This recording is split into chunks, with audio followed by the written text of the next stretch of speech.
Yeah, I can hear you now. Bad times, like a Shroud, a little music, please.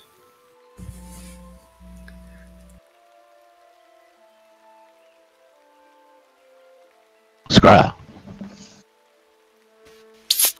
Good morning. Slacker. How are you doing, avatars? It is Something's wrong. Glorious spring day, a perfect day for the spring festival of the Avatar Telethon.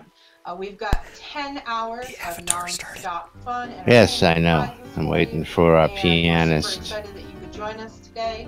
Which doesn't look like he's It's going to be crazy. Pianist? If you Yeah, with us, we are yeah. interacting with you live. I'll be taking your questions in just I guess a he's few still moments. smoking. But before we go ahead and get started, just let me remind you that if you want to actually receive one of the prizes, you win. If you win, you have to be identified as either your Shroud of the Avatar username or your Shroud of the Avatar display name.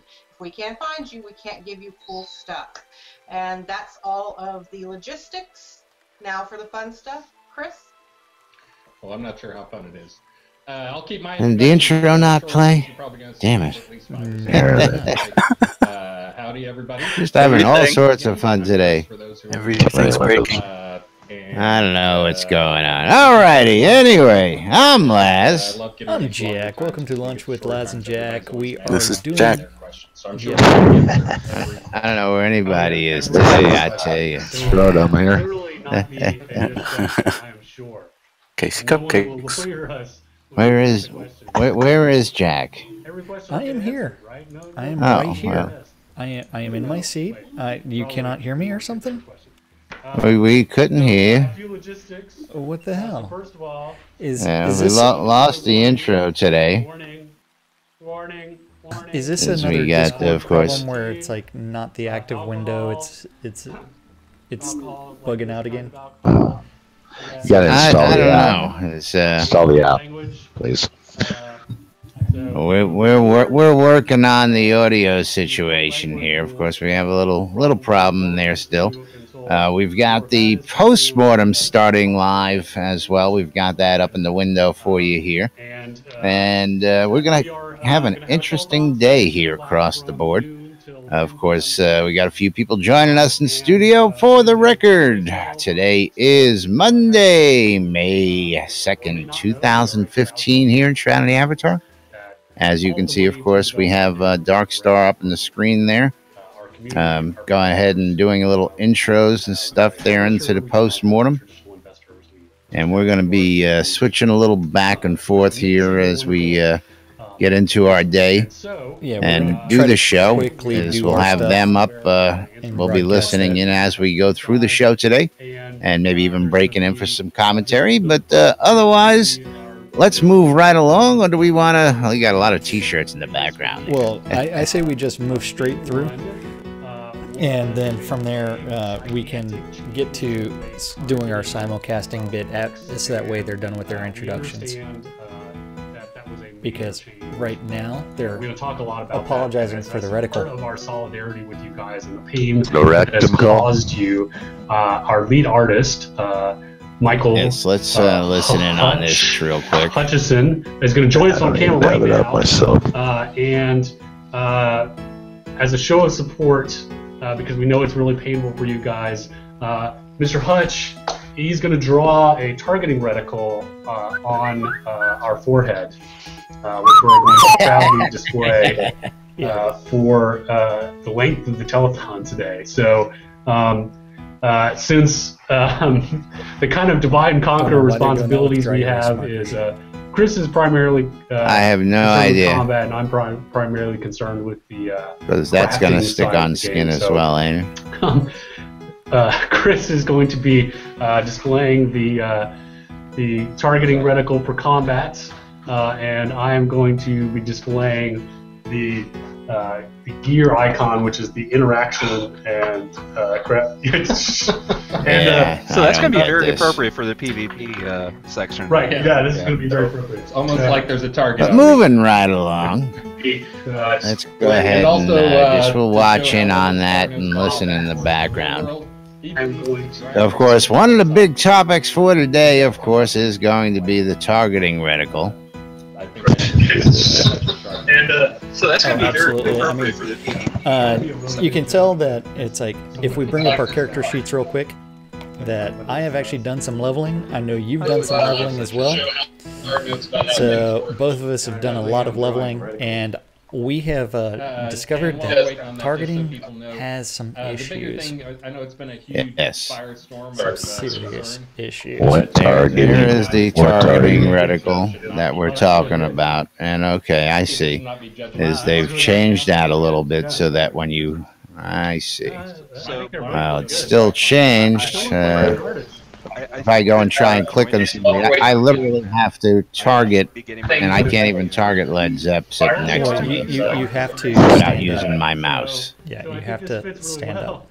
Well, yeah, that doesn't do me any good when I want to target Led Zepp and clap on him, and I'm sitting down and I'm disabled. You know. I don't think you're an artist. But I think that we're joining some kind of bizarre cult now. who's got the open audio in the background?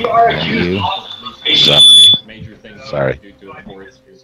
Yeah, you're gonna be with an open mic. You can't have that audio in the background. Happy Monday, Centil. Thanks for joining us out there. We'd like to welcome everybody to the stream. A little rough start this morning out here.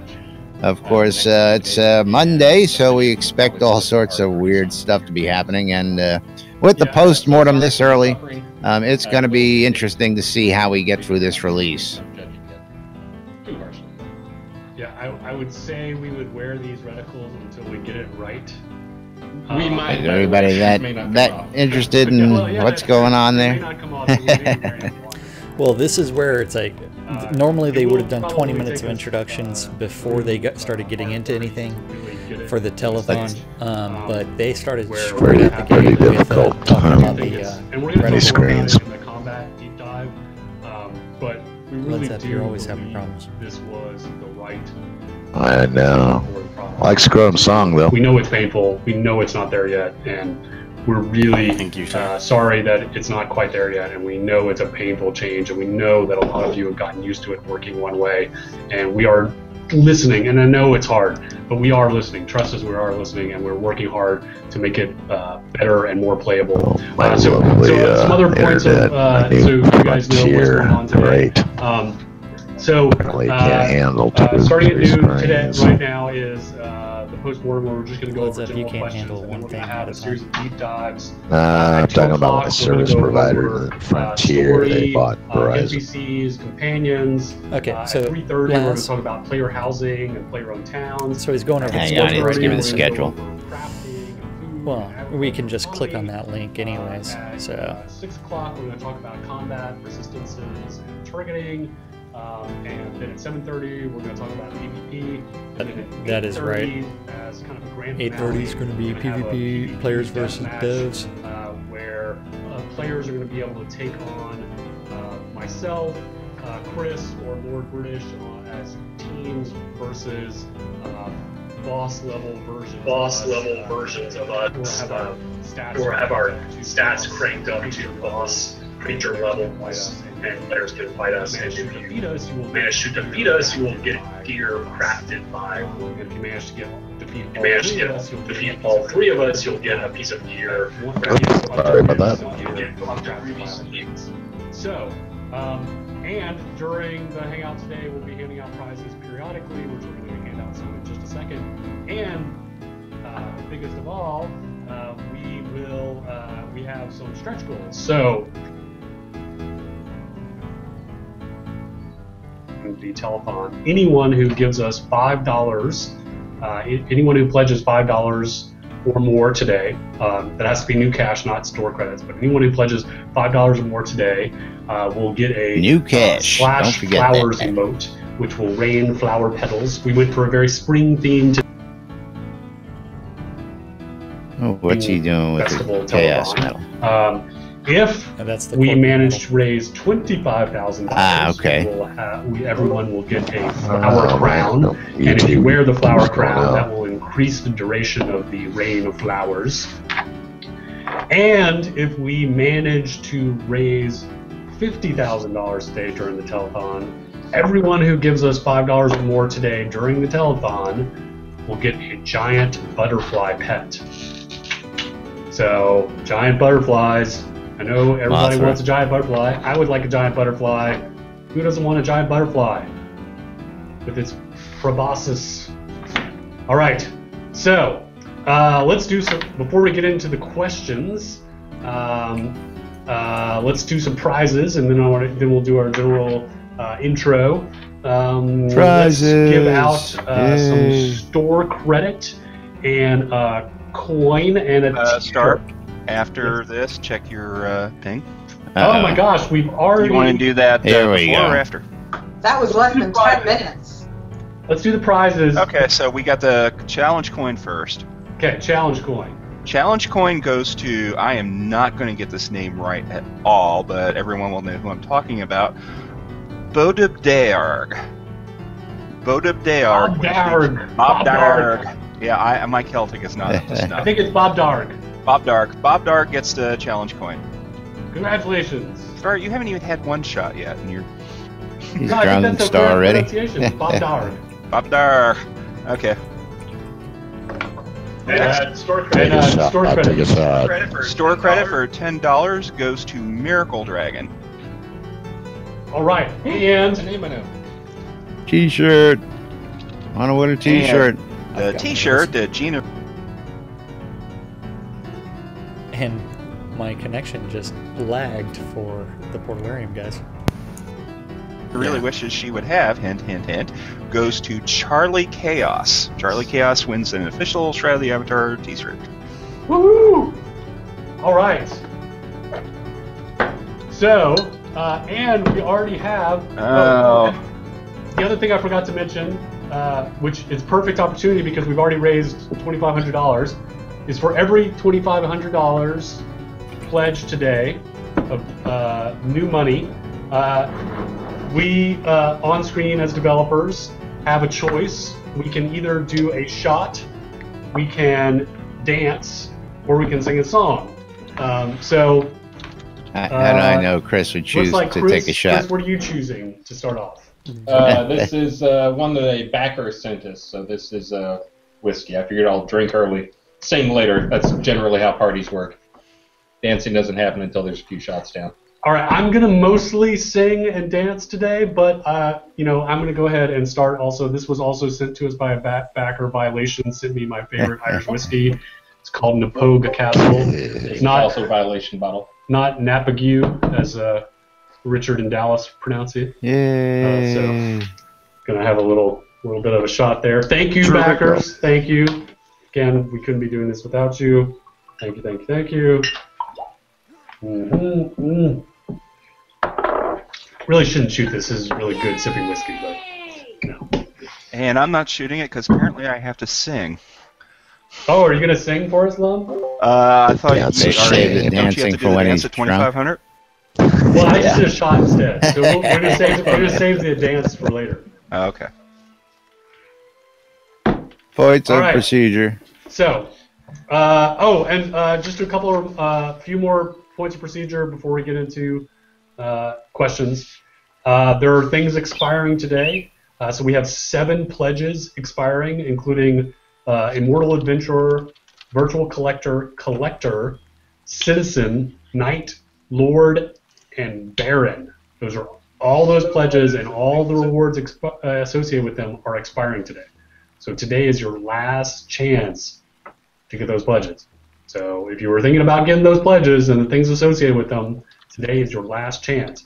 Oh, and also, if you really enjoy being fashionable, you have the Emperor's fashionable items we're selling on the store. Of course, the Emperor's new clothes, and those are expiring today as well. They will disappear. They will disappear. I see Jack meandering on his screen, today. but he's not answering us. Last chance to get those. All right. Say what? So, was I supposed to be saying something? R28. Newscast, for God's sakes. The biggest, most notable Commentary. change was a change to I'm sorry to say, but we're going to a little more details, especially on how it relates to combat. The biggest reason we made that change, there was a lot of reasons we made that change. One is because we are a 3D game, and we play a lot of 3D games. We've been looking at what is the standard in the industry and why those other games use that standard. There is no standard in the industry. Why those games? I was going to say most of those games use mobile methods or solutions to those, and a lot of it came down to all the edge cases related to those things. And so that was the primary decision maker, and what the bulk of the audience, that is playing these games uses as their default control scheme. That was a big driver for it. It also came down to, as we were working our way through all the issues related to our current control scheme, we kept having a series of edge cases, and those edge cases kept getting more convoluted and more complicated for us to solve. And so, we came to a sort of, decision point where, are we going to keep spending time trying to solve those edge cases, or are we going to move to a more accepted industry standard where those edge cases have been solved by lots of other people? And so those were a lot of the driving decisions. Behind. Yeah, I was going to say, I'm going to let you finish, but I got my own take on some of that. And I'm going to let you both finish, but our backers are the best backers of all time because already? it's time for shot number 2. Well, yeah, but we'll do that. Halfway to the first. I need some more whiskey before I can talk about this seriously. Stretch goal? Really? Okay. Yep. So my reasons for wanting to change it, as Starr mentioned, there were a lot of edge cases. There were just some people were more, it depends on your play style, how difficult it was to learn the system. But the big thing is immersion. The old system was a system, and the rules for learning it were crazy long. There were a bunch of different cases. I think a lot of people didn't even realize when they were up close. Nothing changed for melee people for this, except that you can't keep a specific target. Yeah, hello. But keeping your specific target only helped you in that it showed your health, or showed their health, so you could see how. I don't know who I'm killing. Melee attacks and also short-range magic. It was already using this system. Hello, target. So we had a hybrid system where some of it was using that, but some of it was using the others. There's been a number of bugs that crept in during the change that hid some of this from people because, you can only hit one creature at a time due to how we were changing. It was the last time you swung a broadsword. So a lot of people thought that was an intentional thing. That was not an intentional thing. That was a change. Depends on how you're swinging, I guess. System. But I don't know, the laws of physics. The Magic. short-range stuff didn't change. We're having fun arrows, with it, you know that. Archers, long-range spells, those already pretty much use this system because if you didn't have a target, when you cast it, it would pick the best target for you, which was just using the system that's already in there. The problem we got into a lot were ranged people, places with obstructions. There were also some rules like if you got hit, it auto-selected the target, or them as target if you didn't have them. So sometimes you'd get hit and you wouldn't even be able to target the thing. You wouldn't even be able to attack the thing you had targeted. And you'd have to escape and then select the one you wanted, either by clicking on them or trying to shoot them. But yeah, there's just a lot of people were saying that the new system is not intuitive. I actually wrote up and posted a couple times the rules for the old system, and it's really like 2 paragraphs of solid text on here's the rules for the old system for how to pick the target. The new system is you hit what you aim at. That's pretty much it. You need to have some more features in there. The target that I want to hit, selectively not control who you're attacking. Yeah, and those are the type things. I almost feel like archery. But anyways, that was intuitiveness and immersion is the other because thing this that you're just hitting what instead of hitting that thing off to the side because you hit tab 3 times. You hit what you aim at. Yeah.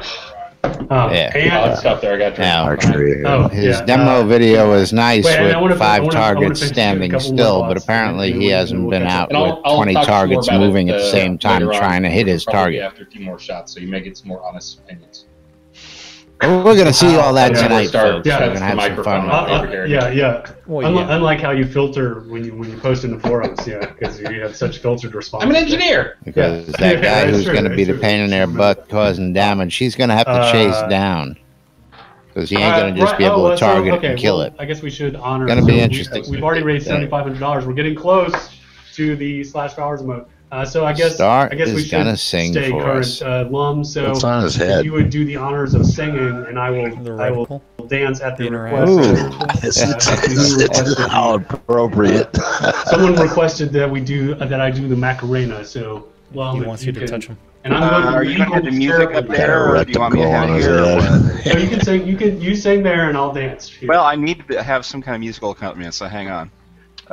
Give me 1 second. No, I liked it. I like it when You like me to be completely out of tune. No, it's perfect. Oh It makes boy. it just so much worse.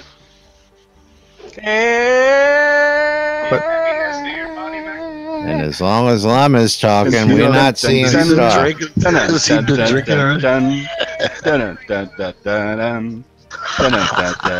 Give happiness to your body, Macarena, because your body is for giving happiness and nice things too. Give happiness to your Yeah. body, Macarena. I'm not worried about the Hey, Macarena. Macarena's boyfriend who's called, last name of Vittorino. And while he was taking his oath as a draftee, And she was this given at least to doesn't two flag the friends. video for copyright violations. Macarena. Hey, Macarena. Macarena, you're popular summoners in Marbella. He's got a theater major. Macarena, you like? God, that's not singing, I'll tell you that.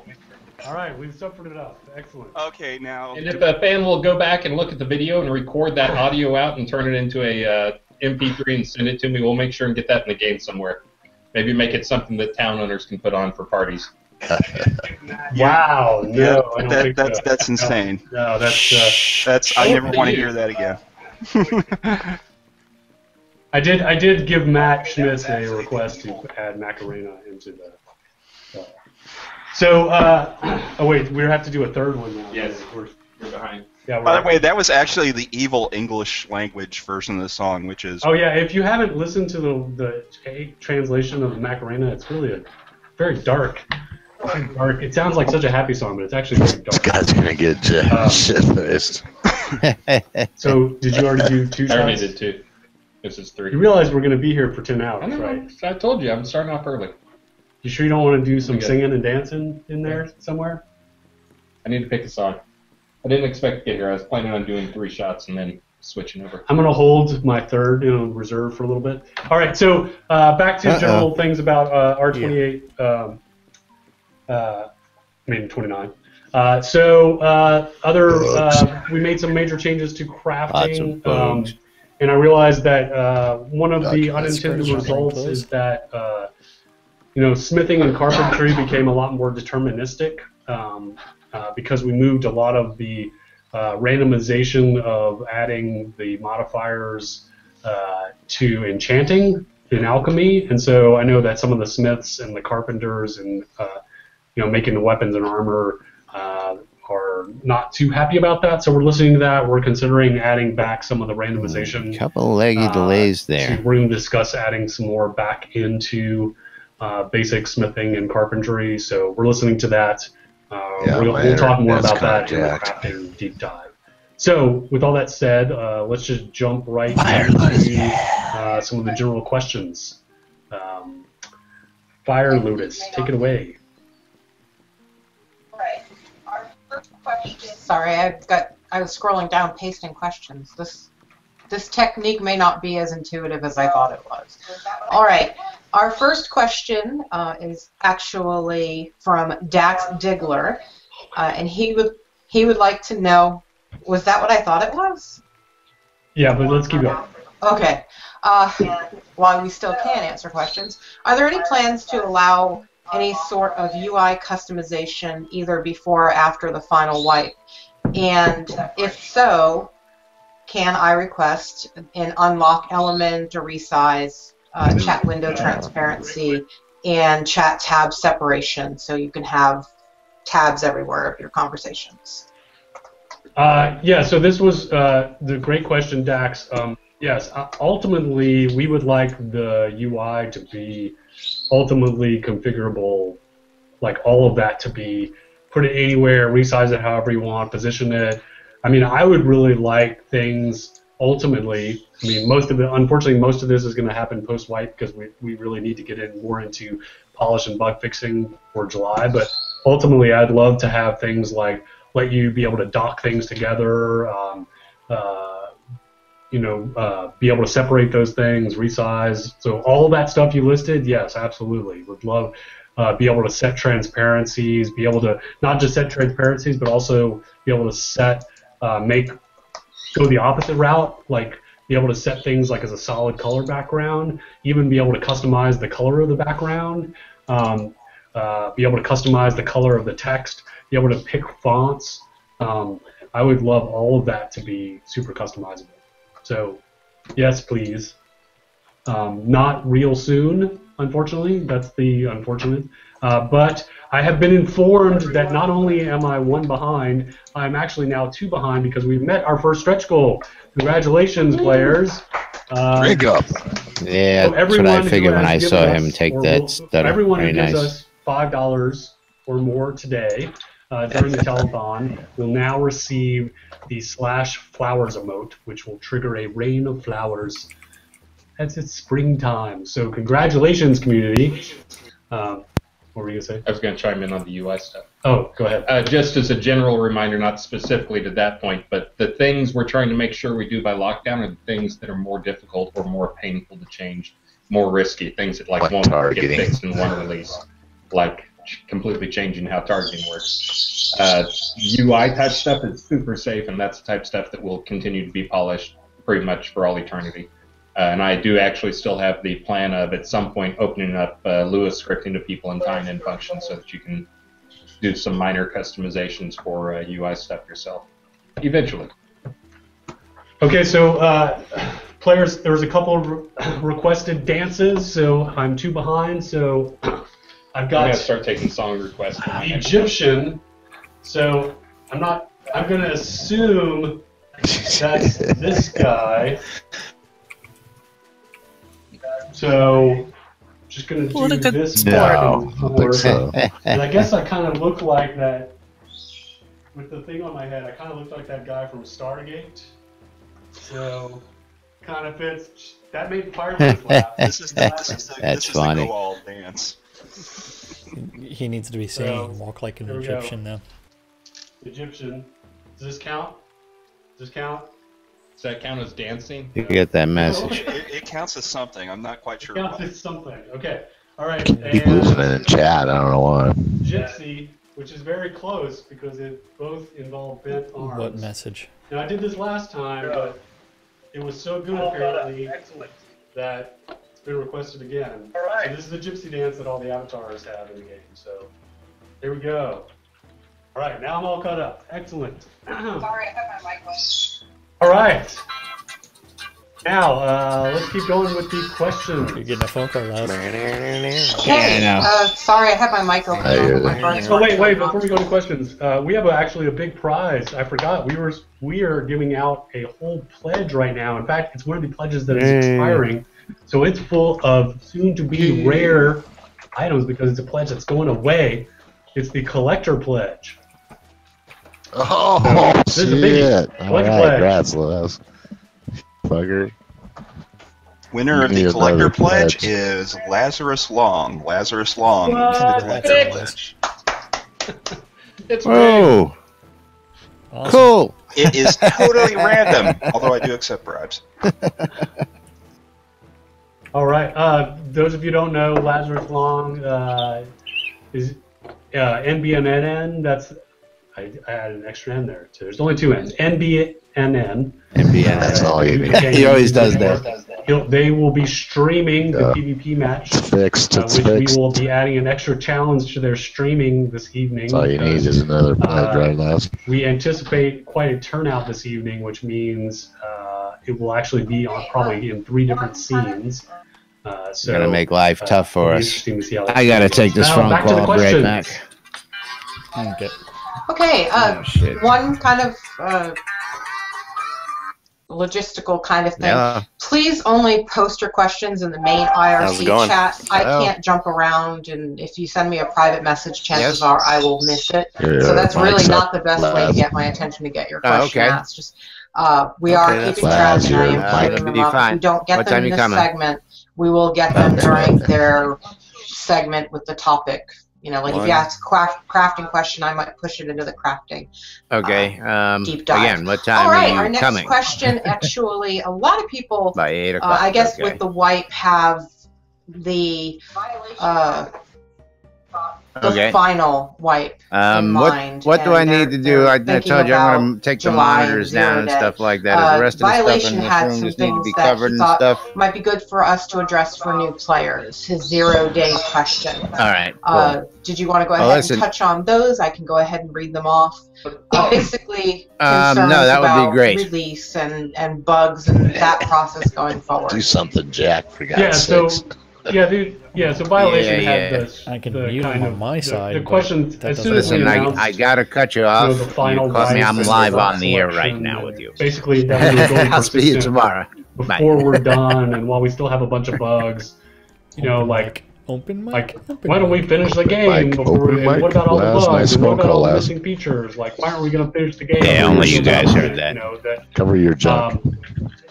Only you guys heard that. What do we think we're doing? Am I streaming? I mean, those are all legitimate questions, you know, and to answer those questions, to answer the general, and then I want to answer some of the. At least I hope only you guys heard that. Yeah. Actually, I'm going to put Chris on the spot. This is something really. There are all sorts of things like data size. We are still in early access. We are still in development. And it's like, yes, it's not a. You know, in general, you know, most games have bugs anyways. The issue is, you know, we've been in open development now for, you know, it'll be 3 years in November where people have been able to play the game, and that's a long time to have access to the game and be able to play it, and especially when we continue to wipe everyone's data, and so having no persistence to that is challenging to the user. It's also for us, in a way, it causes us to shortcut some things that we shouldn't. So by making things not persistent, it makes us not build the data in a way that we need to in the long term. So we need to make sure that everything is backwards compatible with other systems, so that when we make data changes, that we don't make it in a way that wipes things. So a great example is like the way the player-owned towns work. So like when a biome changes, all your stuff in your bank goes away. That some of you experienced just this release, in fact, that, you know, we can't do that when the product goes live. And so by forcing ourselves to go persistent, that makes us build the game in the way it ultimately needs to be built. So it's a better thing for the players. It'll increase engagement. We will get better data. The game will be more fun to play because everything you do will start to, you know, everything won't go away.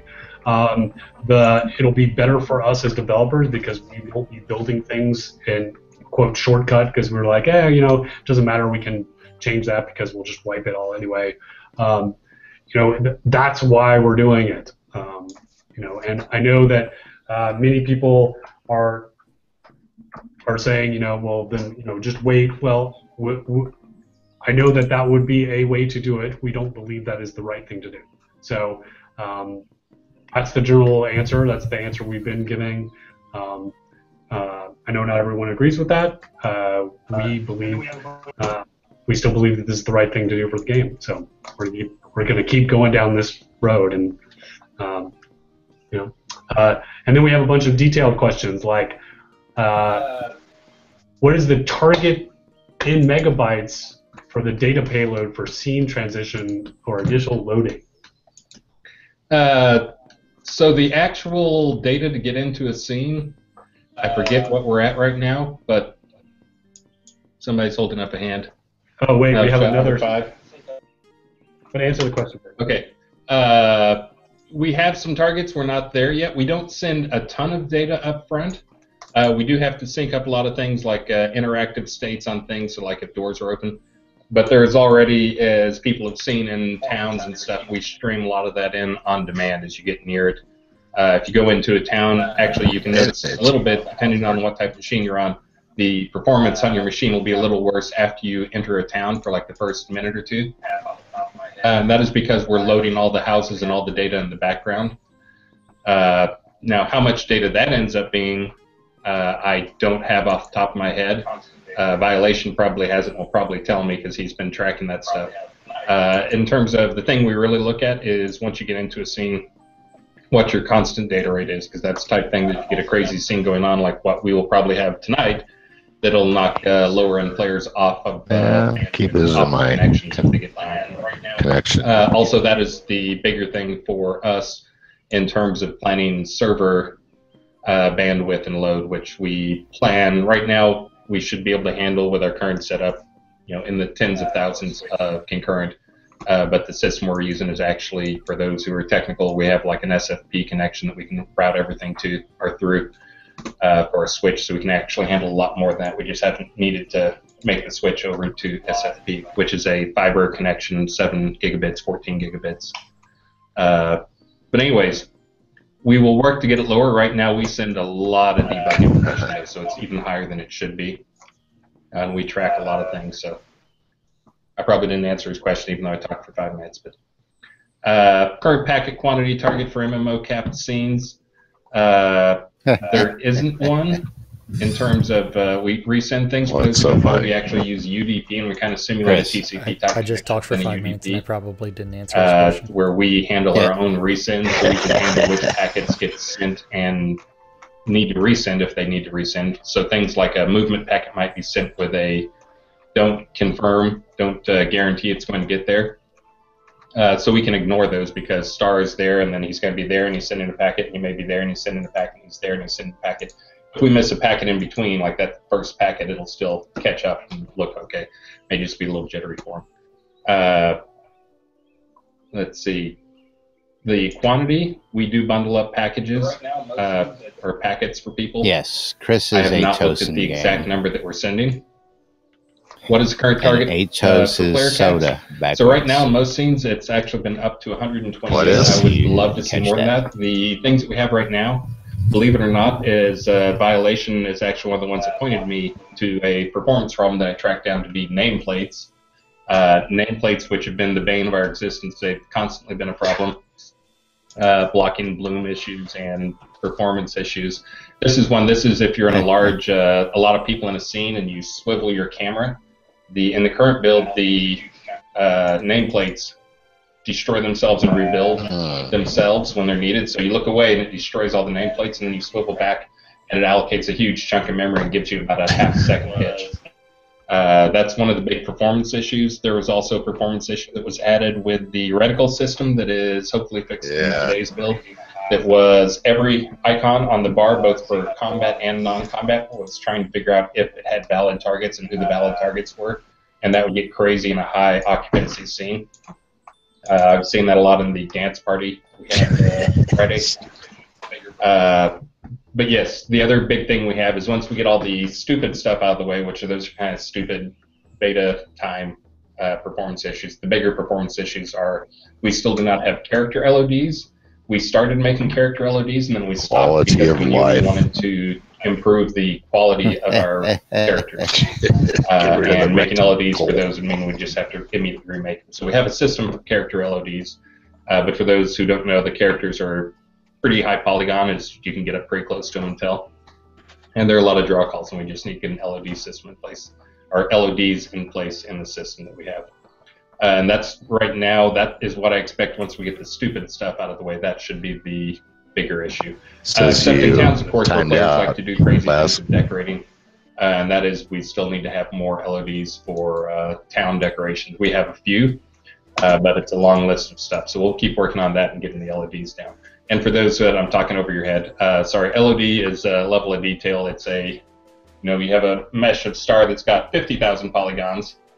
But when he's further away, you really don't need that much detail. And so we can have a 5,000 poly, and then a 2,000, and then that type of stuff, where we lower how much you have to draw based on distance. User joined. What else do we have? How many questions are you going to ask, Violation? These are good, though. This is why we gave ourselves longer time to answer a bunch of questions. Yeah, the instance matching, there's work to be done on it. It's one of those things that we haven't focused too much on it and how we match people up because we haven't had the concurrency. to do that where we really have to worry about it too much. It's really the rare occasions we knew we wouldn't have good test sets. That will probably continue on after live, and that'll improve after live or after final wipe when the numbers go up. What is the current data size we can expect to hold in our RAM? So it's big, and right now there's a memory leak that we are dealing with, and we're talking with Unity on. Interesting question. Memory just grows. Unity says it's not growing. We believe it has to be. That's also the same thing we're having with crashes. So a little bit of throwing Unity under the bus, but we hope to continue to pressure them to fix some of these issues, because right now we're looking at rolling back to the last version that was good, which was 6 or 8 month old version that was some of the performance benefits we got from the new stuff. But anyway, so it's hard to tell what your real memory footprint is. I've actually seen, like, I went to the end of the world party with a lot of people there, stayed in the scene for 2 hours, and I looked and I was at 8 gigs of memory use. But yeah, under 4 megs is our target, just so we can work well for people on 8 gig machines. If we get our memory leaks issues taken care of, then we should be pretty close to that.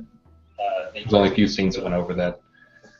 Britannia in its current version is over that. It was way over that, as we found out. Nice. The person who built Britannia did too good of a job, and there were too many types of decorations, and the big thing was there were 30-something varieties of trees that were all using huge textures, and had to have that down. It was in the 6 gig varieties range of trees. just to load Awesome. in. Let's see. Nice. What's the current data set size? So the data set size for the game, Do they have the cannabis in yet? Space, that will almost certainly keep increasing. We do have some And if things not, why? that have Because kind it's of been on the back free. burner, again, due to bugs in the current Unity version. Again, us running over Unity, but sorry, but it's true. And it's been an open bug that they've acknowledged, and multiple people have complained about it.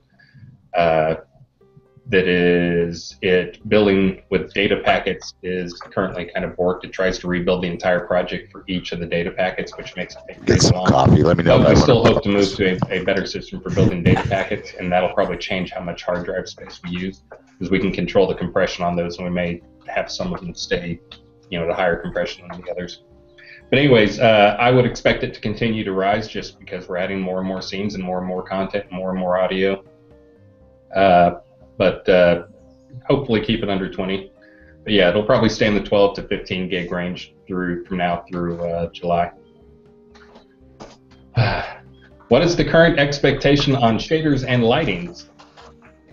Currently all GFX with Shader 3.0 seems to work well based on feedback from people. Is this true? So we continue to try to figure out how we get to DirectX 11. Part of it is a build problem, dealing with the system, or the bug that I just talked about, because when we build for DirectX 11, we still have to build a DirectX 9 version and a DirectX version number. We're 2 behind now. No, that's all right. I'm going to go ahead and answer this before drinking more. Yeah.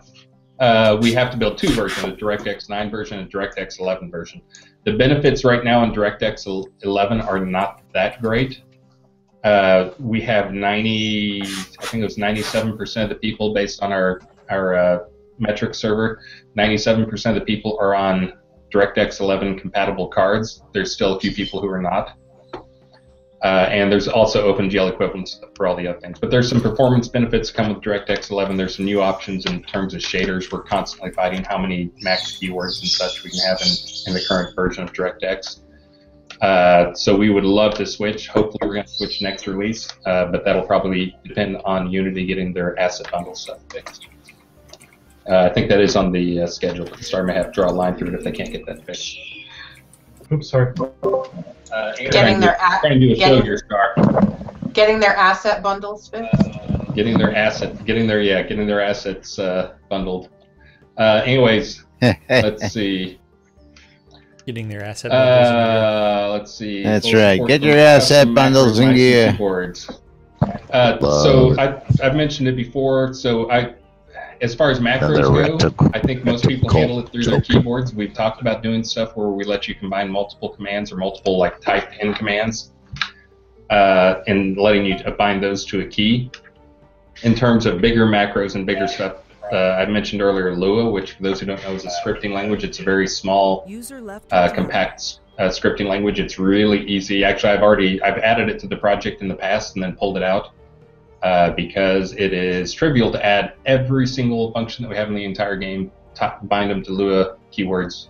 But the thing that's tough is only getting a handful, the few that we want, and identifying what functions we need to expose to people that does not compromise anything security-wise or otherwise. But anyways, we do hope to get that in eventually. Again, there's no reason that needed to be in for July, so I kind of just put that on the back burner. But I do still hope to have that in there, and it's not an impossible task. It still takes some thinking, and right now we just don't have the brain power to spare on it. Let's see. I'm still going on violations questions. I know, that's good. We're almost done. And then we can do two, and then we're two, and then we'll catch up. Let's see. Can we expect an unlock on the keyboard mapping? So there's a JIR in there. It may have been bumped to R30. I forget what I did with it on triage. But yeah, right now there's some things you can bind to keys, and then some things you can't. Like moving forward, I want to tie that to my right mouse button and letting people do that type of stuff. We don't support that right now.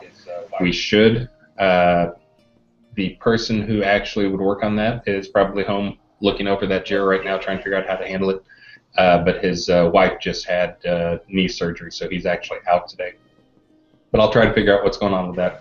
But yeah, I'd love to be able to map everything. I think we've just got some stuff in there that's still hard-coded or assumed, which has caused some pain actually with the reticle system because, as probably a fifth of the people out there know, we made it so when you're in interactive mode, not reticle mode, but interactive mode, if you click both mouse buttons, you move forward, which all the people with auto attack cheer. Yay! Those people who use free attack, if you're in interactive mode, then you use the right mouse button to move around and look with the camera, and then you use the left mouse button to charge your attack and swing your sword. So basically, if you move your camera and are charging your free attack, you run forward and you have to sit there and hold down the S key to keep yourself from running forward. And it's really annoying. That's the type of stuff that if we actually had this bound, it would be an easy fix for us. We do plan on getting that again. Many of these things that have just been on the back burner for probably far too long. The reticle change brought some of them to the forefront. All right, just one more, and then we can catch up with our two that were maximum resolution.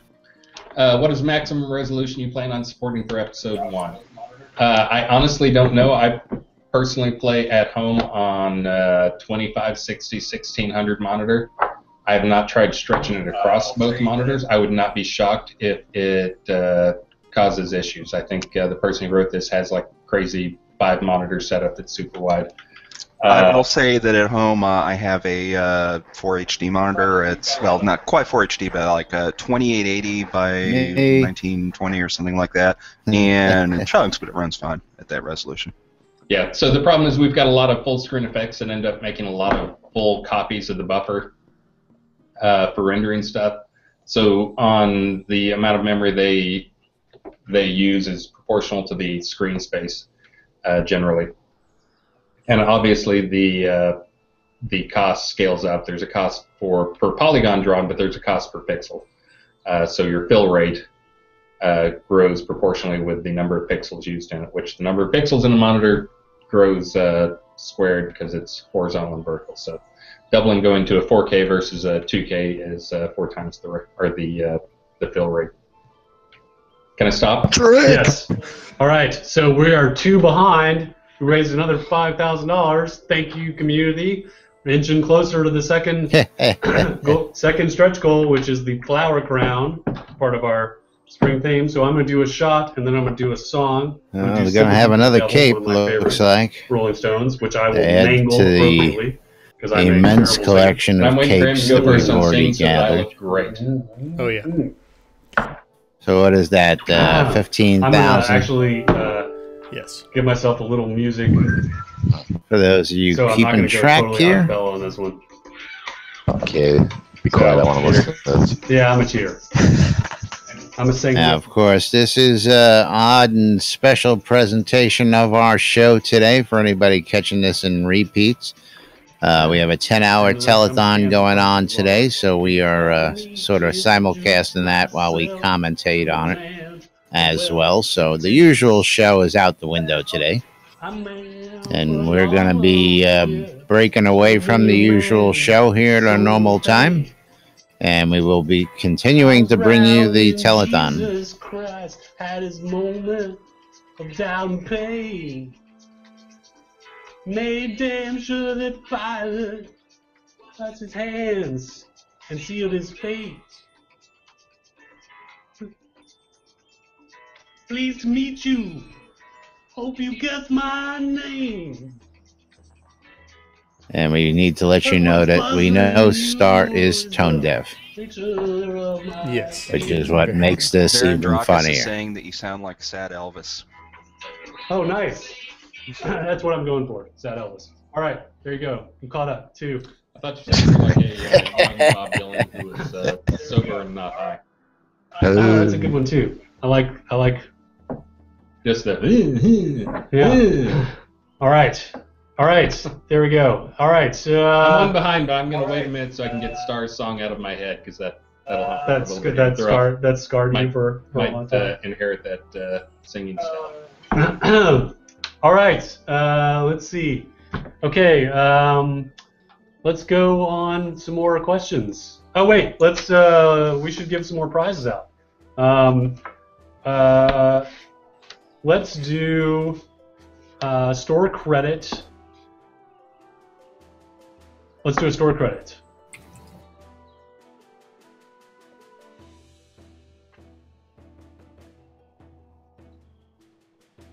Sorry, I have Unity running and it kind of eats my ability to switch back and forth. Are you trying to do work? Bus again. Lum, are you trying to do work? You gave me live bugs to fix. Anyway, Katrina Beckers is the winner of a $10 store credit. Woo! Congrats to Katrina. All right. Congratulations. All Congrats, let's get going with the Katrina. questions.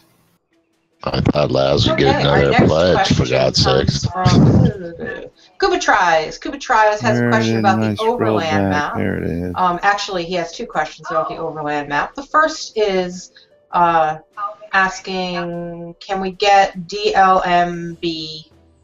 Don't lawyer me, bro. Oh, can we get a don't lawyer me, bro estimation of how many random encounters that. we expect to have on release? And can you elaborate on them?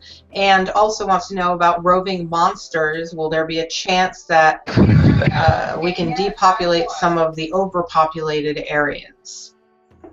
Wow, we have overpopulated areas?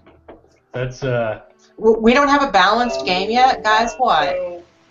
I didn't know we had overpopulated areas, but do we have Okay, so apparently we have overpopulated areas. How many random encounters? So the big issue is to make those interesting and compelling versus just being overpopulated annoying areas? and frustrating, because it's really easy to make the random or / roving encounter just an annoyance as you're trying to get from point A to point B. So we don't want to put them in at all unless we can make them compelling and interesting beyond just, some sort of grindy event or an obstacle. So we want those to be special. Like, we want it to be like, the rare merchant who has something that you cannot get otherwise. It's about time. A quest that it looks like we have Lord British who just flew in. Oh wait, who doesn't yet have his reticle, so who doesn't even know that we were doing this morning, so we'll have to indoctrinate him in the cult when he gets in. We as far as a number of random and roving encounters, let's see if we can get this before the show cuts. Dozens, and we would like them to all be interesting. Wow, is that time already? Jesus. Do things like send you on quests. We'd like them to have them be access to areas that you wouldn't otherwise see or be able to go to. Maybe even biome types that you couldn't see. My goodness. The first thing I must ask is, what in the world is on your foreheads other than the obvious... They can't see you on camera. Other than the obvious reticle. Your voice. So, yeah, what type of reticle do you want on your head? Yeah, well, I should probably have, Well, how much draw it for you? So that's how so good. Yeah. So we can get Hutch in here. So what because this was so painful for so many people, to show our solidarity, we had Hutch come in and draw these on our head, so that we would show our solidarity. I love the fact that he was ready to draw on his own forehead. This release. I want to see that. Well, I was hoping to come here and ready find to go Salt Lake blind in the and do building, but, sadly, I guess I should have brought that from the airport if I was really going to lock the door too hard. But I have some real lunch now being ordered because I'm starving, of course. So since I zoomed over here, although some people in the chat room know I've been chatting with them on from the airplane on the way in. So I've already been here. Yeah. So I will have Hutch come in, and you get to pick which reticle you want. So I chose the gear. He chose the. This is actually your favorite? Yeah. So that's really your favorite? Well, this is the combat one. This is the interaction one. The other thing is we're using dry erase, which I don't think comes off very well. Starr assures me it comes off well. I'm not so sure about that. I'm positive it comes off. Which, since you're positive, the players have requested it stays on there for weeks. God dang it! To celebrate the flower crown thing, we can draw that around the side of your head too, since it comes off super easy. How about this? If we hit the 50,000, if we hit the 25,000, I will have. If it's positive, it comes off. All right. Charlie Brown. And see where we're at. Okay. So we should get. That's 8,000. Can we get back to the questions so we can see those versus what this is? All right. So I hope that answered. We got a little distracted there, Kuva tries, but I hope that answered your question about the random encounters. So let's keep going. Gina, the next question, please. Rufus would like a duck. I want a duck too, and I know Richard wants a duck, and Hutch wants a duck. Can I have a duck? Oh my gosh, it's time for either a shot, a dance, or a song. And Richard, we all want a duck. Is behind. Richard is way behind because he hasn't been here, but we're gonna give him a grace period that he wasn't here this whole morning, so he doesn't have to catch up. Okay. He can start with this. Start now. So you have a choice. You can either do a song, a dance, or a shot. Well, I think a shot would probably improve. Okay. The later dances and songs. All right. What would you like a shot of? There's still some corking juice. That's his whiskey. I'll take that. Okay. That's also whiskey.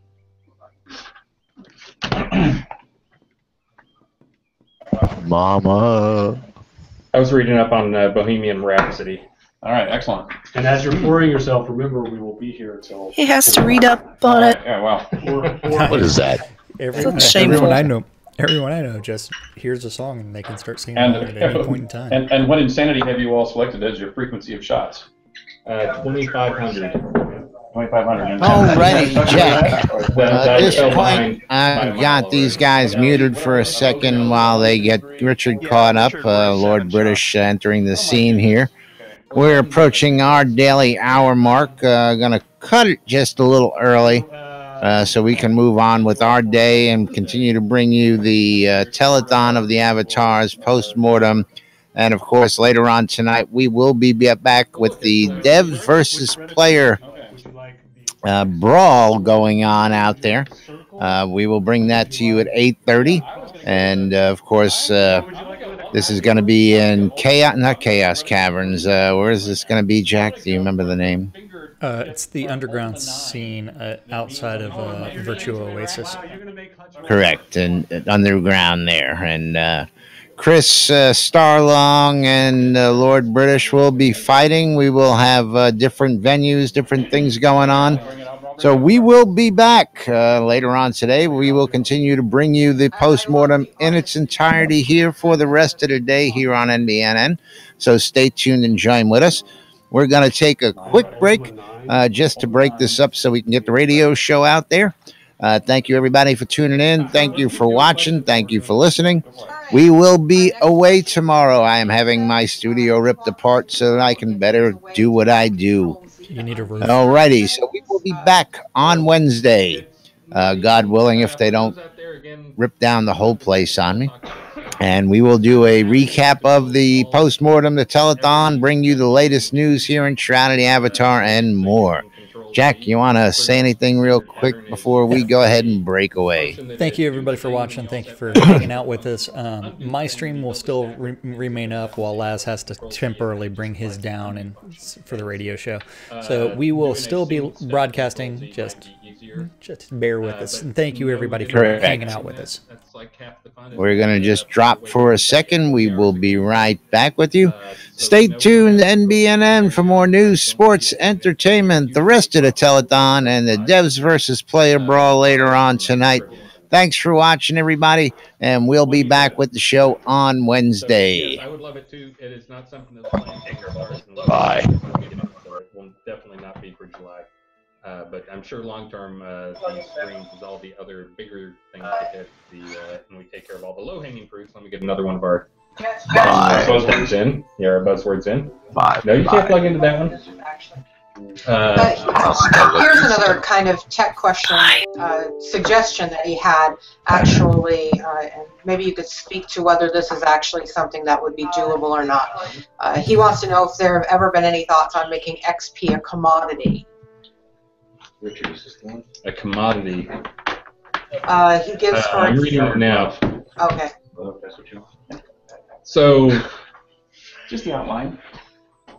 There's been no thought of doing that. I would worry a lot about farming and people, streaming.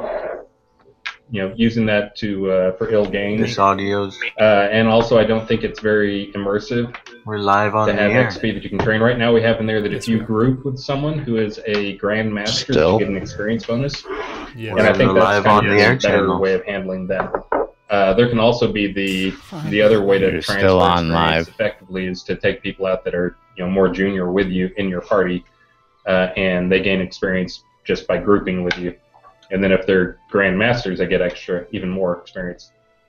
That really just the grandmaster part actually just affects the application of experience. Yeah.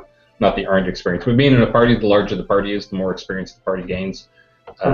So That's it. we're looking at reticles to go on.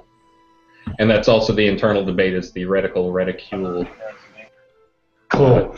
Cool. CLE. I actually give in to this reticle. I probably called it reticule. I'm probably one of the people that started the reticule thing just because of my utter ignorance of the English language. If you look it up, it is reticle is what we refer to. Reticule is definition number 1 is handbag, a small handbag. Definition number 2 is alternate way of saying reticle or spelling reticle. Okay. But if it's the alternate. Yeah, but also don't forget, this goes back to, this all goes back to pre-internet days. Do you think anybody's actually going to go find a dictionary, encyclopedia? Well, you had to in the pre-internet days. All right. Only if you want to do it right. So shall we do another question? So Richard did a shot. You're 2 behind. I'm 1 behind. Oh, you just called him old.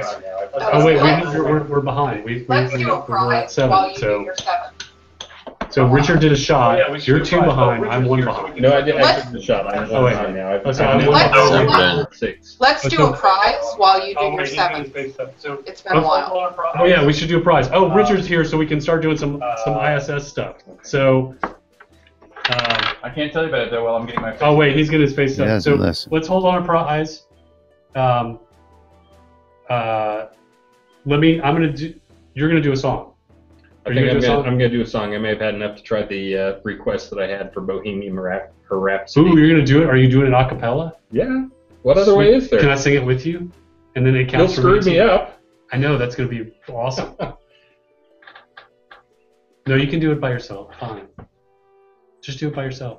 The door's closed. I don't want anybody at the office to hear me sing. So Because they're not going to be able to see it. They're not watching you on video right now. Please record this so we can make a singing rock in the game. Well, of course they're recording it. This whole thing is being streamed. Okay, well. I'm not even sure what the rest of us should not make any noise. Do you want to hear it? I'll probably switch octaves or something during. No, I know the song. Okay. Is this the real That's gonna be life? great. Is this just fantasy?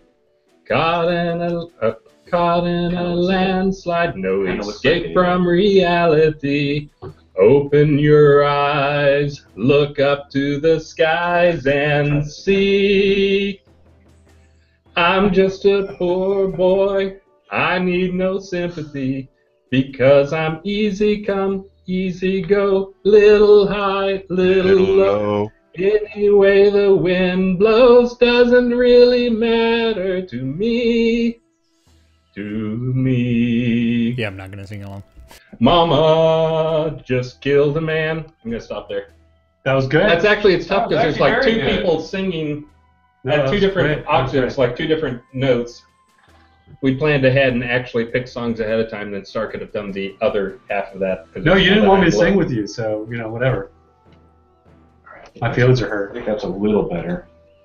All right, I'm looking for more song. Excellent. Thank you, sir. The first one looked like you were. Queen is not an easy. Like a little more Freddie like a Mercury's one of my heroes. the bird. Fantastic. Thank you, sir. You're very kind. Let me see. There you go. That's really good. Perfect. So that's what I want to interact with. If you can actually use your hand, because again, going back to Ultima 9 Theorem, which I know not And it totally can't be mistaken for that at all. That's what the first one looked like. Yeah, it's not that. Yeah, It's not that. yeah. But totally not going to be mistaken for that at all. All right, maybe we should take another question. Oh, Brown Coat Jason has a question, and it's not about a reticle. He wants to know about additional maps, though. He'd like to see some extra maps that go in the game, including a map of Novia that shows regions, political boundaries, and that kind of style of map. I want to talk. Great idea. Okay, you can talk. I'll go first, then Starr can punch me. Okay. This is one of those things I think the community, actually, for a lot of these map things, is doing a better job than we are.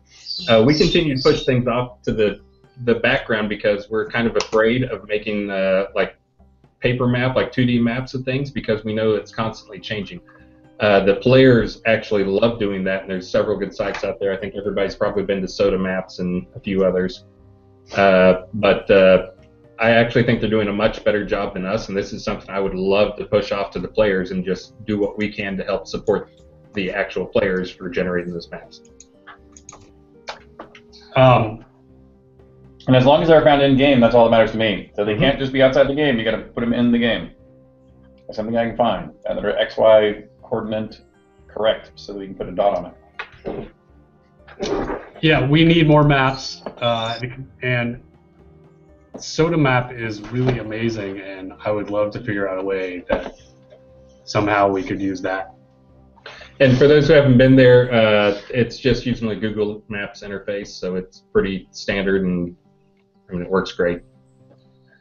You may have heard of that company, Google. Google. They make pretty good stuff. I don't. Is that? Do you use it to look up stuff? Yeah. Okay. All right. So I'm supposed to do. So I'm going to do a song.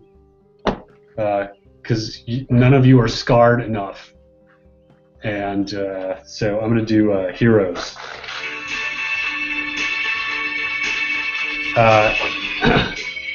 And oh, we're supposed to do some prizes too. So I'm going to give Richard. He's going to give out that, but don't give it out yet. Yeah. Because I'm going to do this song. I will be king. You will be queen. Well, nothing will drive them away. Except your singing.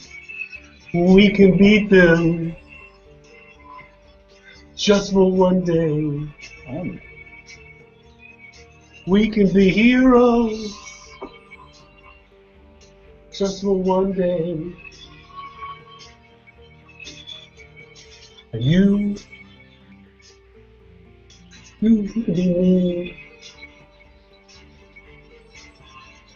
And I'll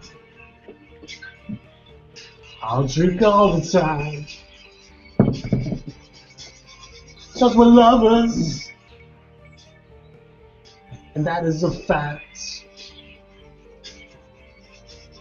Yes, we're lovers. And is that. Alright, that's it. I agree. And since David Bowie just turned over in his grave, it's going to be uncomfortable. I will sing a David Bowie song later so that hopefully it'll turn back over to the correct. Man, I can tell that I'm not going to want to be singing or dances, so I might be on the floor. All right, so you're going to give away that prize. Oh, yes, here we go. This prize right here, this is a very rare card. This card is called a QSO card. The QSO card, these were made for me to send to the people who I contacted from the space station. And so very few were ever made, even fewer were given out. And it's sort of an homage to my father also, since we are both astronauts. My father took the first ham radio into space. I talked to people from around the globe, a few hundred people. I needed to beat my dad's record on the 25th anniversary of that, so I did 1,000 or so people. I was very motivated to surpass his diligence on making contacts from space. Anyway, this QSO card includes both his and my mission patches and pictures of us and all that kind of good rot. And Lum, to whom does this card go? It goes to Jacob White. Jacob White wins the QSL card. Congratulations, Jacob. Woohoo! All right, next question. It was, when are we going to get a compass or sextant as a separate items? And yes, Jacob, there is a post office on the International Space Station. That is a fact. So when are the compass and/or a sextant become separate items that are required to use a map, or use the astronomical, or see the little that's the part. things so in the compass. Yeah. So we assume you don't have to have a compass or a sextant to use the map that you might unfold.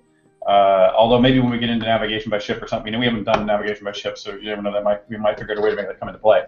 But there is a function that is just waiting for some coder to turn on, which is there is a layer of the sky dome, which is actually present, and some hackers may actually be able to view it already, I'm not sure.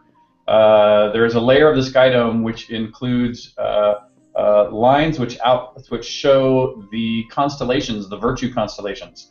And that is actually going to be important to know, but only owners of a particular object will be able to see that layer. We're just waiting for that function to be turned on. So navigating and foreseeing the future will be useful if you are the owner of said object. And I can confirm that's in there, that you're spending the memory on that right now and the performance on that. So we do need to get it turned on soon. What's next? Where will there be a buddy key referral invite a friend system? So we actually we did actually have a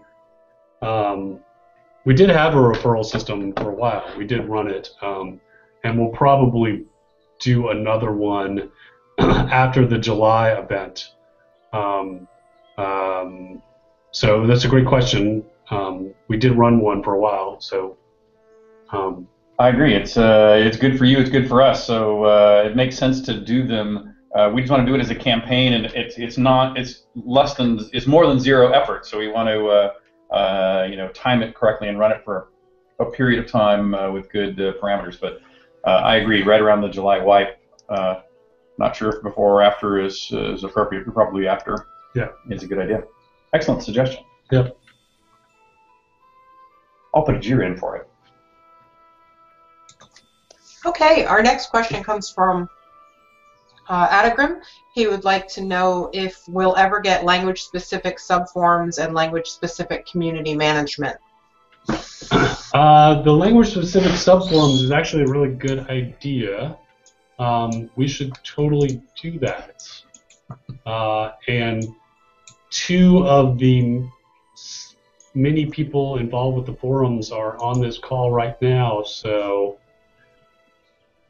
consider that suggestions to them approved by one of the other people who would approve such things. So one of the people involved in the forums would like you to point out that we should probably have a moderator who speaks a given language before we flip that forum on, or else, who knows, they could be cats, dogs running wild, entropy in the streets. I totally trust Google Translate. It never screws up any intricacies of... Your hovercraft is full of eels. No more coffee, thank you. Did you know this is a game? Play that. Ruin Sorbies. That's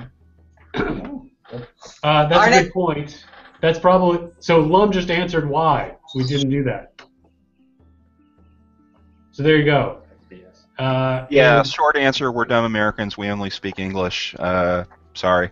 And when language-specific community manager will totally depend on revenue. So when we have enough revenue in a territory to fund such a person, that's when that would happen.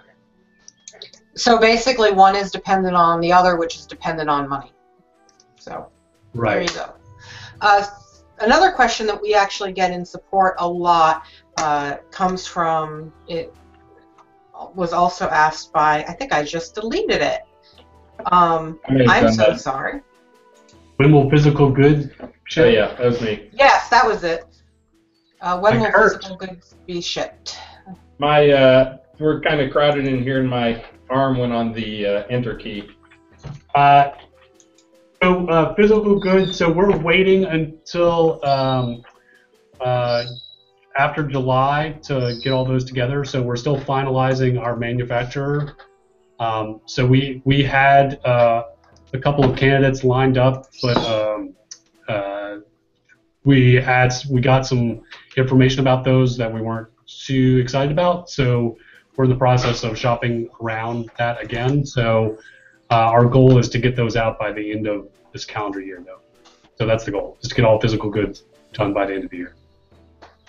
Okay. All right.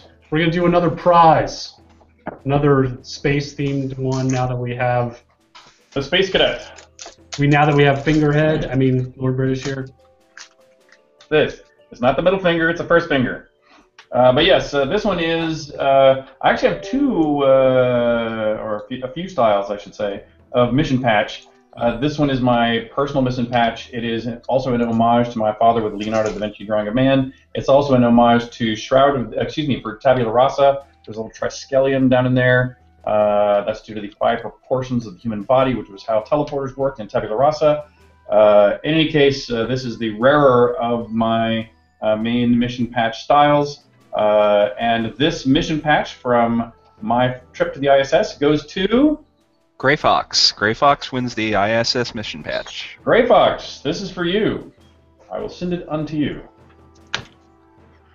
And also a positive note on the prize being sending, that has now been removed from me, which means that it will actually get done in under 3 months, because there are still a few from the last telethon that I have not shipped yet for various bad excuses. But now we have somebody up here who actually is responsible who will be doing that. All right. Next question. Another question that came in about the overland map. Actually, I think we already answered that one. So let's skip to Cage's question. He's concerned because when he plays in full screen mode, he loses track of time and the chores don't get done. I get that, I really do. So he wants to know if it's possible to have a clock somehow showing the local time while you play. Super easy. I think that may be the first time I've had that come up as a request. I think a lot of other games get that. And let me just say I love the positive message from that. It's easy to lose track of time playing the game. So thank you for that compliment, and that is something that will definitely get in there in time, just because it's a pretty low priority. Apparently it's shot time again. Since it's a pretty low priority just because, again, we haven't got that many people. First, how do you know that? Step 1 is make sure that we have the game so that you lose track of time in the game. Then step 2 is add the clock. I think there's still some more work to do on number 1, especially for those people who don't like the current reticle system or reticule system. I'm fine with reticle. How do we know it's time to do a shot? Is this board tracking? No, Dallas is telling us. We should have Dallas coming right up on the board. They hip chatted, so it's time for another. Well, pass the bottle. Yeah, you're still new on that. I'm going to turn David Bowie back over in the grave because I think I had 6 before you got here. You want that one, not mine? Mine's better. I don't know. This is Starr's favorite. I know, that's why this is what I'm used to, so, you know. Okay, so you're going to sing? I'm going to sing David Bowie's song.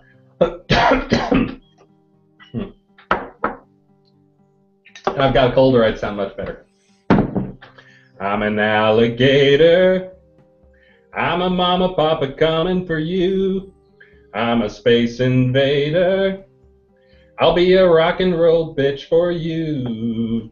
Keep your mouth shut.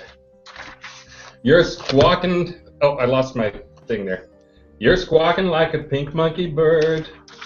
And I'm busting up my brains for the words. I had no idea this is what the words were for this song. I always sing it wrong. Keep your electric eye on me, babe. Put your ray gun to my head. Press your space face close to mine, love. And freak out in a moon age daydream, oh yeah. Anyways, that'll turn like halfway over this. Yeah. Wow. You know, and not only am now with a few drinks, will I probably be bolder, braver to sing songs, but I know where the bar is now. So can we have Richard sing a David Bowie song next, just so we can have a clean sweep of killing my hopes and dreams? Yeah, better give me ground control to Major Tom then, you know. But that's a good one for you. I still have no intention. You got what's the other guy's name? Chris Hadfield. Chris Hadfield. That's it. He did a particularly good rendition. Yeah, you got to get your guitar out. You don't think you're gonna do a good rendition of it? I'm sure yours will go viral on the internet. Wait, you just did a too. shot, so you don't need to do one. I know. I did my shot. So yeah. Oh wait, I'm supposed to do something. So.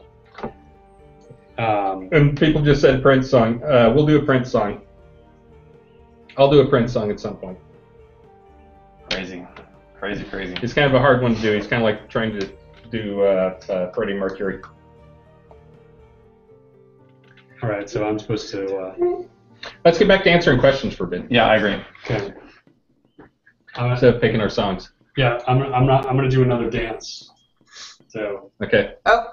Okay. Did I cover my eyes? Yeah, ask a question while you guys ask a question. You have music you're gonna go to, or just do it? No, I just. Our next. Okay. That's for amateur. Our next question comes from Phil Scott, and he would like to know if it's possible to change the name of a character without destroying or recreating that character.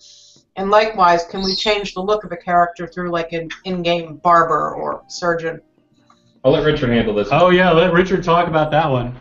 Because he yells at us about this all the time. Well, actually, well, you may be surprised at my answer. Which is, so I think what you're saying that for is because of my absolute hate for anonymity. And I actually believe that one of the important things for us to do in any online environment, and especially this game, is to make sure that people cannot be anonymous by avoiding their identity. That being said, I actually think that the fundamental question of, I don't know whether your character ID is actually in some way attached to your name, but I'm guessing it's not. You probably just have a physical number that is the when you create a character that is the core asset. In fact, I know that must be the case because we have dev commands to change people's names in case they do something inappropriate. And people who have heard me speak, including most recently at Comic-Con, have heard me describe my hatred for games, especially MMOs, that force you to do a couple of hours of character creation, thinking you'll never get a chance to do it again, and then you drop into the game world after that to decide whether you like the game world or not. You know, sort of like what we're doing right now. And so I am very, very big on the ability to move those permanent decisions off of the beginning and into the game to where you can, refine your look, I would even be technically okay with the details of your name once you're in the game. That being said, we don't want it to be anonymous. We don't want you to do it all the time. I don't want people to be changing their look and feel every week, or changing their name every week, or maybe not ever after a period. But at the very least, it should be, if not only once, it should be very rare, just to avoid the negative repercussions of anonymity. But I'm open to the concept, by the way. Mm-hmm. More than you think, apparently. And behind the scenes, in terms of changing names, behind the scenes, we have an account name that everything gets tied to, so we can always track people down. Just the players where it can be a little anonymous. But that's what I'm trying to avoid. I'm trying to avoid players, showing up and saying, "Oh, you can trust me to build your house here in my personally owned, player-owned town because I'm the nice, virtuous mayor," and then, in some way switching anonymously to, some more scurrilous. I know look is only a tiny piece of that, but I still don't think people should be able to spoof something else. Mm-hmm. Balander. Will overland map travel speed be changed for release dependent upon terrain? So that actually was in there.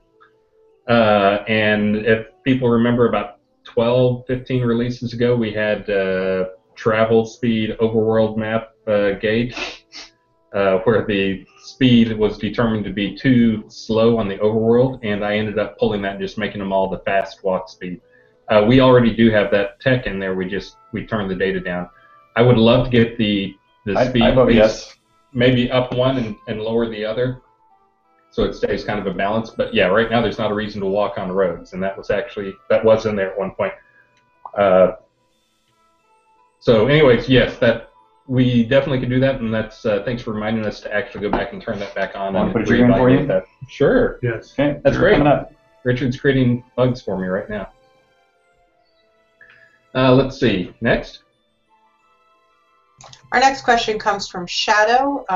She would like to know if we can explain how the reward involving picking a last name will work, and what is the combination of unique that would make a name unique. That is a great question, because right now it's the combination of first and last names that is unique, and that's the way it is currently working, and we have discussed that internally. There's a couple of ideas that are floating around. We don't have a solution we're quite happy with, other than the one that's out there right now. So, if people have suggestions they'd like to put forward or discuss in the forums, that'd be great. Because other than the one that's there now, we haven't come up with one that we feel is a better solution than what we have currently. So, if other people have some suggestions on something that's a better replacement than what we have, I'd love to hear it. So, what a great non-answer. That's the that's the truth. So there's some truth, laying some truth on you. So how about a prize to wipe away that truth? Yeah, that was exciting, Starr. Yeah. What an exciting answer. So how about some story credit and a T-shirt? So the winner of the store credit is Amazing, A-M-A-A-S-I-N-G, wins $10 in store credit, and Star Sweat. And winner of T-shirt with Star Sweat on it is Leos Templar. Leos Templar wins the Anointed T-shirt. I will put Anointed in a note for the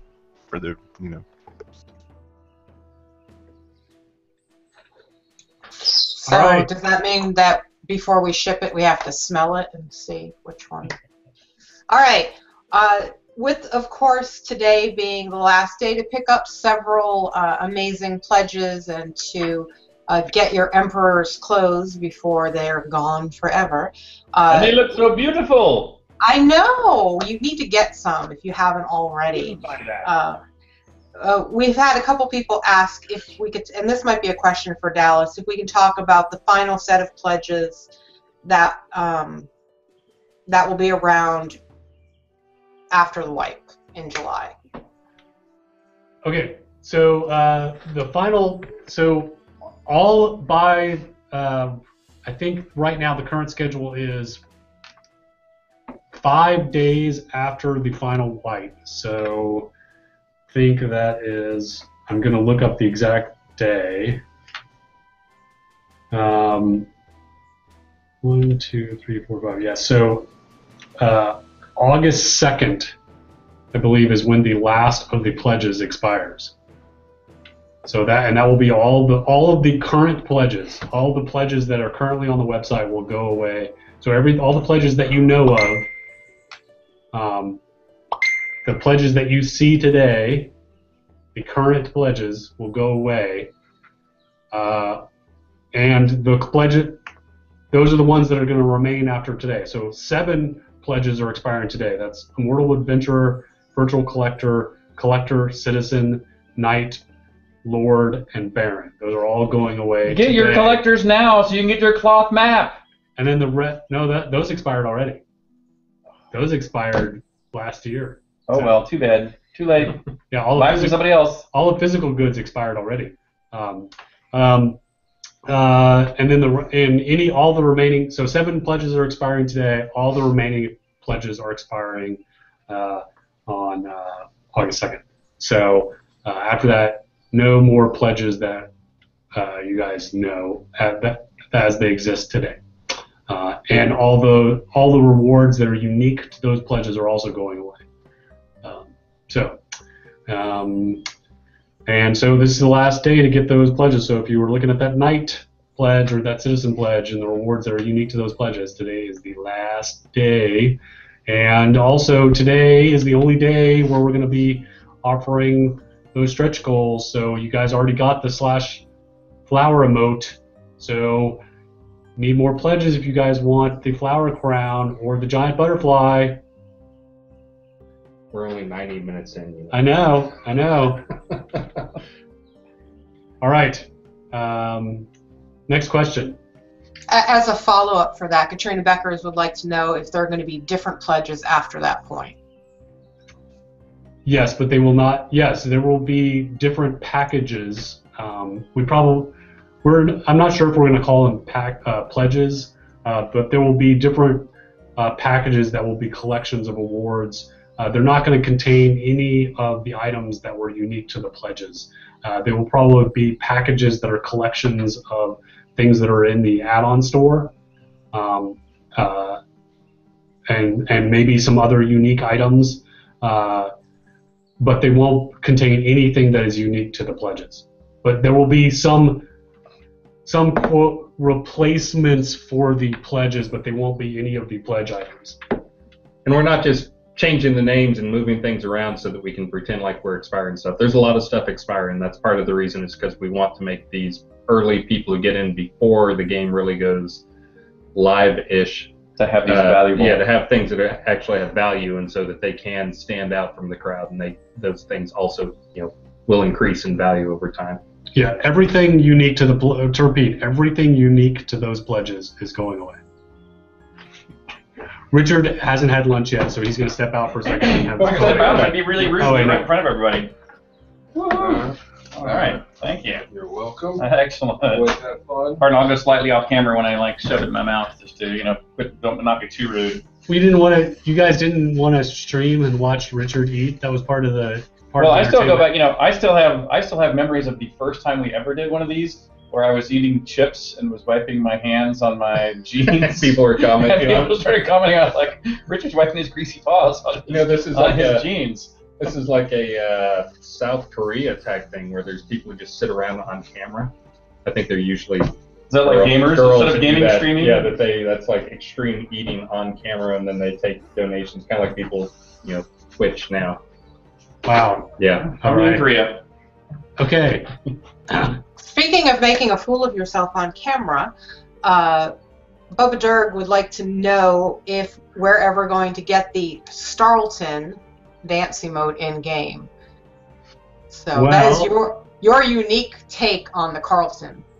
Well, just so you know, Matt is actually actively working on the Starlton with specific instructions not to use the Carlton as reference, but to instead use the video of me badly doing the Carlton as reference. So he is actively working on that because it's super important. So, in fact, Matt has a sort of running task to basically outdo all the other games in existence for our overall emote list. So he got an assignment to go over all of the emote lists for other games and make sure ours is bigger. So because we're from Texas, yeah, and everything's bigger in Texas. So we're gonna have more emotes, more dances, more social animation than that's our goal than any other game. So, and I saw comments here saying that Matt was a badass, but Matt is doing great stuff, and I think he may be done with the Starlton by now. Yeah. But I think people also saw me doing a certain emote, one of the dances last week. I might have given it away to one or two people. But what? Pre-wipe? Oh. What? Pre-wipe? Yes. So. Oh. Yeah. Okay. So, yeah, and now that is in addition to all combat work he's doing. So he's been also spending a lot of time polishing moving while fighting animations, which we still think need some more work. So we're balancing that with the emote work, but we're trying to make those, only saying, that's okay. So do we have some general questions from IRC we can throw our way? We do. I've been trying to sort through them off to the side here. Let's talk a little bit more about, we've had a couple questions come in about final wipe type stuff. Cara Bray would like to know if melting add-on store items will be possible after the final wipe if they decide they don't want it, or will they have to sell those things to other players? I'm sorry, I was looking at someone. Say that again, I'm sorry. Basically, they would like to know if add-on store items will be meltable once we go past the final wipe.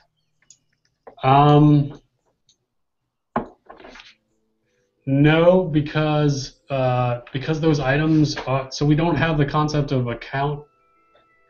Like, those things aren't account bound, and so since you can trade those with other players, we're not going to make those. You won't be able to melt those down once you claim them. So, but now that's one of the reasons we made that claim your rewards button, is you're still going to have that opportunity before you claim them, but once you claim them, you cannot melt them down. So. Seems to make sense to me. Because otherwise, like, you could claim it, trade it to someone else, and then melt it down, and then you get basically the item twice. So. Okay, our next question that came in from chat is from Budner. Not Budner, Starlord. He would like to know if we have the statistics on how many players are online on average, and then the most people we've ever seen online at one time. We do have those statistics. We don't normally share them. We've had more than 1,000 people log on for surges. It's usually in the few hundred range during the release. It all depends on the time of the release. Like when there's a land rush, it goes much higher. But I can go pull them up. But yeah, we usually don't share those things, not for any particular reason, just because we haven't shared them much before. We could share them. We look at those things a lot because we're trying to watch to see what type of load we get at different numbers, as we're preparing for a much larger number 90 days from now. Yeah, in the 1,000+ ranges where the high numbers are, and those were traditionally the peak numbers were on wipes right afterwards when there wasn't this whole scheduled land rush system. This land rush, actually, we had more people log in on the particular day, but it wasn't quite as rushed as what it was before. So it wasn't everybody trying to log in at once, because before it'd be everybody log in and then quickly run as quick as you could. So this actually fixed some of those problems. I do want to say for this land rush, though, I really enjoyed seeing multiple players. That was us. Burning Toad has a shot of 4 guys all standing around a sign, just looking at a sign, waiting for the land rush timer to come up.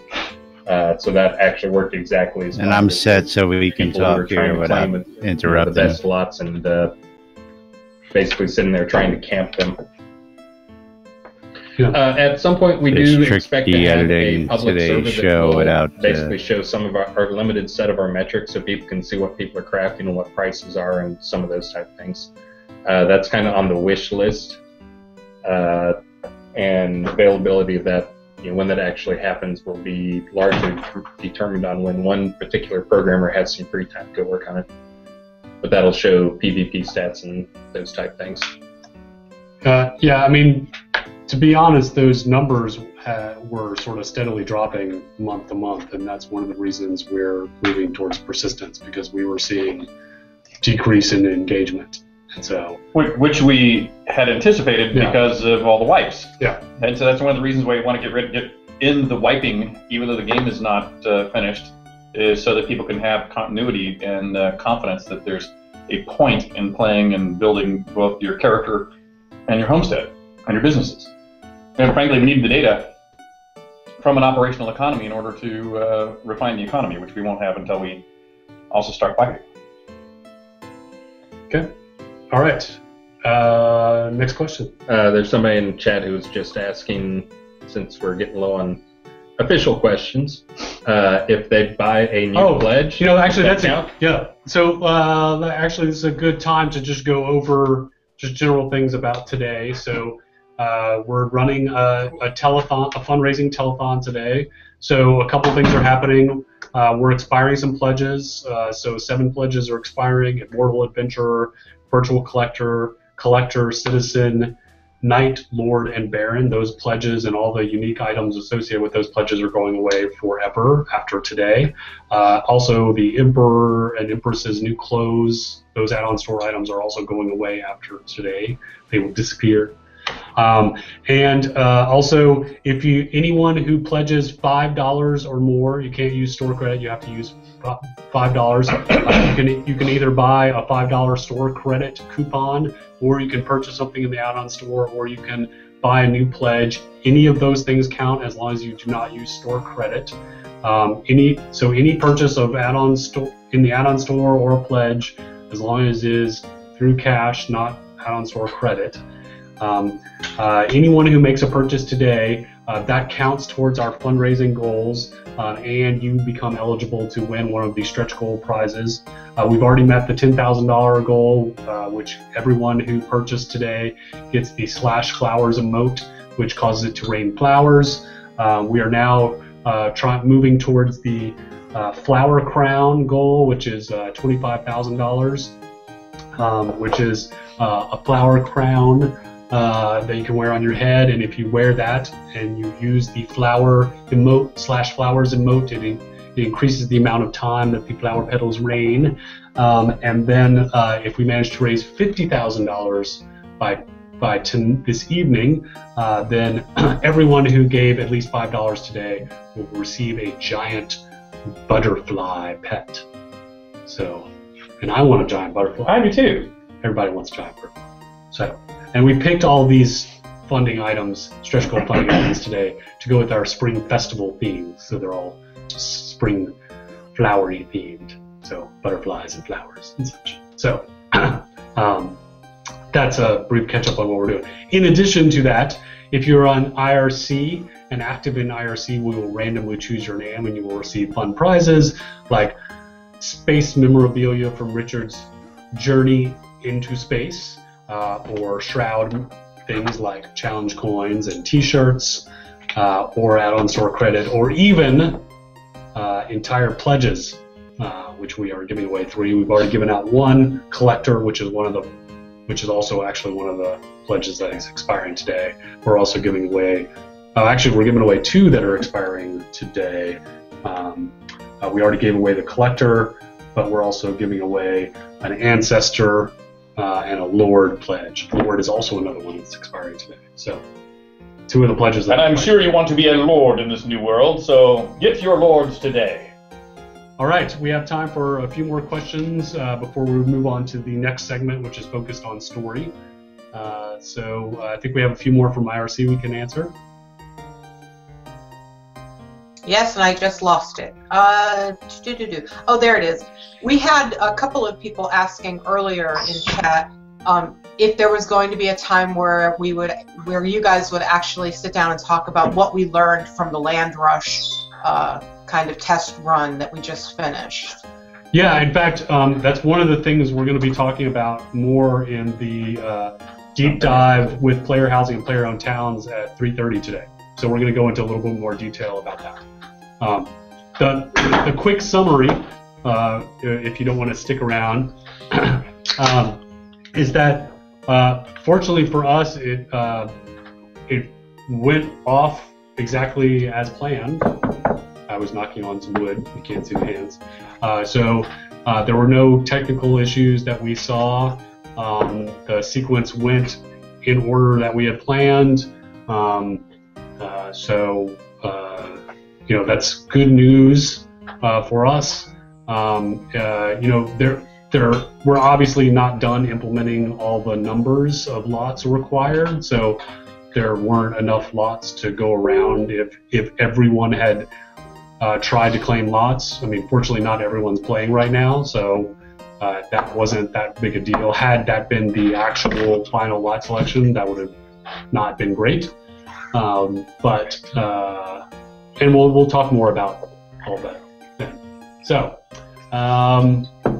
next question. Oh wait, looks like we just had another time for another shot/dance/song.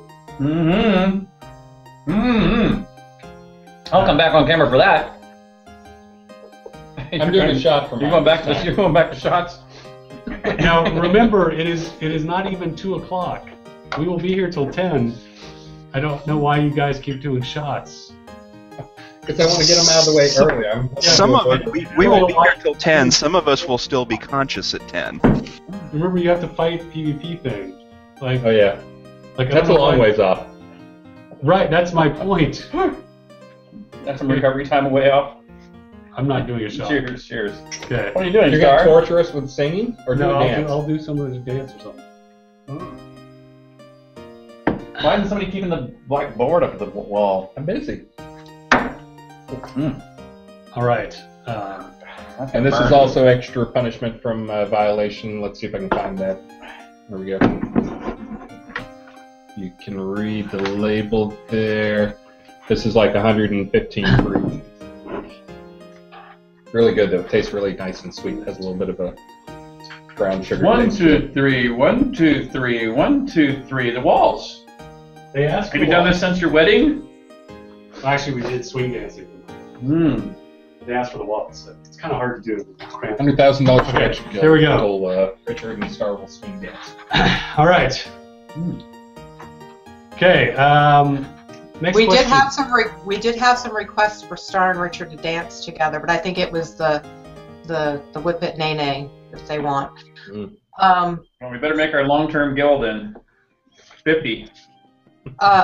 Amassing asked earlier if we could talk about single player offline and the timeline for rolling that out, but I'm not sure if that's part of the story segment or not. Yeah, so we can talk about that. So next release, we're on track to have the first iteration of companions working. We should also have a version of save games working, so you'll be able to basically save and restore. We probably won't have reward claiming for offline, although no, Chris shaking his head, like probably not. Is that you shaking your head, or were you just... That was me shaking my head, and then that was also me remembering that I got out of bed this morning and ready to shave and do everything, get the baby.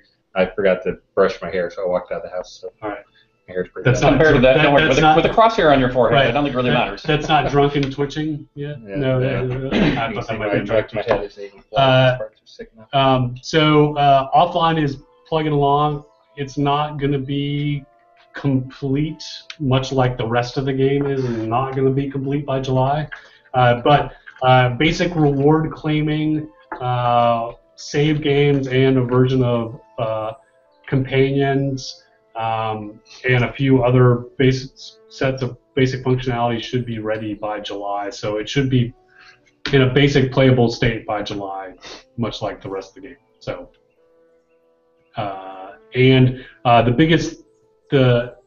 but again, the rest of the game won't be complete by July, so it'll be it'll be no different than the rest of the game. So, to be clear. But again, it'll have save games, it'll have companions, you'll be able to claim your rewards. There's a few other things we're going to try and sneak in, like make the economy and the spawn rate be different in offline mode versus online. We're not sure how much we'll be able to get that variance going. There's another Skunkworks project that we haven't even started, but we all sort of secretly want to make happen, which is a variation of the conversation, the chat window, where there's no chat window. But we don't know if that's going to happen by July. But we'd really like to get that going. But that's a don't lawyer us, bro, because that we don't even know how we'd fit that in, but we'd really like to get that in. That was a long sort of rambling answer about offline. But we're still 100% committed to it. We're gonna make it great. It's gonna get love and attention. So, and the campaigns are gonna be fun. We're gonna talk more about that next at 2, which is coming up in 9 minutes. Okay, next.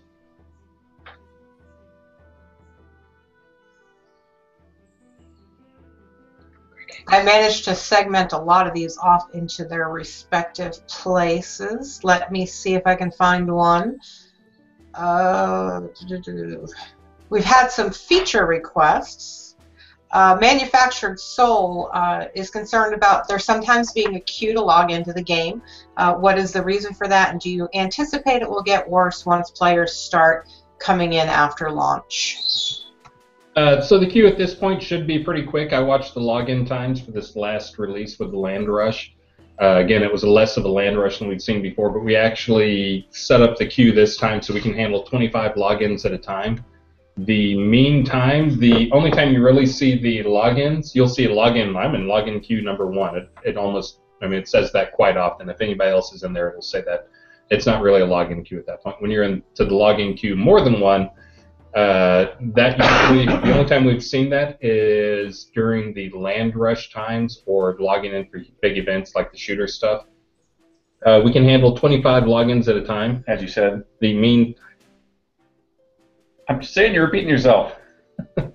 The mean time to log in was under 3 seconds this last time, and that is largely, normally it's very low, but when we do a wipe, it's higher because there's a lot of rewards we have to give to people, and there's a lot of database stuff going on.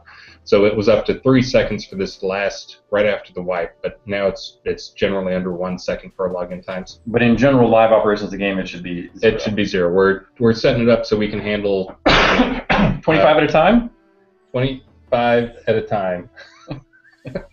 We expect the system as it is right now, without even scaling up beyond the small system we have, should be able to handle 20,000 logins an hour.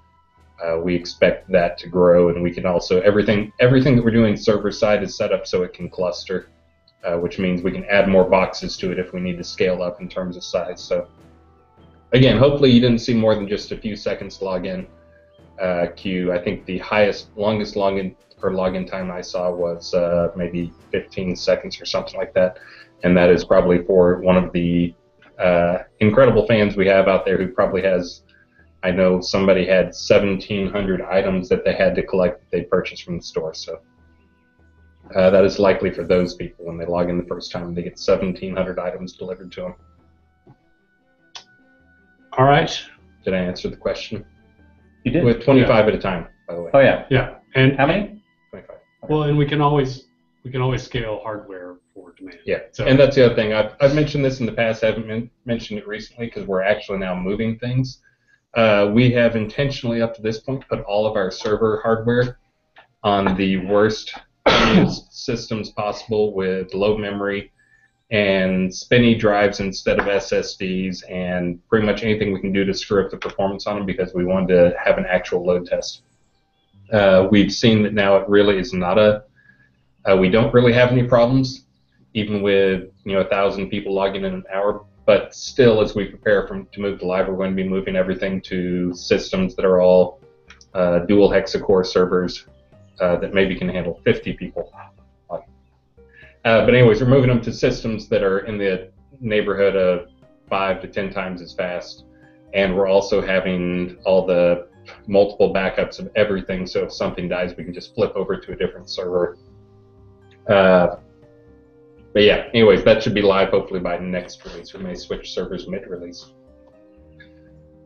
And speaking of banks, Amassing would like to know if there would ever be or could ever be a way to purchase the ability to have bank items available from any bank. So what we've talked about, and won't be ready for July, but what we've talked about is a fee to ship items between banks. But we don't ever plan to, because of the way we want the regional economies to work, we don't ever plan to have items available at all banks instantly. But we have talked about the ability to ship items between banks.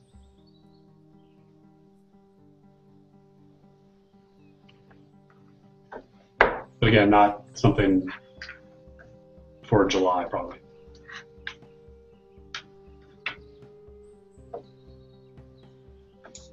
And another request comes from Brickbat. He would like to know if we can ever get gag gifts in the add-on store, like dunce caps, ping pong paddles, goofy stuff.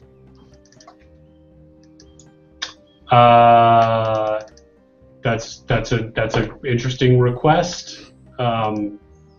We will definitely consider it. And he would also like to see the virtue symbols as statues for in-game. That's a good idea. Also, That's a great suggestion. I think that one's already in the queue, but absolutely, don't disagree. Speaking of virtue symbols, I have to show off them. And finally, Amassing would like farm animals, or larger variety of farm animals like pigs, ducks, chickens, cows. We already talked about ducks. So speaking of virtue symbols, so I received a gift recently from Amber Rain in this lovely box. Let me see. No. You favored person. And then when you open the box, inside, nice. The Chaos Spoon. Nice. Now you can see my spoon. Nice.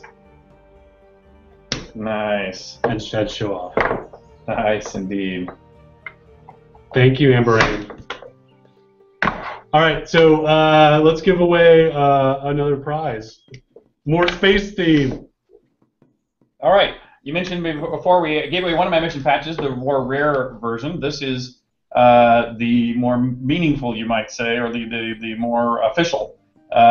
This is, I went up on Soyuz TMA-13. It was the 100th manned Soyuz launch ever.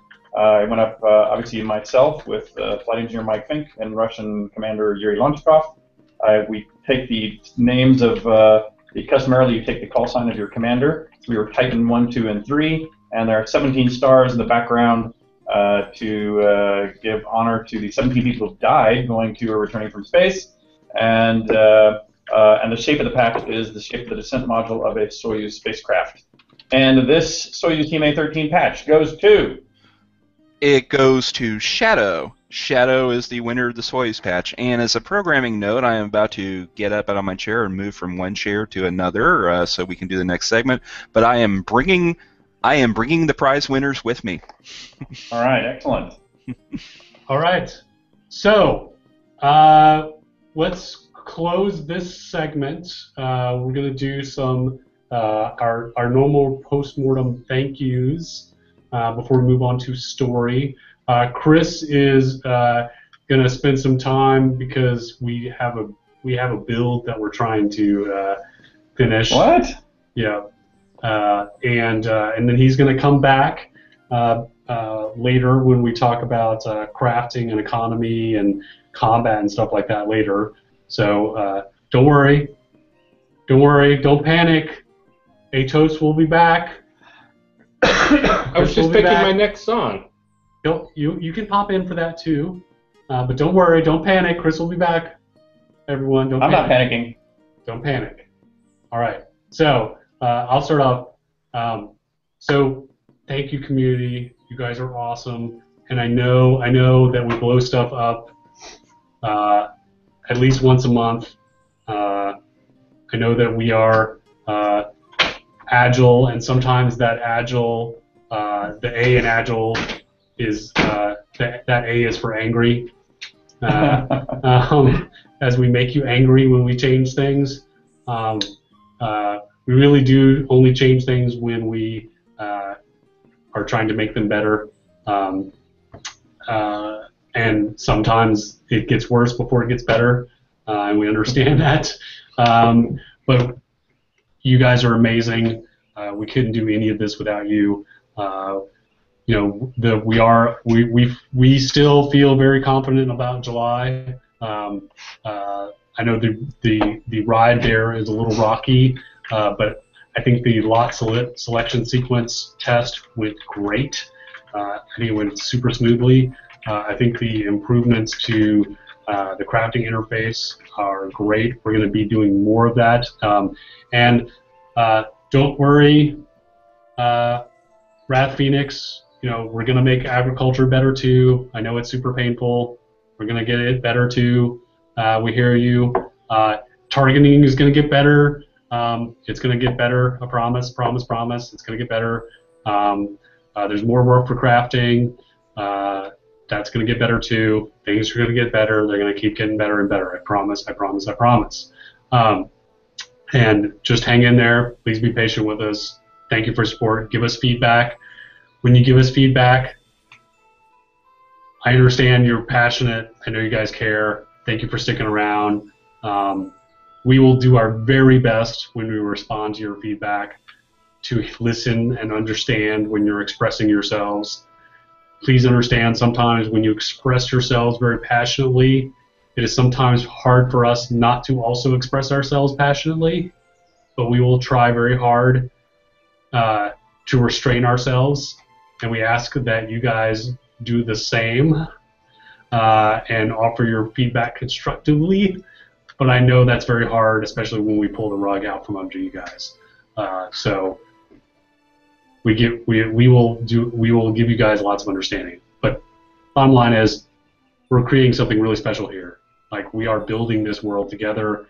You know, when I go to events that you guys are running, and like we went to the final match in the EVL PvP tournament, and seeing the space that you guys built and the tournament that you guys ran, and the party that you guys threw afterwards, and seeing the world we built, the tools that we guys gave you, and then what you guys did with the tools, and then multiply that by all the other events that all the other players run, and then all of you guys do. Like, it's just humbling, like, and amazing, and thank you, and more of that, please, and more of what all you guys do, and we really, really, really, really appreciate it. And we try to balance everything we do. We are crowdfunded, which means we do need to ask you guys for money. That's why we have telethons. That's why we put things in the add-on store. We also try to put a ton of content in the game. We do put things that you can craft in the game. We do put new content in the game. But we also need to put stuff in the add-on store. We need to do things like this telethon. We try to keep it really balanced. So, but give us feedback when it gets too wonky. If we go too far the other way. And now I'm rambling, and I can see people telling me I'm rambling. So I'm going to stop now. Thanks. I'm going to go pretend to do a little work, like I'm actually going to do anything after 5 or 6 shots. I'll just channel the Don't break players the who are bill. still frustrated and say that the reticle system will definitely get better because it can't get any worse. Again, that was channeling the players who are still unhappy. I know a lot of players are actually happy and like the direction that it's going in. But we'll continue to work on it. We've got a long list of stuff. Some of it we'll get in for R29 in the next patch, which I made Starr let me do at least one more patch because he was trying to cut it off with the current patch that's building. But we will do one more patch at least. And then the other parts we'll get on for R30. So you may have to live with it for 3 weeks or so because this is a 4-week release. And by the time we get out the last patch, it'll probably be a week into that, so 3 weeks ago. But again, it will continue to improve. We do continue to listen to players on all that stuff, despite what I occasionally see people say. And I do have to remind myself every time I go into forums that if people are angry about stuff, it's because they're passionate about the game. And that is the passion that we want. We just have to always try to remember to try to keep it focused, constructive, and work towards making a better game, not tear people down. So thanks to everybody. I'll be back on camera here in a little while. I'll probably actually be in the game if I'm not clicking the button to publish. See you soon. And I don't need to say anything because I'm not going anywhere. So, but I do have a question for you two. Are you guys going to be wearing these when you come back? Mine is already. My plan is to stay. Come off a little. Already. If it starts to come off, I'm going to redraw it. All right. And plus, I'm going to be drawn. And plus, I'm going to be drawn. To see if I was leaving mine on. All right. Yeah. It was a little sweaty-ish in here, so I think I. Plus, I'm going to be doing the flower crown later. When we get to 25,000, I'm going to have Hutch. You don't want to sit down in the store? There's no room. I kicked him out. Welcome back. Did you bring your own shot glass? Or are you going to sing or dance? Based on my next one, Johnny Cash will be my next song, by the way. Johnny Cash's version of Hurt. All right, I'm going to be popping in and out of this. So our next segment. Oh well, first of all, just general. We're starting a new segment. New segment, everyone. Hooray. Great news. Great news, indeed. So this next segment is story, companions, NPCs, quests, etc. So this is where you guys will be able to ask questions. We'll do our best to answer them. All related to story, NPCs, questions, etc. So just some general things. Reminder: we're doing a telethon today. If you spend $5, either at least $5, not in-store credit. You can buy store credit, but you can't spend store credit. You can buy things in the add-on store. You can buy a new pledge. And if you do that today, then you will be eligible to win a stretch goal prize. We've already achieved our first one, which was the /flowers emote, where it will rain flower petals. Now we're going for the flower crown, which if we achieve it, yes, I will have Hutch draw a flower crown on my head with a dry erase marker. And if we reach our biggest goal, $50,000, a giant butterfly. I'm not sure where the giant butterfly will be drawn. On your cheeks. On my cheek, on the top of my head. On the top of my head. Draw a giant butterfly on top of my head. We're going to have other segments today. We'll be handing out prizes periodically. And Lum assures me that he's going to be able to hand out prizes while he's in here through some wizardry. We are only $360 away from the flower crown, so apparently you guys are going to see the flower crown on my head sooner rather than later. Can't wait. And reminder, we're expiring 7 pledges today: Immortal Adventurer, Virtual Collector, Collector, Citizen, Knight, Lord, and Baron. So they're saying I need a chat bubble on my head. Chat bubble, good idea. Will you send Hutch back in? Well, we're about to do the flower crown anyway, so we'll get him in and we'll do the flower crown and the chat bubble at the same time. All right. So, and in case you're wondering, why are these idiots have things drawn on their head? Well, because we're idiots. No. It definitely deserves to be circled back on because this is something that players need to weigh in on. I see what you did there. Okay, so what this is we changed the way our targeting and UI works, and we know it is a painful experience for many of you, and so this is our way of showing solidarity by having these on our heads the whole time. It's also a little bit of a tongue-in-cheek because we are often accused of being rather cultish with our community, And so there you go. So what a way to show our cultishness by having something Charlie Manson-ish. Yes, quite so. Yeah, so there you go. All right, so without further ado, we should jump into some story questions. Let me give a little story preamble, if I might, before we jump into questions. So while you do that, I'm gonna. Very good. You go do your step out. Bio break. And actually, Richard, while you do that, I'm gonna run to get more coffee. No problem. You guys go do your thing, and I will preamble. And if we run out of time there, Lum will preamble. So you're going to wax, aren't you? I'm going to wax on philosophically. Wax on, wax off. Now, my wax on, though, it has to do with the internal debates that go on all the time about prioritizing various things and using that as a framing of the state of the story. So, you know, every person on the team has their own area of interest they're trying to push forward. And you know, one of the things that's hardest for us to balance is which things do you finish in which order, which things come online at what points in time. And so one of the big pushes was to get to this wipe by July. And so that needed a certain set of things to become prioritized to allow that technically to occur. Well, one of my personal areas that I'll actually mention too, that I push on very strongly these days, is one, to get the story as complete as possible, or at least finishable as possible, at least the truth, love, and courage arcs by about the time of this final wipe. Not the finale segment that we might wait till much closer to December to unveil to all of you, but at least to where you can kind of start into the main storylines with some confidence. That actually, what's interesting about that is, A, that's hard, as this guy will attest to. You know, we have he has a couple of people helping him, but still, compared to the amount of staff that is applied to story on any similar sized project, any smaller, any tenth the size project, you know, we're undergunned to do that. But we write a lot, though. We do. That is true. You write a lot. I think Dallas is coming in to. Uh-oh, there might be something up. Yeah, I think we're going to have to. Well, he stopped. He didn't come back. So. Because the flower child is gone. Oh, good point. Well, you know, we'll see when they get back. But that also then runs in line with it. You know, a lot of people have been tweeting. A lot of people who tweet with me have been asking questions about, you know, like, when are we going to see a playable piano that opens a secret door? When are we going to see you know, these little one-offs that in their mind make a Lord British game a Lord British game? People are commenting very fondly, by the way, of the Sword in the Stone and the Singing Rock as examples of this. And what I tell people, and I want to tell you this now too, is that for me, when we do a game, you know, first you put in the main systems. Like for right now, you know, you can now give gold at a wishing well, and something does occasionally happen.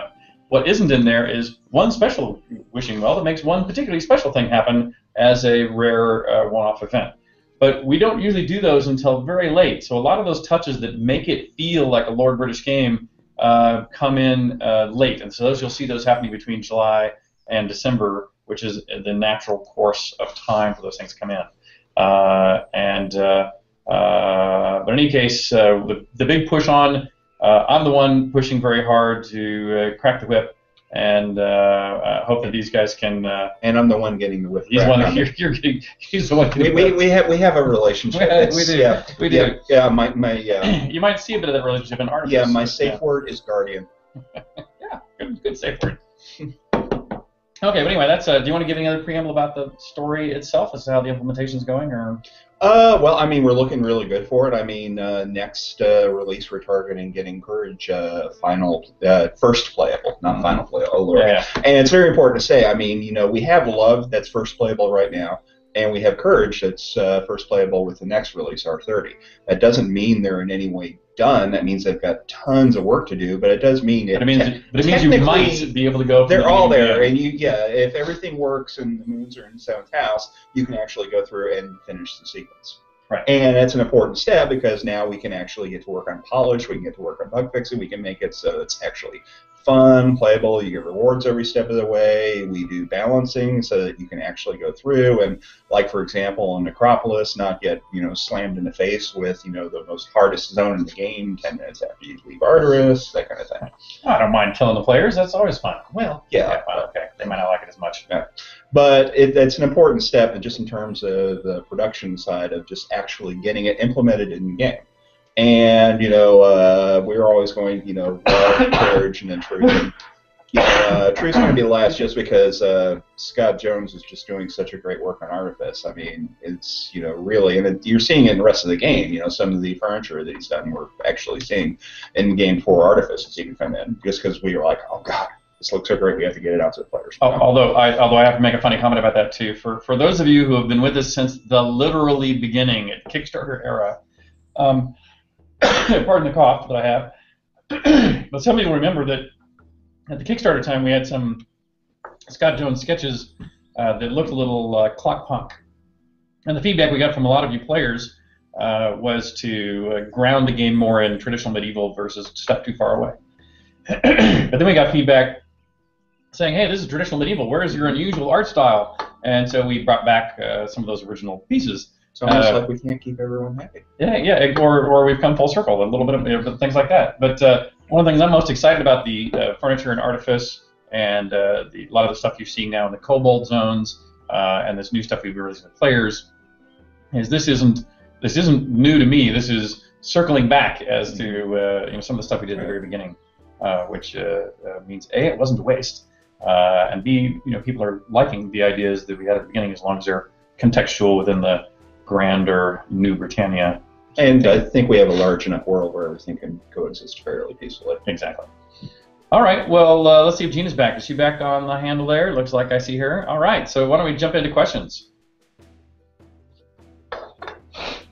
Okay, our first question comes from Browncoat Jason. He actually has quite a few of them, so I'll give you the first. He wants to know about the planets and constellations. Can we get more information on what their names are, what they signify, and the kind of effects we are considering tying to each of their functionality? So I do have at least temporary names in for those planets, although I don't remember them all off the top of my head, and B, I don't want to announce them really much either, just in case we change them a little bit. But they are, you'll notice there's 8 of them, and they are directly related to the anti-virtues. One of the reasons I want to debate their names a little more is, as I was talking at a show I was at the other day, I was noting how the naming conventions that I usually do are a little obvious, like Artifice. Do you think you're going to see true things or artificial things in Artifice? Might be a little directly named, and so we might want to give them a little bit more cleverly named names than just something similar to the Ultima dungeon names, for example. But maybe that's got, we just haven't settled on that for sure. But those planets moving through the heavens, then the one thing none of you have seen is that there are constellations up there. In fact, maybe some of you picked some of them out just by staring at the sky. But there are constellations that represent the virtues. And so the movements of those planets and the constellations that you see in the sky that are associated with virtues do specifically tell you about the movements and activities of the Obsidian Kabbalists. But you haven't seen that come online yet, because it's not online yet. And just as a side note, the players have gone absolutely nuts in the chat room with you mentioning anti-virtues. They would probably like to know more about the Kabbalists at some point. At some point, but again, but now is not the time to tell you much more about the Kabbalists. And because it's not in that time, because apparently there's no time. Apparently it's time for something else. Yeah, I'm actually going to come in and share this shot because we just hit the $25,000 stretch goal. All right, excellent. Yeah, and in lieu of a shot, I'm going to have a flower crown drawn on my head. That's my contribution. Oh yeah, we should do it not just in black and white. We should do it in color. And you, Lum? Oh yeah. I'm going to do a song. What song should I do, community? Okay, I'm looking at IRC. Tell me what song to sing. I'm so happy, so happy. Let's see. What song should I sing? Don't forget there is a delay on our feed. That's why I'm waiting on it to catch. They're all busy laughing right now at the flower crown. I'm catching up. Cheers. Thanks to all of you. I've been in there watching the money flow. It's been flowing faster. Oh, yes, that's perfect. The reticle's got to go. Try around. Just leave that as the sunflower in the center of the flower crown. All right, I'll leave. Oh, that's not it. I have to touch it up a little bit. I guess the reticle would be good. Okay. That's okay.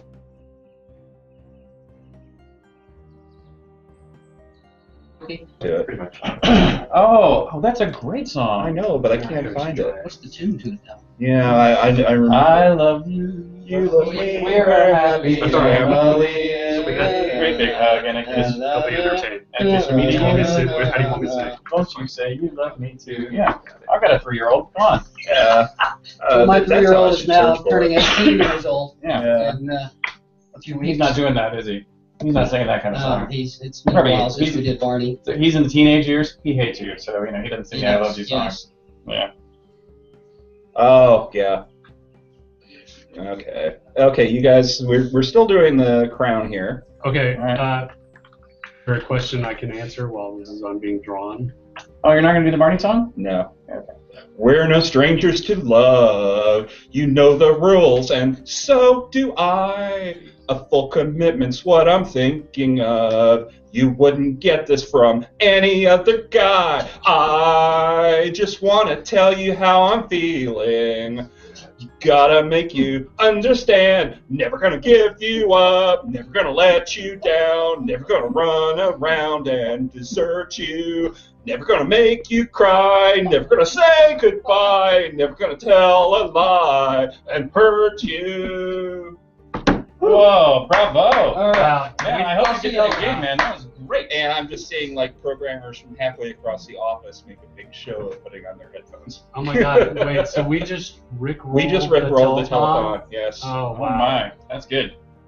That was Kytail's. Hey, I need to know if there's suggestion. any It was a good space one. cards on the Hangout. Holy moly. Can we pay to have him stop singing? My ears. Wait, please. When I sing songs, I'm gonna sing some cute songs that I made up myself when it comes Wait, so who's worse, me or Lump? I think I'm worse. Oh, we can have a Portalarium Idol contest to I'm pretty see sure who I'm worse. wins the. I think nobody wins. She bangs. Nobody wins. Everyone loses. Everyone. Okay, let's get back on topic. All right. Okay. Questions, Gina. This question might be actually good for Starr. Okay. Right, it's gone now. I didn't know where to put this one, so I don't really know if it's actually for this segment, but Taka wanted to know about multiple characters and when those will be coming online. That's not a story question, but that will be post-July, but it's still on the schedule. Story questions. We want story questions. Okay, if you want story questions, then our next one comes hot off the anticipation of companions. We've actually got several questions about companions. Let's start with the basic one. Can you tell us where they come from? Will there be plans to add additional companions after release, or will there be hirelings instead? Let me give a first part of this, and I'll let him give you some detail. We had this fairly loose plan on companions, other than understanding where the kind of the historical utilization of companions in Ultimas, and so I wasn't exactly sure how Lum would dive off onto that. But I actually think that the backstory and framing of these characters, kind of where they're from and what aspects of our 3 principles they take on for people who pick them up as companions, I think is spot on. So first of all, I'd like to say congratulations on the materials that I've read the other day. I too look forward to playing solo player and traveling with with these companions as I play the game. And for people who didn't follow along with that, there actually is a forum thread up that we posted last week that does give the status of the first 3 companions. There will be 3 to start with. There may be more post-July. I mean, we don't know yet. But you might imagine those 3 might represent truth and love and courage and their main 3 character archetypes. And they do have callbacks to characters in certain other games you may have played in the past. And but any resemblance, of course, is purely coincidence. Yes. Other than they are real names of real people, and so therefore really available in the real world. And patterned on real people. The first companion, if we're going to get at least 1 for the next release implemented. Which one? Fiona. Fiona Fitzowen, the bard who will be found in Arteris, and she will be the first one that will be put out there. I think they'll find her in the same place you find the spirit talkers. Is that correct? Yes, they will. She likes to hang out in taverns like most companions. Great. As they do have their LFG. Yes. Yeah, kind of metaphorically. And actually, I'd like to have the companions appear for everyone in multiplayer online modes, but you can't. You just won't be able to recruit them, but they'll still be there in the tavern. You can talk to them. Yeah. Anyway, I think the work on companions is going to be. I think the companions themselves will be very interesting, and I at least really like their the personality profiles that we have for them. I think people will find them to be both fun to travel with, as well as a good homage to our previous work, and good for gameplay in a solo player game about virtues that will harken back to Ultima 3 and up, where you had companions. And work will be continuing on them, obviously. I mean, once we have the first one in and then the other 2, it's not like we're not going to be adding to them. I mean, we'll be getting as much content in as possible this release, but... And how much do you think you'll get in, not at first, but in the long haul, when the companion is with you, will they offer commentary? Yes, they will offer commentary when you enter an interesting space, when you interact with people. If you have more than one companion, they will interact with each other. We have the technical systems in place to do this already. It's just a question of actually plugging in the content in this point and getting it written. Right. And so those will also deepen over time as individuals, and if we decide to do additional, obviously the next number after 3 would be 5 more to get us up to 8, and so start with 3, maybe get to 8 eventually, and we'll see what the need is and how fun it is and how hard it is. And now for some bad news. I know that one of the things that players have been hoping for was that we'd have some method of customization for things like inventory management, skill usage, and all that, and not for episode 1. For episode 1, they're going to have their own inventory that they manage. They're going to have their own skills that they manage, and we won't have a way for you to change that. It does make some sense from a story perspective. I mean, Fiona prefers a crossbow. If you hand her a sword, she's going to look at you and go, "Which side does this go on?" But a lot of people do see them more as deeper character development means, but we just don't have the scope for that this time around. Yes, Starr? We are going to have in place, though, that they will dynamically scale. Yes, they will gain skills alongside you. It's just you won't be able to control which ones. You look so beautiful, Starr. It's so beautiful. I feel so pretty. It looks like you're going to a red wedding or something. Yes. While we're on the topic of there's one companions, more question that I'll just hit from the RC. We've been told the companions will not be romantic interest for the avatar. Will there be any romantic interest for the avatars? Well, in multiplayer online, I can't control what people do. But well, and again, don't forget, these are all things that will deepen over time. And so, the romantic interests, etc., online and offline, are great ideas. And so, we won't lose track of these things. Many of them are already in our Jira pool. We just pull them forward. We review the whole pool periodically and pull forward the ones we think are kind of mission critical to episode 1. So that also would be not for episode 1, but is a good idea. Oh man, you're gonna have the best head painting of the day. It would be hard to beat this one. All right. Are we certain those are non-toxic? No, we're not certain. I guess I could read them. Well, There's nothing written on them. The dry erase remover is probably toxic. Well, you know. It does say conforms to ASTM D4236. Well, that sounds very. If you guys rush me to the ER later, it'll be.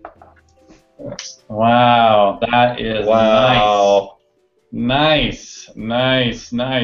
See what you've earned, players? And Any of you to spend $5, you get this. And someone in the chat room was asking if Hutch was actually your brother. Oh yeah, well, we are brethren of the sort. Thank you, Hutch. We do have one more task for you. You know, we have a chat bubble. Yeah, yeah, he wants a. Here, you can sit here. They want a chat Very bubble. good. Like your traditional. Yes. That's it. All right. Turn 90 degrees, I think. Since Lum will be indisposed for a few moments, this is a good question for you, Richard. Yes, please. Let me find it. Wrath Phoenix would like to know a little bit more about the history of Xenos, and especially the satyrs and elven relationships. Okay, well... without spoilers, or too many spoilers. Hopefully. Yeah, exactly. Well, some of this was outlined in the book Blade of the Avatar. So, as you may remember, the elves and the satyrs and the fauns were all Fomorians. They were all these part of this pantheon of creatures that was made 200 years ago during the original rise of the Obsidian Cabal. Now, and to that degree, you know, these elves really became the strongest and most intelligent, most tactical. That's the word. Tactical. Tactically skilled members of the Obsidian war machine. The ogres and trolls were sort of the heavy lifters, and the satyrs and fauns were used less for troops, although the satyrs were used as troops, but the fauns in particular were used as menial labor at the behest of the satyrs.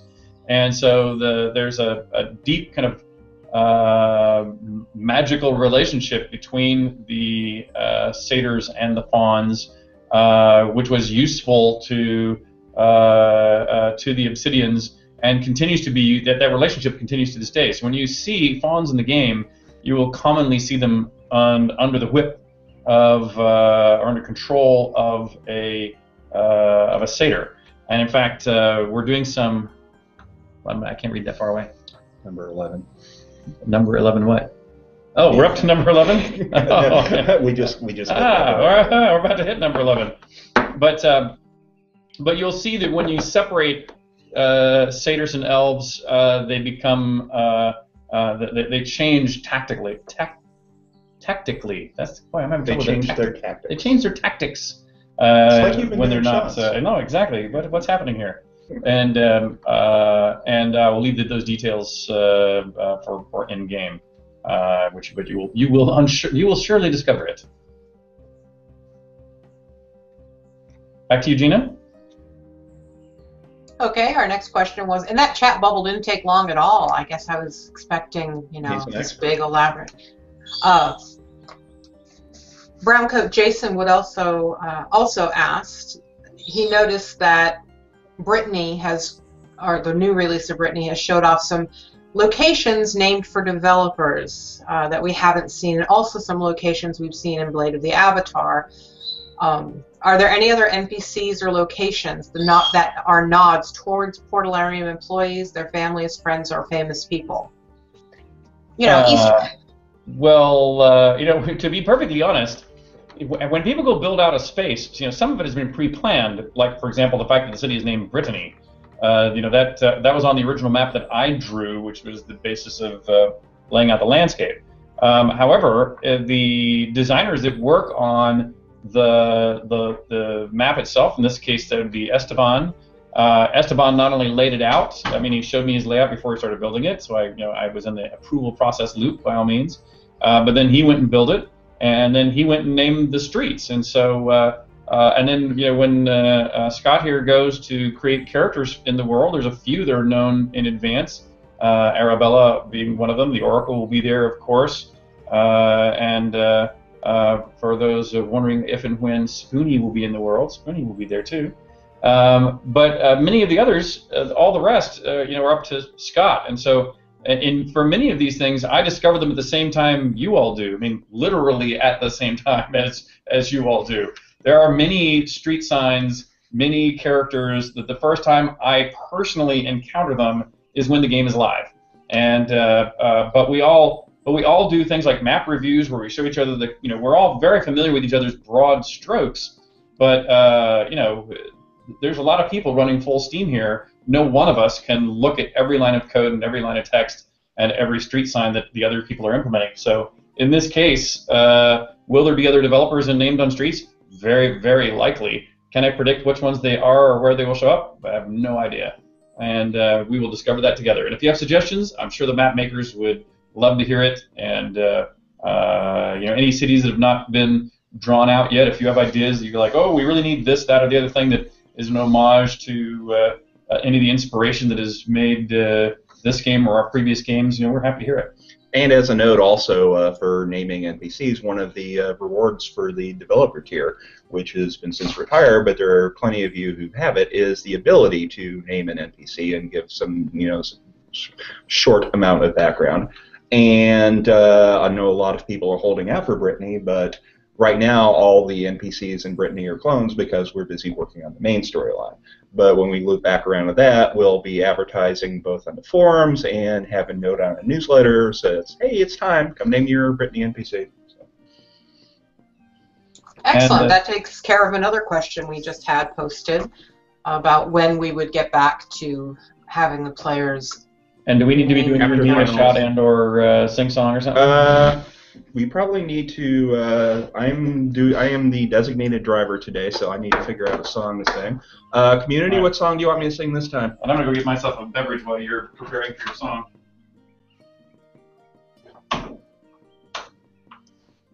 I'm taking requests.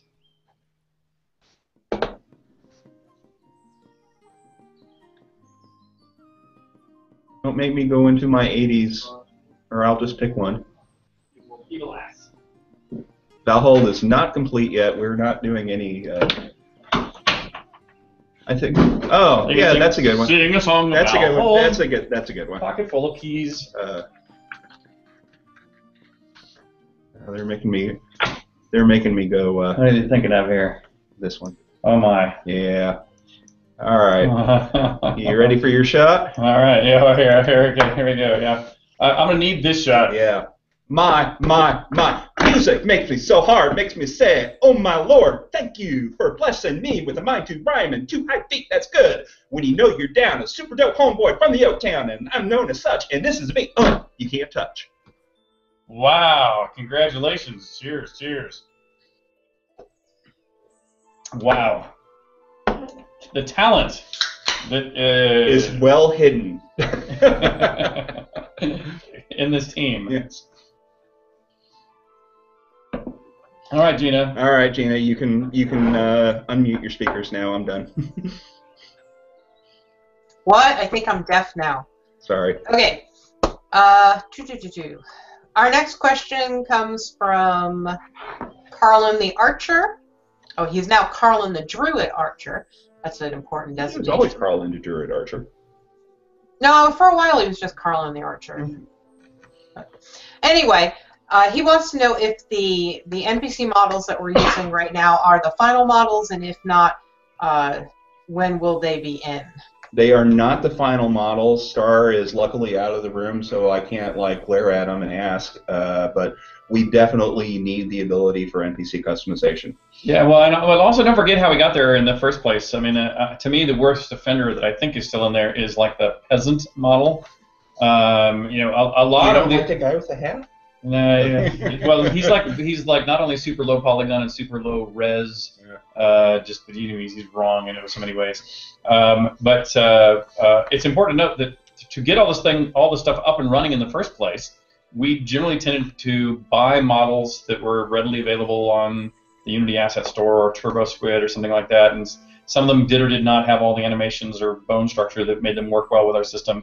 And for a lot of time, we just kept plowing on forward to make sure we could get a totality present, so we could then debate and discuss what the goals really were.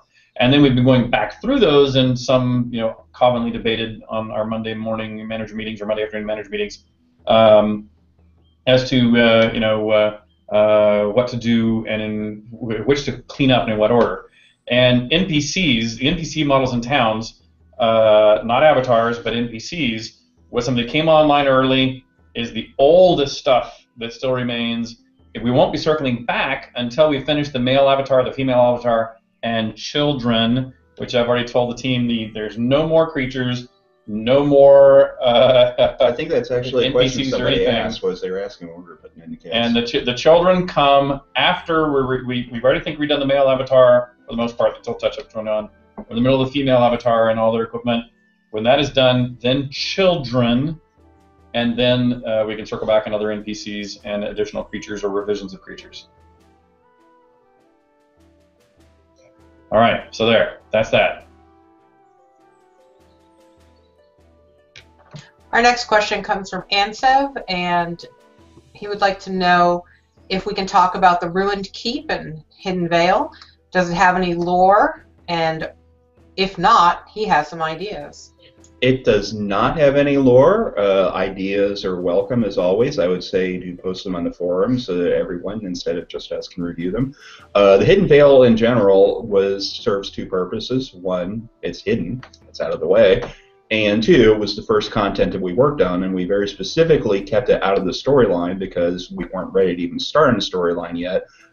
Richard and Tracy were still writing it back when we were first working on it in the first releases. So there's no story connection to anything in the Hidden Vale with the main story at this point.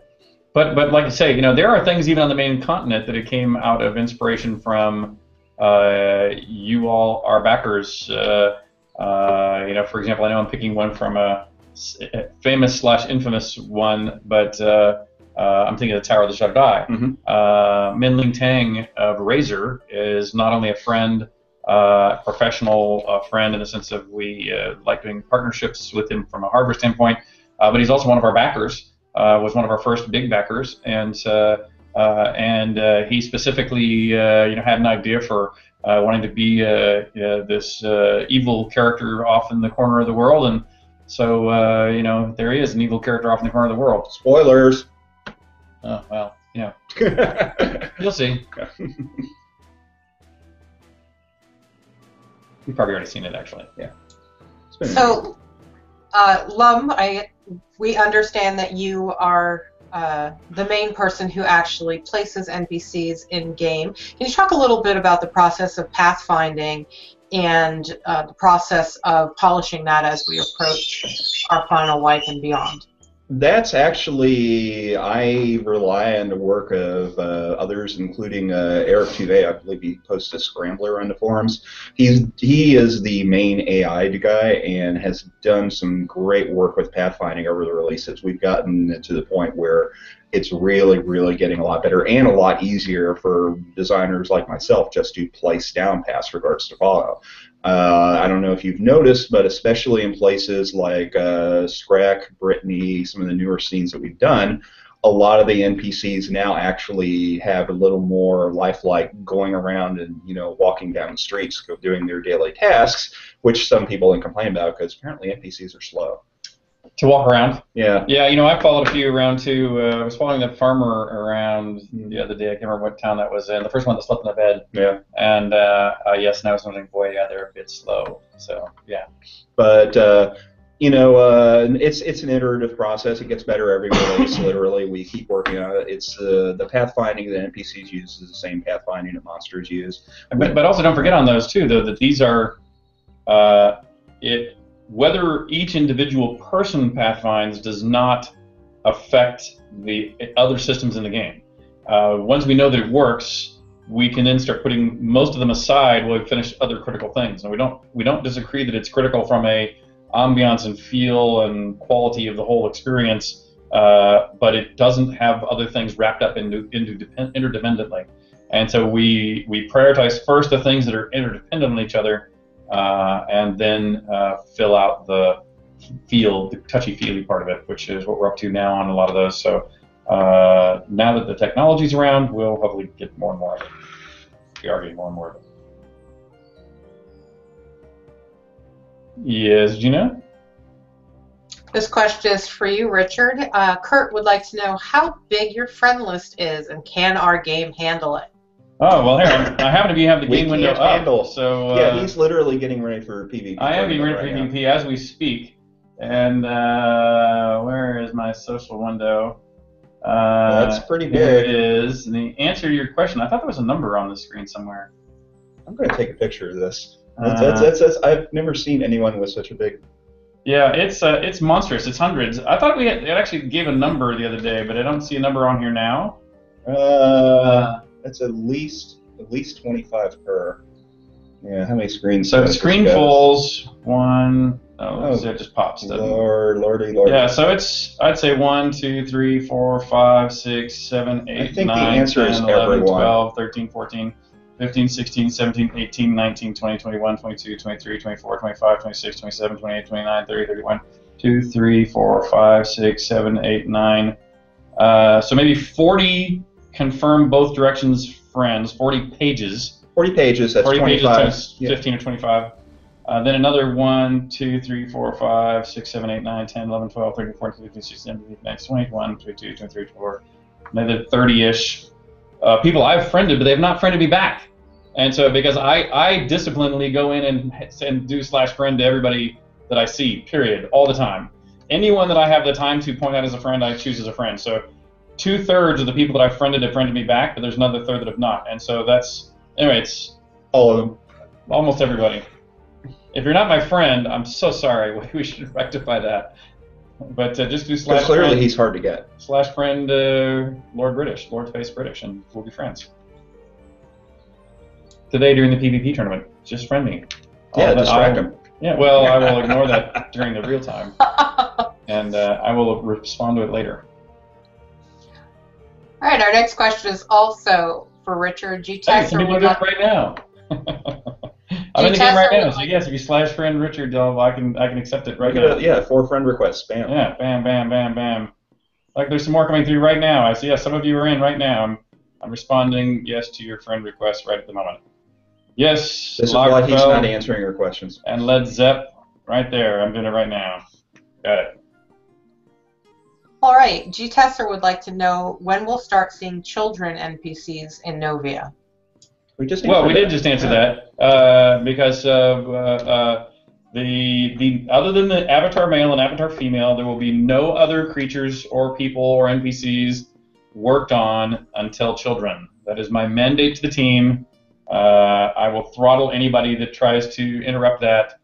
So children should be coming very soon. I have tried to do children by shrinking down the regular NPC models. It did not. Valiant. It was Valiant, but it was not. And welcome to my friends list, Kaidi Moon and Lars van Drakenthal. Oh my goodness, they're yelling at me in chat because it was already answered. I'd like to see you juggle several... There. All these windows and pages. And all right, Grave Godshammer has a question about character customization. I don't know if this is the place for it, though. That seems like more of a UI thing. Endenru would like to know if we'll be able to play with companions in all single-player scenes and not just offline. That's a question that I kind of wanted to start to field because we've getting a lot of people who are asking about that. Basically, they'll in multiplayer online they'll be in there, but the single-player online, do they? Now the key behind that is that we did promise this as a single-player offline specific feature. Well, no, I thought the question was, is in single-player offline, if you go into a solo-player instance, do they come in there with you? So when I go through, for example, the any of the solo-player spaces where we don't let your companions in because we don't want them doing things like fighting the boss monster or whatever, interacting, messing up that storytelling moment. We might want to have them in there, though. I think it's fine. I don't think it's a problem to have them in there, personally. Yeah. I mean, I don't think we particularly want to make the game any more difficult. I mean, Yeah. So. Yeah, I thought that was the online versus offline question, though. Did I get the question right, Gina? That they wanted to know if in solo player mode, when you go into a solo player map, will you be able to take your companion with you? The exact wording of the question is, will we be able to play with the companions in all single-player scenes and not just offline? Oh, okay. Yeah, So it's kind of a hybrid. So yeah, you're right. it's right. But you won't be able to pick up a companion in the multiplayer mode. You won't be able to pick up a companion to take into a solo player space. I think they're talking about single player online. But in the case of single player online or offline. Mm-hmm.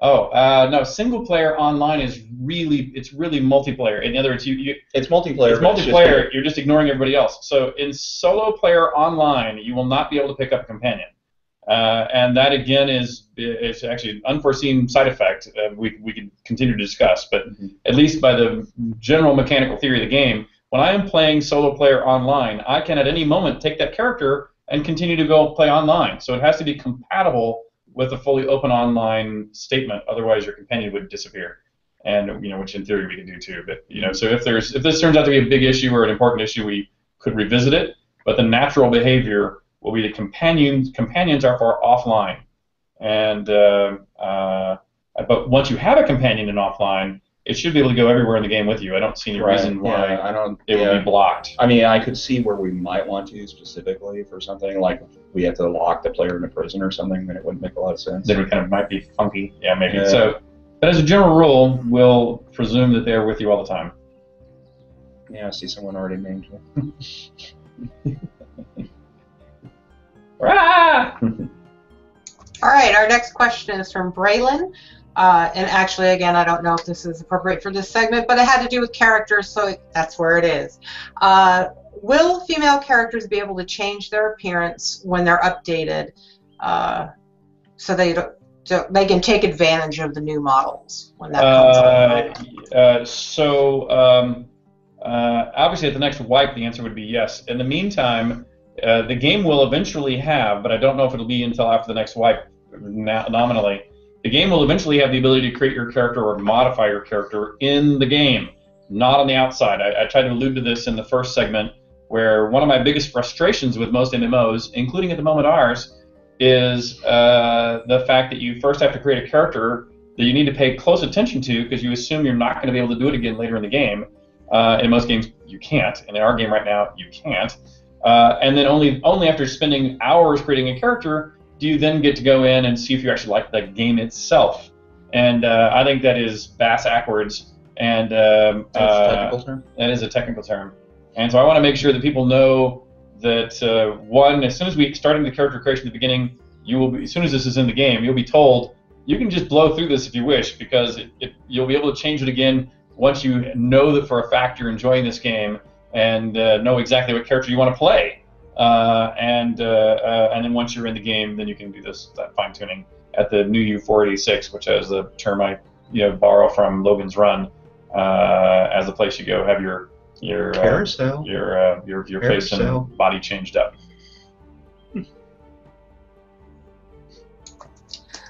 Spoon has observed that Brittany is 5 scenes because it's huge, it's amazing. He wants to know if there are plans to make Arteris or any other lore towns more than 1 scene. For example, Arteris being 3 scenes. Well, specifically Arteris has 3 scenes was exactly how it was originally scoped out. We have not circled back to do that because we've debated whether it's helpful and necessary or not. We first thought it was going to be necessary because Arteris was such a terrible performing map because it pushed the limits of everything. However, we fixed most of that. There's still an advantage to splitting it up because we'd add more housing territory around say if the castles were lopped off into their own maps, we would get more opportunity to build more housing around it, which would be an advantage. But then that has to be weighed against it's sort of done as it is now. Do we really want to go back and tear something up we've already done and sort of make backwards progress in order to make some more space versus just go make some more space? So jury's out on Arteris, but right now it's only Brittany that is currently planned to be this broken up in that way. We want to do it for us? Oh yeah, let's do prizes. Let's do prizes. Let's. What do we want to do? All right, so now we're going to do a sticker suitable to put on the back of your PC or your suitcase or your front door. This is the mission patch from the one that I told you is sort of my private patch. I was actually interesting. The reason why I have 2 patches, by the way, is you both get every different crew gets their own patch. And since I went up with one crew and down with another crew, that means I have my own mission. So this is the patch from my particular personal mission, VC-15, Visiting Crew 15, and it is homage to my father's. And this sticker will go to... Athanel. Athanel wins the sticker. Athanel receives this space sticker, appropriate for sticking anywhere you think some space artifacts might go. Although not in space, because then that would require a lot of work. I don't know. That's pretty light. It wouldn't cost much. Just, a couple $100. We should do a store credit, too. And winner of the store credit is Gollum Dragon. Is somebody recording these now that you're in here? Oh, you yeah, are? Oh, right there. Yeah, same thing. All right, good. Technology. Witchcraft. All right, witchcraft. Excellent. Just takes me a little longer because I have to stab it with my finger because I'm old. All right. Another question. This question is, I think, a little bit more aimed at Richard. Why was order called virtues in Shroud of the Avatar when order and chaos can both embrace virtues? It's a religious question. So first of all, I'm not sure I agree with the statement. So read it again to me. The exact wording, why was order called virtues in Shroud of the Avatar when it is known order and chaos can both embrace the virtues? I agree with the second half of that statement, and so I actually think that it's possible there's some miswriting in the game that is either in some of the books or some of the canon that may have come out from either one or both of us, but this user is correct. Order and chaos are opposites. Virtue is not an opposite of either one of those. I completely agree. That virtue and its opposite being perhaps vice are the opposites, and they are orthogonal to order and chaos. And so if there is a specific in-game statement by anyone that is officially a representative of, say, especially Lord British or the Oracle, those would be incorrect, and that would be a bug that should be rectified.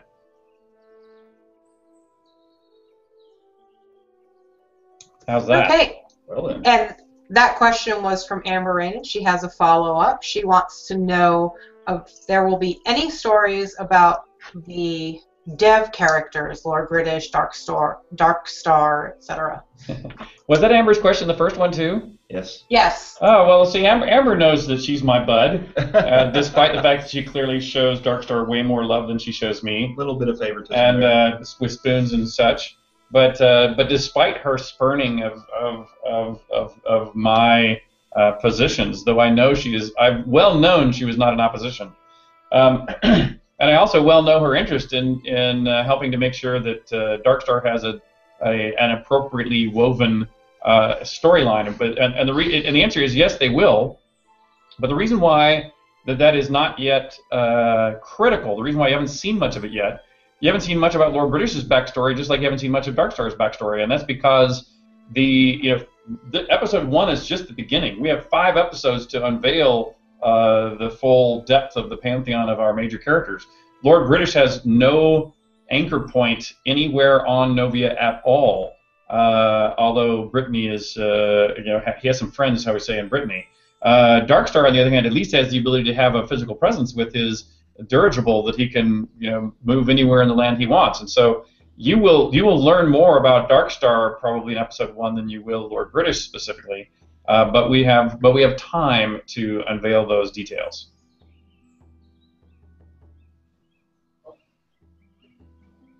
And Lum can put himself wherever he wants.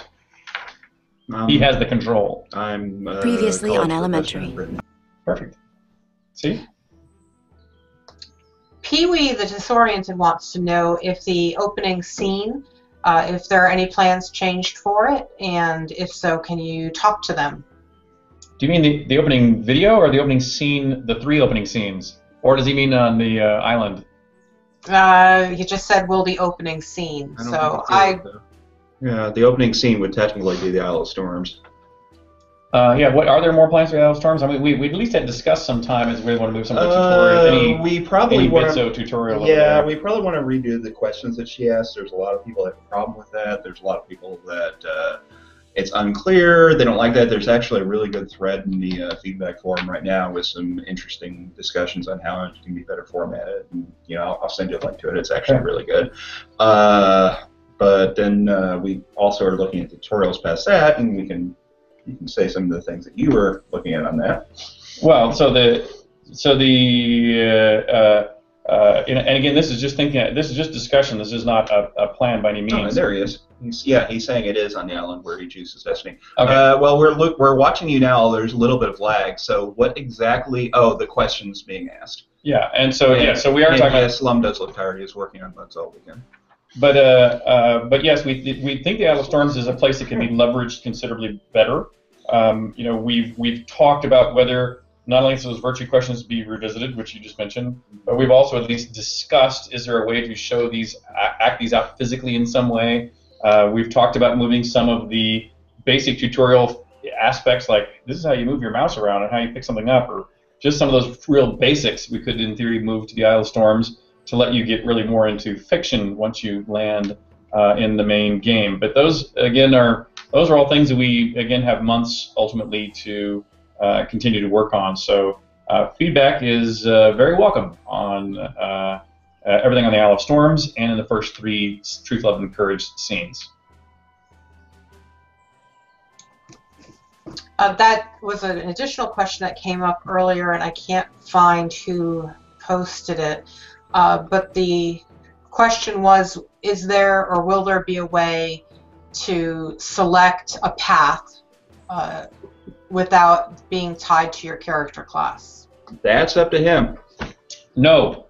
That's your answer. And and I get it. I get why people are going, I really want to start on the love path, but I want to start as a knight with a sword and shield. I get it. But that is not something that fictionally I feel compelled to address, and I don't think it's a significant setback to make you to give you some advantages based upon the personality profile that you went in with. We've done it in all these previous Ultimas. If you don't like that path, it is easy to evolve it whichever way strikes your fancy. And so the short answer is no. I understand it, but no. Right, and Bushmaster wants to know, are there separate stories or smaller story arcs for classes and crafting? I would say not yet. We're still working on the main plots at the moment, but ultimately that would be a very good thing to have. I was talking with somebody on Twitter earlier today about the importance of finding side activities broadly. Things that don't have to do with the Truth, Love, and Courage quest. We were talking about the talking horse in Ultimas that always gave the key solutions to the previous Ultima, and we still want to do whatever. And I know that wasn't exactly their question. The question was specifically associated with my lifestyle. Are there activities that can quest series that can really help me out on there? And the answer is yes, that would be great. I think we should have that, but we definitely won't have anything like that in for July. We're focused really on Truth, Love, and Courage. But if you don't see that over time, keep pestering for that, because I totally agree. And just I'm seeing on chat with a couple of people talking about the Oracle and better things with the Oracle and quests. The Oracle has not received any significant love in about the past year or so. It's definitely on my list when I can make some time this release or next to actually get it so that the Oracle will have something to say about every step in the main quest of the game, because obviously that's an Oracle. That's what they should do. Exactly. So, yes, Oracle is badly in need of updating.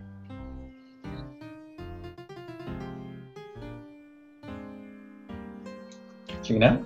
All right, this question comes from Lord Darkmoon, and he was wondering if you could speak to the difficulty of building variety and choice and those kinds of things when you are actually creating content for the game. And that's always something that's a big challenge, especially with our dialogue system where it's open-ended. Well, in fact, if I can even just comment on that more generally, I actually think that or at least I believe we're trying to offer more real choices than a lot of other games try to tackle. The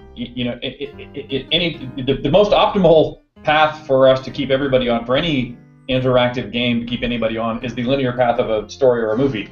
The less deviation there is from the purity of a single thread story, then the less work you have to do. And of course, it is not possible to do a reality engine where literally everyone could say anything to any NPC or kill them or not, or go to jail or not, and the infinite permutations of reality aren't possible to do in a game. And so the real challenge is, how do you give people both occasionally just the illusion of choice, which is a temporary solution but not the best, or more importantly, how do you let them make decisions that take them on branches that are both relevant enough and eventually lead to a back together in some way later that doesn't balloon the work infinitely. And that's not a trivial thing to do, but we've tried to provide choices like that with individual NPCs whenever we could, but definitely through the major beats of the story, as you go along. Plus the ability, as we've done in other Ultimas, where other of our previous work, Ultimas included, where you don't have to solve all these problems at the same time. You can actually work on multiple plot threads simultaneously, even though right now there's really only the love plot thread. As those all three become active and then the side quests become active, you should be able to pursue any and all those independently as you wish. Go ahead. All right, and this is the final story question that I have queued. It's from Manufactured Soul. He would like to know why the moon is so large in the sky compared to the other stellar objects. Because it's closer. Well, it is. The moon is very close. That's it. That's the reason.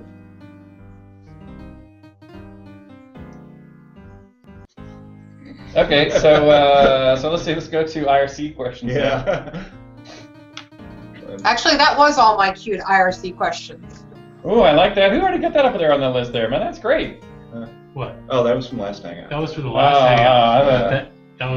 That's me doing the Carlton. Yeah. All right. Which is now affectionately called the Starlton. So we still have about 15-20 minutes to go. All right. So beer.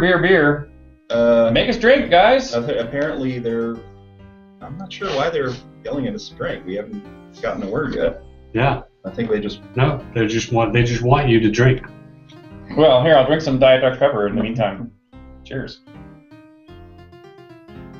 Okay, so in the absence of other questions, where are you, though? Just tell me where we are, just tactically. I know you said by this upcoming release, hopefully you get in one more of the plot threads. Mm-hmm. Each one of these threads, how many NPCs? I know you can't just do the critical NPC. You have to sort of do the surrounding NPCs too, the town that they're in. Mm-hmm. You often do a fair bit of work on them. So how many NPCs are you guys plowing through per release?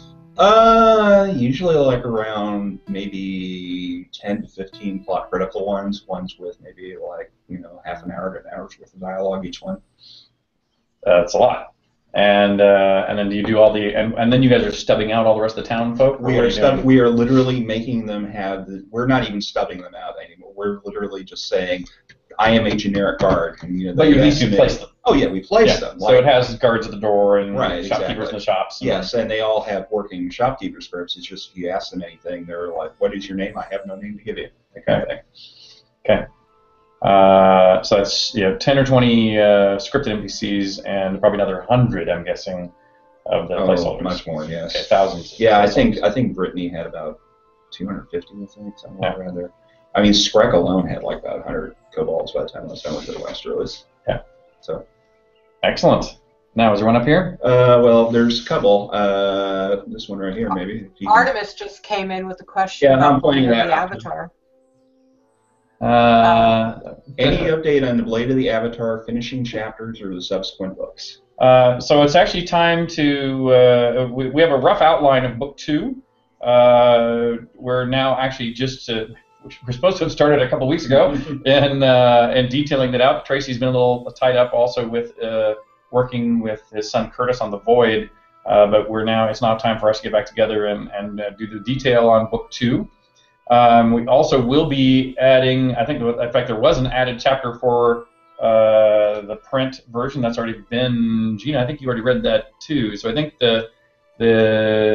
he did do an added chapter for 3, if I'm 3, yes, 3, so like 3 fingers, so that flow is going well. Other than blocking out book 3 and the finished prose on book 2, and so those are next up. And but I don't really have any status report to state other than that's kind of where we are now. Well, we have And the new chapters are brilliant too, by the way. Excellent. And if somebody suggests we hire him, what if we could? But now he is his full-time gig right now is working on another really cool thing. If you haven't seen it, go to thevoid.com. No, I mean one of the guys in there wanted us to hire him. Oh, somebody. Yeah. Oh, I see. I think you were saying hire Tracy permanently. Oh, I see. Somebody there wanted to be hired here. Well, I mean, send an application. You never know. He literally used the words, "I want my soul back," and drink on camera. All right. Okay. Then. We'll definitely consider it. Send in a... okay, we have one here. Yep. Is it possible that we'll be visiting the 8 worlds in the sky? That is not off the table. I mean, it's never been actually seriously discussed, but it by no means is off the table.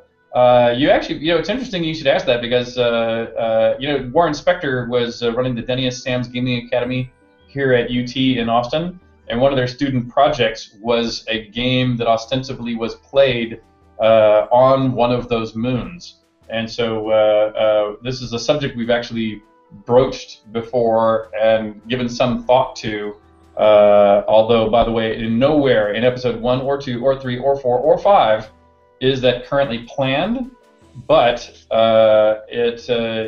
the plan for episode 2 is pretty thin at this point, and the plans for episodes 3, 4, and 5 are mostly just these sort of regions of areas of content physically that will be exposed, it is not unreasonable to speculate that, under the assumption on episode 2 we get in horses and ships and flying carpets and a lot of mounts of various kinds, that, by the time we get around to episode 3, 4, or 5, we may go find one of these lunar rift type things to take us over there and see what a low gravity moon feels like or some such. Wouldn't be a bad idea, but by no means in the plan yet. There's one. Mobidoy asked a question, but it looks like it was the one you just answered earlier about Arabella and the Virtue Quest, deciding what part of the game you go in. Yeah, that's right. So, exactly. Same answer we already referred to, which is your Truth, Love, and Courage answer will determine both your character class and what area of the world you start in, and that is the truth of it. Here's one. Are the future episodes new lands or continuing storyline? And the answer is, that's Callie who asked that question. The answer is both. It will definitely come with new land to go explore, but it will also come with a whole new storyline. But that storyline, we are not limiting to only being on that new landmass. So, again, we of course have written none of it, and in fact we've developed none of that landmass. But I've already described before sort of what that might be. If you're going to use, I'm going to use Chris's iPad as the eventual size of the whole world. If you imagine Novia being the center tic-tac-toe tile, I don't want to write on his thing here, a tic-tac-toe grid, but if you imagine Novia in the center, then episode 2 will hopefully give you 2 squares, the tic-tac-toe board to explore. Episode 3, maybe 4 of them. Episode 4 would be it would make it more rectangular again, and then episode 5 brings it back to the full size.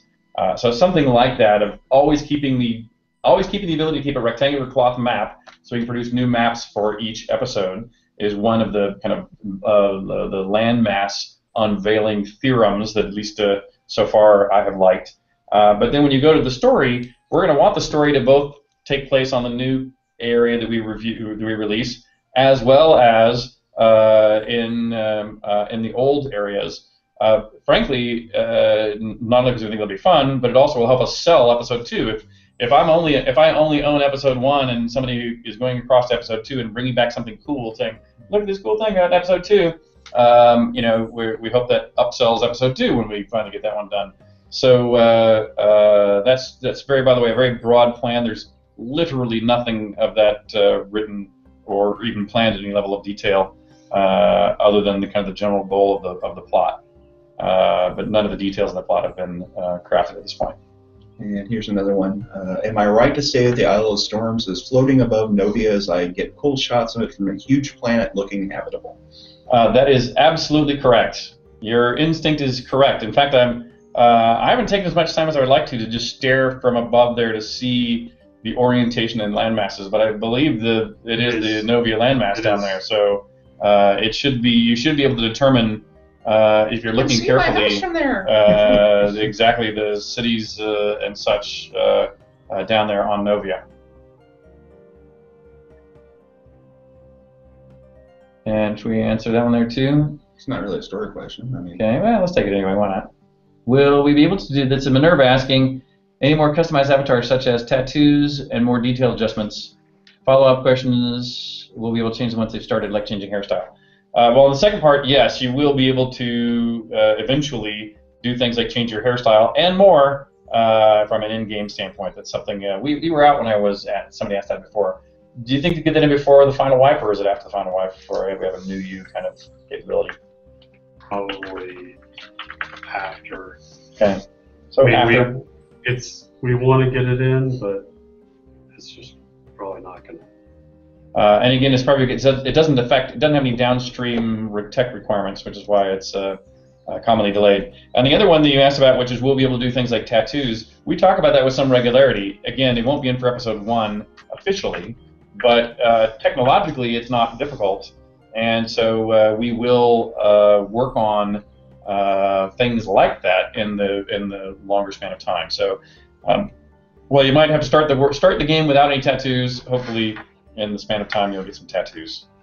It's that time. And scars and such. It's time. Yeah. Is that why you got out? That's why you brought a song up? I've got a song up, and you got a song in your heart? And I'm happy to see it. All right, excellent. And we only need $20,000 to get the giant butterfly pet. All right, giant butterfly pets. Come on. Or some people have been calling him Mothra. Starr, you're going to need to do a shot. Oh, Mothra. Why am I doing a shot? Because look what I've got queued. Oh, can I sing it with you? Sure. I'm going to start with. I'm not going to do a shot. Then. We're going to skip the preamble and we'll start with. I like big butts and I cannot lie. You other brothers can't deny. The witty girl walks in little bitty waist and round thing in your face. You get sprung. Want to pull up tough. You just noticed that butt was stuffed. Deep in the Jeep she's wearing. I'm hooked and I can't stop staring. Oh, baby, I want to get with you and take your picture. My homeboys tried to warn me, but with it going, he's so horny. Ooh, rumpo smooth skin. You say you want to get in my Benz? Well, use me, because you ain't that average groupie. I've seen her dancing to hell with romancing. Enough. I did that with no useful accompaniment too. I know, that was really great. Cheers, I couldn't maintain a straight face. Cheers. Wow. Oh my gosh. I definitely need a drink for that. I have truly lived. Well, if that's what they call it. Wow. At least there was no twerking. I hope we get some singing rocks in the game for these. These would be great. I believe it is physically impossible for me to twerk. Can't touch your toes, eh? No, I can touch my toes. You can twerk. I think there's more involved than touching your toes. Yeah, there's other things. We have a question from Spoon before we get into too much anatomical detail. He would like to know if there will be factions, and if so, will that impact the story? So we talked about at the moment there are no factions. You know, to my mind's eye, on a fundamental level, sort of guilds are factions, or you could even say that maybe we should put a meta guild structure together that you might call factions. You know, technically we could do that. We've discussed it. We've discussed about you know, the ownership of control points and if they might be owned by a faction or a guild or something else over time, and that's something we could still migrate to. It just hasn't had enough strength behind the desire, so to speak. It just hasn't popped up high enough on our radar compared to the other critical things we need to have for a good game for that to make the short list for episode 1. But as a hypothetical, like it, could do it, but you know, not soon.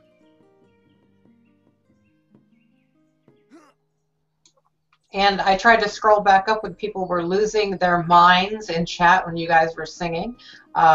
We have a question. Look at her butt. But Mousifer would like to know about the likelihood of side quests and if they do come in when. After Final Wipe, I'm busy.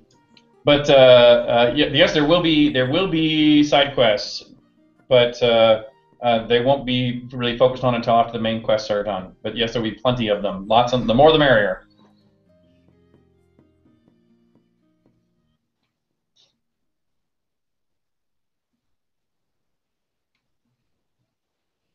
All right, guys, this is your chance to ask story questions to the great minds behind our story. So take advantage. Or more prizes. Let's do a prize. Let's do a challenge prize. Okay, so by the way, you know, this is a very rare challenge coin. This is a challenge coin based on my personal mission patch from my trip to the International Space Station.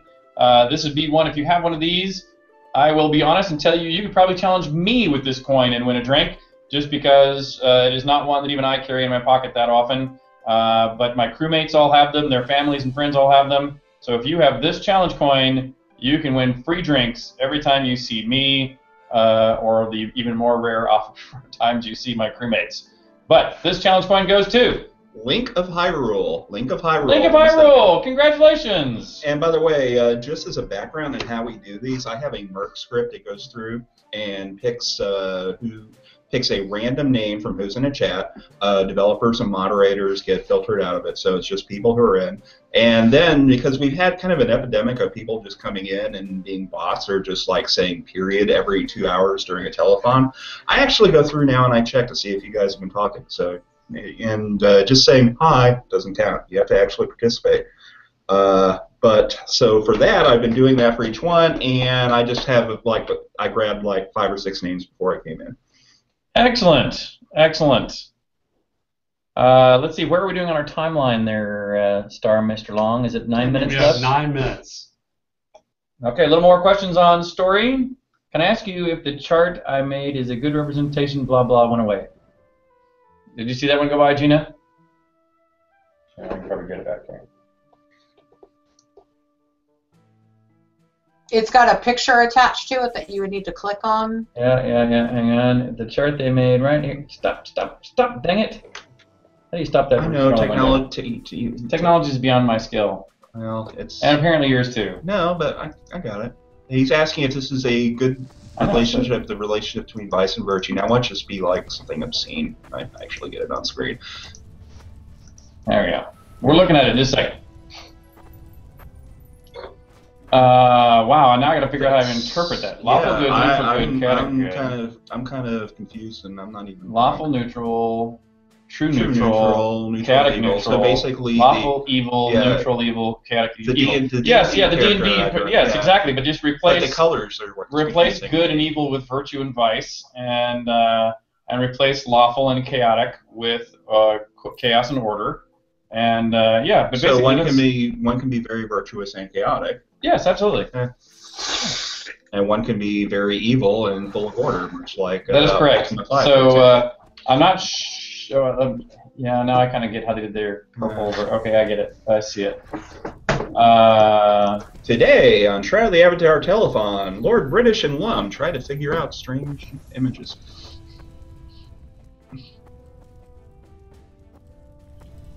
Yep. Anything else in there we missed? Gina? Has a cat. What is she doing there? She's, yeah, that's Cat. I need to go home at some point just so I can show everybody my bird.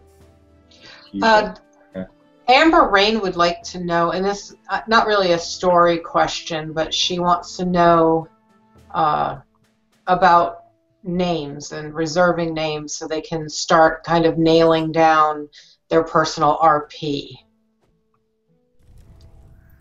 Starr? Well, right now we're not planning on doing a social wipe if we can help it. So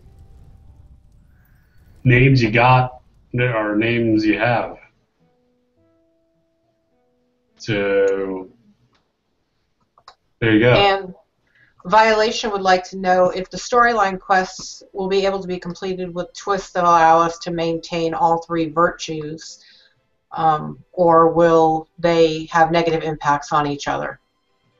Excellent question. They currently do not have negative impacts on each other, but there are opportunities and or encouragement to get advantage hither and yon that would affect negatively your virtues. And it is, I will tip that it is the end-game sequence that you will ultimately care one way or the other what your virtues are or not. But following those three main paths are not mutually destructive to each other. Though I am well aware of the fact that a good moral dilemma might invoke you having to stand by one instead of another, and I wouldn't mind actually having a few plot elements that did so. But from a fundamental standpoint, you won't have to make a choice between them. You will ultimately be deciding whether you are going to live a life of virtue or not.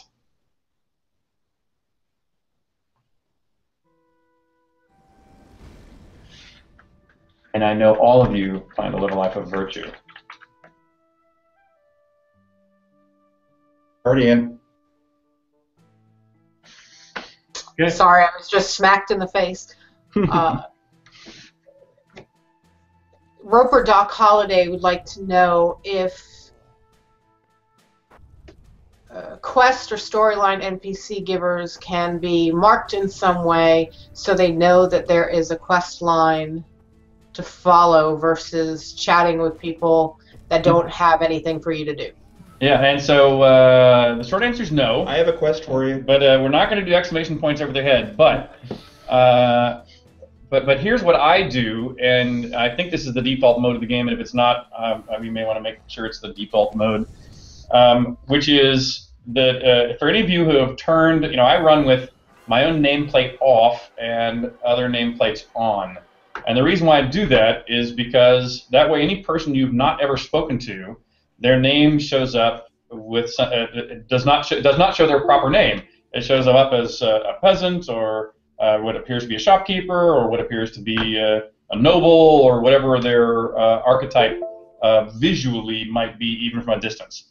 And that way I know I have not spoken with that person. Once you've spoken with a person, it converts to their proper name. It says, oh, that's Darkstar. And so now I know that's Darkstar. So there's no reason for me, obviously in a game where there's an finite number of facial variations and even changes of that, even the few changes we have compared to reality are difficult to tell from a distance. That's why I think it's fine to show an actual nameplate with a proper name on it from a distance, because in fact I would recognize Starr even at a fairly reasonable distance based upon his visual looks and for that matter, how he might be dressed. There'd be other clues that I would find. Most people I know well, I would see them iconically. And so to give you a little assistance on that vein, we show their nameplate.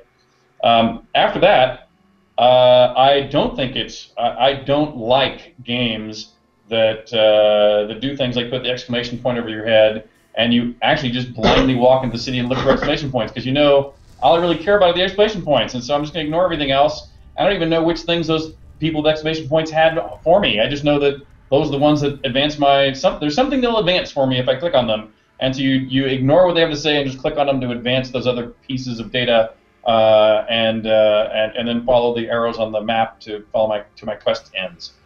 So actually, Doc Holliday had a clarification. What he meant was that he can talk to an NPC now, and it can take a long amount of time before he actually triggers a keyword. Well, so we would take it on a case-by-case basis. So I already give Scott here some feedback, if and so does the QA people. If we think that if I have been told to talk to Lum to find out the secret of life, and I ask questions that I think pretty quickly imply that's what I'm asking about, and he gives me the runaround until he finally tells me about the secret of life, then in my mind that would be a bug. Because you want to make sure that if I have a general idea what I'm going to this person to ask about, it should be pretty easy to get there in short order to find out the answer to why I'm there. And especially if that person's at the beginning of a quest line, that should be really dead obvious. I mean, a person who's at the beginning of a quest line should be doing things like barking, "Hey, Otherworlder, Outlander, come here, I have something for you." So they should be barking to you, or in some other way making themselves obvious as the start of a line of quests. But once that first person has said, "Hey, by the way, you need to go talk to Darkstar," then it's up to you to go find Darkstar, and it's up to you to remember what Lum told you to ask Darkstar. And if you don't remember, then your journal should be a good backup. And the journal should only be there in the backup that you have both the history part of your journal that should be literally everybody you've talked to in order. It should be kind of the story of your existence in New Britannia.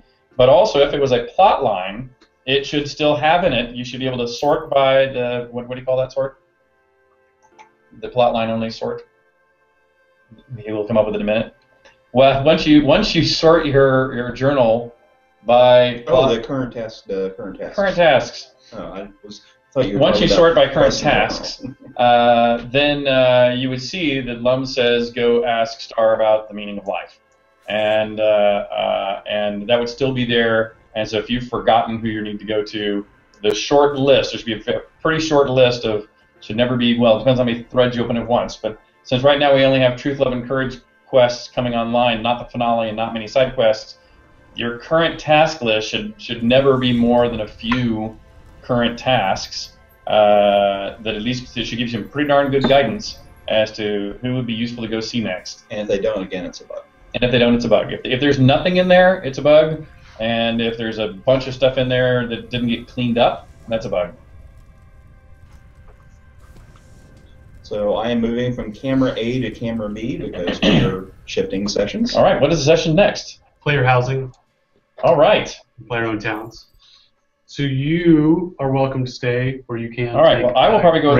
I will take a bio break and get ready for PvP and optimize my character, which I've been doing over here on the side, by the way. For those who aren't watching, I've been over here pumping myself up. So and Chris is available for assistance on that. All right. Excellent. Here, I'll finish up a couple things here on the side while you guys take over. All right. Here for a minute. All right. So we are starting our next segment. Next segment. For those of you just joining us, and as a reminder for those of you who've been around, welcome to the Spring Festival Telethon. And as a warning, here's our warning: PG-13, alcohol and/or adult language. The frequency of adult language may increase as more alcohol is consumed. We are doing a telethon today. As you may or may not know, we are a crowd-funded game, so we are completely funded by you, our players. So everything we do is done by your generosity. We don't have investors. We do not have a publisher. So periodically we have telethons like this, and today it is themed around spring. So anyone who spends $5 of new money, you cannot spend store credit, you have to spend new money. That can be done by purchasing things in the add-on store or buying a pledge. You can sit down. Yeah. If you purchase at least $5 worth of stuff today, you will receive one of the stretch goal prizes, and we have 3. We've already gotten 2 of them. The first one was the /flowers emote, which will, when invoked, will cause a rain of flowers, very springy. And then the second one is a flower crown, of which I am modeling.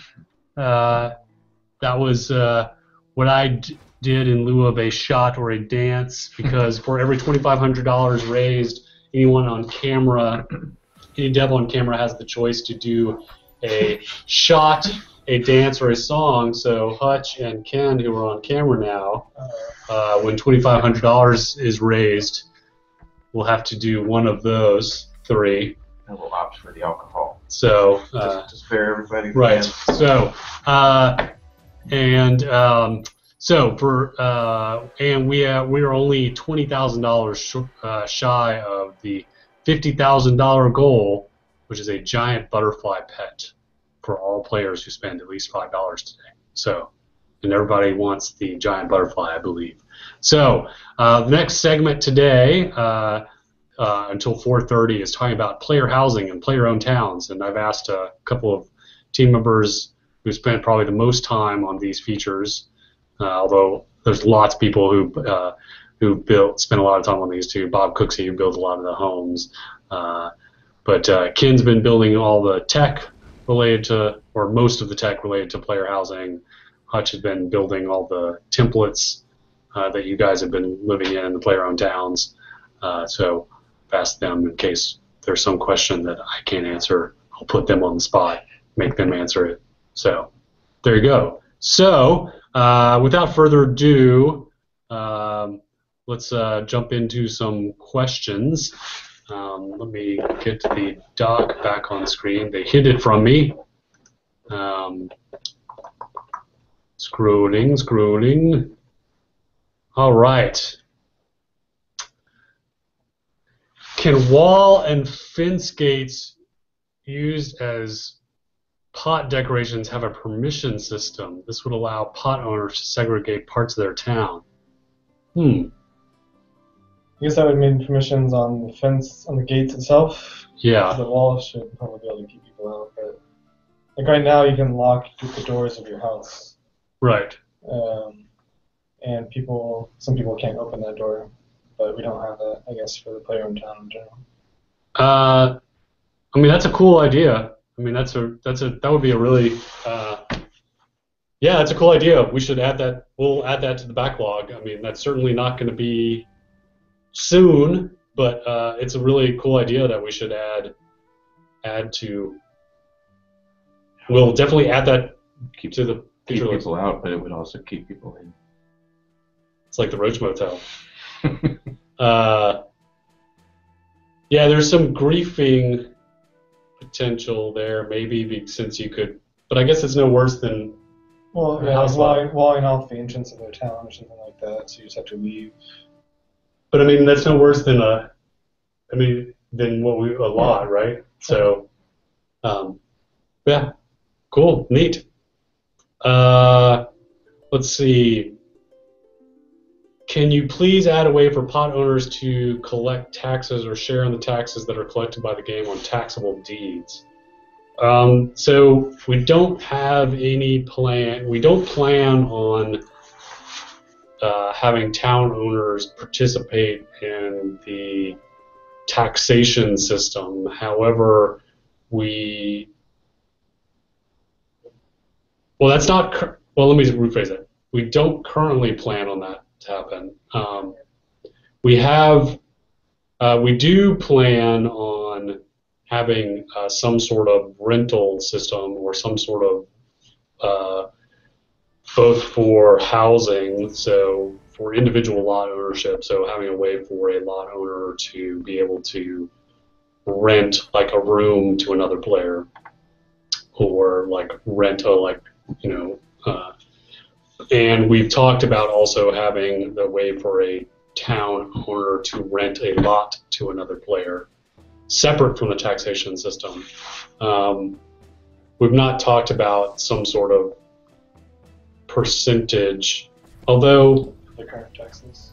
Although that's not something we necessarily have 100% ruled out, so something we could still consider. Definitely not something that's going to happen by July. If it was a percentage of the existing taxes, it might be a problem, because instead of being like a gold sink, then it's actually just transferring gold to another person instead of from the economy. Yeah. So I mean, that's why wasn't ever currently in our plan. So, yeah, it probably would never be part of the actual game taxation system. It'd probably be something separate and on top of it, like a rental system. Yeah.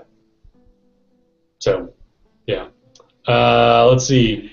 When will we be able to upgrade pots beyond a metropolis? Oh, by the way, all these questions, I forgot to credit. So all these questions have been coming from Baron Drokus.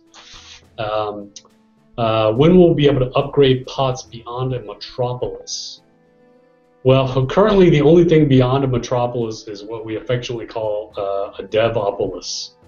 Hometown. Which is hometown, and the only reason we upgraded that to a devopolis was because we wanted to be able to use it to show off all the houses and lots, and there were more houses than there were square footage in a metropolis. So, I mean, right now, the performance of hometown is yeah, one of the limiting factors. Yeah, hometown isn't the greatest performer, so It's one of the reasons we don't want a larger. So. Yeah, I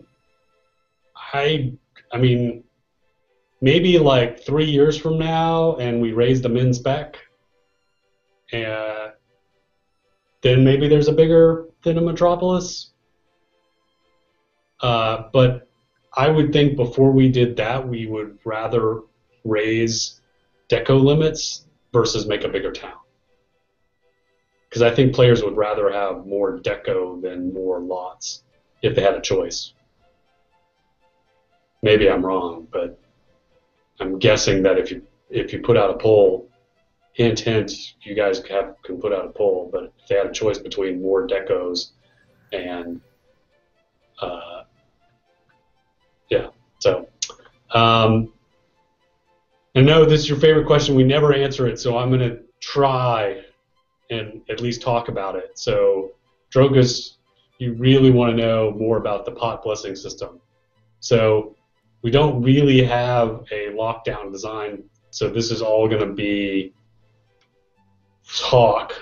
And the closest thing you could find to what the blessing system would be is like something you see in the blessings that we introduced in R29 that are tied to the obsidian, the crowns of the obsidians. So things that increase your ability to carry more, things that give you a speed boost, things that increase your gathering rate. Those are the kinds of blessings. In fact, there may be some overlap between those. There may be the exact same kinds of blessings that those offer are the exact same kinds of blessings that pots would get. And the way we plan on them working is the higher your active population, that is the higher number of lots that have been claimed and that have active users in them, i.e. people who are actively using their lots, maybe that affects, maybe that has some effect on the value of the blessing, whether that's duration, like how long it lasts, or maybe probably not like power, because that gets pretty hard to balance. So it would probably be something like duration. That's roughly how it would work. Not sure how they probably wouldn't stack. There'd probably also be some sort of limit to how many you could have at any given time. that's basic. That's the basic outline, and that's kind of all the details we have at this time. But the basic premise of it is we want to. The more people you have actively living in your town, the more powerful, or the better the blessing that you have, and which will also attract people to your town. Yeah, and the bigger the town, the more blessings you can have active at any given time. So a bigger town can have more shrines in it, which can grant more blessings. So there's an incentive to have a bigger town, and then in turn there's an incentive to have a bigger, more populated town. That's the broad outline for the blessings. I know that doesn't provide more details, but it does provide the strategy behind it, so hope that's as much as I can answer now. Okay. Ice Queen wants to know, what is the time limit during lot selection to move from one lot to another if we change our minds and want a different spot? Well, we have talked about implementing some sort of time limit, but we actually never did implement a time limit, and we're not sure if we're going to. Yeah, so right now, when you claim a lot during your selection group, you can only claim one lot, and then you can transfer that claim really immediately or as much as you want to another lot, but you can only have one claim at a time. And you can select the deed that you already have claimed and transfer it directly, so you don't have to unclaim and then chance losing out on the new one. It will guarantee that you transfer it successfully if you select the currently claimed deed and then claim a new lot. So you can move them around, but you can still only have one during your time. So if you find a lot you kind of like, you could feel free to claim it, and then you can keep looking for a better position and then freely move it currently. So yeah, right now we're not really sure if we're gonna implement any kind of time limit. I mean, I know we talked about doing that, but we're not sure we're going to. All right. I see Lum is back, so I think we should do a prize. I am, and we can. Let's do another challenge coin. This is actually the second one we've done, so okay. Yeah. The winner of this one is Grimace. Grimace wins the challenge coin. All right. All right. John Marcus says the second lot placement unjustly penalizes pot owners by forbidding them. For buying and automate the buying process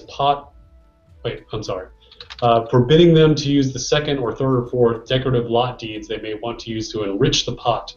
Can we lift the second lot placement window on pots on condition that the lot is reserved by the pot owner? So this is part of the ongoing why can't pots ignore lot selection sequence. And I know that pot owners and people who want to live in pots really would like for lot selection to bypass the lot selection sequence. However, that is we are standing by that everyone has to go by the same rules for lot selection. It doesn't matter if you're in a pot or if you're in an NPC town or you're in a player-run town. Everybody has to obey the same rules, and we know that's frustrating. And but there are many people who spent money specifically before pots existed on the understanding that they were spending money to get into a specific sequence of lot selection. And if we go back on that, just because it happens to be inside of a pot, that would not be good. That would not be fair. That would not be So because of that, and on top of that, because having a lot equals storage, extra storage capacity. It involves like being able to place crafting stations and be able to start crafting things and making things and adding them into the economy. There's some argument about the advantage, the time advantage and things like that. So I understand the desire, and I understand why that's frustrating, but I understand the other side of it and why that would be frustrating to users who don't want to live in pots. So, so I have to sort of do the, it's one of my mantras of like, you can't make everyone happy, so you have to make everyone equally unhappy. So this is the one where I have to make everyone equally unhappy. So, sorry. One of my hopes with the lot selection, because it will be a long time for the land rush, and people want to place and fill up their towns and stuff, and they won't be able to. But at the same time, there's opportunities for kind of emergent gameplay elements that you wouldn't have when everyone can just place whenever they want to. Like, it may lead to guilds sharing lots more readily because some other members can't place, or finding new friends that may help you out. And you get to see the towns build up over time. Some people noticed at the beginning of this release where Alice had was they'd never seen it empty before. And so at least hopefully there'll be some positive elements over during the land rush that'll at least give people a different perspective and a different feel of the game. Yeah. There's already some groups. I know that like Winfield and the Pax Slayer guys are already building events around that sequence and specifically planning out how their town's going to do. And I think another interesting, to riff on that, I think that part of our desire and plans for player housing is to encourage people to share housing, and that's why we have the permission system. And we're actually going to talk about, this came up just over the weekend actually, about how we want to talk about adding another layer of permissions to the housing system that's sort of in between guest and kindred, to help facilitate things like renting and sharing. Something that's between, like, you can walk onto my house, but you can't like basically take all my stuff, which is kind of like we have this sort of big gap that goes from like come visit to have all my things, and there's nothing in between. And so we realized this weekend that maybe there should be something in between the middle in there. So because that's pretty extreme. All right. Andrew Silverstone, this is more, looks like a feature request than a question. Can we allow pot owners to open the lots for buying and automate the buying process? So the pot owner sets up a price on the lot, buyer visits the pot and buys the lot, money is automatically transferred into the pot owner's bank account. It sounds a lot like the rental system, because you'd have to have some kind of rules behind that where it's a contract and you wouldn't want to like buy permission to place in a lot and have someone evict you immediately and just steal your money. Yeah, I think this is part of one of those, when we first introduced the concept of the pot-only lots, I think this is one of the things, one of the requests that was raised during this was to allow pot owners to sell their own lots. Well, it sounds like just selling permission to place, but maybe not. Maybe. Well, no, this says like buy the lot. Okay. I don't know. Let's see if Andrew's on chat. If you're on chat, you can maybe clarify. But if this is buying, we're pretty firm, and we've stated this pretty clearly on the forums, that we really want to carefully release lots carefully ourselves and monitor the situation because of that the amount of lots in a player-owned town are a potential number of lots. They're not an actual number, and that number can vary because they're dynamic, and the town owner can decide how many they want and what those sizes can be and change their mind at any given time. And so we're trying to avoid the situation where a deed owner can purchase a deed and then not be able to use that, whether that's through in-game gold or through the store. And so we're trying to carefully manage how many lot deeds there are versus how much available land there is. And so right now, we don't really want to hand over control of lot deed distribution away from us, because we want to monitor how much land there is available versus how many lot deeds. So that's not something we want to hand over. So Rufus Despergi wants to know, when are the rotated dynamic template variations for player-owned towns going to be available? Thank you for reminding me. I was supposed to have a meeting last week. Things were a little crazy trying to get this release in shape. And it was in perfect shape, as you all saw. There's nothing wrong with it. Time well spent. Yeah. I'm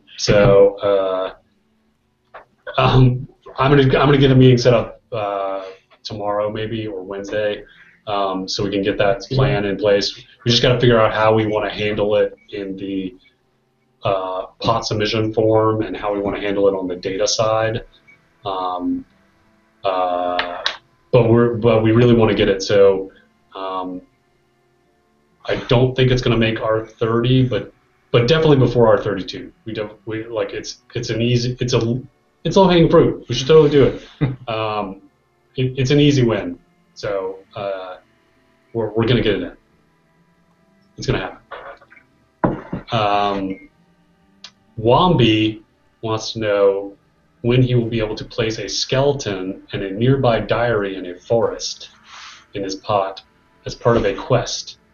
Because currently you can only place a skeleton. That may just be the item we just need to modify so books could be placed on player. Yeah, I think custom books. We just don't have custom books flagged as pot decos. So if that's something we want to do. Yeah.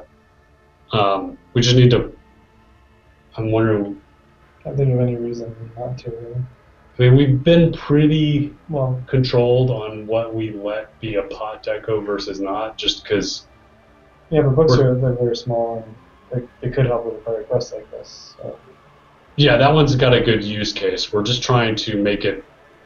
I mean, just so you guys understand, you the players, the situation we're trying to keep slightly under control is we're just trying to make sure pots don't turn into a big house. So they need to be limited. Yeah, but with that said, use cases like this are great to provide us, so we know, hey, this is a good reason why I would use this for this. So, yeah, so we should do that. Okay. Let's see. Ansev wants to know, if new pots are expiring this summer, will players with existing pots be able to upgrade the size of their towns? Yes, absolutely. What if I want to expound my town by adding an underground area for the town in the future, or a sewer system, or a town jail? Underground area, well... Is that just a second town, perhaps, he's talking about? Well, underground area... I mean, you could add basements, or link to somebody else's town who's an underground biome town. I mean, we have talked about, and we still would love to get in player-owned dungeons. That's a secret, not so secret now, system that we wanted to do a long time ago. But that's like a whole new thing that will, like, episode 2 and 3 down the road. But yeah, so back to the original part of it that Ansab was asking. Even though we're not going to sell any new pots after the summer, definitely can upgrade existing ones. And when we start work on episode 2, we'll start a whole new round of player-owned town selling. Yeah. So, Dancing Shade wants to know if we can sell hammocks in the future, both craftable and fancier pledge ones. Sure, we could sell hammocks. Why not? We have beds now. It's just a different kind of bed. Yeah. It may not swing for you very well. Yeah, the swinging part might be hard. They'll be very, very stiff hammocks. I don't know if I should have said that.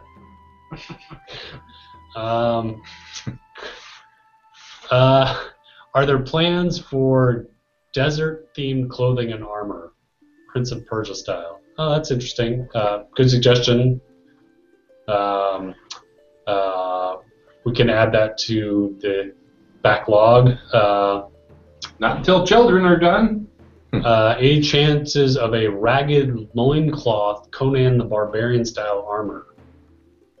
I assume the actual protection it offers would be terrible.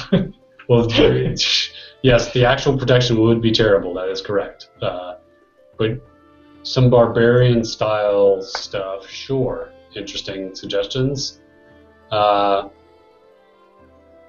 Browncoat Jason notes that there are lots of houses on the homepage that don't have floor plans. You are correct, because the person who started that project is no longer here, and we don't have anybody who has time to work on that. But we would love to finish that at some point. So we would love to finish that. Yes. Has Starr been doing shots? No. I haven't had any callouts the whole time. Yeah. And to me, that's another one of those things that I think players could do a better job than us and keep things up to date and embellish. And love to see players taking over some of that stuff. Yeah. Ooh, you guys have a lot of house and pod questions. Wow, this is awesome. I hadn't scrolled down. Man, look at all these. This is great. You guys love housing. Oh, and there's tons of stuff on IRC. All right, we're going to get to you guys in IRC. Oh, wait, we should get some prizes. They're adding the ones from IRC at the bottom there. Oh, they are? Oh, cool. Oh, that's why there's so many. Okay. We should do another prize. Mr. Lum. All right, what are we giving away this time? Store credit, please. Ian Lockery. Ian Lockery wins $10 store credit. All right. Andrew Silverstone again. Can pot owners please be given more freedom of pot customization? Increase deco limit, yes, as soon as we get performance better. Increase NPC and NPC building limit, no, that is tied to the town size. Please add those bundles into the store, no, that's tied to the town size. Okay. Well, I mean, there may be future decorations that in the add-on store for more, more player-owned town-oriented type stuff. But yeah, as far as limits, increasing limits or anything, that would just be town size. Well, definitely going to increase the overall. Well, so overall deco limits are lower than we would like them to be, not just for pods, but for housing. We would love to double, triple, 10x them if we could. The NPC and NPC building limits are specifically tied to the town sizes and the upgrade path for those, so those probably are unlikely to increase. Does that make sense? Okay. Grave God's Hammer. Could you please explain the option to forego a Twin Spire Manor in favor of a town home to earn a free city-size Kobold home? Do you have to forego the Twin Spire Manor completely, or just one of your city-size home options? Okay, I outlined this in a forum post, which I can link later. Basically,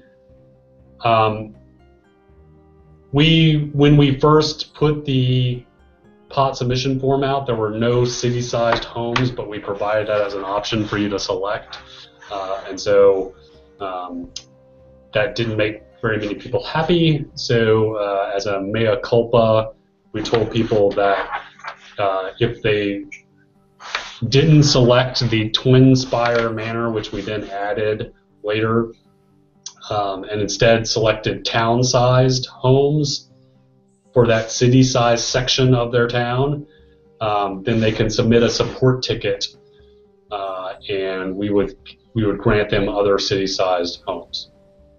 And so, for every town-sized home that you pick instead of a city-sized home that you're eligible for one bonus city-sized home.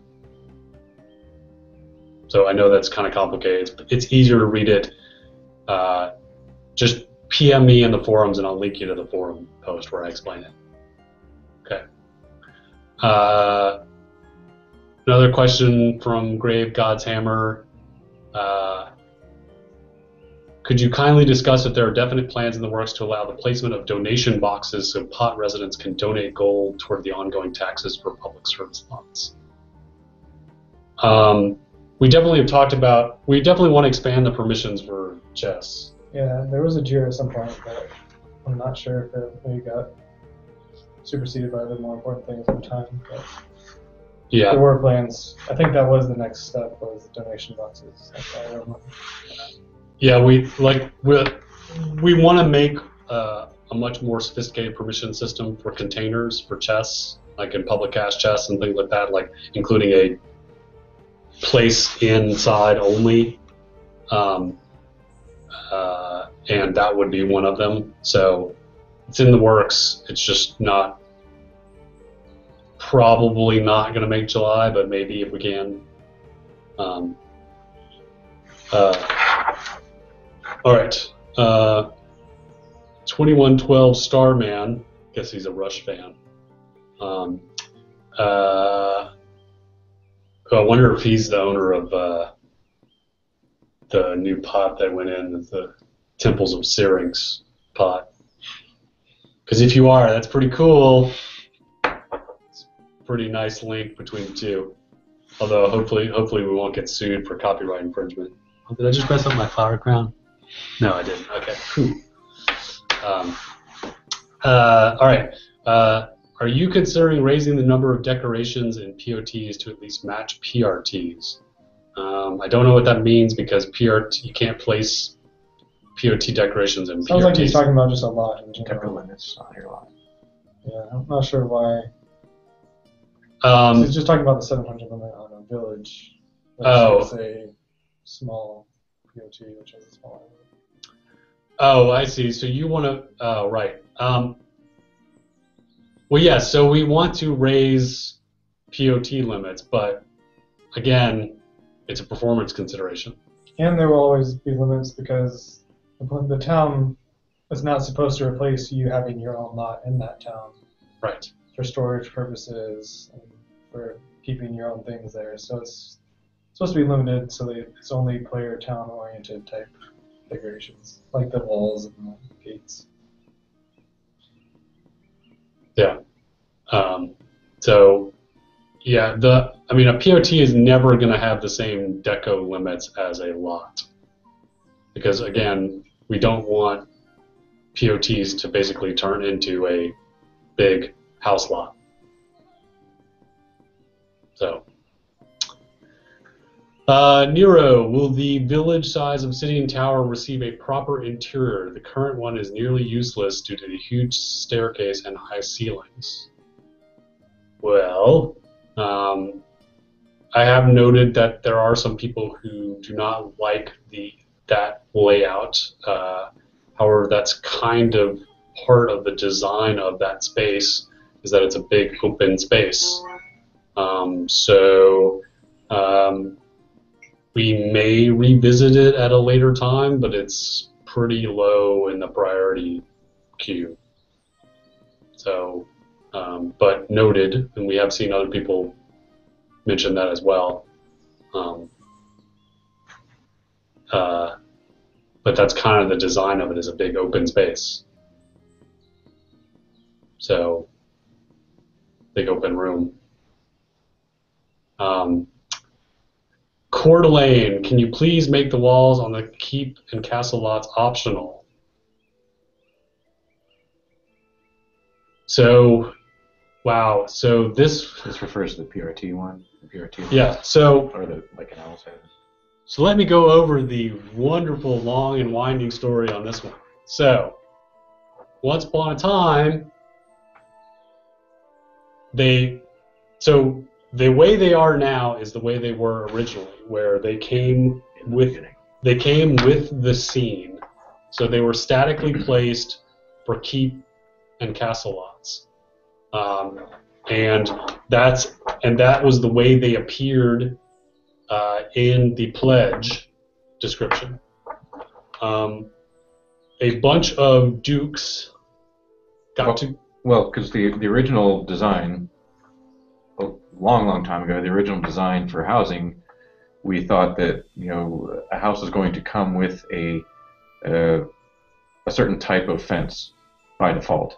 This is before we started doing things like customizable fences, fence kits, and things like that. So the keep walls that surround Duke and Lord of the Manor lots right now were originally a mock-up of what could be one of the fence options for that lot, because we wanted to be able to show something befitting a Duke or a Lord of the Manor castle. So anyway, that was just supposed to be originally one of many different versions of fences that you could get for your house. But at the time, it came with the house. There was no concept of a house and a fence being separate. Yeah. So then later we introduced the concept of our fence kits, and then later on we added the castle wall fence kits, and we removed those walls with the idea that dukes like yourself could have the option to place those walls if they wanted them or not. Then a bunch of dukes got together and they were very upset that those walls had been removed. So we put them back. And now there's a group of dukes like yourself who are upset that we put them back. So now we're in a we can't win situation because we took them away, dukes got mad, and now dukes are mad that we put them back. So there is literally no way for us to win here. So so if you do not want those walls, your option is to live in a POT. They are going to stay where they are for episode 1, the way they are, because we have already taken them out and put them back through one cycle. We are not going to remove them again. I'm sorry that we've already been through this once, and we're not going to do it again. And I know that there's been polls and discussions, and we've already been through 2 cycles of this in the forums and I'm not going to do it again. So, sorry. I mean, maybe later, post-July, we can talk about some other solutions, like give you the option to turn them off, but that's a new feature that we don't have the tech for. We investigated that originally too, and there was just some technical problems that Well, made it difficult. Our nav mesh stuff is already so really super complicated, and making it work with that would it already fails in a bunch of cases. Like, that's why NPCs won't go inside NPC buildings like in your POT. So, and my pets won't go up on walls and things like that. So it already doesn't work in a lot of situations. Do we have the models? I mean, there's already decorations. You can build that wall out of pieces. That's the point. They don't want to do that. Right. Well, it seems like if we turn them all off, people could. That's what we did. Star's gonna reach over and punch me, by the way. That's what you don't understand. That's what we did. We went through all this before, and they rebelled, and they staged a rebellion. They raised a big stink about it, and so we put them back. And now they're literally divided right down the middle. Half of them want them back, and half of them want them to stay. And so I'm not changing it again. I already changed it once, not changing it again. Sorry. All right. Let's see. Duke Rigor wants to know, when can we place a marker on a dock for water lots for POTs? It's on the backlog. We really wanted to make it work. Right now, water lots can only be placed on terrain. Turns out it's a lot harder to make it work with objects like the docks because they're not terrain. And it's not impossible. We just haven't gotten to it yet. It's on the backlog. We don't have an estimate on when. Eventually, right? Yeah. Okay. Phil Scott, on our lot permissions, once they are improved, we'll be able to set it up to allow some specific person to place one vendor that they have exclusive control over. In other words, can I allow John Smith to place a vendor on my lot, but not be able to add or remove anything from any other container or vendor, or even enter the house? So like giving someone permissions to a vendor that has no house permissions. But, so completely separate from the house. Currently it just inherits the housing permissions, and that's how we determine who can use it. So it'd be a new system. Yeah, I mean, over time, we would really want to expand the permission system to be a lot more granular, a lot more detailed. So, to choose which ones are most important.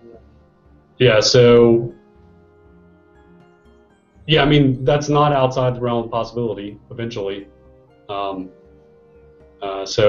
yeah, something to look at post July for sure. Same with the next question, like allow someone to place a specific number of items. Oh, look, it's time for another shot, dance, or song. Is this where I can step off the camera for that? No, you're on camera, man, so you have to do a shot or a song or a dance. And I think Chris, since he's been lurking over here, and I was going to be the stand-in for Ken. Quick, Ken, you've got the same shirt on as me.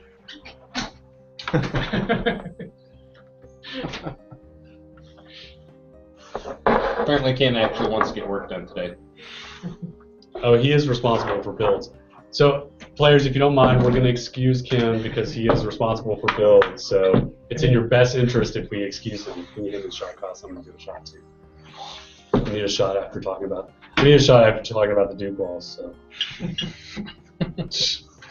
All right. I don't understand. It seems so easy. Water Starr. lots and Duke walls. Yeah, those are my two favorite topics. All right. Cheers. Thank you, community. How close are we to a butterfly? I think we're getting close, like 15,000 maybe. That's good. Oh yeah, that's good stuff. You should try this one. Way better. What's that? Way better. Nonsense. No one's a swill. On the next one, I'll do my Johnny Cash song. What do we? Let's see. What is our next segment? Let's see. Crafting. Okay. So I apologize in advance. We're probably not going to get to all the housing questions because we're already at 4:16. Just go quick. And we have crafting next. Okay. Let's see. How close to the total number of needed lots does R29 come, or how many of each type in non-plots are in R29? That's a great question. I think we were probably at 50%. In R29, you changed the layout of the city of Xenos. Do you expect to change the layout of other cities? No, that was probably the last big change. Was that one of the PRT swaps? Yeah. For the bigger towns? Yeah, we're probably not going to make any more changes. That was the last big change like that.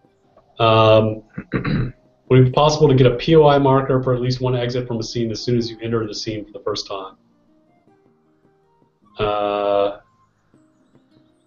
We had those in like a discovery point? Yeah. Maybe some of the newer scenes don't have Maybe those. that should be already working, but maybe some of the newer scenes aren't set up proper. Some of the scenes, or some of the older scenes, maybe aren't set up properly. should be already working that way. Yeah, it really should. If you have any specific examples, let us know what those are. I guess you could enter a scene like by teleporting to a friend, and then you wouldn't have entered through the entrance, and it wouldn't mark it off as discovered, that kind of thing. Yeah, they're not guaranteed, I think. Yeah. Any scene, you guys can help us out a lot. Hey. We have a gift. Oh, awesome. For the shots in the live stream. Oh, nice. Want to introduce yourself to the folks? Yeah, my holder Thier. Busted it on your live stream a couple months ago. Oh, that's right. It's good to see you. Yeah, nice to see you again. Thanks for busting it again. All right, here we go. Now I need to do is get across that threshold and. All right, butterfly. All right, excellent. Excellent. That's fantastic. So, thank you very much. yeah, if you guys can help us out, if you are there any scenes where the exit isn't marked when you enter it, then let us know, please. All right, Dax Diggler. Currently, village and city size lot deeds are sold out on the add-on store.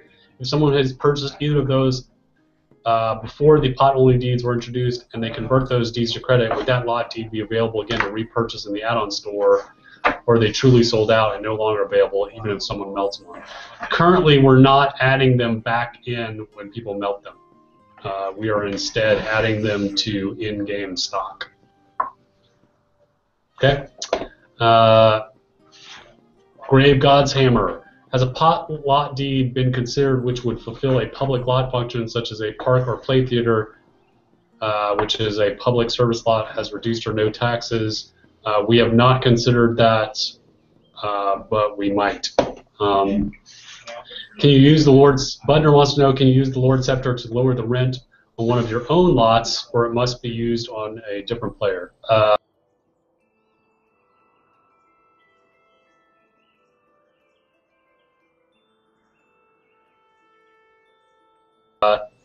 You can use it on your own lot. I believe it was designed for any lot. Yeah, it's designed for any lot. Carabray, we published the results of the test land rush, lessons learned, etc. There was one issue I discovered just today. The land rush ended a little bit early due to a misconfiguration of the end time on my part. So I did discover one bug that I need to... Well, it was really just a data issue, but something that will help us for the real land rush to make sure it worked right. As far as other results, I mean, it's mostly just what the player's experience was and if people encounter any issues or bugs. Yeah, so far the only thing we know of was the last group, like, well, 90 and 91 went at the same time, right? It was actually more than that, I believe. So I misconfigured it. I posted this on the forums already, actually. Oh, okay. But I had the land rush end like at UTC time versus CDT. Oh. So it actually thought the land rush was over about 5 hours early. Oops. Yeah. So those are the things. Those are the reasons we did tests like this, so it won't happen. Okay. So. Hopefully that's all, but if we discover anything worse than that, or we discover any major other thing, we do reserve the right to have to run another test, which would incur another wipe, but we don't currently see anything big enough that would require that. Chris is shaking his head. Mm-hmm. We have other ways we could test it. Yeah. Like we could test it on a QA server instead. Let's see. If we were going to do that the way we would do that, slide on camera. The only way I would say we would do that is if we do a land rush, like in a release. We don't wipe anybody, but we make the land rush just for new towns that have been added. So we add 5 new towns. We run the land rush stuff again, and we only let those people. It only applies for those towns. The easiest would probably be just for QA or Dev Plus test also to test that. Mm-hmm. Those people will lose their freaking minds if we kick them out of their houses and make them do it again and redecorate and all the other stuff. I guess. All right. Let's see. Can we get more specific guidance on tax rates? All right. So I did realize. Man, I just messed up my phone. All right. So we did. I did realize that I forgot to include in the release 29 instructions that we did double the tax rates. sorry for not mentioning that. And so they are a lot higher. And I know that has had mixed response from some of you.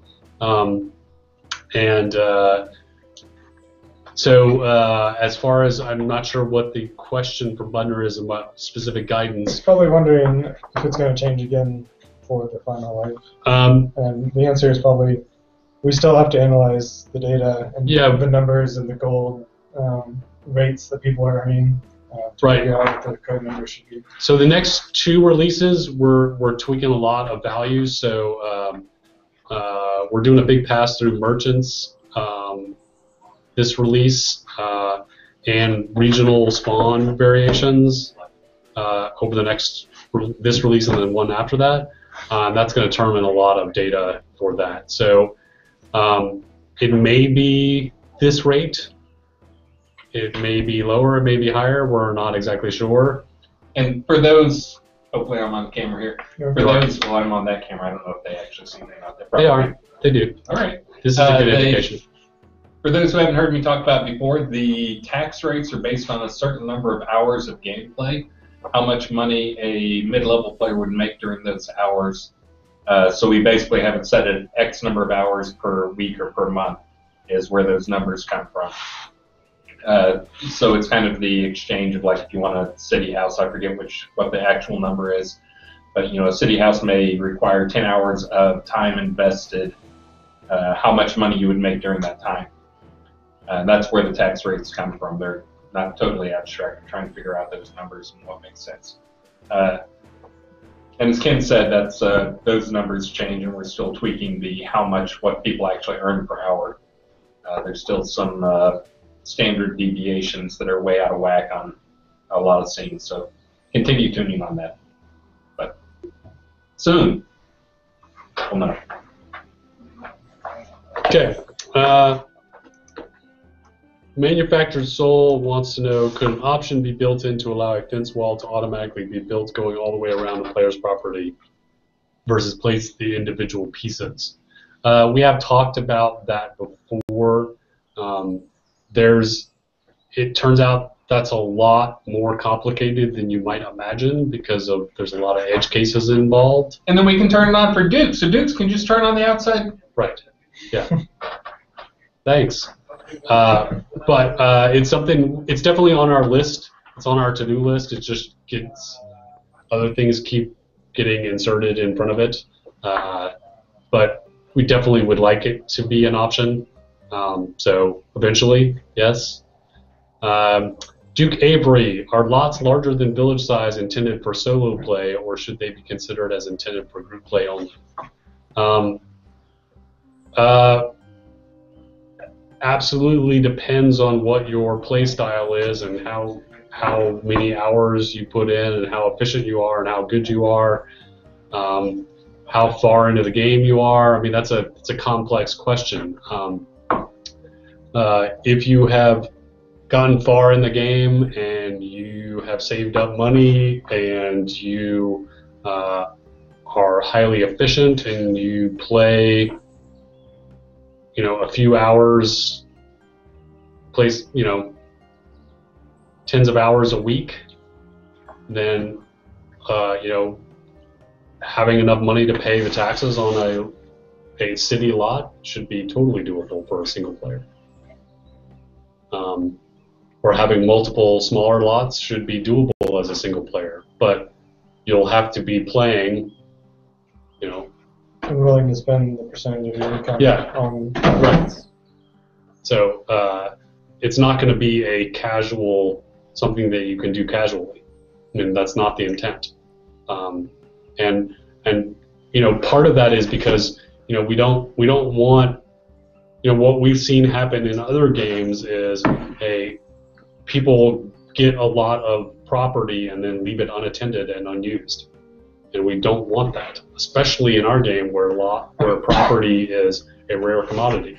And so we want to make sure that if lots are in the game, we want to make sure that they're being used actively. So we'd rather people focus on fewer lots that they're using actively.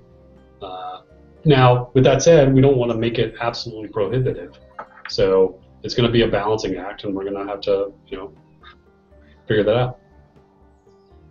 So, all right. So let's do. It's time for another shot, dance, or song. I'm not going to do another shot because it's a long. I will. Here, have some kimchi fries. Kimchi fries. Where'd you get these?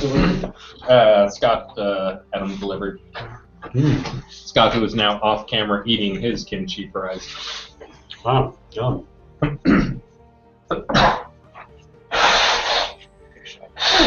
One for the road. I'm not going to do a shot, but I'm going to sing a song. And I think Ken, everyone thank Ken. I'm heading out. Thank you, Ken, Burning Toad, who helps us with housing. Look at Red's face is. Thank you, Ken. I go before you sing. I was embarrassed by my belching. Cheers, thank you. Thank you, Hutch. All right. What are you singing? I'm going to do Creep. I need my computer, though. Oh, boy. Yeah, it's going to be great. I'll let you go first so I don't need to. No, I just need to.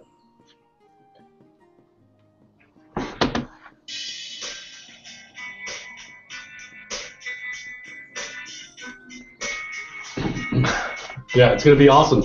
Just wait. I'm going to get a fork so I can stick it in here. Can you give me a fork, too, because I want to eat some of your fries? Yep. So after this shot, for part 2, if you guys are good. Couldn't look you in the eye, just like an angel. Your skin makes me cry.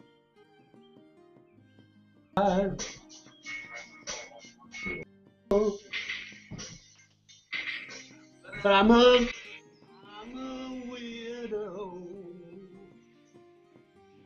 What the hell am I doing here? I don't belong here. Alright, I'm done. Alright.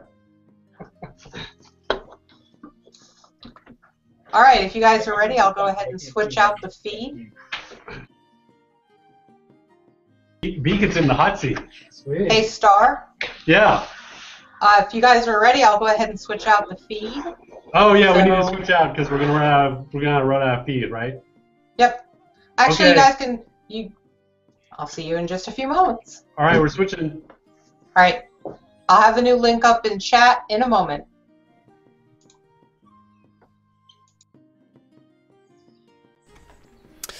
Well, they are switching their feed over. We will get to that second feed in just a moment. So remember, this is the Hangout of the Avatar from Bordelarium.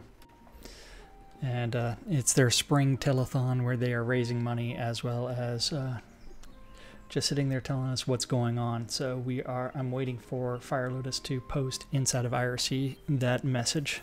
Should have it momentarily.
So Fire Lotus does have to get the feed address from YouTube, then also needs to post it on the Shroud of the Avatar website as well as in IRC. So she does have her hands full right now.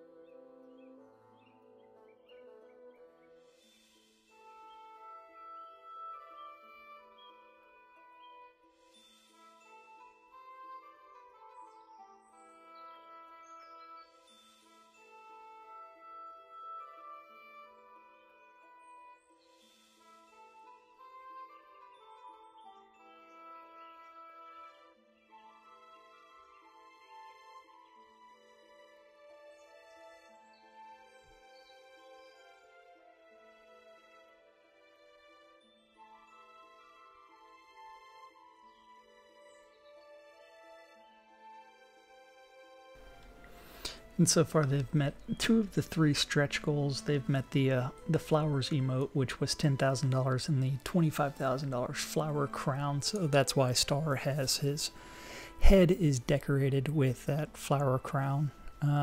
So it is now covering up his reticle on his head.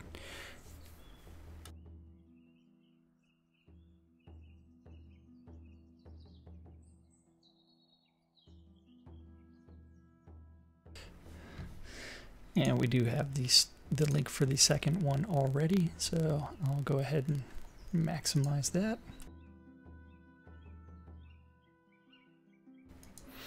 So it should be starting soon. And there it is. We're back. Apparently, yes. All right, we're now. Welcome, everyone. For if you've been with us, welcome back. If you're just joining us, we are doing the Spring Festival Telethon. As many of you may know, we are a crowd-funded project, so we are entirely funded by the generosity of you, the players in our community. So thank you very, very much. You guys are incredible. Incredible community, incredible sport, incredible feedback. And even when, as I was saying earlier, even when the A in Agile stands for angry, which is what we make you when we blow things up once a month and change things without telling you. We still appreciate you. That's another A. So thank you. And this segment is going to be about crafting food in the regional economy. But before that, a few points of procedure. As part of this telethon, we are giving out prizes to everyone who helps give us some funds. So $5, if you spend $5 today during the telethon, you will receive a prize. So because we have already done so well today, so we've already raised more than $25,000, and we're inching our way towards more than that. So already we've gotten 2 of our stretch goal prizes. So we've already gotten the flowers emote. So when you type /flowers in the game, a rain of flowers will come down. We went for a spring theme with all the prizes. And we've also got a flower crown, as I am, and I'll get a little closer to the camera so you can see. Michael Hutchison, our lead artist, did a mock-up on my head in dry erase markers, for every 20 and for 50, if we raise, and that was for $25,000. If we manage to raise $50,000 today, everyone who spends $5 today, not spend store credit, you have to spend cash, either with a pledge or buying something out of the add-on store. You will receive a giant butterfly pet. Not Mothra size, we're talking, giant butterfly like this big. Not like destroy a building size. And we're actually getting close. I think we're only like $15,000 away. 14 I just saw. $14,000 away. Oh my God, we're gonna totally get there. All right.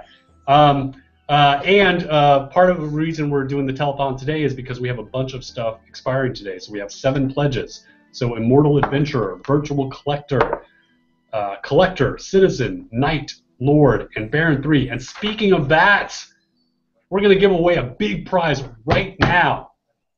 We're going to give away a Collector Pledge. What? Crazy. Lum. Finsbury. Finsbury is the winner of a Collector Pledge. What? Collector Pledge. Awesome. Congratulations. And because I'm crazy, I want to give away more prizes. T-shirt.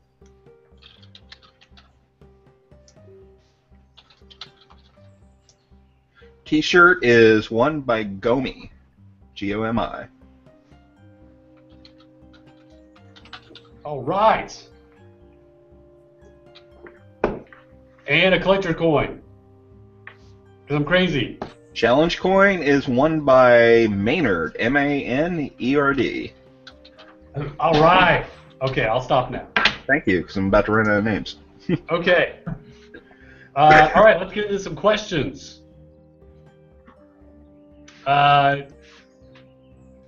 Drokus wants to know, it's not really crafting, wants to know, can we add more straight wall pieces to the wall kits in the add-on store?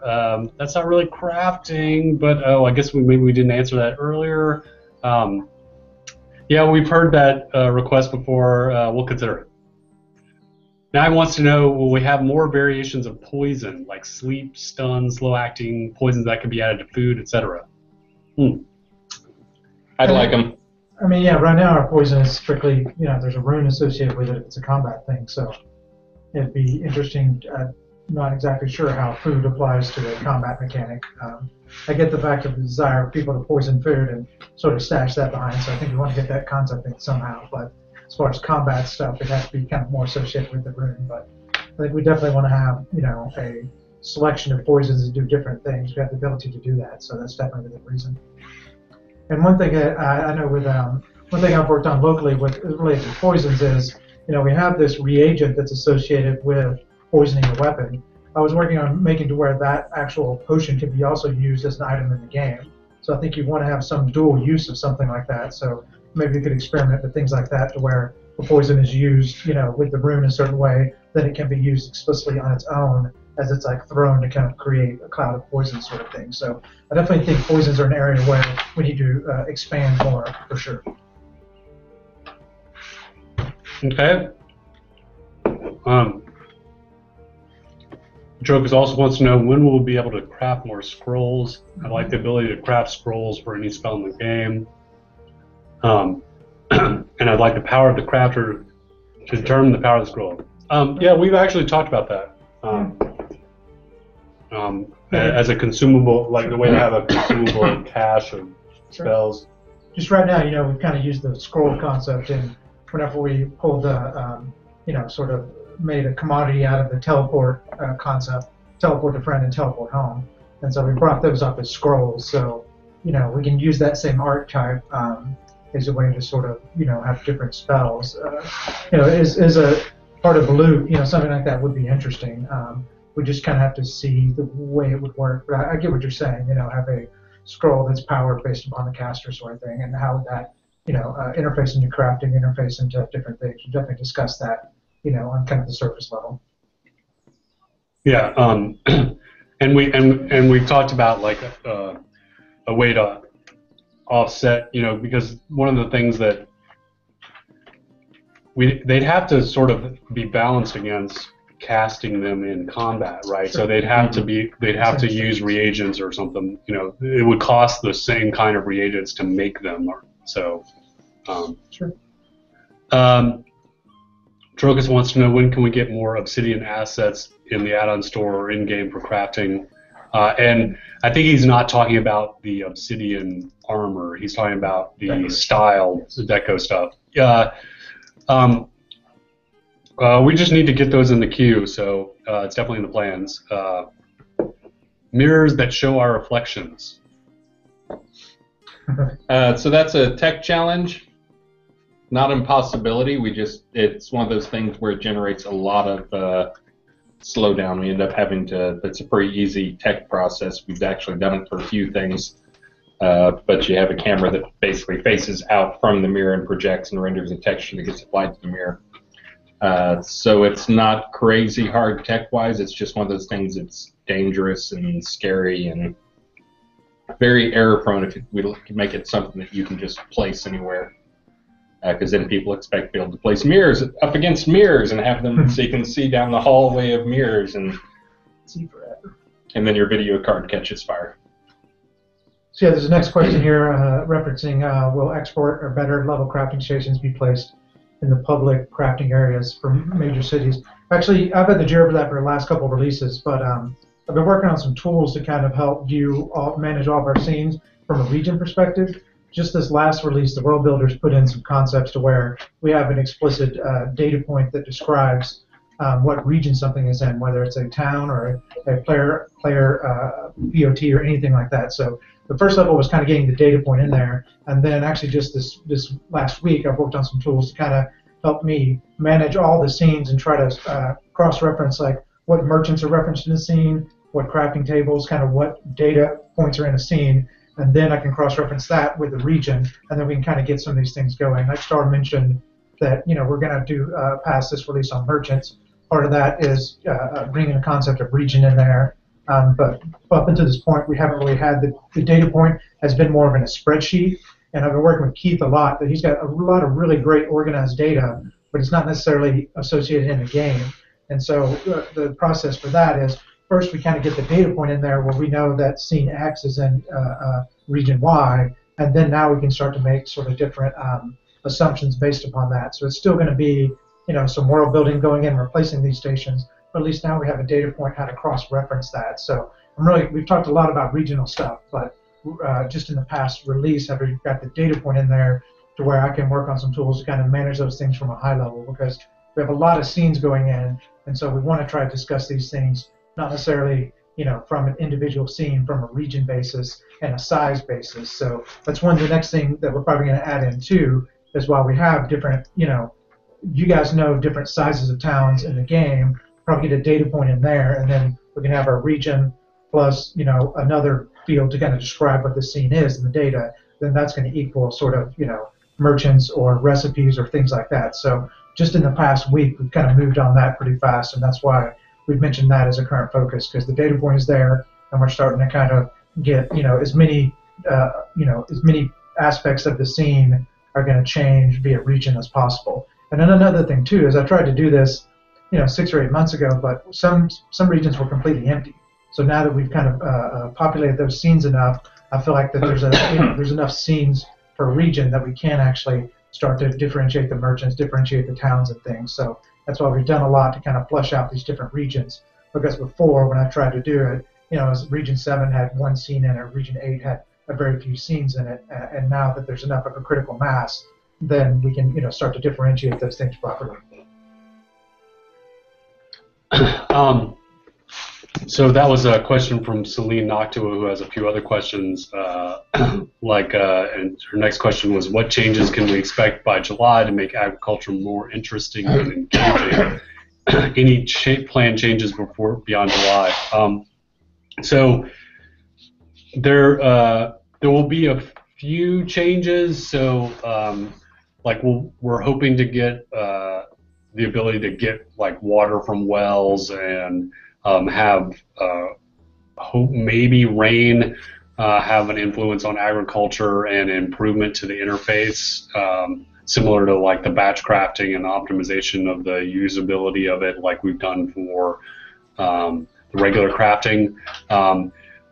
As far as the engagement of it, there's probably not going to be anything pre-July for that. And as far as details about what kinds of things post-July, we don't really have anything detailed yet. But we definitely know that it needs more work, for sure. Yeah, and one of the things with agriculture, kind of the same thing with fishing, these are kind of the outliers for a lot of our crafting systems. A lot of the other things we can work on in parallel, and that's the thing that me and Zach have been doing the past two releases, is making changes that we can leverage kind of across all the kind of crafting systems, where agriculture is a thing, like I've mentioned before, it's not really gathering, because gathering is usually a situation where there's some type of risk involved, and it's not really refinement. It's kind of more refinement than gathering, and so fishing kind of fits in the same situation a little bit, such that the work that we have to do is fairly customized to that specific skill and not applied across multiple ones. So I think whenever we dive into those, fishing, we've done a lot of work behind the scenes that we have a lot of knobs and stuff, and it's sort of programmed in a way where it's pretty close for us to be able to differentiate that with more skills and a greater variety of things. Where agriculture, we've kind of got, it's kind of got a unique interface. It's so unique that, it requires some specific work for that. So whenever we decide to get to that, it's ready to go, and I think we have some ideas there. But that's one reason why you guys see, agriculture and fishing, specifically in the tools and just the way they work, they're kind of outliers, because they don't necessarily operate the same. And to a certain extent, that's fun, because they do operate differently. These are different mechanics. They don't operate the same, but in a flip side, then it requires more custom work to kind of get to those points. So we definitely recognize that agriculture, at least from its integration specifically with crafting, is a little bit behind. We've definitely talked about that. So we have a lot of ideas on how to sort of bring that to the forefront, but it kind of gets pushed to the back because it's more custom work than sort of a work that can be shared with other systems. Wow, this is really easy. Yeah. Just let B I talk told for- you were optional, B talk for man. an hour. You're not required till combat comes online. That's why I had B come. Well, I just had like a gallon of coffee, so. Yeah. All right, so I said a gallon of whiskey. we were just informed we made yet another time for yet another shot, and or dance or song. So I was Are you going to gonna do the sing? Johnny Cash that I promised. All right, do it. I can do that. I'll do a show tune next. That's the other request. Okay. And it sounds like we may have lost the video stream. That'll be sad. Let's Lost not for all talk about it. eternity. All right. not I'm talk sure it'll about be that. fine. Did I miss something? I was about to sing. Yeah, we'll do a shot. Well, you guys looking at me like I B, you want a shot? You looking at me like I don't know what Sure, I'm talking yeah, about. okay. Give me a little one. I'll take some. I might fall asleep, but we'll see. Let's go good with the caffeine. Yeah.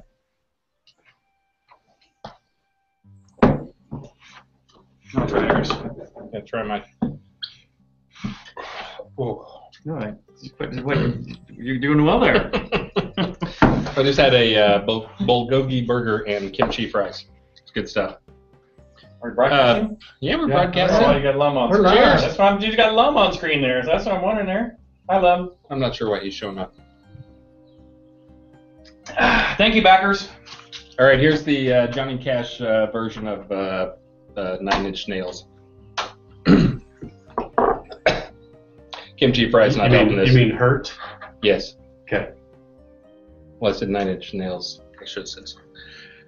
I hurt myself today to see if I still feel. I focus on the pain, the only thing that's real. The needle tears a hole, the old familiar sting. Try to kill it all away, but I remember everything. What have I become? My sweetest friend. Everyone I know They like it. goes away in the end. And you can have it all. My empire of dirt. I will let you down. I will make you hurt. I'll stop there. I'll save some for later. That was really good. Yeah, thanks. So I also have one question go by in chat talking about fishing up different items in different locations.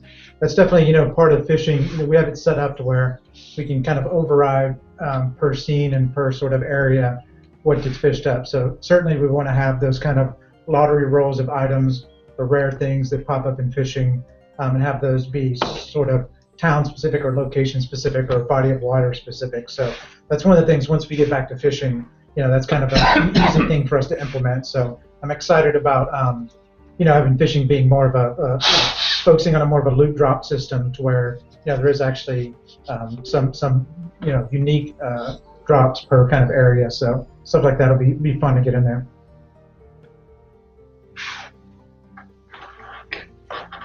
You guys read the question on Jameson. Where were we? Here? Will public gardens be in?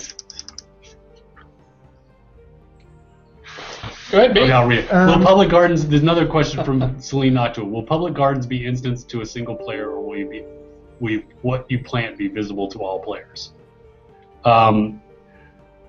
So we're still talking about this.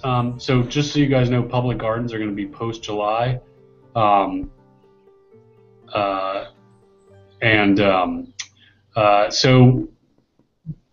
probably we've gone back and forth on this. Probably what we're going to do is what you plant is going to be visible to you. there'll be probably some. So you're not going to see what other people plan. Right. That's probably the way it's going to work. It's more single player, more single person focused. Yeah. Yeah, because otherwise, other solutions like we're just going to get really weird and messy. So, all right.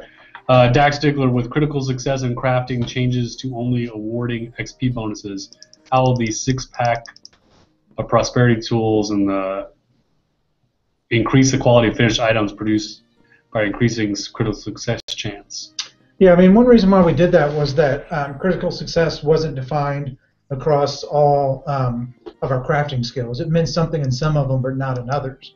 And so we kind of backed up to the point at which, what is something we can apply across the board for all those. I get the fact that we have, these premium tools that promise a certain thing, and so we have to go back and figure out how to get that in. But really, it was a situation where just with the way it was working, it was more confusing to keep going the route we were going than to kind of change it. So really, it was about sort of looking at the design and finding a way to consolidate it to where it made more sense and was more unified across kind of all the systems. And part of this happened whenever I tried to go through and itemize tools to a point that, and what you're pointing out is the prosperity tools were our first itemized tools, first things on the store. But the key with that was, how do we make an interesting tool choice and make it to where there are these tools that you can craft in game that then you would, maybe use this tool for this situation or this tool for this situation.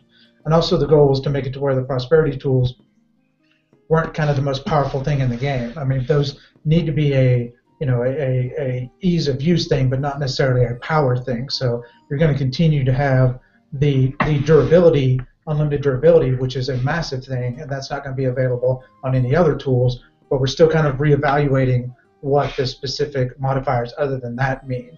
And I get the fact that, this is a certain thing that the store says that these tools give you, and we'll figure out a way to kind of evolve that back in the crafting system. But really the goal was to kind of back up a little bit and get rid of a lot of the confusing things with crafting, because the direction we were going, there was just too many pitfalls that were confusing, and we kept trying to just patch those up.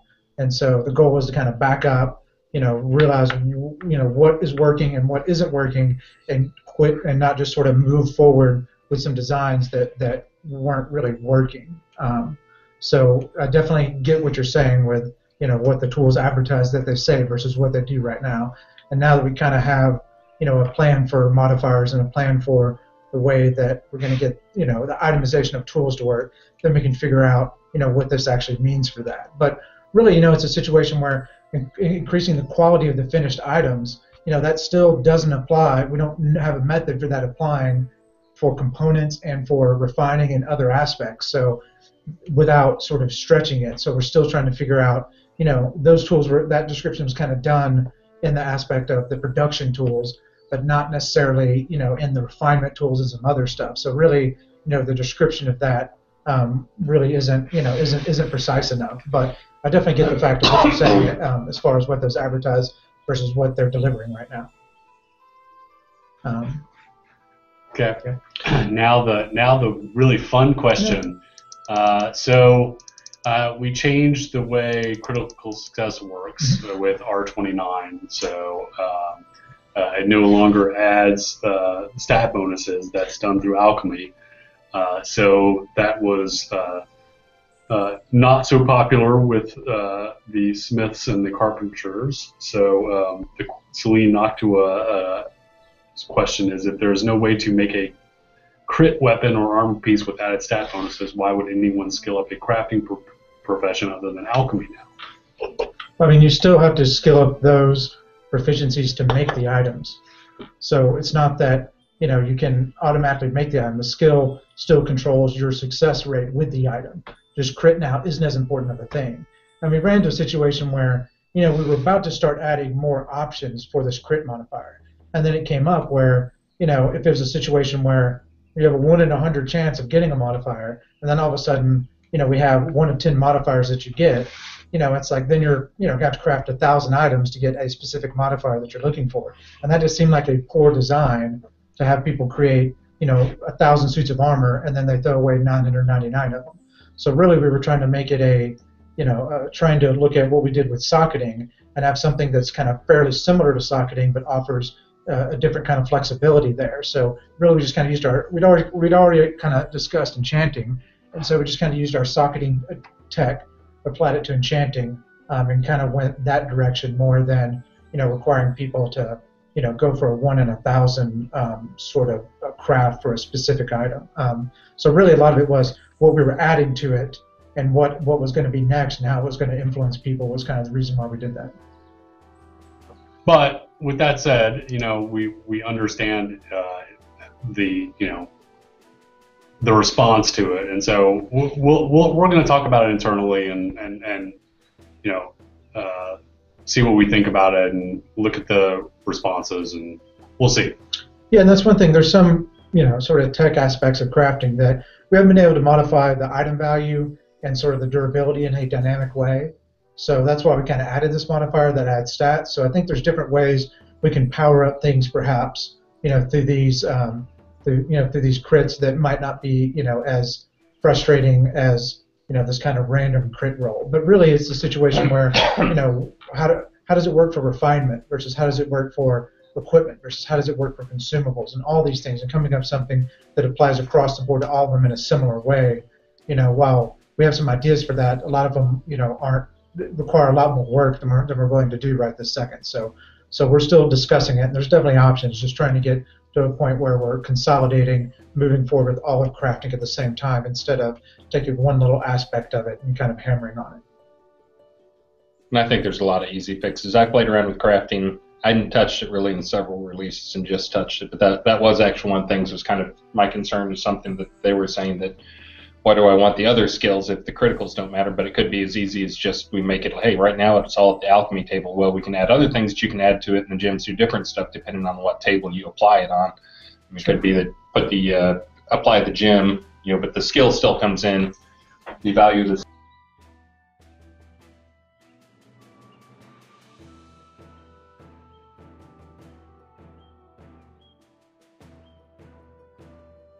skill still comes in for applying the thing and not destroying the thing or not destroying the gem. It's just maybe as easy as changing where you apply the thing and adding a few more things that you can apply to it rather than just being attunement. One of these things is not like the other. Oh, B doesn't. I don't have think a B reticle. wants to play.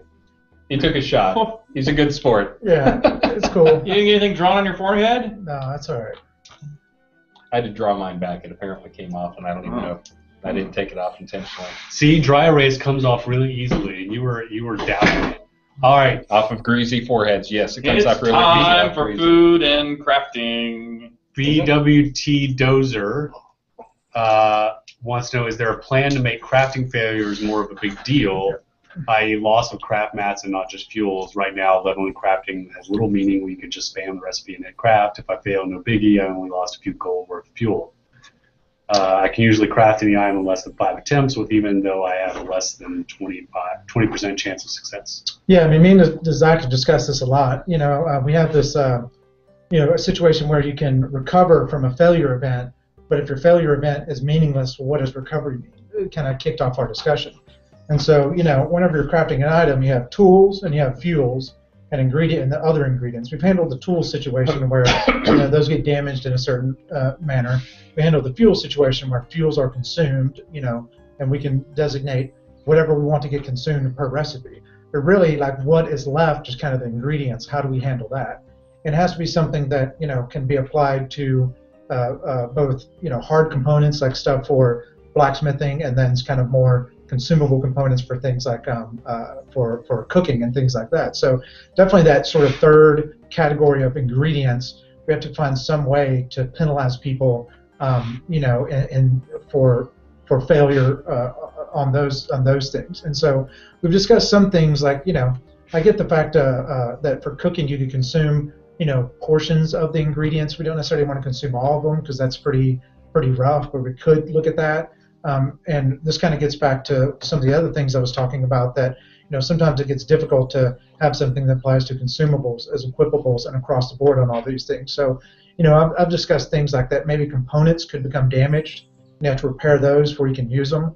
and then maybe it's a situation where you can find components in the world that are damaged that you have to repair. So I think it's about, that third category of ingredients. How do we do something to where those things get damaged or get consumed or penalize you in some way that failure is something that actually hurts. And so definitely I get the fact of, if I have a 5% chance, that doesn't really mean anything if the failure situation isn't that strict. So we've definitely discussed that internally, and with a lot of our looking at recovery events and looking at sort of relooking at the way that breaking things down, salvaging things work.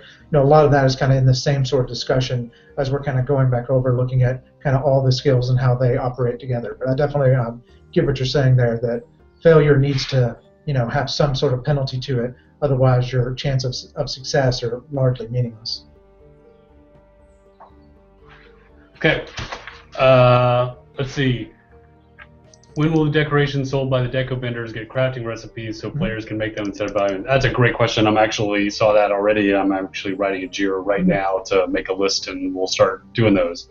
When will new deco? When you add deco items to the game each release, can we get a bigger portion of them being craftable in the game and not just in the add-on store? Actually, this ties to the previous one. There's actually literally 100 times more decorations that are in the game than there are in the add-on store. They're just not craftable yet, and so if we actually do your first suggestion, there will be 100 times more craftable deco items in the game than there will be on the add-on store. And like I said in the forums, we've actually been focusing 99% of our recipes on combat, not the decoration system. And I know that many of you would like us to do more deco recipes, but that's not been our focus.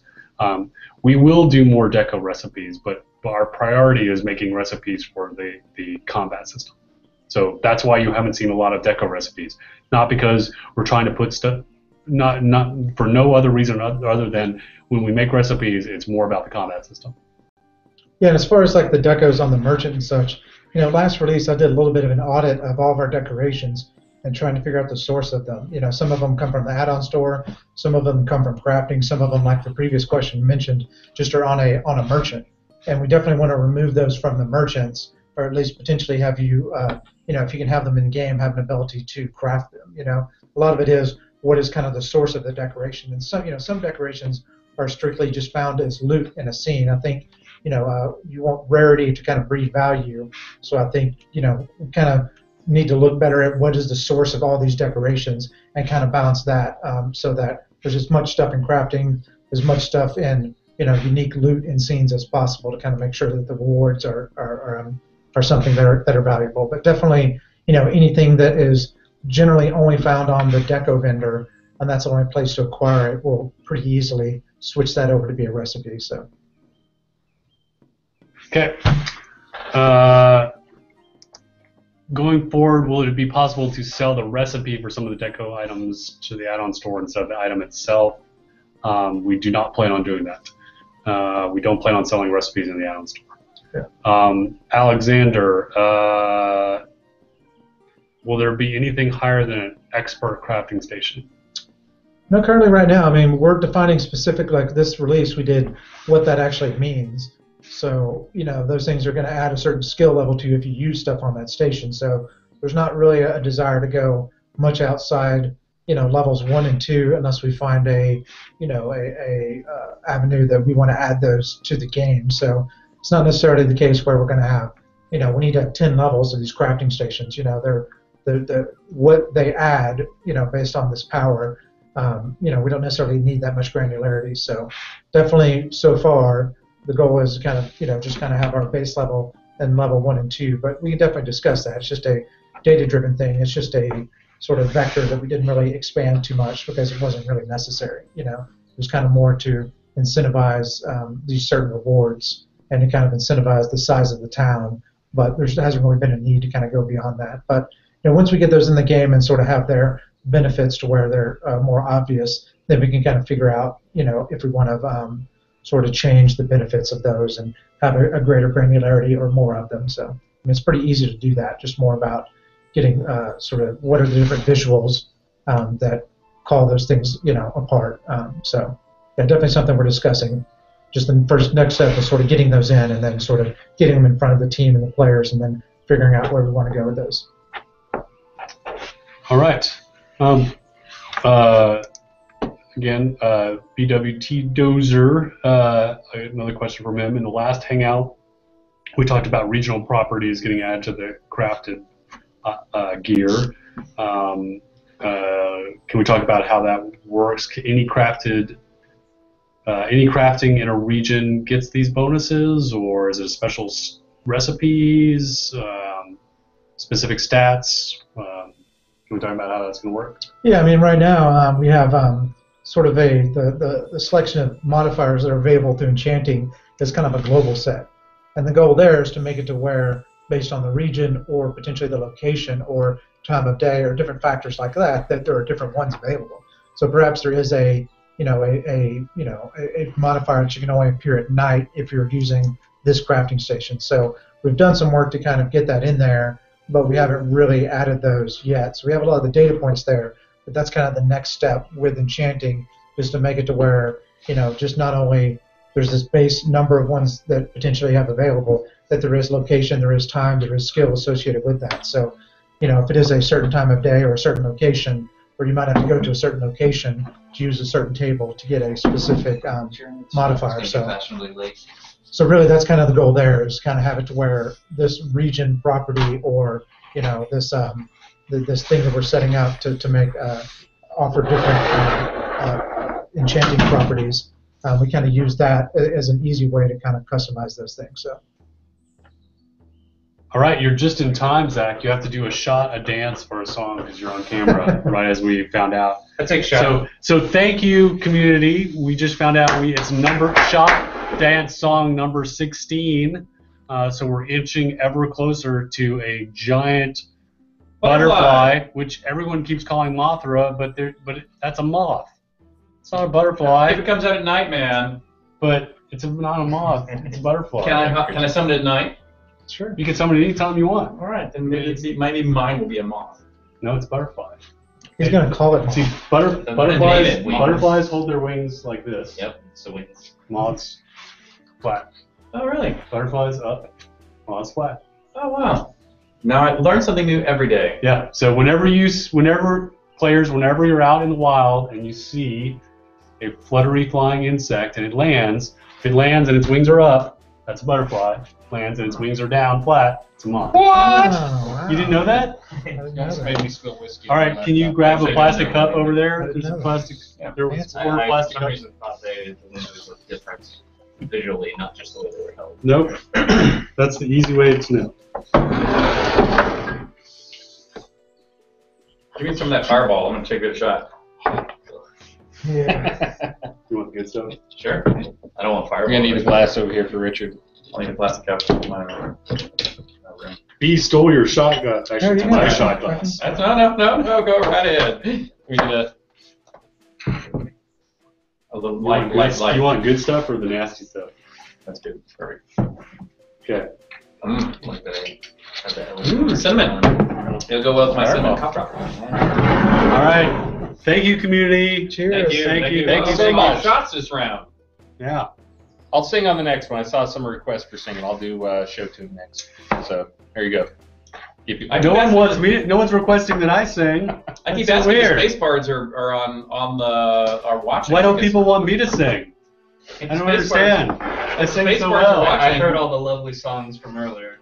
But I sing so well. What's wrong? Hey, if the space bards are watching during any of these segments, I've backed their new album to the point of where I get a couple of songs for them to do cover pieces of, and I wrote my own lyrics to my children on 2 cover pieces. Nice. So I will present them to everyone today, later in the day, but I need the space bards to be online to hear it, so hopefully so. Enough talk, more prizes. More prizes!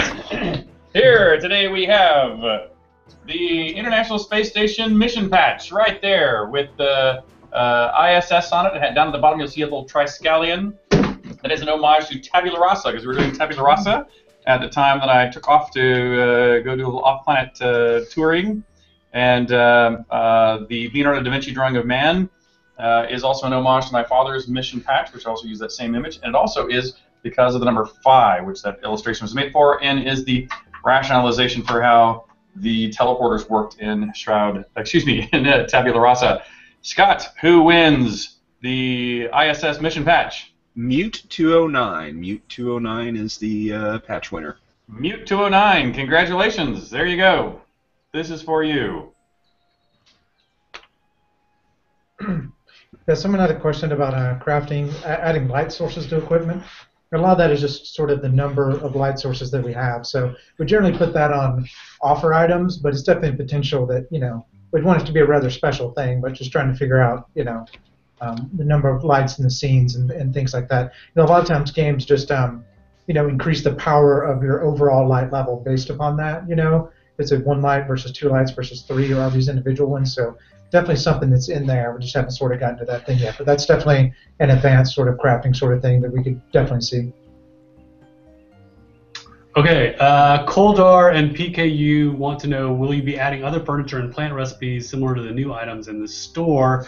Yes, in fact, Scotty, who's the one who made the furniture, the Artifice furniture, which is the ones we put in the add-on store, he was on vacation, or else we would have actually added the craftable versions of the ones we put in the add-on store. We just weren't able to because he was out of town. But in R30, we do plan to make craftable versions of those in a different queue. Those will be in the game. So the answer is yes. Old Dog, what are the plans for diminishing max durability or breaking armor? When or what is going to address the circular economy approach in regards to blacksmithing? Oh, so this is the forever reparable, everything lives forever, nothing permanently dies. So right now, we don't plan for things to die permanently. Like, we don't have permadeath for items. Do they get harder and harder to repair though, right? Well, they have maximum durability loss that requires you to go to a crafting station to repair. So you can't, if you can't use field repair. If you do field repair, you're only repairing current durability, not max durability. You actually have 2 durabilities. Yeah. But you can repair maximum durability by going to a crafting station, but that consumes resources, which are eventually equivalent to. I mean, if you do it enough, it's the equivalent of having to remake the item. Sure. So from a item resource equivalency, it eventually is the equivalent. Like for us, it is the resource. It's the same drain. It's the same drain over time. Right. But it doesn't. The part it's not the same is it doesn't create a economic need for crafters to make more of that item. That's the part that it doesn't create a need for. But it does indirectly. You are not the crafter. Since if you're the warrior, not the crafter, you have to go back to a crafter to get it fixed. Mm-hmm. Yes, unless you have that smithing skill. Yeah, but you're not compared to a real crafter. If you're your own crafter, you don't need to go to a crafter to buy one anyway. You go make yourself a new one. And so, indirectly. The other thing is, at some point, you may just decide it's not worth my time to do that, and you just go get a new one, which indirectly requires someone to have made that one. So you could argue that it still creates the need to make one.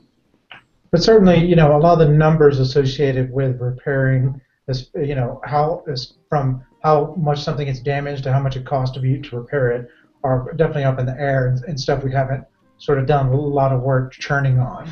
And so it's definitely a situation where, we can make it to where, based on the percentage of the max durability that you're repairing, that this could be more or less difficult. Or it's also a situation, where if you're trying to repair max durability, like it's below a certain point, that the item could just eventually break and shatter into pieces. So I think we have a method that, we definitely want people, if they are, constantly upkeeping their equipment, that they can get it back up to a certain point. We also have the option that if you let it get into such disrepair, that then repairing it costs more and has the potential for it to just completely shatter. So, we have a lot of options there in the system. We just need to sort of look at those numbers and sort of, look at the whole system from start to finish and figure out kind of what we want to do there. So those are definitely a lot of good numbers are in place, but I think there needs to be a little more complexity behind the scenes and how we kind of, adjust those numbers and the cost of those things. So it's definitely something we discussed a lot. It just hasn't been in the forefront because we've been working on kind of other crafting stuff. All right. Nero wants to know, will the furniture sets be split up so I can buy more chairs on their own? Yes, we just haven't had time. Ballander, will the issue of claiming rewards that causes your bank to overflow be fixed? Well, you can fix it by buying more bank slots, either with in-game gold or through the add-on store. So there is a fix. Moisev Truden, is there a way to improve magic so it doesn't cast unless someone is actually in range of the spell? It's actually a combat question, so we'll move that. We'll move that to combat. Malby, can we dye decorations at some point? Why buy a red or blue sofa? I want to dye them like I want them today. It's a great question. We would like to expand the dye system to decorations at some point. Yeah, a lot of that's just an art issue of us going back through and rigging up all those decorations to where it works like that. The good thing about the dye system is, we've done a lot of work on the armor and items and equipables such that we're, it's pretty well vetted, and it's a good system because it requires, the data setup is pretty minimal from the design side.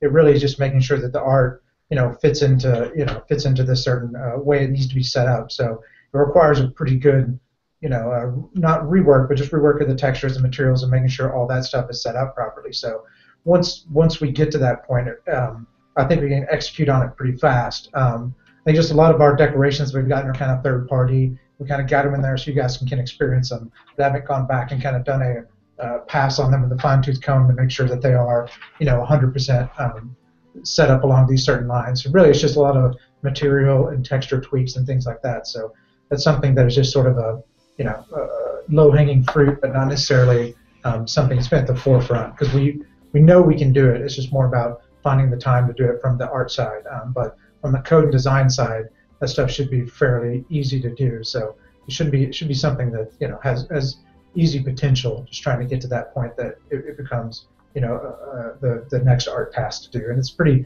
big task. It's just not a very difficult one. So.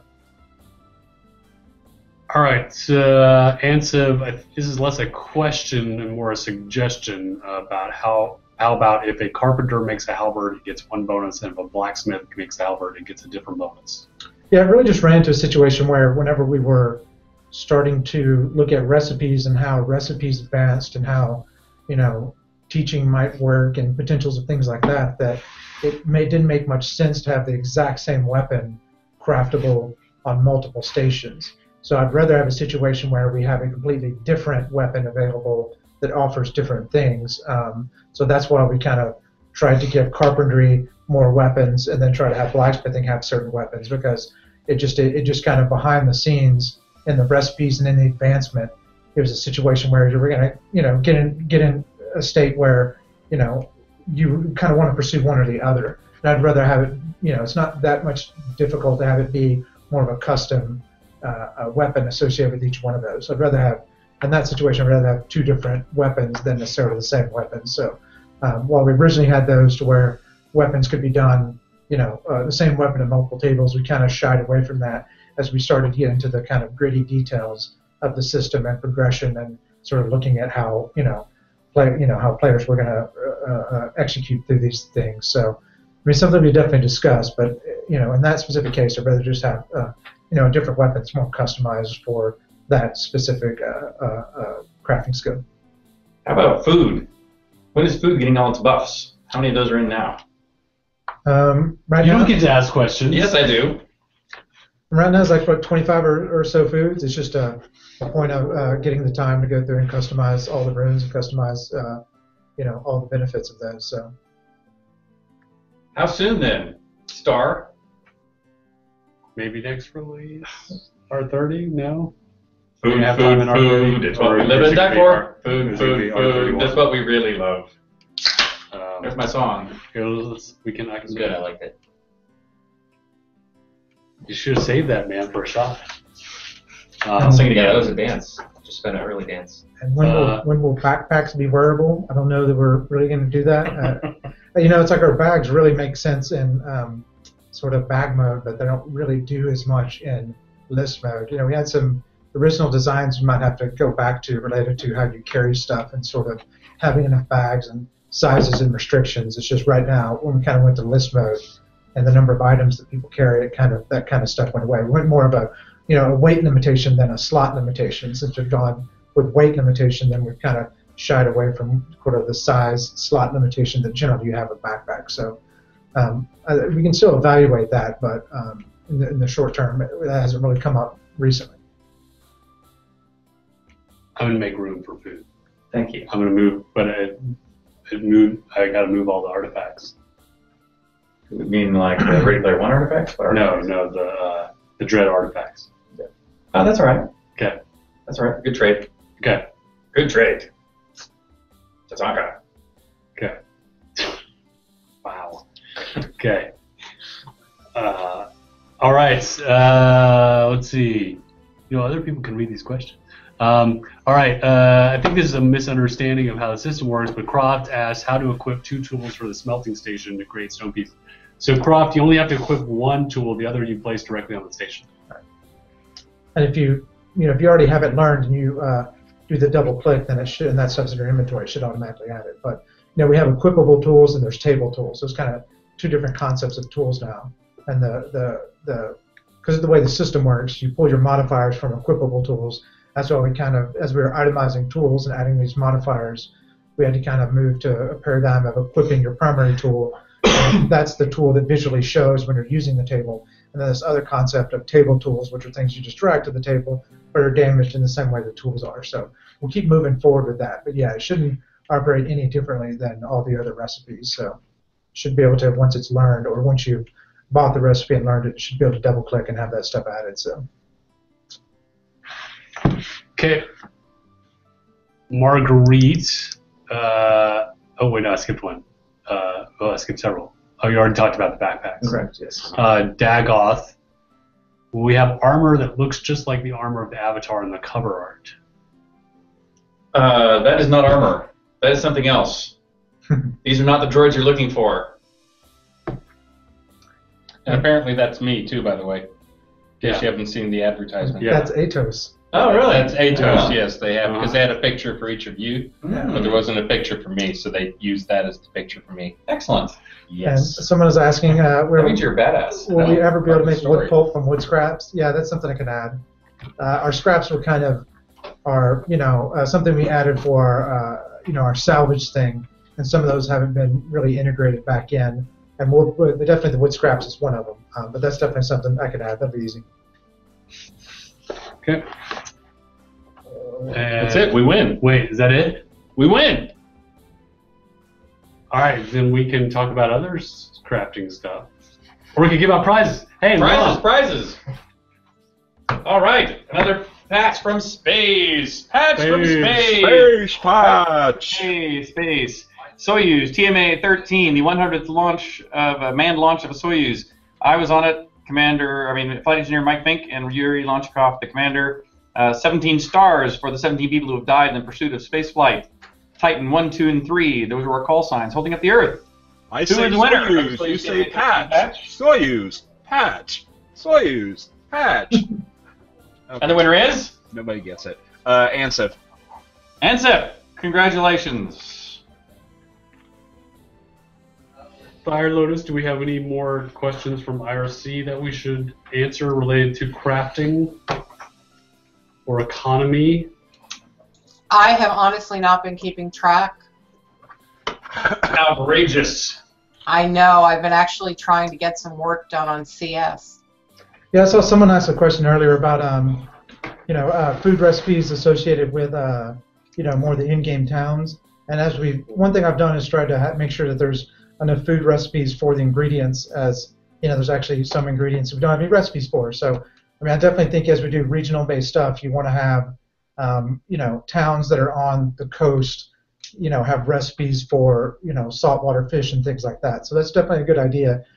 We've generally, had it been focused on a person associated with the recipe, but definitely a region, Kingsport crabs or something like that would be something that we can definitely add. It's definitely a lot of extension that we need to do to the cooking recipes, and that's a good way to kind of add that stuff. So McCohen's Regicide Stovey. Yeah.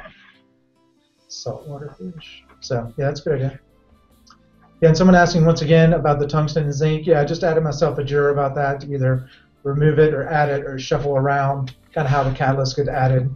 That was there for another tier of metals. There was originally a design to be another tier of metals beyond the ones that we have, but we kind of removed that, which we still can add in a later release, but we'll definitely consolidate the catalyst that we have to be usable with the current metals and current system.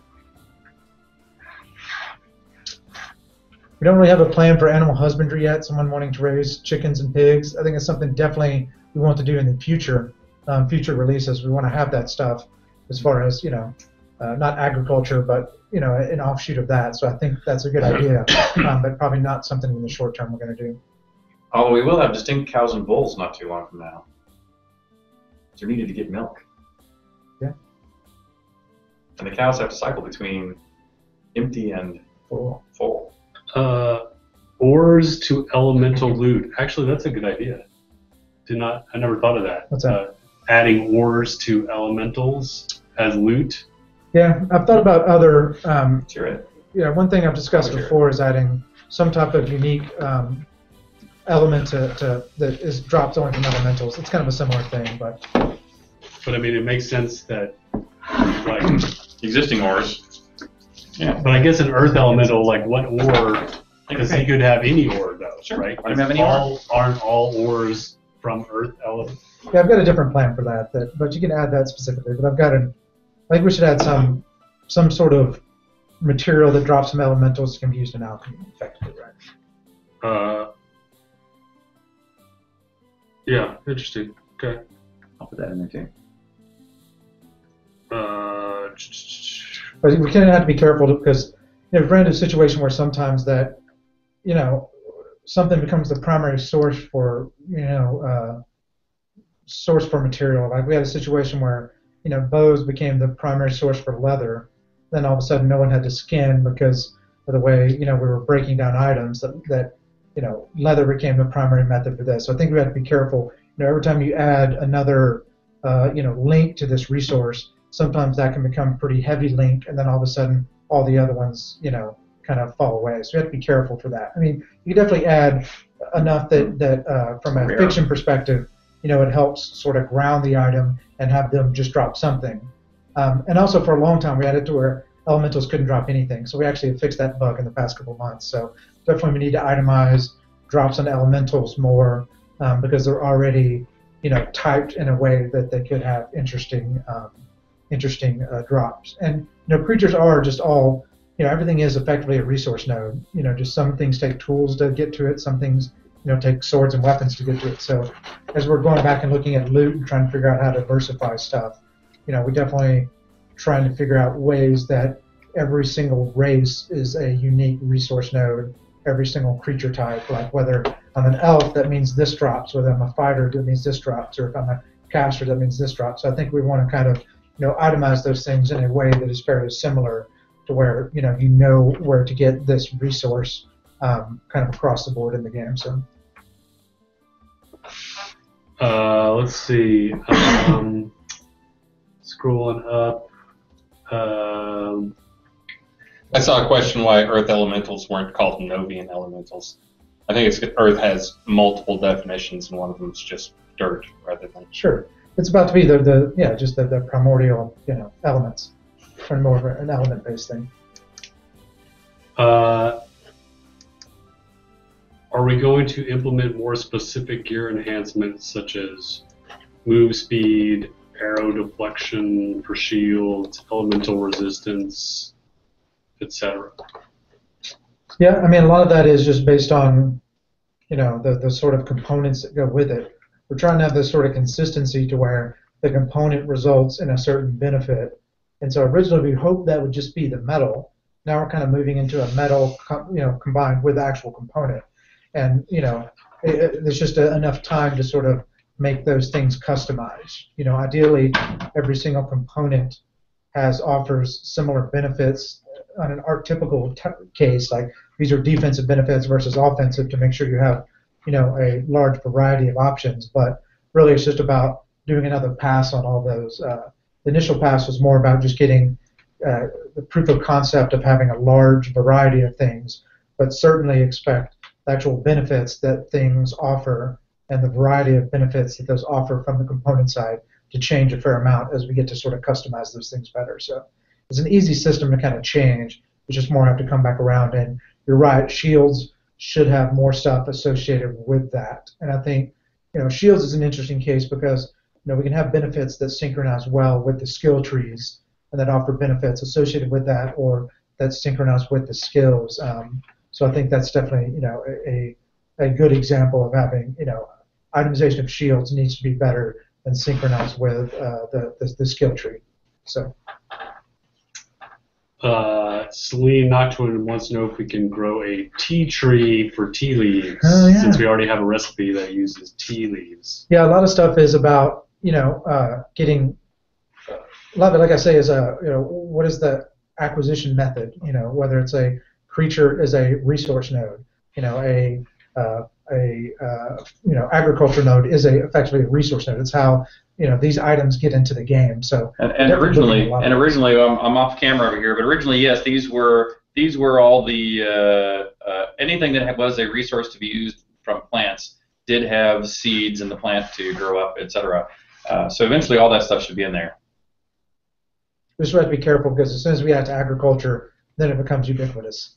Kind of like, well, we don't have all the reagents in there because as soon as if you have all the reagents in there, then you want some to be wild or exactly, some to be wild. But definitely most of the stuff that is traditionally grown like that, it's stuff that is kind of the core elements of food. We want to have acquired through some avenue of that. But a lot of it is what is the critical mass of having enough the usefulness of this. If it's strictly one recipe for it, then it's kind of deprioritized, and so it's more about expanding, adding elements and ingredients such that there's more than one recipe, or hopefully more than one use, across different avenues. But definitely, I sort of track what are the ingredients that are merchant only, and how do we transition those to being in the game and remove those from merchants.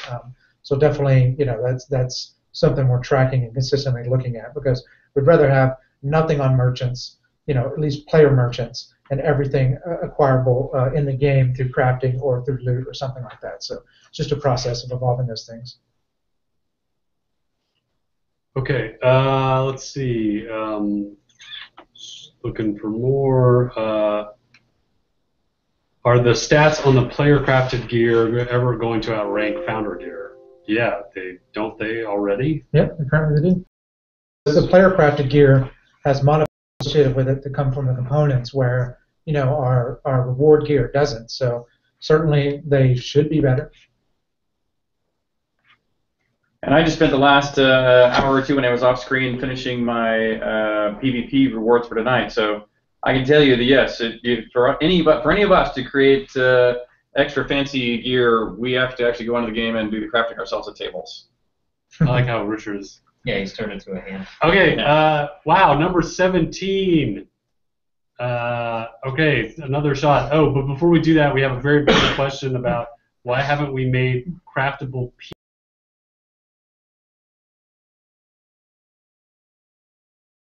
in the food system? Yeah, with fine. Cannibalistic parts. Well, ooh, even better. I wasn't sold on pizza before, but now I am. With raspberries and Dark Star pieces. Somebody wants celery. Oh no, they're blowing raspberries at me about cannibalism. I see. Okay.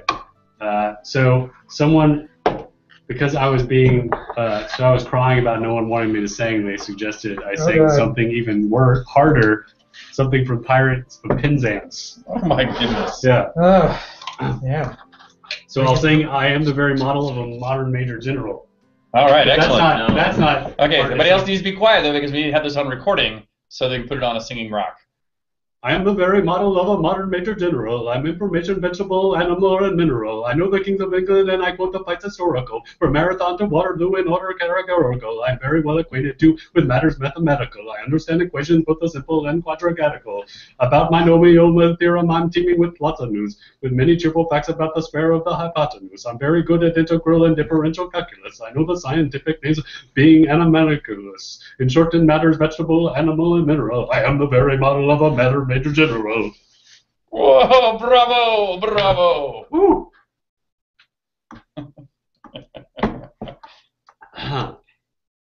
There you go. I think you actually sing better when you're a little drunk, Starr. Fantastic. And with a crown on your head. It's kind of getting smeary though. I've kind of messed it up. May have to get Hutch in here soon to fix it up. All right, we have 20 more minutes. All right, so. Oh wait, also wait. Some of us didn't do our shot. We weren't paying. I The rest of us didn't sing or shoot. I posted some questions in the chat. Oh, you did? Scroll. Scroll. Or over there. No idea. It's probably these. I was just watching stuff roll by. In the crafting section? No, up in the actual chat window in the Hangout.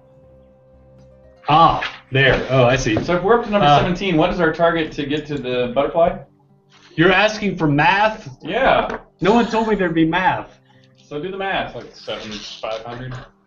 50,000 divided by 2,500. Why do I always say That the should be answer pretty and everyone easy. ignores me? What was it? What was the answer?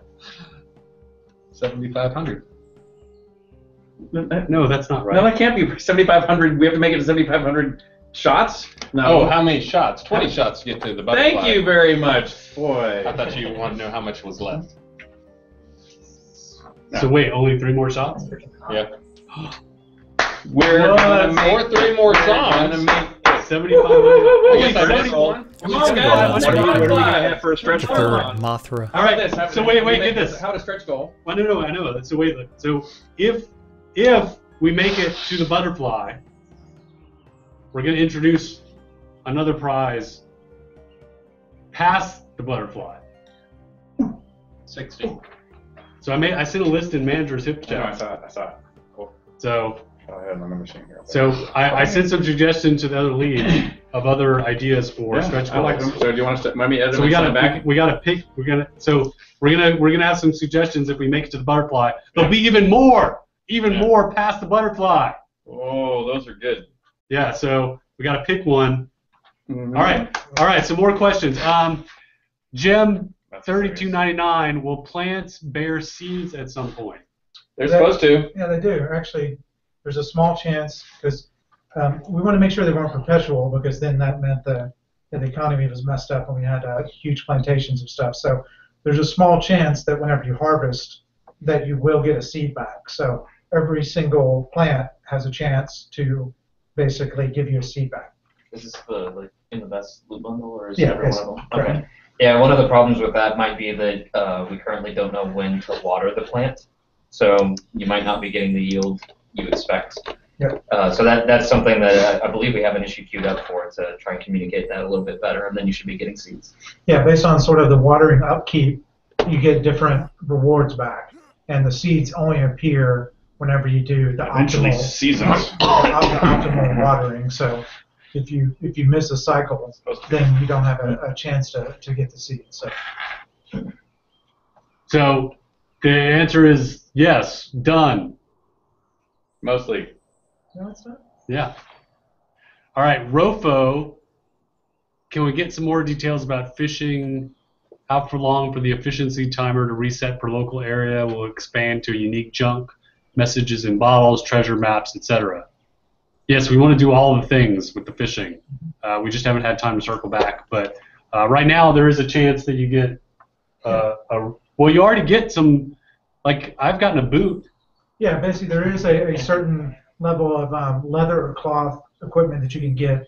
Then there's also the ring and amulet that you can get out of there too. So once again, like someone asked before, we want to expand that to have more kind of unique drops and have different things that you can fish up based on sort of location. So it's definitely something we're expanding on in the future, and shouldn't be too hard, with our current system. So I'm pretty passionate about that. Just hasn't been a primary focus in the last couple of releases. We kind of did initial implementation on fishing, got in some of these proof of concepts, and then moved over to other stuff. But there's definitely some JIRAs I currently have this release to kind of add some more interesting sort of multi-layer drops into fishing and kind of have it regionalized or location based like that, whether it's deep water or swampy water things. Kind of like in the similar vein that I said with the regional stuff is, can we describe a swamp scene that has drops of this type of stuff versus a freshwater scene versus a saltwater scene. So that's definitely stuff that we're headed towards. All right. Let's see. Can we well, I'm gonna mangle this. Lomir Idane says, can we have more stuff drop when mining gold instead of just gold? Such as? Gold. Well, actually, currently, with the way we changed enchantments, you're going to really want gold now. So. What was that change? Oh yeah, because gold suddenly became very incredibly valuable because it's the way to do enchanting. So. Yeah. But wait, what do you mean enchanting? You don't mean socketing for? No, because now there's a whole new thing with alchemy where you enchant items with gold. Do I need to go back and craft some more for my giveaways? No. All right, you're fine. I didn't craft any giveaway stuff. I guess you didn't do that. Better do it, man. You did. And/or you said you made a bunch of swords. I destroyed it. What do I want that extra stuff for? Wait, what? I'll make some more before that thing. Good luck. Yeah, an hour. When are you gonna do that? I spent an hour or two to make You need to go do that right now. It's good. No, you're not gonna have any time. You've got 2 hangouts back to back right after this. You need to go right now. We can. Like literally right now to your desk. You have 15 minutes. You have 15 minutes to make about 20, at least 20 No, items. Richard's gonna steal my chair. At least, if not 30. No better way to do a crafting deep dive than to banish someone to go do crafting in the middle of it. I don't have Yeah, exactly. Like, why did you do that? All right. Okay. Let's see. Thaddeus Crook. Will someone suffer sickness from eating too much food? I mean, it's something definitely, we like the concept of it. I always liked in, games like Angband when people became gorged from eating too much food and stuff like that. So, with the current tech that we have, it's kind of based on more of our rune system and haven't done too much specific food tech. But that would be one of the things whenever we get to the point of doing some tech specifically for foods that we definitely want to add. I mean, I want to get, some way where you have to manage how much food you eat and have a situation where you can kind of become overfull. Someone mentioned something about coal nodes. We have the art for those. We started layering those in. We have to be careful with having too many of those in because coal is kind of a primary fuel for most of the stuff. So once again, if it becomes ubiquitous, then it's not a sink anymore. So we're going to have some of those in there. But you're going to need a lot of coal to sort of perform these tasks. Across different skills, but no, definitely. I've got a JIRA to add some of those. I've been working with Keith to add some of those. Just trying to find it to where there's a couple sweet spots for them in the game. It's not a thing where it's like, let's go add coal to every scene in the game. Want to have, to where it's in mines or it's in specific areas that are guarded, since it's it's fairly valuable, in a lot of different situations. So once again, that's a big, rarity means value. So we have to keep it to where it's semi-rare. To where it's not a thing that's easy to go get yourself a couple hundred coal. We want to make sure it's guarded or in situations that are hidden somewhere. At least there's some effort you have to do to get to it. Okay. Are there secret recipes in the game now? Yeah, I mean, really, with the way recipes work, it's not really possible to have a secret recipe because as soon as we put a recipe in, it's on a wiki, and then everyone has it. So we've discussed at some point in time to have, different methods of acquiring recipes. Is it a hard acquisition, or is it like this, to where if you just have the items, then you get the recipe? So I think as we get into looking at sort of the That's advanced based off of mechanics associated like, specifically with everything being on the recipes, not wiki just is crafting people skills. putting it on the wiki. Then we'll have to reevaluate, is there a certain classification of recipe that we want to have to where, you know, you have to actually have the recipe to be able to learn it. So. Okay. Let's see. Any plans on adding rare loot drops to mobs like legendary swords or rare decos? You know, ideally we want to make those. This is from Dark Evil Hatred. You know, long term, we want to make those player made. So, but versus actual items, we would rather make those rare components or sort of unique components for very specific kinds of with mods that you can only get through that specific component. Like that's correct. Like one of the things B and I were talking about yesterday, like is like the crystal sword. You need that one for one of like the you updates. can only use it once, but that hilt becomes a component, the crystal hilt. So things like that. Yeah, I think the key is, you know, as I say again, that, you know, creatures really are resource nodes, and so while I'm not necessarily looking at it from the perspective of here's a unique legendary sword, you know, I think we need to create certain racial weapons to where, you know, there's a classification of elven swords that drop, and that there's basically, you know, maybe there's some variety in there, or maybe that there is, you know, elves, you know, use some human swords. I think there's some, you know, avenue for that, but really I'm looking at it more from a perspective of having some racial weapons that only drop on these certain creatures that have some level of progression that then you can use or that you can find or things like that.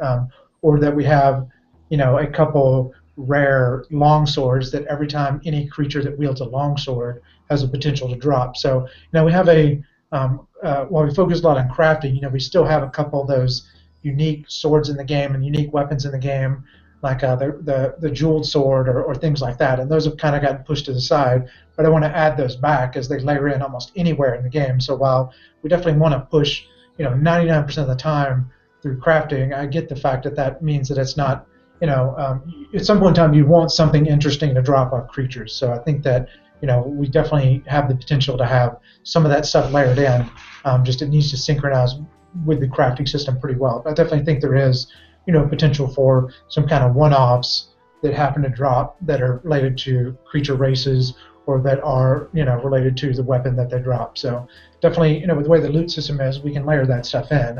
So it's definitely something that I've thought about a lot. And as we're going through Merchant Pass this release, that synchronizes well with cleaning up a lot of weapons and stuff, you know, on creatures as well as on merchants. So I think that stuff synchronizes well. That'll be a pretty easy thing to add to layer in, you know, at least potential more loot drops. But we definitely still try to funnel everything through crafting. Let's see. Mr. Hell, I think we already answered. We had already talked about the ranching and stuff. Lace, when will vendors sell more than 99 fuel at a time? Yeah, I can change that. Really, it was just about what is a number that kind of looks good in the UI, and I think I stuck with 99 on some of them and 1,000's another, but I can switch all this to 1,000.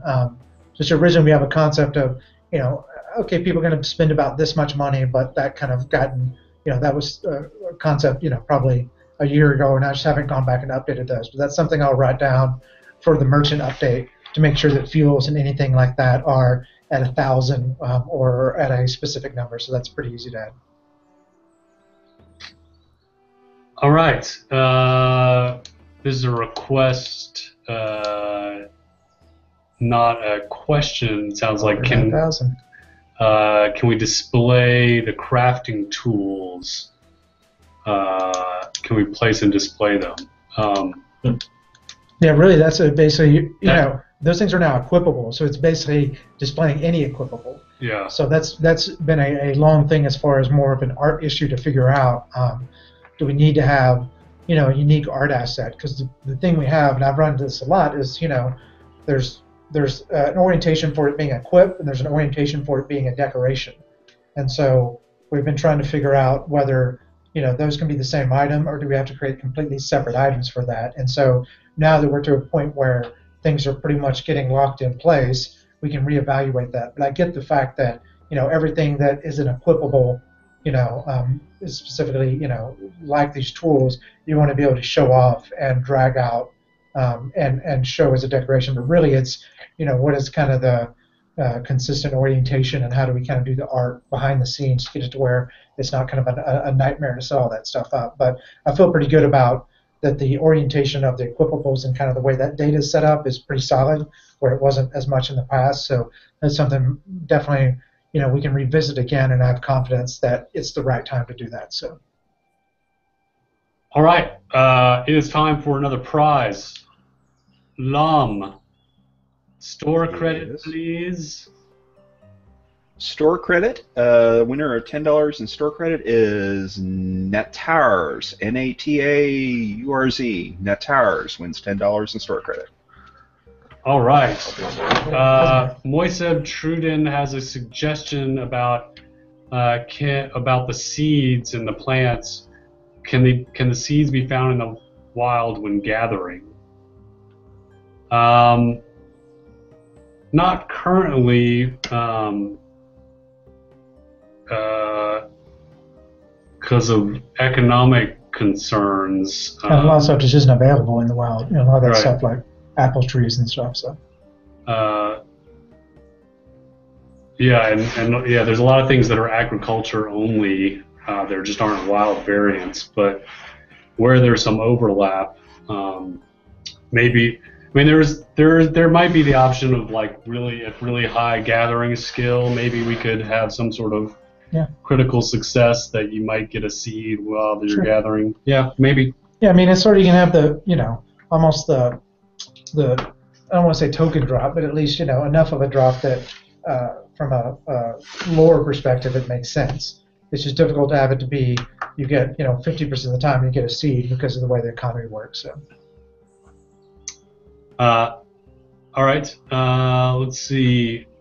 This is the one that comes up periodically about the, this is from Dark Evil Hatred. Why does it cost more to purchase materials than what the end result is worth? This is this is a basic economy thing about being able to buy the materials versus, and if we made it so you could buy the materials and then sell it for more than the materials cost, then that would mean there would be no point in having any gathering at all in the game, and having any economy associated with gathering would be pointless. And don't forget, that's the price we sell it for. Right, and so if we want to have gathering have any kind of economic significance in the player economy, it has to be balanced this way. For the stuff that we sell. Players can always undercut it, is the point. So the gatherers, the people who gather and sell in their own shops, will undercut those prices. Right. Which is a good thing. Correct. So that's why it is priced the way it is currently. So now what we have discussed is in offline mode, we've definitely talked about changing that and having in offline mode its own economy balance so that purchased materials perhaps will be cheaper than their finished result. So because then there is no player to the economy. Yeah, right. Providing service to the NPCs. Right. So that's the short answer. So in multiplayer it's important, but in offline it may not. We may make it different. So we're going to be moving on to our next segment. So I want to thank Zach and Bee for joining us. Thank you guys. Zach, you didn't get to say a lot, but thanks for joining us. Just whenever I'm here, I just exactly. Me and Zach if he doesn't say something, then I'll just jump in and say it. Yeah. But he's got it. Yeah, Zach's done a lot of really, really great work on crafting. We have, we have to just stop talking about it because we have multiple hour-long discussions almost every week on stuff, and so since he's implementing it, we're getting to kind of the when did seasons go in? Gritty details. Bob, what was your question? Did you repost it? You keep saying no one answered your question, but I didn't see you repost it. I see you moaning in IRC. Repost your question. Keep saying you ignored your question, but I didn't see you repost it. Yeah, Zach did a great job on the interface. A lot of people that have mentioned that he did.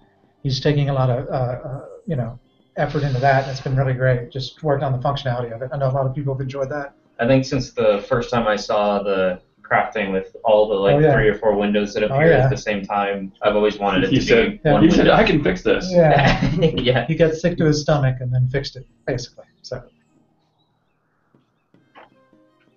What is a COA? Those are our Crowns of the Obsidian. Oh, Crowns of the Obsidian. Okay. When will we be able to craft items with our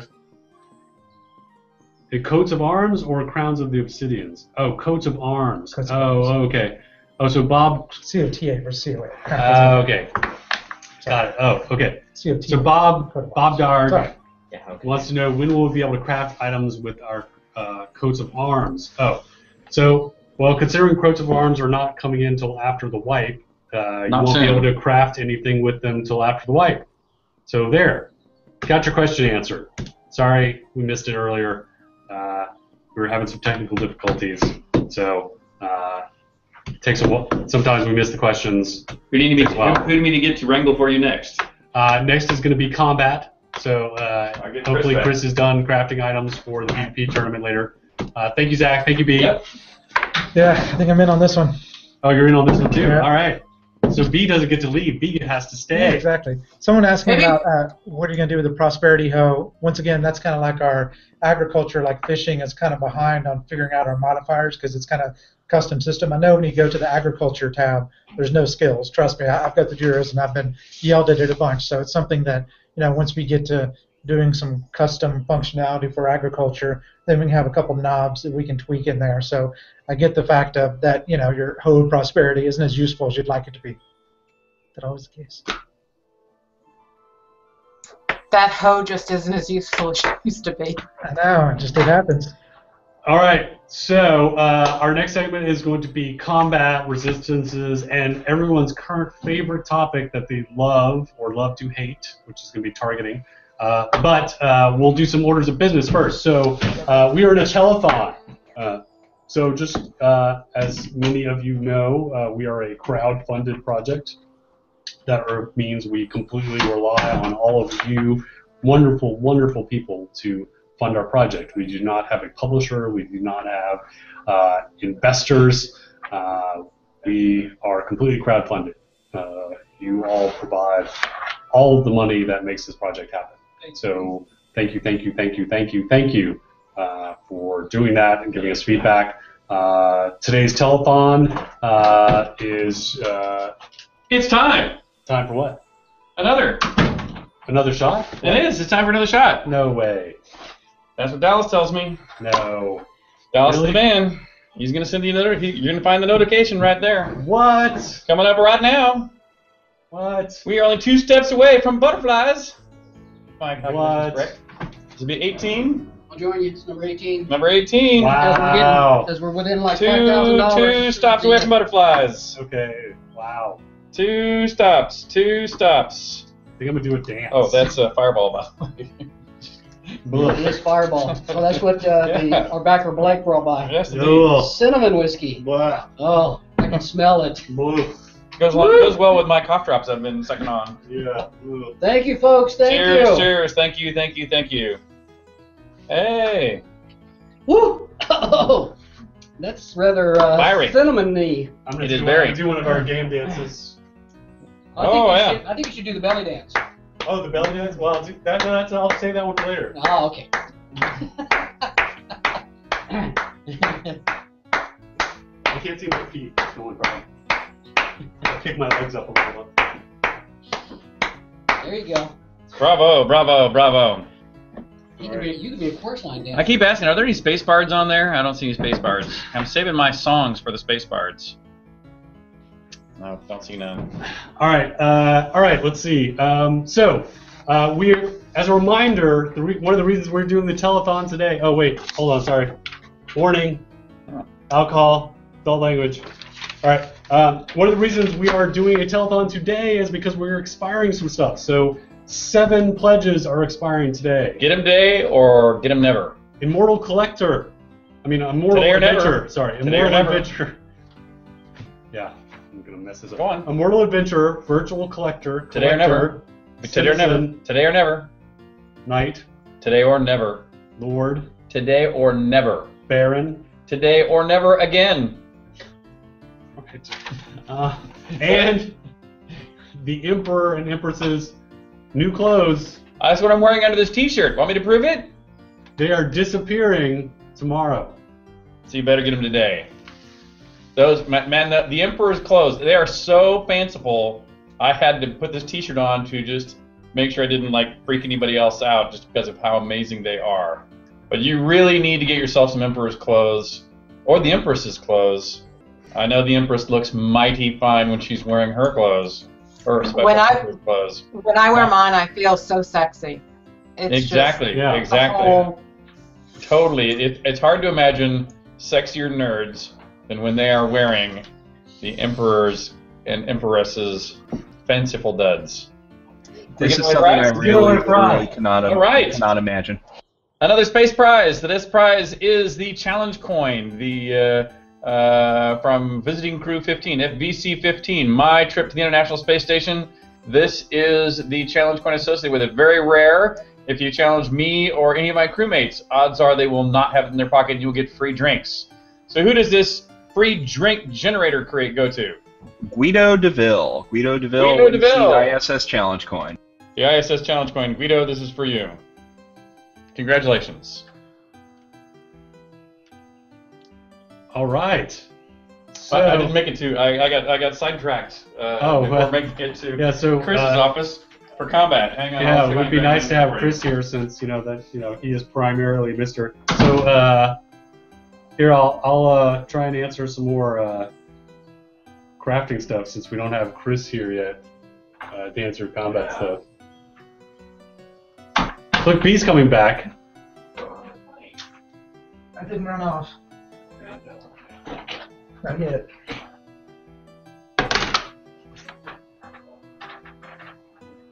So we've got dead air time, so that's not ever good. So, so is there a way to improve? Oh wait, when will daggers have usefulness? That's a great question.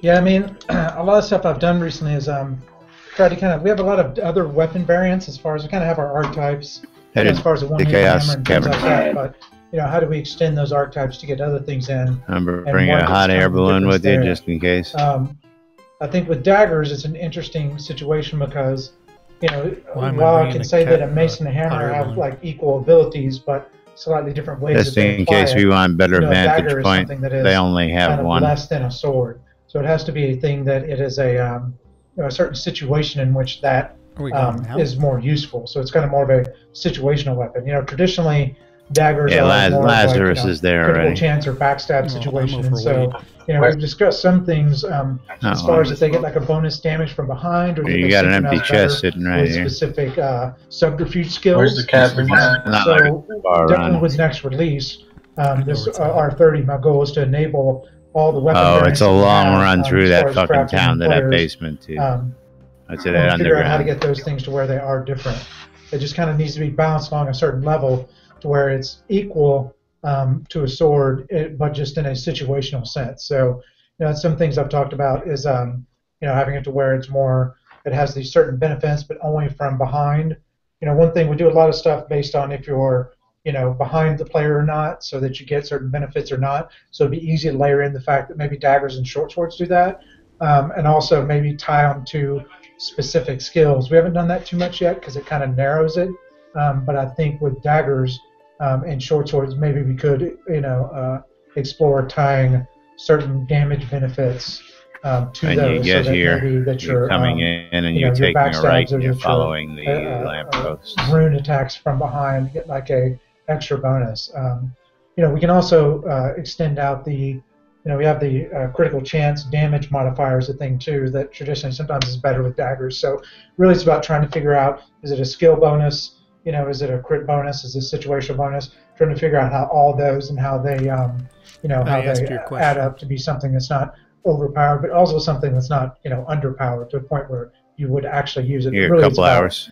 Coming up with situational things for daggers and for short swords. so that they do compare in a way to a longsword, and that they're not just a visual variant, that there is some functional variant there. And I would add to that, we hope for R30 to work on resistances, and part of that is refactoring armor types, so that armors may have a different value. Again, we have not finished this yet, and it may change by the time it's finished, but right now the plan is that armors would have different resistance values versus piercing, slash, and blunt. A little -7, and 8, daggers 9. would be different from swords in that they were piercing, so they may be more effective against certain types of armors. Yeah, really, it's about trying to get that wrong button. Yeah, just sort of situational, application of stuff. But as we're enabling new weapons, comes across, how do we sort of do that across the board for stuff? Because we have a lot of other interesting archetypes beyond the ones that are in the game, and I want to get those enabled and get those integrated into crafting and get those integrated into everything. So now is basically the time to kind of get, to kind of do all that weapon stuff and get all that stuff integrated. So we've worked on that a lot last release, and sort of working on it this release. So I think we have some pretty decent plans for that. Next up, we don't have Starr in here to push things along. Let's see, I missed the first one. I can read questions. Yeah, the first one, we did have that. We will have that. The magic only cast if in range. Currently, it's not doing it. We probably will switch it back so it does do that. That's one of those things that's frustrated people. And honestly, I think it would be fine for us to let you cast magic into thin air if we gave you a better indication of targets. Let's start doing it. I want to patch. Oh. So if we gave you a better indication of who your current target was, gave you more information about it, and whether or not they're in range, letting you cast into thin air would be fair, because it would be your own silliness if you... It'd be your own silliness if you actually cast in thin air. But right now, we just don't give you enough information. Just let me cast light not on enough somebody information who's to not in cast that in party. thin air both. One or the other has to happen. Okay. I don't know where you put the launcher. Can you patch it? Since I need to play on that game. Fire. Okay, our next question comes from Kubatraz. It's about innates, and he wants to see if we're going to see any kind of mechanics or changes to ensure build diversity and prevent someone from always trying to get the best build.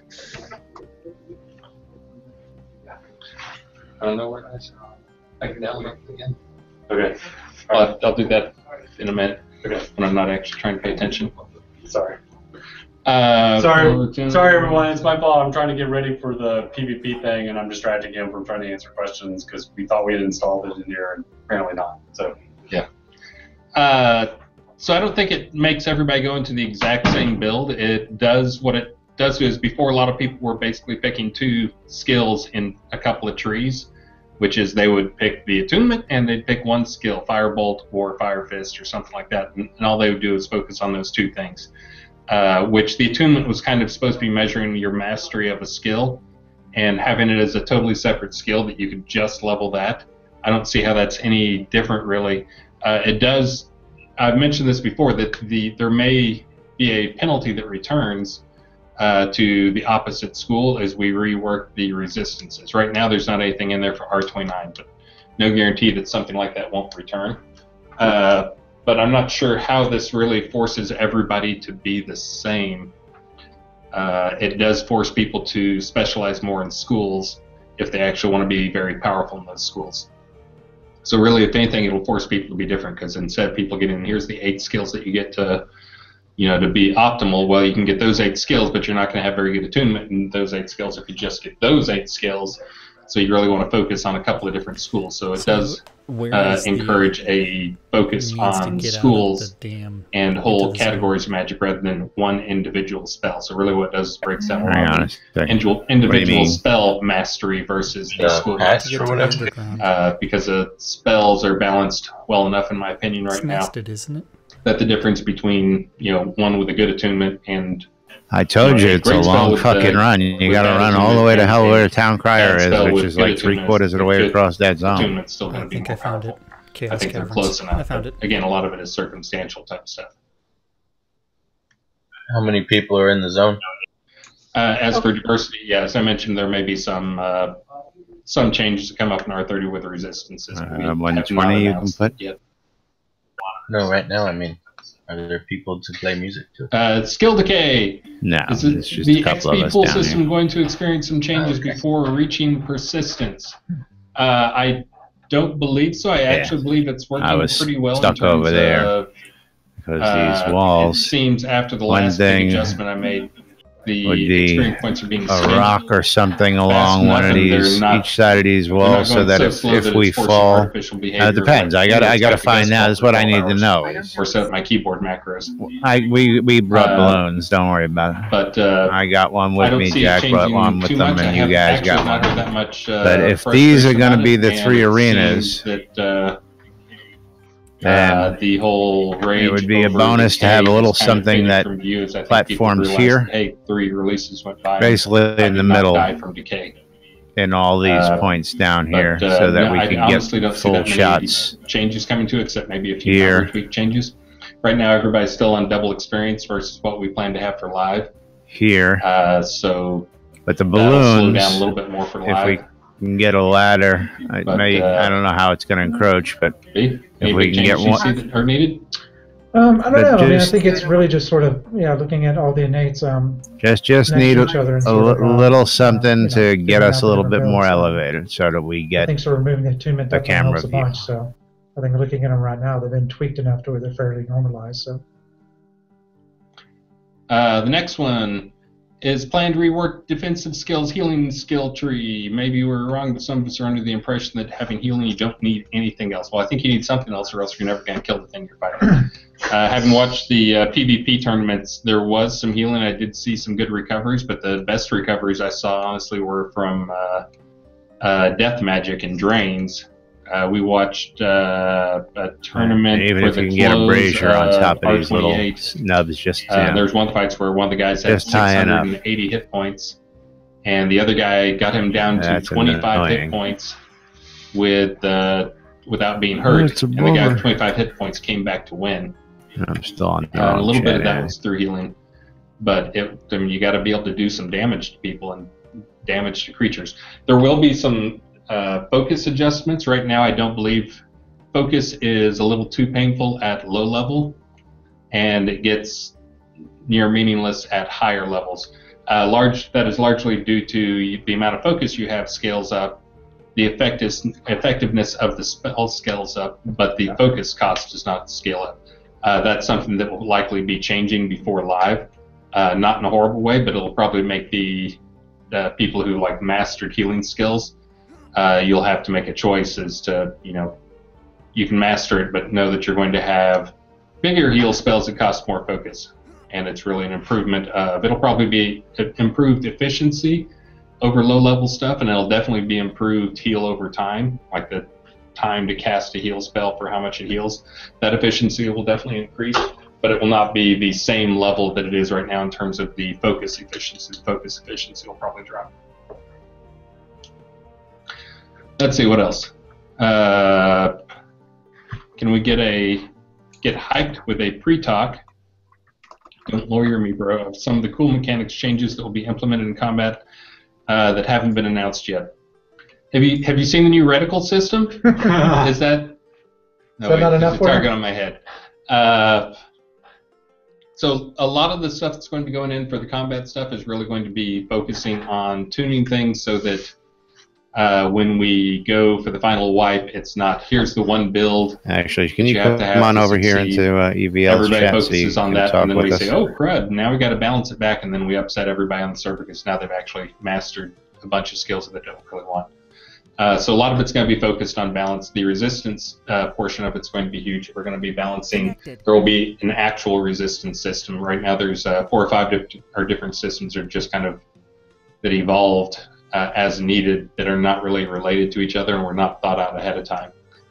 So there will be an actual resistance system that will hopefully help with a lot of the balance for things. That'll probably come on. It has to come on in R30. It's another big system. I'm sure it'll upset some people, just like the reticle stuff did, but it won't completely change how you play the game. It's just kind of balances and Probably PvP people will notice it more than anybody else as they try to figure out what builds are optimal. Yeah, really just trying to have more strategic choice of action. So. And also, in terms of going on to the next question, which is also related, we haven't done too many combos just because we'd said that we wanted to have the rest of combat balance, and we'll get back to combos. Just looking at the stats, a large number of people who play the game, actually, based on time played, the more people play, the more likely they are to use combos and use the deck system, whereas new players pretty much all work with static decks. But we do plan on getting back into Spellweave and making some more meaningful stuff in there. We just, again, it was kind of we need to get everything else working perfectly, or as well as possible, before we go back and focus on those things. Right now we don't have all the spells or skills in there. We're still missing one or two, which those probably need some evaluation. We'll get back to doing some more spell combos, and I think that is another exciting place that will improve, getting more spell combos that have unique effects in them.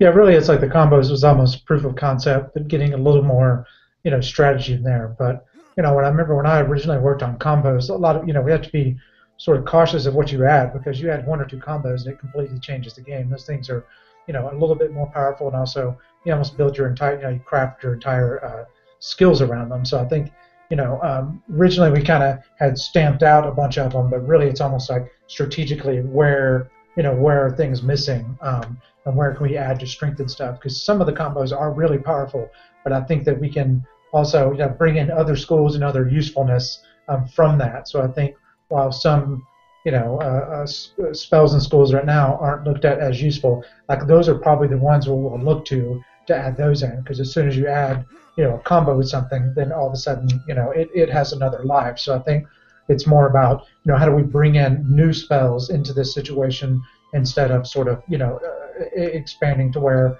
one thing can be applied to more more other skills. So I think it's definitely an exciting system for making something that might not have an initial use that's real obvious useful when it's comboed with other things. So we've done a lot of really interesting things there. We have to go back and kind of evaluate what worked and what didn't, and where we want to kind of expand for those. So.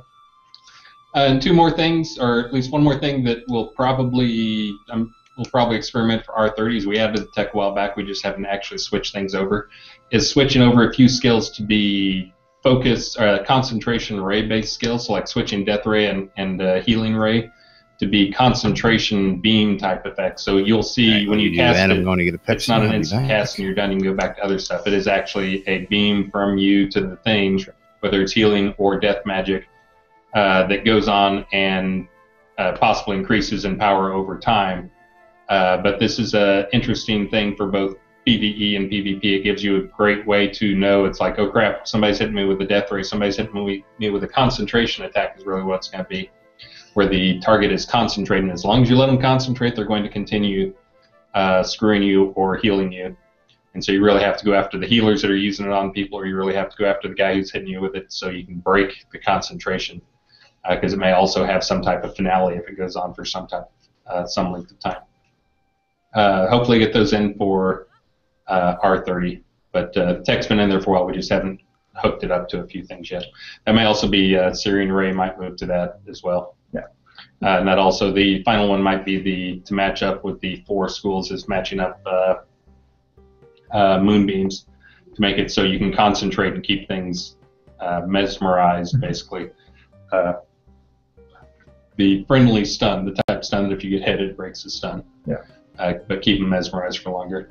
Yeah, a lot of times we implement a feature and it's associated with one skill, then we go back and then see how we can apply it to different ones. So there definitely is, a lot of work and functionality we've done that's sort of, encompassed into one skill, and how can we sort of, apply that to different things to make them more useful and more interesting. So definitely a lot of that stuff we can do.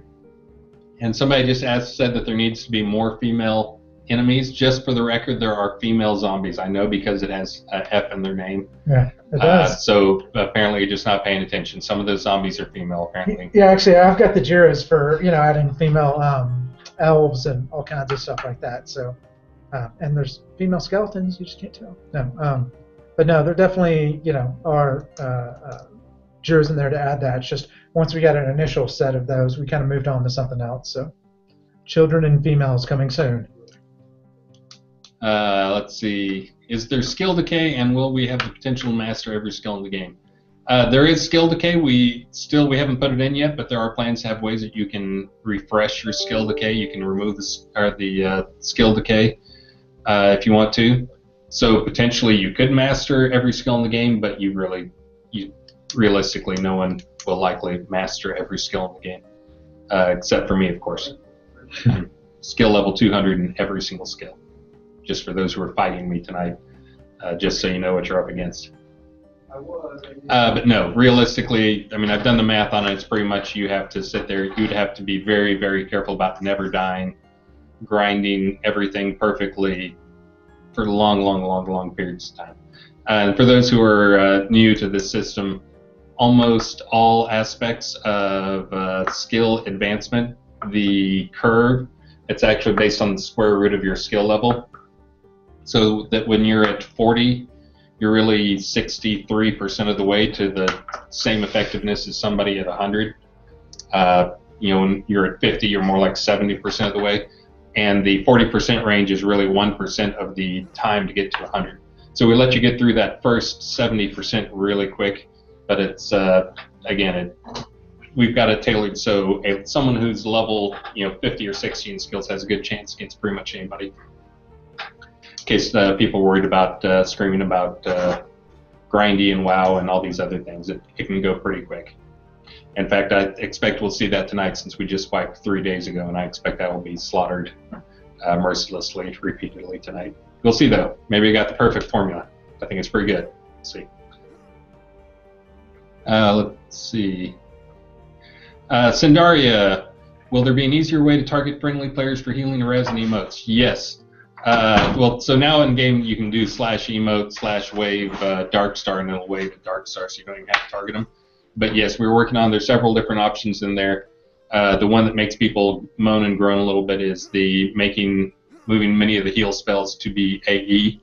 So you target the spot you want to cast the heal. That is what several games have done, and I've said that, and some people are like, "Woo!" and then other people are like, "Oh." So there's another option that we'll be looking into if that does not feel effective, if that does not feel good, which will be right now when you're in a group, you can see all the people at the side and being able to select those. And again, we're continuing to experiment with everything, but there may be a soft target type system, which is in several games. I refer to Elder Scrolls as one of the ones that uses soft target system. Even though people yell at me and tell me it's a horrible game, it still doesn't matter. There's good features in every game. And that's one of the features that I think actually works well to combine the aiming mechanics and the immersive where I'm looking is what I'm attacking, but still giving you a way to tune who you actually want to hit, because you may have 5 or 6 possible targets, and this lets you select which one. So you can target an individual and focus all fire on him. Anyways, we've said it before, we're going to continue working on that. Right now we know it's not done. And there's a couple people out there I'm looking to for approval for when it's actually done, and a couple people in the studio. But I think most people in the studio think it's fun. We're trying to tune things to make sure it works for everybody's playstyle, though. Troll. During PvP, as in PvP Town, why can't you single target people to heal?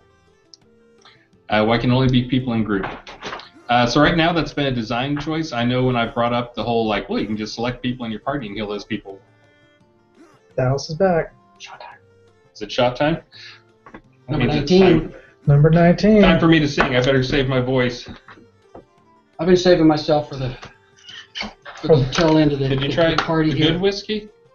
No, I tried the cinnamon stuff, and it was a little too sugary for me. It's shot time. Wait, did we make the butterfly? No, we're 19. Oh, we're 19. Yeah. Okay. The real whiskey. Noah's Mill. Noah's Mill. Glad I got in on the tail end of that. Ooh. Whoa. Can I have some of that? Sip, sip. Yeah, we're now only about $2,400 away from the $50,000 stretch goal. And at that point, we will post an additional stretch goal, so stay tuned. Yeah, Dallas and I just figured it out. Cheers. Cheers. But I got to figure out what I'm going to do. I think I'm going to sing. I think we'll save the the belly dance for when we hit the stretch goal. Okay, go to the next one for you. Does that pull up your shirt belly dance and shows? I don't know if there's gonna be any shirt pulling. Should I do the Starl? Should I do the Starl thing, or should I hold Did I it? miss a 19? Wait! You guys didn't come get me. Should I hold the Starleton? You want this? You want No, the fireball? I'm a fireball man. Oh, that's horrible. Fireball. That's like college drink. That's good. That means I'm a young man. Sorry, am I interrupting something here? No. Just talking about combat. Yeah. Mm. And Thank then you start all. trying to figure out. And yes, seconding what Richard said. Thank you. So I was going to sing one for as a Mother's Day present because my mom. Oh always wait, sang when I was a Richard. kid. Apparently, we're supposed to waltz together at 50K. Oh, right, excellent. Okay, so then I guess we're not there yet. We have one more. No, we're not gonna do it right now. You're just Are we gonna practicing. No, I'm gonna belly dance. Oh, I see. You can belly dance to me singing. Here, I'll move out of the way. So this is a show tune. Yeah, watch This this is one. Get your camera out here for this one. You getting out of that? So this is a show tune. Again, happy Mother's Day to my mom who sang lots of Jesus Christ I'll do it with you. Superstar to I'll me do it as a with you. kid. My mind is clear now. At last, all too well, I can see where we all soon will be. If you strip away the myth from the man, It's you really hard will to belly see dance, where we all soon will be. Not that. Jesus, We don't need. you started to believe the things they say to you. You really do believe this talk of God is true. I'll finish it up later, Mom. Oh, here's the best part of that song. Nazareth, your famous son, should have stayed a great unknown like his father carving wood. He'd have made good tables, chairs, and oak and chests. Would have suited Jesus best. He'd have caused nobody harm. Oh, See, the answer to what I'm doing with my hands is I'm pretending I have the little castanets. ching. So people were asking what I was doing with my hands. Castanets. Come on, I was telling you. They're not castanets. Aren't they castanets? No, that's if you're doing the flamenco, the Spanish thing. These are the little chime, little bell things. I'll pick a better dance song for you next time, Starr. That was for my mom, though. It's hard to groove to that one. Yeah, that was really hard to. You didn't grow up on Jesus Christ Superstar? No, but All right. I mean, I didn't belly dance to Jesus Christ Superstar. So I didn't grow up belly dancing. Back to combat. Let's see. PvP, why can't you single? So that's currently a design choice that I continue to reevaluate whether or not you can heal people outside of your group. Right now, the answer is no. I expect long-term, as we continue to get more and more people into the game, and we have larger and larger events, the odds will likely become yes. That we'll probably switch it over so you can heal people outside of your group. That may be the one catch, though, is if depending on what system we end up with for the targeting, it may be you can target people in your own party easily, F1 through F8 or whatever, to target them for friendly cast spells. But people outside of your party may be harder to cast on, so that may be the trade-off for it. Maybe that's how we balance that, the in your party versus out of your party thing. Again, nothing set in stone on that. Still experimenting. Let's see. Will you make it so we can bind, use, activate to a key to prevent double-clicking objects? Now that we have a targeting system, the reticle, yes, we actually probably should do that. But before, without a reticle system, we couldn't do that. Just to be clear. Let's see. Can we get a hotkey for pet attack, or get a different pet mode that will cause the pet to attack whatever we attack? Is there not a pet assist? There are hotkeys for pets. Yeah. I honestly, if they're broken, there is a chance they're broken. Yeah. Along with lots of other things, but there are hotkeys. And I know that Eric did a lot of work this release with companions to clean that stuff up. So some of that stuff has changed. So potentially there could be some bugs in there. and since I'm awesome in combat and stuff like that, I don't actually use pets. Pets are it's a crutch. You don't need a pet. Crutch. Unless it's wait till you fight my deadly Orpion. For those who missed it, though, I fought the winner of the last tournament that they had, with all of my stats boosted up and everything, trying out a new playstyle. How long did that last, Starr? You were there for a few seconds. That was how long it took him to run across the field to kill me. No, you took 2 hits, maybe 3. Yeah. So, anyways, when I talk about being an awesome in combat, that's really where I'm going. It's not so good. Anyways, when can we have the ability to have a separate click to swing offhand, or manually use offhand shield? So the offhand is one of the things we continue to try to figure out what the best way to balance it is. Right now it is not very balanced. We've tried to do some stuff, as we talked about earlier, making it so, hey, you can wield an offhand weapon. An offhand weapon adds to your parry. But kind of what I continue to see both in the metrics and from talking to players is people don't like defensive skills. It's hard to convince people to use defensive skills, so making offhand make your defense more effective when you use an active defense isn't a good selling point. Is kind of what it appears. Yep. And in terms of the offhand damage, currently it's not where we want it. The thing we were talking about, one of the options that we have to improve this is to get the DPS up by just making it part of the attack. One of the things that we hope to have online also in R30, we'll see how much more time reticle stuff takes, but having the timed attack that will not replace but supplement the charged attack. So this will be clicking with the free attack mode where you click, click, click, and based on your timing, if your timing is good, it gives you a bonus for each consecutive good timing hit.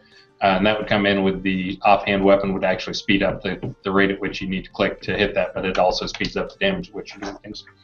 And the reason we're looking at that mechanic is the free attack is actually a really fun mechanic for some people's playstyle. I know most archers who are experienced use heavy charged arrows. People like using a lot of weapons. PvP people like a lot because they can charge weapon. It's kind of a jousting type thing, getting the timing right for swinging the weapon. Those who are kind of min-maxers also know that it's the maximum DPS that you can get is using full charged, well-timed hits. But the unfortunate side effects is it actually slows down the combat. So you're attacking less, and it feels less, speedy. And that's one of the things is we're trying to remove mechanics that slow down the combat. So we're not going to remove that mechanic. We're just going to also have trying to distract me. Yeah. Okay, that's cool. We're trying to add ways so that players can also be effective while playing in a faster style rather than a slower style. So anyways, the offhand may factor into that. It may change the time of that. But when we get to that, right now the animations are being done by Matt. And we'll probably make time next release to try to come up with that system and get it in game. And hopefully it'll fix the offhand elements.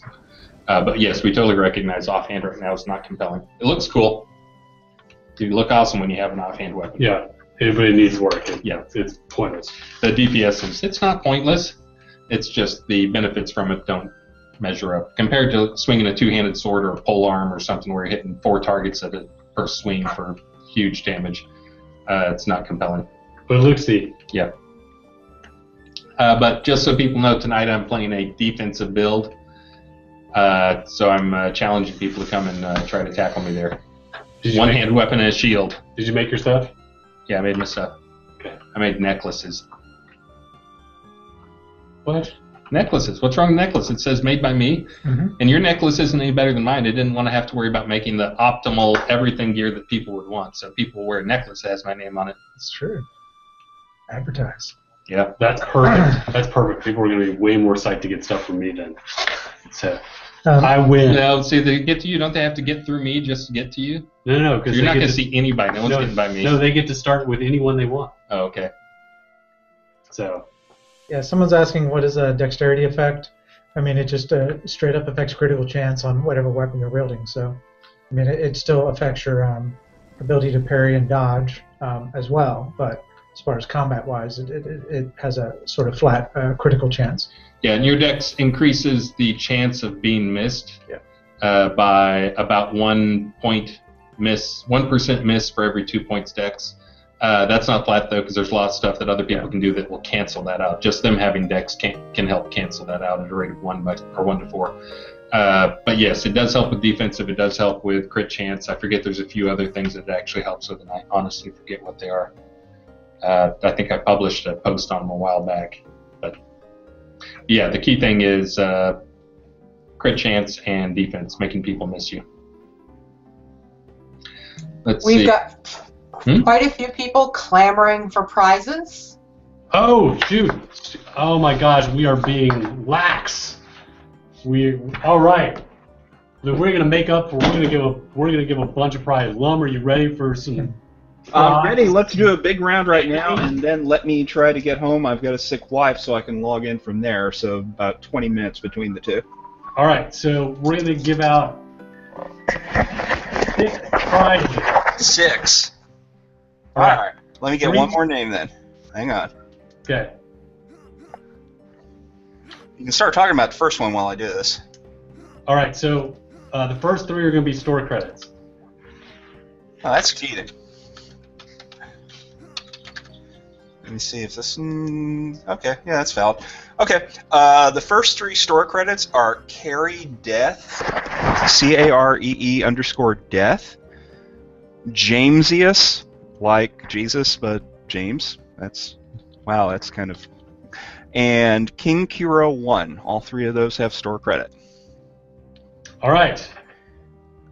Next are going to be 2 challenge coins for 2 different people. All right, let me write this down. Hang on. We do want to make sure these guys get them. And then we have 2 challenge coins. The first challenge coin goes to Jacob. Jacob wins the first challenge coin.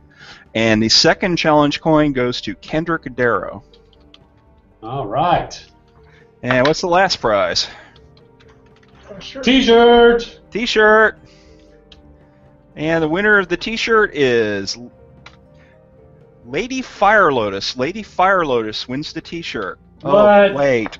No, it's, although she should give me some big ups for that. It's Illyrius. Illyrius wins the T-shirt. And Fire Lotus. She also gets one. All right. All right, I will be offline for about 20 minutes. All right. Thank you for the prize. The prizing. The prize master shall return. All right. Yeah, there's a question about having a PvP area in Hidden Vale. Most of our focus has been on Novia. Once we get to sort of critical mass on that, we can sort of evaluate where that stuff fits in. There is a PvP area. Yes, at one point in time there was. There's the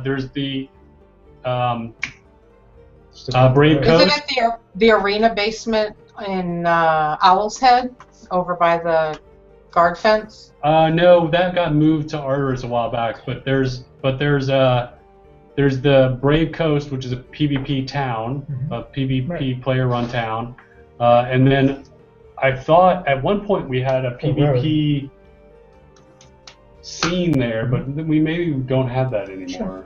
Sure. But yeah.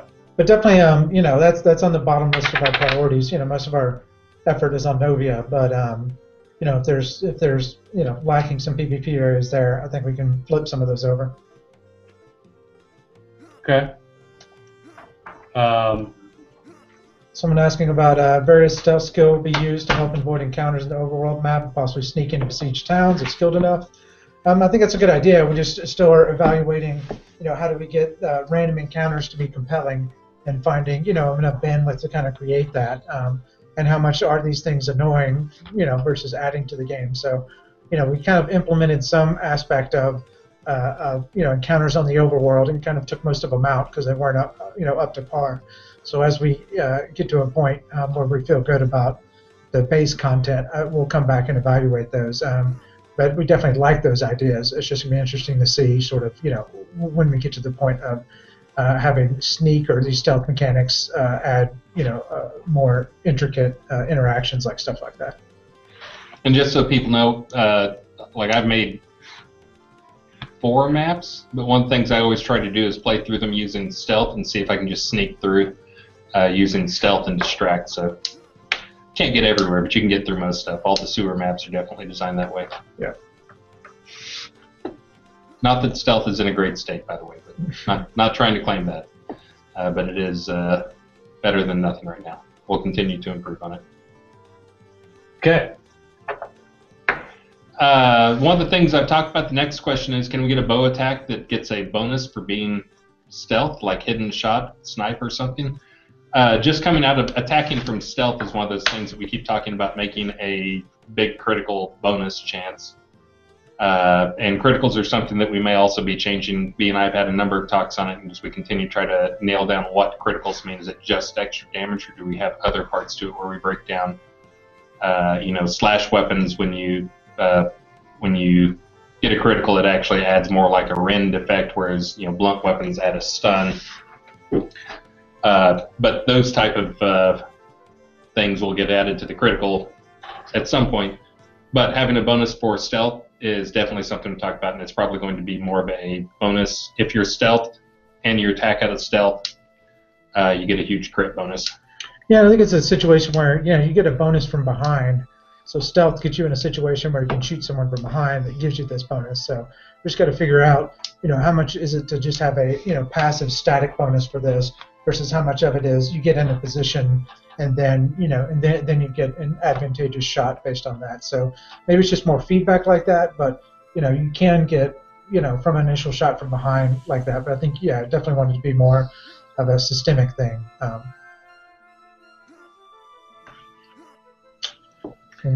Let's see. When will we get a bard skills class? You've got instruments you can play right now. Doesn't that cheer up your party?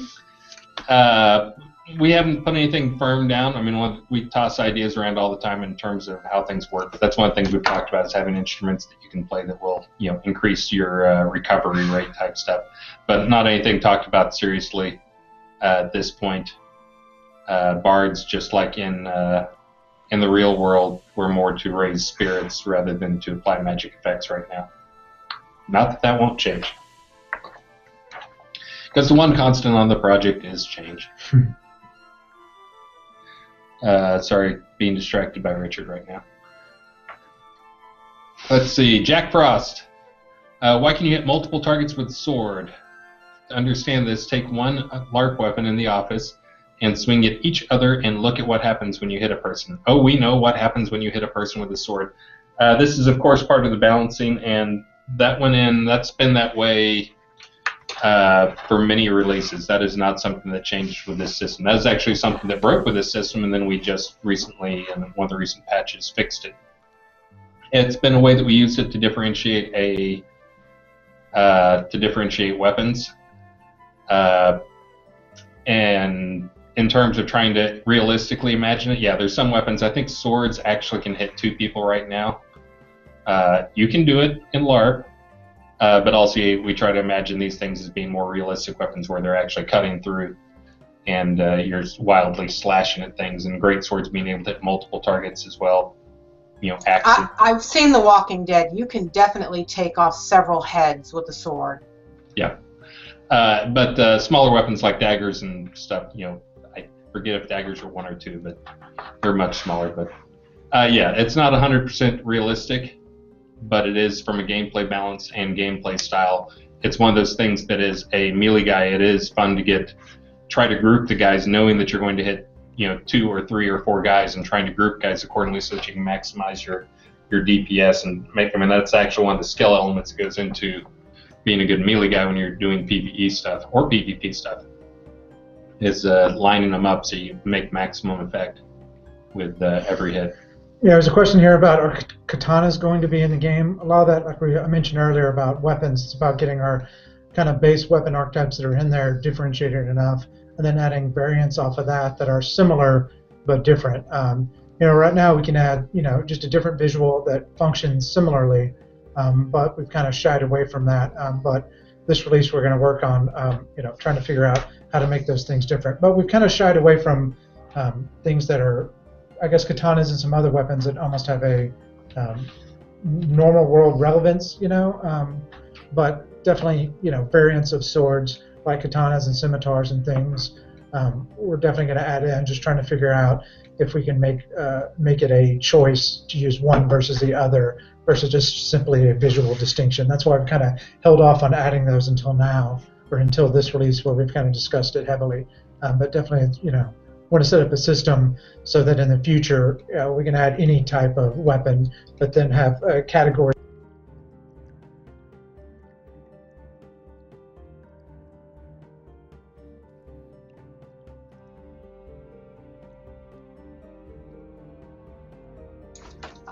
For some reason, your feed got muted over there.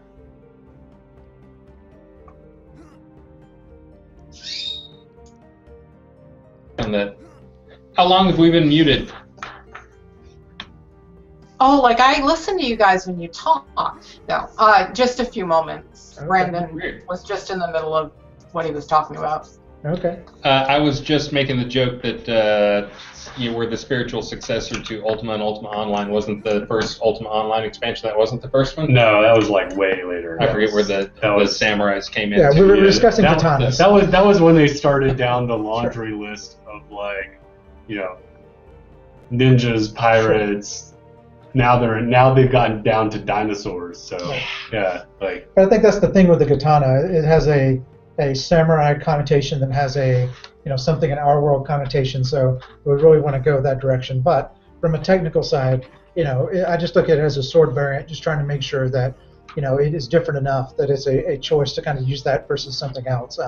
Is it strictly a visual variant, or is there some sort of strategic variants associated with choosing this different weapon type? But we have the ability to add all that stuff, just trying to figure out when's the right time. I'm scrolling around. I forgot what our next session was. I should have known. PvP. Question: when is no mouse mode, or when in no mouse mode, is it possible to make it so you can point the target reticle completely underneath you, so it stops at a weird angle, and objects under you have to move to target? We have to read this like 3 or 4 times to understand what this question is. Maybe it's really hard to target something above you or below you. This is having the reticle right above and centered versus this is the reticle position. Yeah, and right now there's some problems. I know I was fighting this weekend on some stuff, and things that were down a steep slope, I couldn't hit things that were down steep slope for me, even though I really actually had my reticle directly on them. So if that's what you're referring to, then that is simply a bug. That's not intended. I didn't see that until this weekend when I was playing and fighting stuff on a cliff. It's a confusing question, so I'm going to move on to the next one. Can we get the F keys for soft target for group mates? That is one of the things we will be investigating as an option. As you've seen in other people, they want to make sure that we can target anybody and heal anybody we want to at any time. So the F key would not solve all of that. As I mentioned earlier, there may be some middle ground where we give it F keys so you can be a great healer for people in your party, but then you have to target people outside of your party and make it a little more challenging for that. So, but again, we're going to continue working on things until we feel like we have something that satisfies the vast majority of the people out there. There will always be some people who will not be happy, but again, we expect to get a lot closer than we are right now.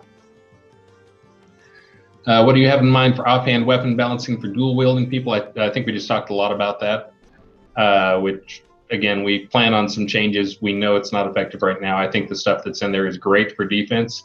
I've used it, and I found just from a math side of things, it is not that ineffective, but it's still more effective to use a shield and parry and be able to do shield stuff. But anyways, we will probably switch it to make it something so if you're offhand, you'll probably want to use the free attack mode and do the timed stuff that we'll be attempting to add this next release.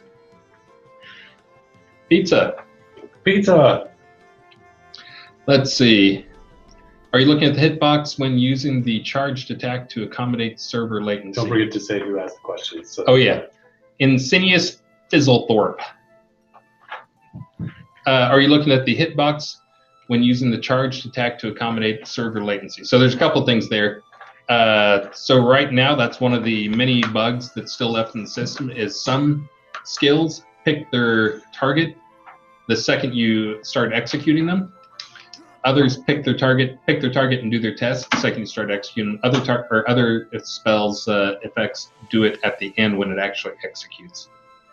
This is why a lot of people are saying, "Oh, I can shoot out of my side or whatever," and that's because they start pulling back like their bow or whatever spell, and the thing when they click to fire their bow. Or you have their auto attack going, that whatever is right there at the start is what they're going to hit. And in that second and a half, they can turn completely over to the side, and then the arrow still shoots out of their side. So there's lots of work still to be done in terms of latency. Right now we have too much trust in there. So I know that when I hear people say that, oh, latency screwed me on things.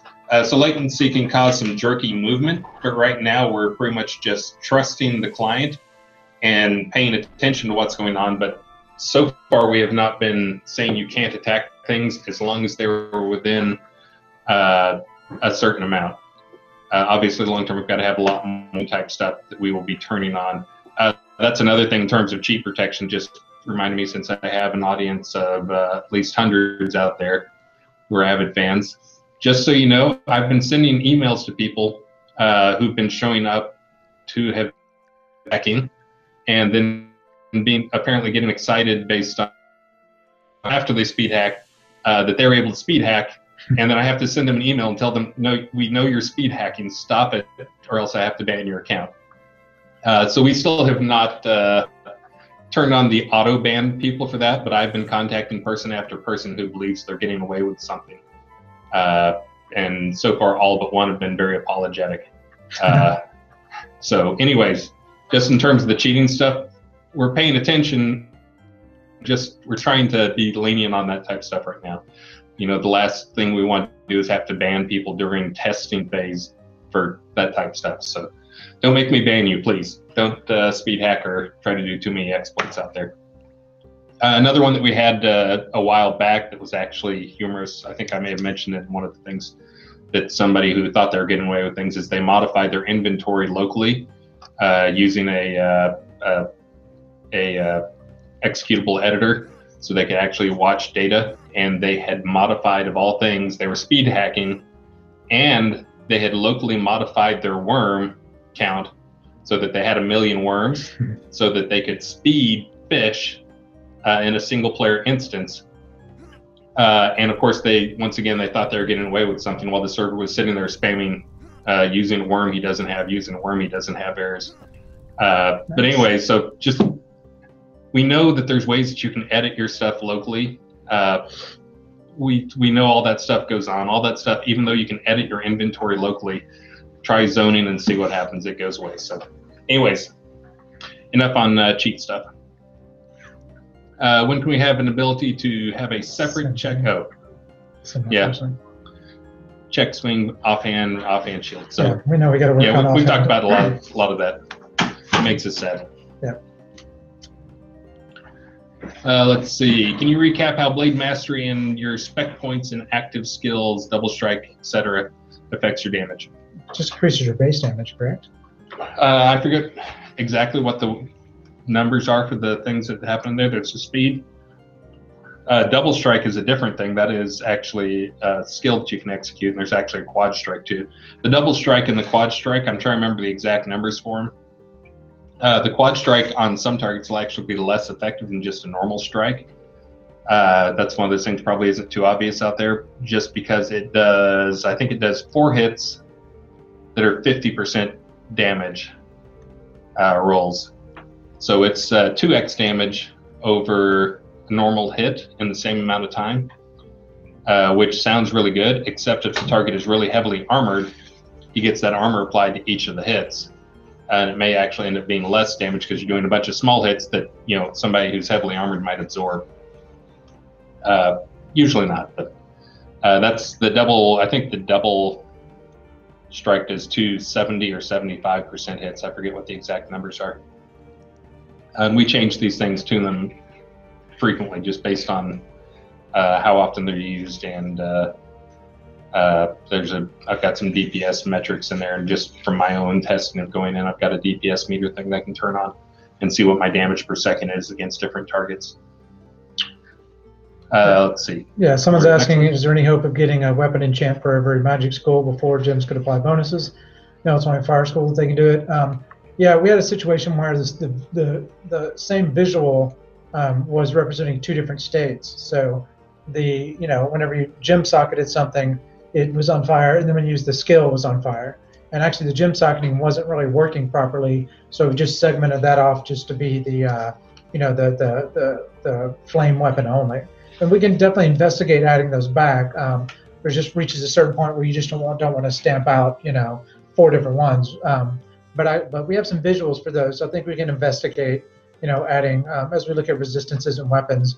Is there ways we can add some of those back to different schools, because the effects are there, skills are easy to add. It's more of like a strategic thing. We're going to have an electrified weapon into air. We already have the poison we added to subterfuge, which operates in a similar vein.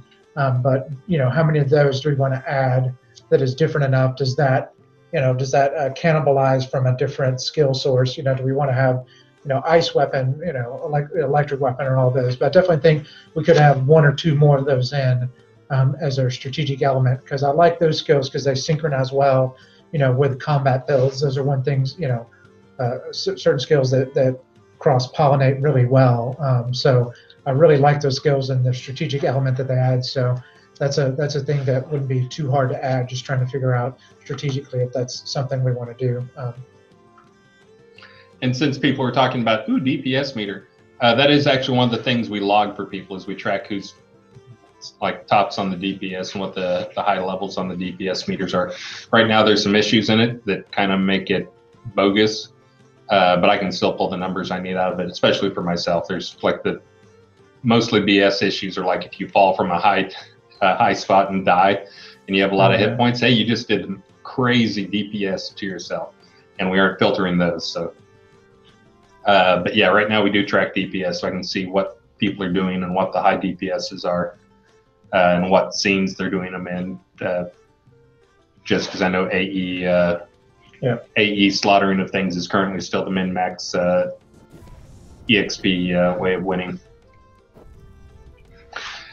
Duke violation. When will walls properly create a boundary and charge combat properly? And I'm guessing there's a lot of ways to get around walls right now. As we found out during I guess it was during the shooter event, that they tried to build a wall fortress, and they found multiple ways in through blink exploits. And I think another one was, if you're PvP, you're of course able to stand on top of somebody else, and they were using that to get over the walls. So we'll continue working on those specific exploits. I think we did pretty good holding them down, by the way, in that event. I didn't see anybody in the actual scenario get over the walls. So the best way to get over the walls, hopefully if we have not addressed already, we will address, which is the walls not loading in for quite a while. And if you're on a slow connection, the walls don't load in for you. And then the server and the client have a disagreement on where you are, and you're put inside the walls, because you can just run straight through the walls because they haven't loaded for you. So that part will be addressed. But I don't believe it is currently, based on the scenario I saw last week. So we do need to make sure and get that fixed, because that is kind of a frustrating exploit. Let's see. That's a dupe.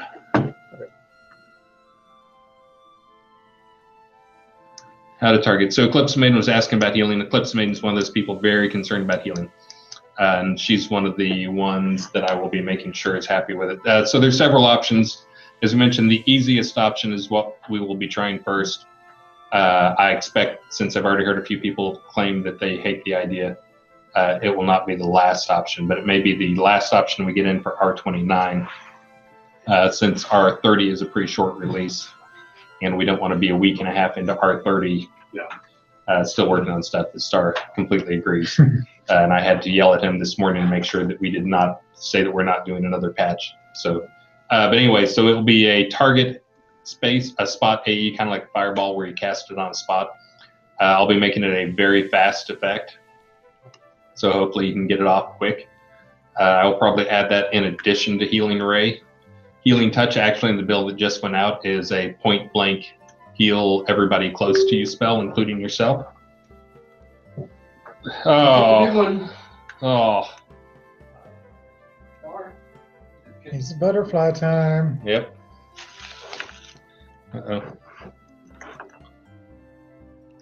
We're going to have to take a pause here on answering questions. But yes, Eclipse Maiden, we will, if that doesn't work, if that doesn't feel compelling to people and skillful, then we will switch to something. The next step will probably be the F1 through F8 keys to select your target, or click on their nameplate on the left-hand side and have a soft, like a party-only targeting that is what your beneficial spells go against. And then, as we mentioned earlier, if we do that route, we may end up, if we don't go the full soft targeting tab, soft tab targeting, then we may do the that's what works for your party, so you can target your party, but then you actually have to face and target accurately for the people who are not inside. But anyways, we will keep moving forward on that until it feels like something that's useful, skillful. We'll wait for Richard. He's got something there.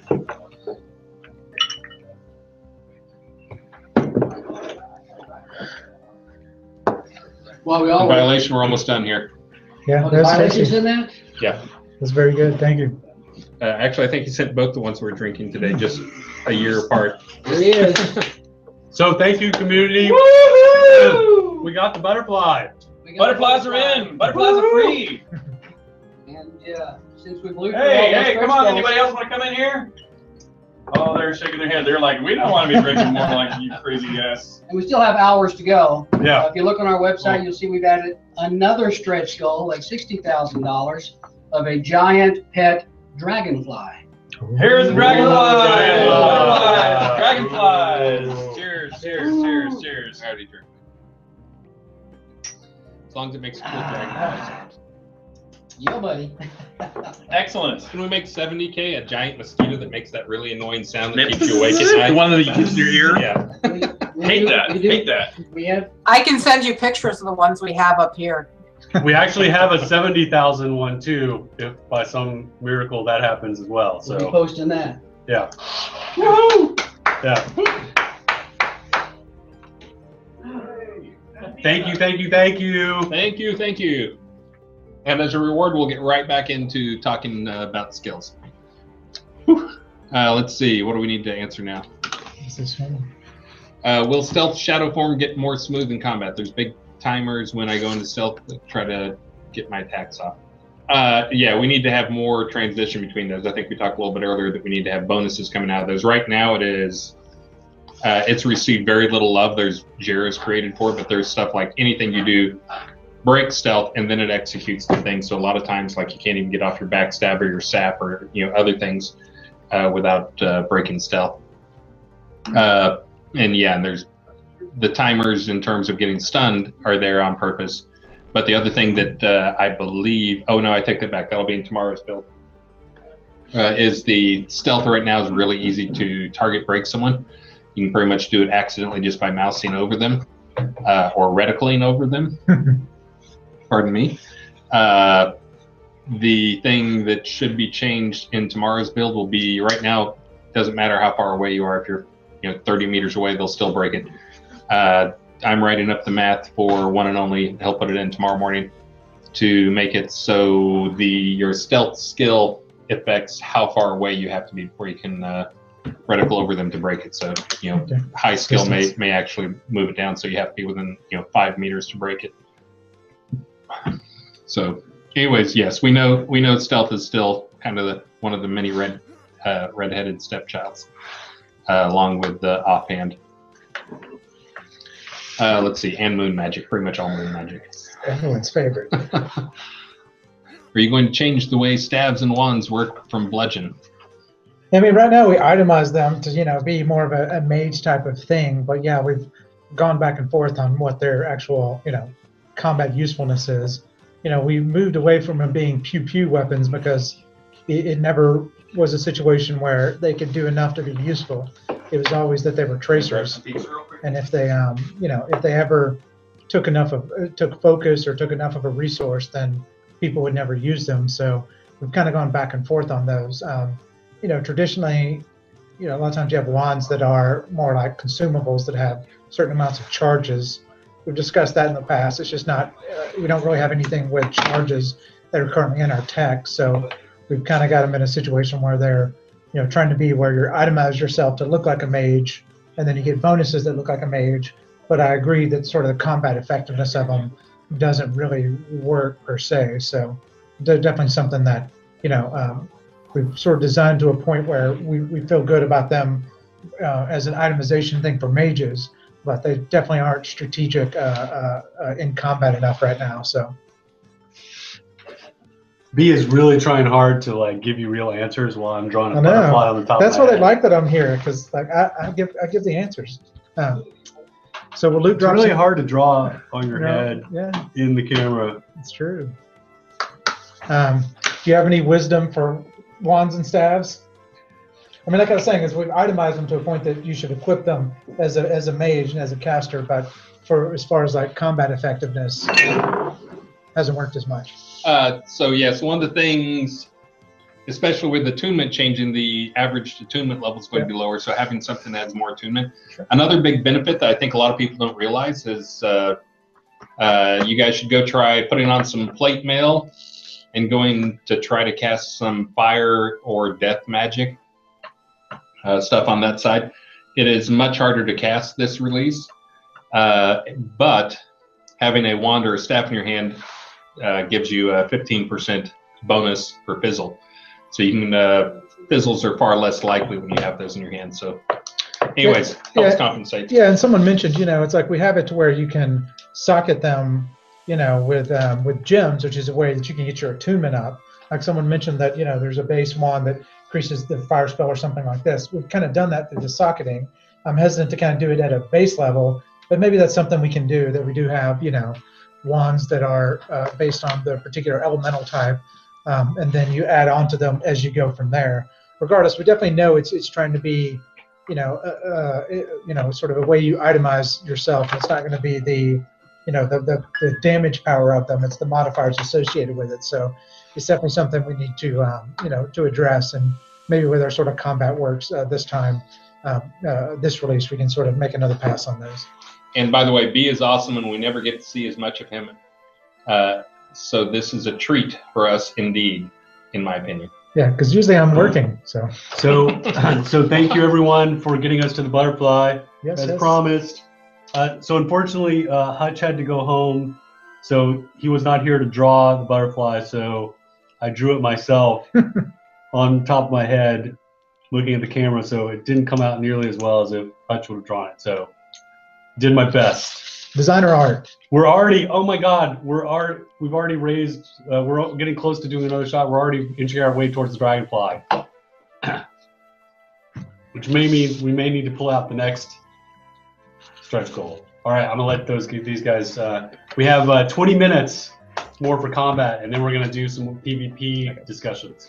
So there's an interesting. Will loot improve as far as different armor types? As it is, you only get weapons as loot right now. That's definitely an area that's sort of lacking as far as creatures wearing armor and creatures dropping armor. One of the things we're doing was trying to add some resistance type.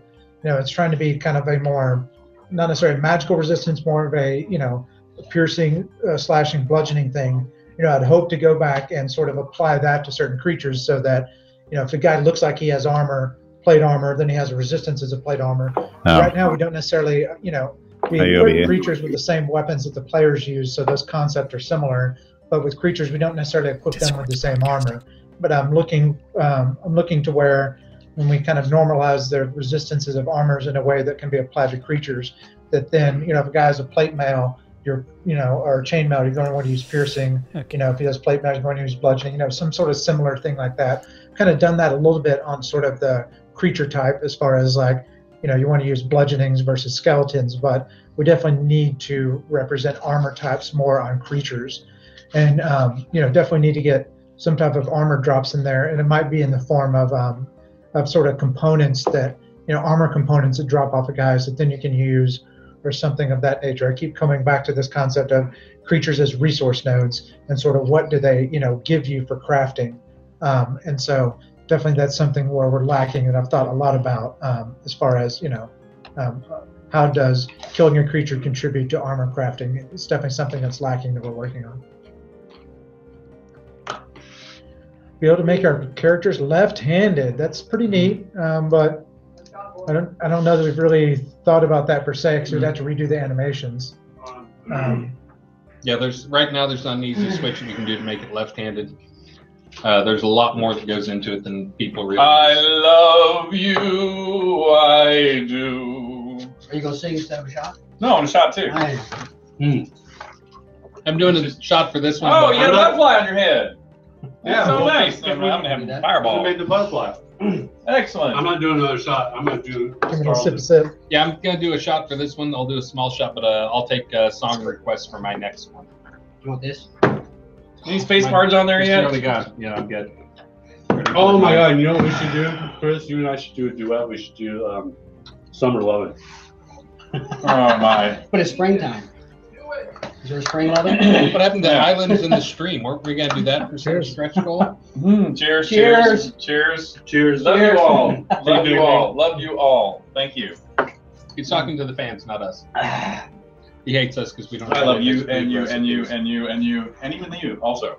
Even you. Even you. Some days. Most days. There it is. Woohoo! Have you told them anything about this? What? What was that? That was the Starleton. It's my Okay, just interpretation making of sure. the Carlton. Just making sure you've used the term the There was Starleton no before. explanation needed. That is now my signature dance, instantly recognizable by anyone who sees it. I mean, tell me if I'm wrong, Fire Lotus. I thought you were having a season. No, look, see, Crazy Bill just said Starleton. Look, see, he knew instantly.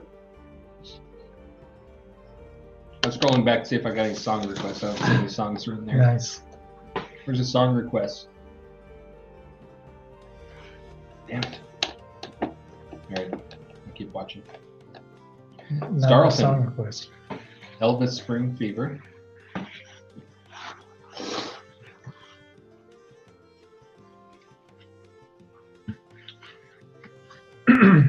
Wait till you fight my Corpion, all of you. That thing's gonna die in like 5 seconds. I don't know. No, there's Corpion the second and Corpion the third in reserve. Oh, so, that's true. Yeah, you got him know, queued up, huh? Yeah, so. He stocked up his necklaces. Someone's asking about avoiding the gear treadmill. Right now, there are very few tiers of gear, so most players have the same gear. However, you differentiate different tiers of gear type. Well, we talked a lot about this. We don't necessarily, we have to incentivize people to have, some sort of progression in gear, but we don't necessarily want a traditional, this gear is 10 times more powerful than the last. So that's why we tried to do some things with customization, inside of crafting, inside of materials, so subtly they get better. But I think that's sort of the avenue we're still going to go. We don't necessarily want like too many different, more of a flexibility of gear than necessarily a straight power, so that one, offers certain benefits where one offers a greater variety of that. So it's definitely something, I think we've done at least a decent job on the skill front and on the weapon front, but definitely on the armor front, that's one focus of trying to rework this resistance thing, since that's a lot of area where a lot of your defense will come from. The typical archetypical, cloth, leather, chain, and plate versus, bludgeoning, piercing, and slashing. Those are some sort of choices there that kind of make sense. So I think we're going to at least try that, work on that route this release. But I don't necessarily see us having something to where, this, and also part of it is we don't have equipment restrictions. So part of it with that is we don't have it to where you need a 100 strength to wield this item. So we have to be careful with the power of the gear, because you're going to be able to start off, when you start the game with any gear that someone gives you. So we have to kind of limit the power. Now, we could do some things to make it to where you're not as effective with the gear, or the gear is like too pricey for you to kind of upkeep at that point. But we have to be careful, at some sort of exponential power treadmill or power progression for gear, so that people don't sort of quickly, out level something or make it to where something isn't useful at all. And for those people, again, who are new to the project and haven't heard us talk about that, that is definitely what we're moving away from, the whole like, oh, you've got to do this tier gear to be able to earn the next tier, and then the next tier to earn the next tier, and that whole tier treadmill system of trying to force you down one exact path because it really, even though it can be kind of fun of like, oh, I always have a little room to improve, it really forces you down Oh wait, George Dizzle, hold very on, sorry. specific path. I'm going to interrupt because George Dizzle said if I perform the Macarena, he will upgrade his pledge right now. So Lum, I see you're online, so you got to sing for me. Can you actually hear me? Yeah, I can hear you. I am literally still my online is a mess here. We had a power outage. I'm recovering everything, so I'm going to have to do it completely from memory. So this is going to be with completely made up words, which means it'll be as awesome as you expect. Okay, George Dizzle, you said, I just saw you on chat. You just said if I do the Macarena again, you were going to upgrade your pledge. I just saw it on chat, so here I go. I'm going, Lum, I'm waiting. Hey, Macarena. Star's doing the Macarena dance because George Dizzle asked him to do the Macarena dance because Starr does what all his backers ask. Hey, Macarena. Now we're going to keep on singing this song until people tell me that I have to stop because I can't really sing and I'm scaring my birds. Hey, Macarena. Tell me when I can stop. Please tell me when I can stop. Please, George Dizzle, upgrade your pledge so I can stop. Please All stop. right, Please. all right. But now that Lum's back, and now that I've tortured all of you enough, all right. Give me 5 minutes before we do prizes. Okay. Woo! It's hot now. I know. Hot in the hot tub. By the way, in case you don't know, the name of we had a contest.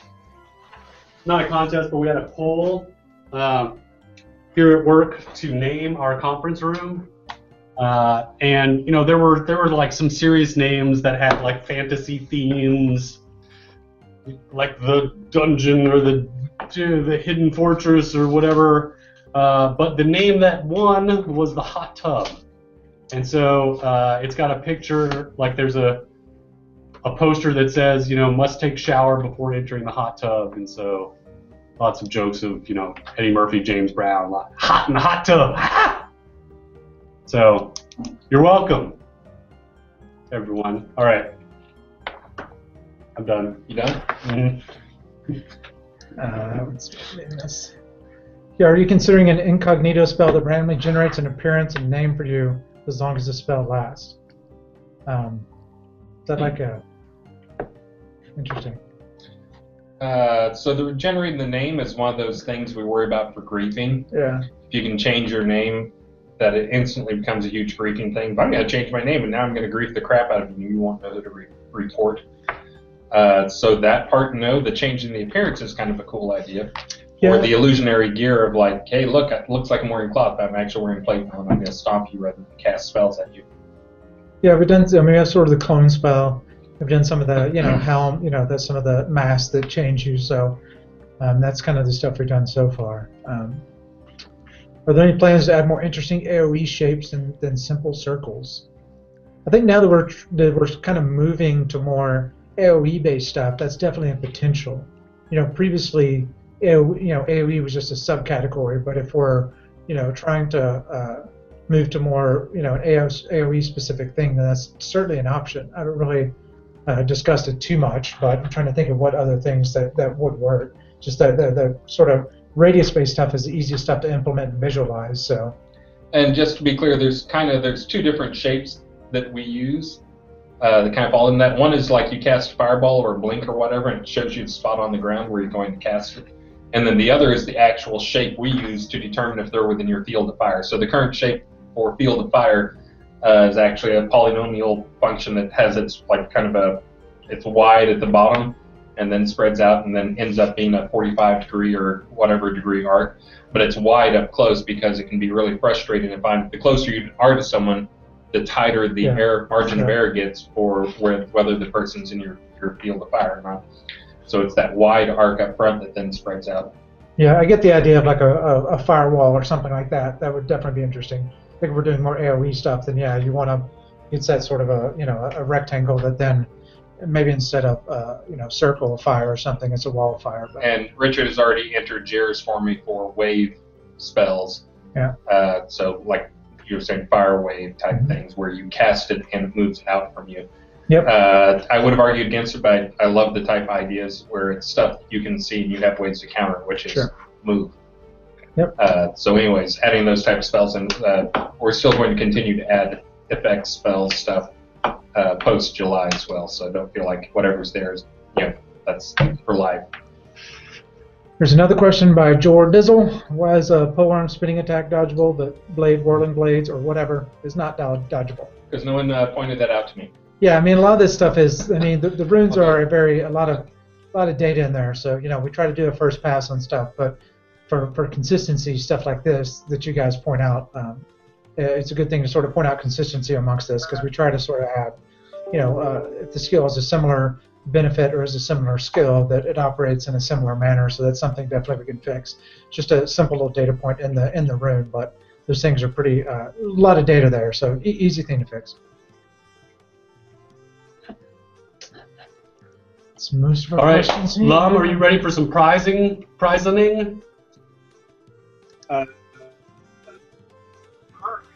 I'm ready to try.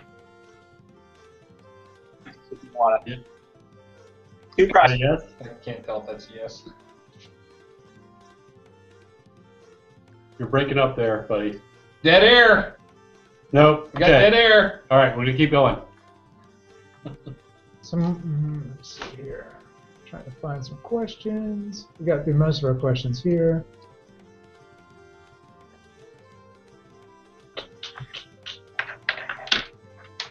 Yep, polymorph is an option at some point. It's just sort of a sub-classification of stun. Interesting concept.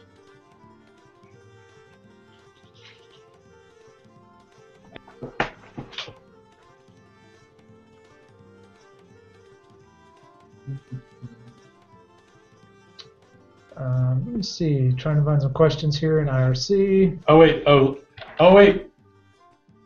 Our master of prizing has two names for us. All right. So the first prize is stored credits, and that goes to Michelson, Myklson. And because I was challenged to throw some chaos in there, because I'm not chaotic enough, I did not realize that my dancing and bad singing and drawing all over my head was not chaotic enough for all of you. That was not chaotic enough. Someone is getting a chaos medal. Oh. And can I get a drum roll? That someone is White Rose.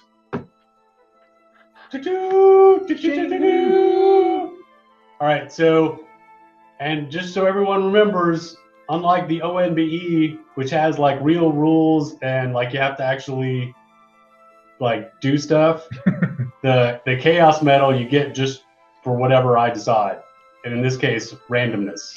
So, ta-da! Okay. All right. We have 4 minutes, and then we're on to PIV. Yeah, I've seen a couple times mentioned, the concept of, having wands add, specific modifiers for the schools. That's something we've definitely discussed. It's just generally we've done that from the socketing perspective, but I can see that, we can add that from the base item perspective, as a way just to have those things be differentiated. There's definitely, this release we're doing a lot of work on sort of merchants, which synchronizes well with creature loot, and then probably get a little bit of skill work with creatures, but maybe I can synchronize that with some of the sort of more magey type stuff. Definitely as far as monsters go, there's a lot of tech that we've done on monster skills that aren't necessarily implemented, that maybe I can get to some of that. But I hear that that seems the direction most people want to go with sort of wands and staves, is sort of further the itemization to where you can have it synchronize more with sort of a spell skill, and that synchronizes with what we've kind of been talking about. So that's probably a good direction we can go, since we kind of don't want to go back to them being a projectile weapon. Okay, trying to find some more. Another question or two. Yeah, someone keeps asking for a grab all loot in non-list inventory mode. I think I've seen that in our Jira database. Something sometimes gets lost in the shuffle, but I'm pretty sure it's in there and marked. I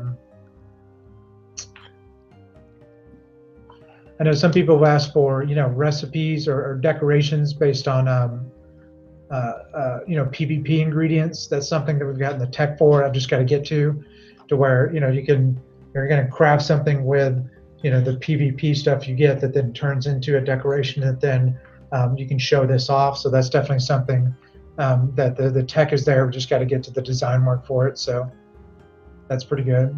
Someone mentioning something about crossbows. Definitely me and Zach have been talking a lot about crossbows and crafting and how to get sort of components that are interesting for crossbows in there, and how, you can kind of find those in the world or sort of craft those. So definitely we talked a lot about crossbows, how they're different than bows, what they're going to add to combat, what they're going to add to crafting. So that's definitely something in the short term that we've talked about.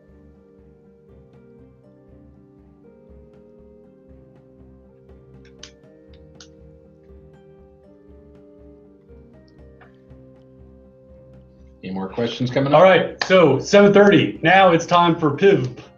Everyone's also favorite. known as PvP.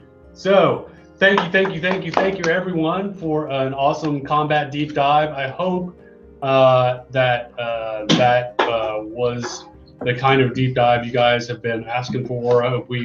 And actually we did answer all the questions. So we ran out. We ran out. We've run out every single deep dive. So and you know what? We are going to do more of these. We have been lax in doing these, and not just for telethons. We're going to try and do more of these than we've been doing, because we want to be able to answer more of your questions, especially as we're circling closer to July and persistence. So, and not just do the postmortems. So now we're going to spend a little bit of time, about an hour before we get into the death match at 8:30. A reminder, we are in a telethon. So far we've raised over $50,000. Oh my God, you guys are amazing. We are a crowdfunded game. You guys provide the only funds that we have to make this happen. And thank you. You're an amazing community. And part of the telethon is we have stretch goals. And so we've already made 3. So we have and they've all been spring themed because it's a spring telethon. So we've gotten a flowers emote where a rain of flower petals. And as a reminder, anyone who spends at least $5 today during the telethon gets these. You just get them. No other purchase necessary. As long as you spent $5 today, this is yours. But it's only if you spent $5 today. These are rare items. So you get a slash flowers, rain of flowers, flower crown, as I am modeling with dry erase marker on my head. It'll obviously look better than this. A giant butterfly pet. Obviously, it will look better than the one I drew on top of my head myself. And because we already made all 3 of those already, because you guys are amazing, we are going to do, if we make it to $60,000 before the night is up, we're going to give everybody a giant dragonfly pet. And again, all you have to do is spend $5 today during the telethon, and you get it. You're going to be eligible for one of these stretch goals as long as we get to the totals that we're. And if we somehow make it to 60,000, we have another one in reserve. So, and giant mosquito. Not a giant mosquito. No one wants a giant mosquito. That'd be fun. That'd be great. Actually, I had one of the ones I was thinking was like, oh, a giant firefly, and then I looked up what fireflies look like in an actual close-up. They don't really look that good. They're kind of ugly creatures. Anyway, one of the reasons we're having the telethon today is because 7 pledges are expiring today, including Immortal Adventurer, Virtual Collector, Citizen, Knight, Lord, and Baron. All 7 of those pledges and all the unique items associated with them are going away tonight, 10 p.m., never coming back. So if you had your eye on any of those items unique to those pledges, those are going away, as well as the Emperor and Empress's New clothes. Those are disappearing. Disappearing. Disappearing. Tomorrow. Tonight. So, all those things are expiring tonight, 10 p.m. Last chance. So, get them while you can. And without further ado, let's jump into some PvP talk. Thank you very much, B, for staying late. Bye, B. Talking with us with combats. Yep, Go home to your lovely wife and your new baby. Yep. B had a baby recently, by the way. Yep, I slept for 2 hours last night. Oh, yeah. That's a great... I've got a list of notes, so it's pretty good. All right. Cool. All right. So just a heads up, after this PvP talk, Chris and I are going to head back to our desks so we can play. We'll join the hangout from there, and you'll be seeing us from our desk playing. Oh, look, our prizing master is back, so we can give out some more prizes. And because I'm back for prizes with a friend.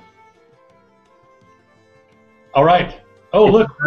Haven't you seen a bird before? It's a bird. Look. Everyone, a bird. All right. Okay, so store credit. And we will get through all the PvP questions. Don't worry. I will talk fast. Okay. Don't think we're stalling here. 2 prizes. Store credit is Vixen, Vixon. And a shirt. And the shirt is... Let me see if I can say this correctly. Rufus Desperti? Rufus D. Asperti. D' Asperti. He wins the t-shirt. Woo! Rufus! Rufus has visited us. Oh, well. Rufus is old school. He's UO days. Oh, yeah. All right. PvP, do it. All right, starting off. Baron Droxus, can you please make PvP trophies? Full loot. Players should not be able to pay gold to get these items back. I honestly actually agree with you on this. Right now you can pay to not let somebody take your skull. But we have made PvP, so if you want a PvP, you can PvP. If you don't want PvP, you never have to PvP. So I'm not sure why we let you get away with, oh, I don't want somebody to have my skull or my jawbone or my hands. It feels like you should, since we make the PvP aspect of it, it's a choice. We don't force it on anybody. So it feels like we should make that part of the thing, is you can't buy those back. So actually, I will make sure we get a JIRA for that. I kind of agree with you. We'll discuss offline, but I know it upsets some people. And I'm sure this will cause no controversy. Again, they don't have to PvP, but if you do PvP, you got risks. Okay. And I know I've seen several players who've built shrines to bones from me. So I expect there will be many more after tonight. We'll see. Well, we'll see. One of the scenarios UO PvPers want to reenact is red versus blue experienced defenders stopping evildoers while evil-doing. Have you thought of anything that could bring this in? So right now we have a challenge in that we have a lot of story maps to make. We have a lot of town maps to make. One of the things that's been pushed, and we can apologize a lot for it, but we will get to it because we know it's our cheapest content, is making meaningful PvP scenarios and PvP maps. So some of this could be put into just any scene where we come up with scenarios for defense or attack. But having some more meaningful PvP scenes that are actually designed around PvP is kind of important too. The evil doing, I don't think moving into a consensual, we're not going to force the PvP onto people who don't want it. So really I expect the type of stuff that you're talking about, is a lot of that is going to come from PvP guilds, PvP cities, PvP. There's a lot of people who are into PvP, but it's one of those things right now I don't feel we have the critical mass in terms of just volumes of players to really make for a great PvP environment. I personally have been PvP'd a lot, but I'm also a pretty big target.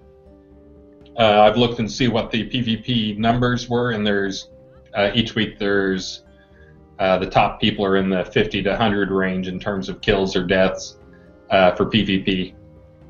But I also know a lot of that's for tournaments. We need to get more critical mass into the game, more PvP scenes, including some PvP city scenes that are not just player-owned towns, so that we can actually start getting some of these things going on and get people grouping together.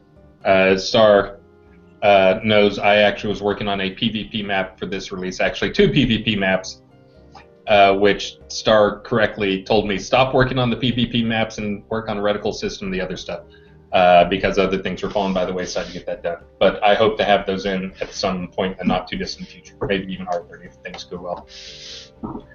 But anyways, that's just in terms of bringing more meaningful PvP into the game through maps. But yeah, I think the thing you really want is not just the PvP scenes, but we really need to have critical mass before that type of stuff can happen. And we hope to get that critical mass with you post-final wipe. Let's see. What do you have plans to balance non... Remember to say who. They don't say who. Yeah, it's still the person. Oh, it's still Kuba Tries? Yeah. Kuba tries. Second question from him. What do you have planned to balance the non-flag PvP players being able to attack flag PvP players? So 2 things. I completely agree with the frustration of the blue healers being able to jump in. Again, one of 2 things will happen. One is we may move it to be what people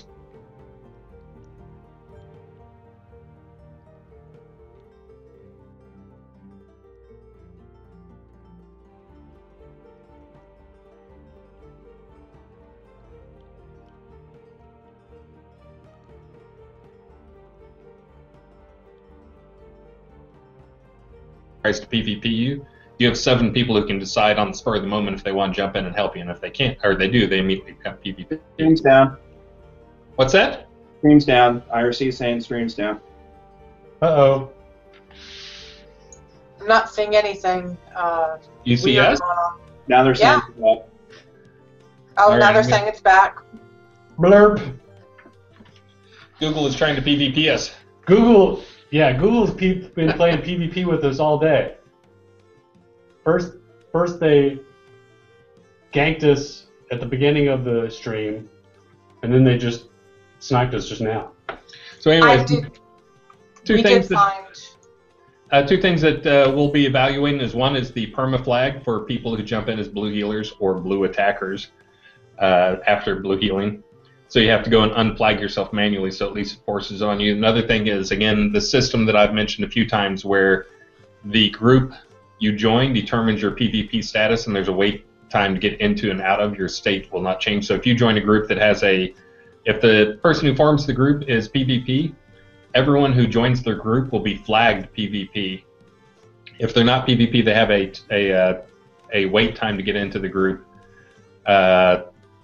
Starr is signed because this is not on the schedule right now, but it's still something I think that is a good system. But anyways, there's a wait time to get into it. But basically, it'll force every group to either be all PvP or no PvP, depending on the leader. But there's not a quick way to unflag, deflag, everybody unflag at once and jump out. There's a waiting period at all times. But anyways, it would solve a lot of the blue healer problems, but it is a lot more work. The other one is the simpler way. But again, I worry a little bit about that will just discourage people from taking part. But I think in that situation, if you're taking part, you're kind of taking part in a borderline exploitive way anyway, so maybe we don't care that we punish you a lot for it. Let's see, what are your plans for Guild Wars? Is it going to stay as a feature, or will it have any meaning? I think both of those. We have not put that much effort into the Guild Wars, the guild combat stuff. It's in there, but right now, I agree, it does not have a huge amount of meaning. Again, that's something that will be continued to polish up. It just is, we've mentioned right now, we kind of have combat to a near finished state, and we didn't really have a huge incentive to work on large amounts of PvP until we really felt combat was nailed. But post... What? Another shot or dance or song? Those people really want the giant mosquito.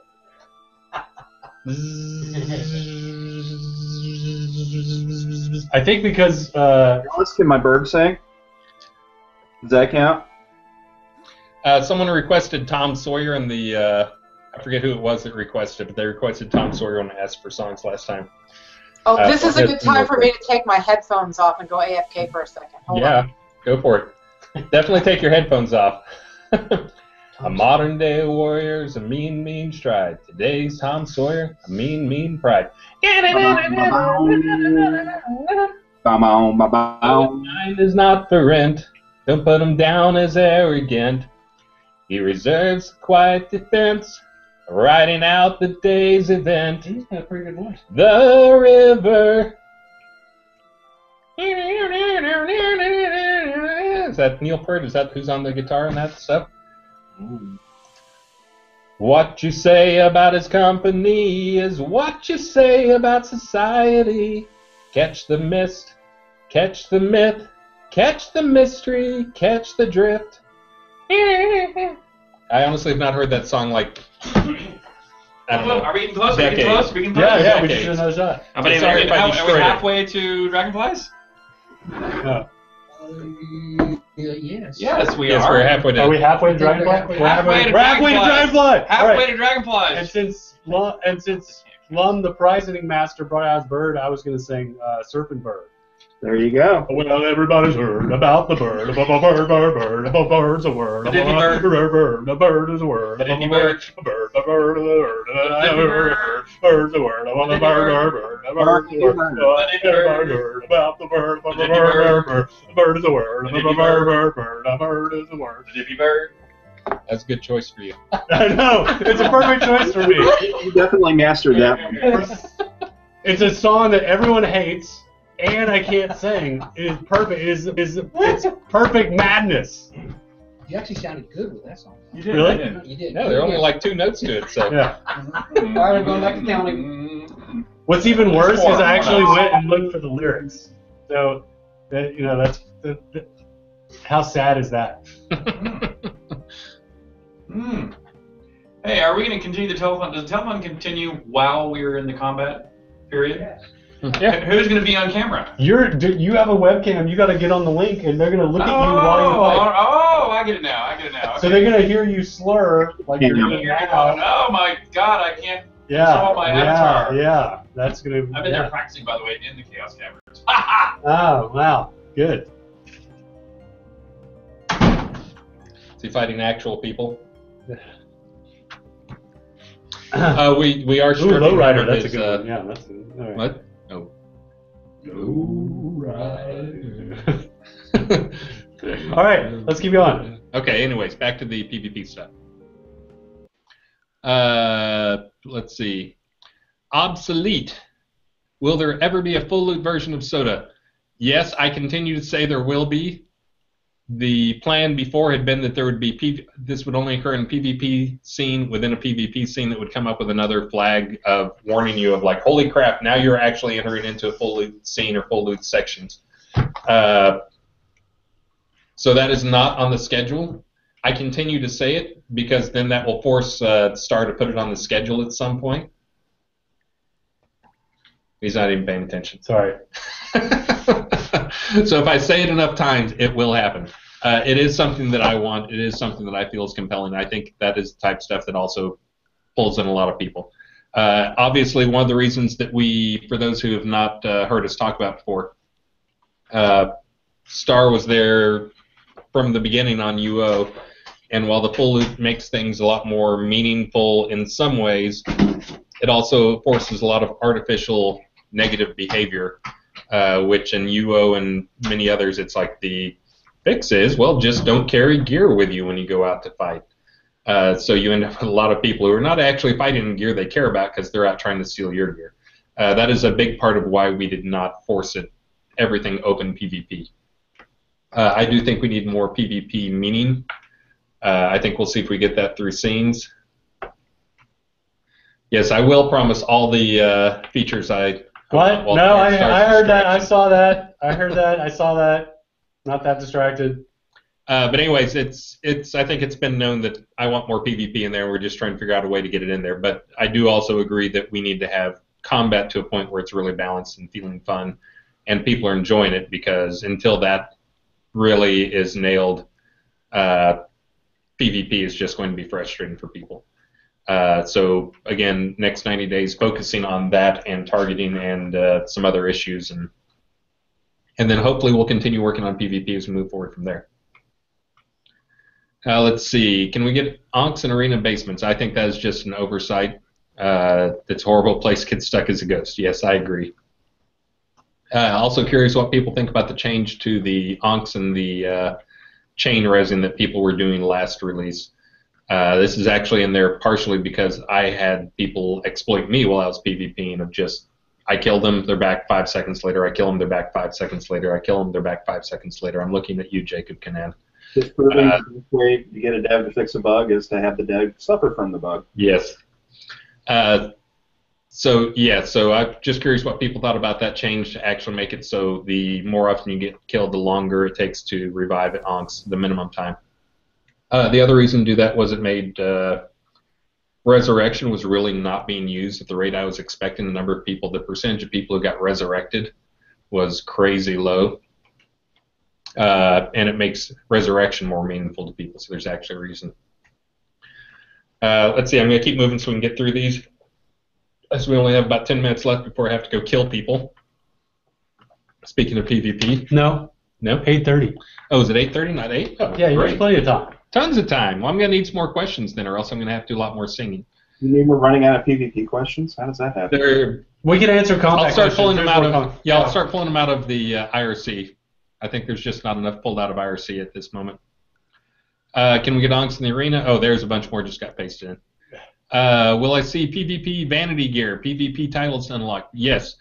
So titles are one of those things that it's super easy for us to add. Just like achievements are one of those things we added the system early on and we have not been keeping up with it. A lot of it was get the feature in place and then knowing that once we get closer to the end we will continue to add actual meaningful titles, achievements, things to unlock. As for the ranking ladders, that's one that is still, we're going to be experimenting with the system. This is another one I keep saying so I can make sure it gets scheduled. So I've talked about before that we have we use something called Elasticsearch and Kibana to data mine everything. Well, we happen to have a bunch of extra servers, and my plan was to turn one of those into a Kibana server where we only forward some messages to that. It is open. And we also will strip names for people who want to remain anonymous. But providing just the key information that a lot of people are interested in, like PvP kills, PvP deaths, crafting, sales, some other economy stuff that goes into it. Trying to remember all the different things that we can pull out of it. But for those who don't know what it is, it's an amazing system that you can just do random searches on huge data sets in real time and generating graphs. So you can basically see like where's the most stuff being sold from vendors and pull it up. And we'll be exposing that to people. We may just expose it to websites that register with us so we can monitor the load on it because it can be kind of data heavy. But anyways, that I hope that is our shortest path to a ranking ladder. That we will open that up so that people can actually pull ranking ladders from that. Hoping to get that on before July. But we will see. It's a pretty low-hanging fruit, as I say. But there's some resistance, there's some fear of getting it up there for people. Let's see. Will there be murderers in Soda similar to UO? Currently not in the plans, just like Dark Lord Glorious titles. Not in the plan currently. That will likely change as we actually get into more of an active PvP community. Post live, again, I believe right now the biggest problem, two biggest problems with PvP, three biggest problems. Not enough people is number one. Combat is still not balanced enough, so there's a lot of exploits, which makes PvP a little frustrating. And then we also don't have any good PvP-specific, meaningful content in there in terms of scenes that actually have meaningful capture the flag defense type stuff, other PvP elements as well. But also just making not just artificial scenarios like that, but actually having city defense type stuff where guilds organize and attack. Let's see. PvP taunts and emotes only usable on a target you did killing blow on. I was going to say this sounds like someone wanting a tea bag.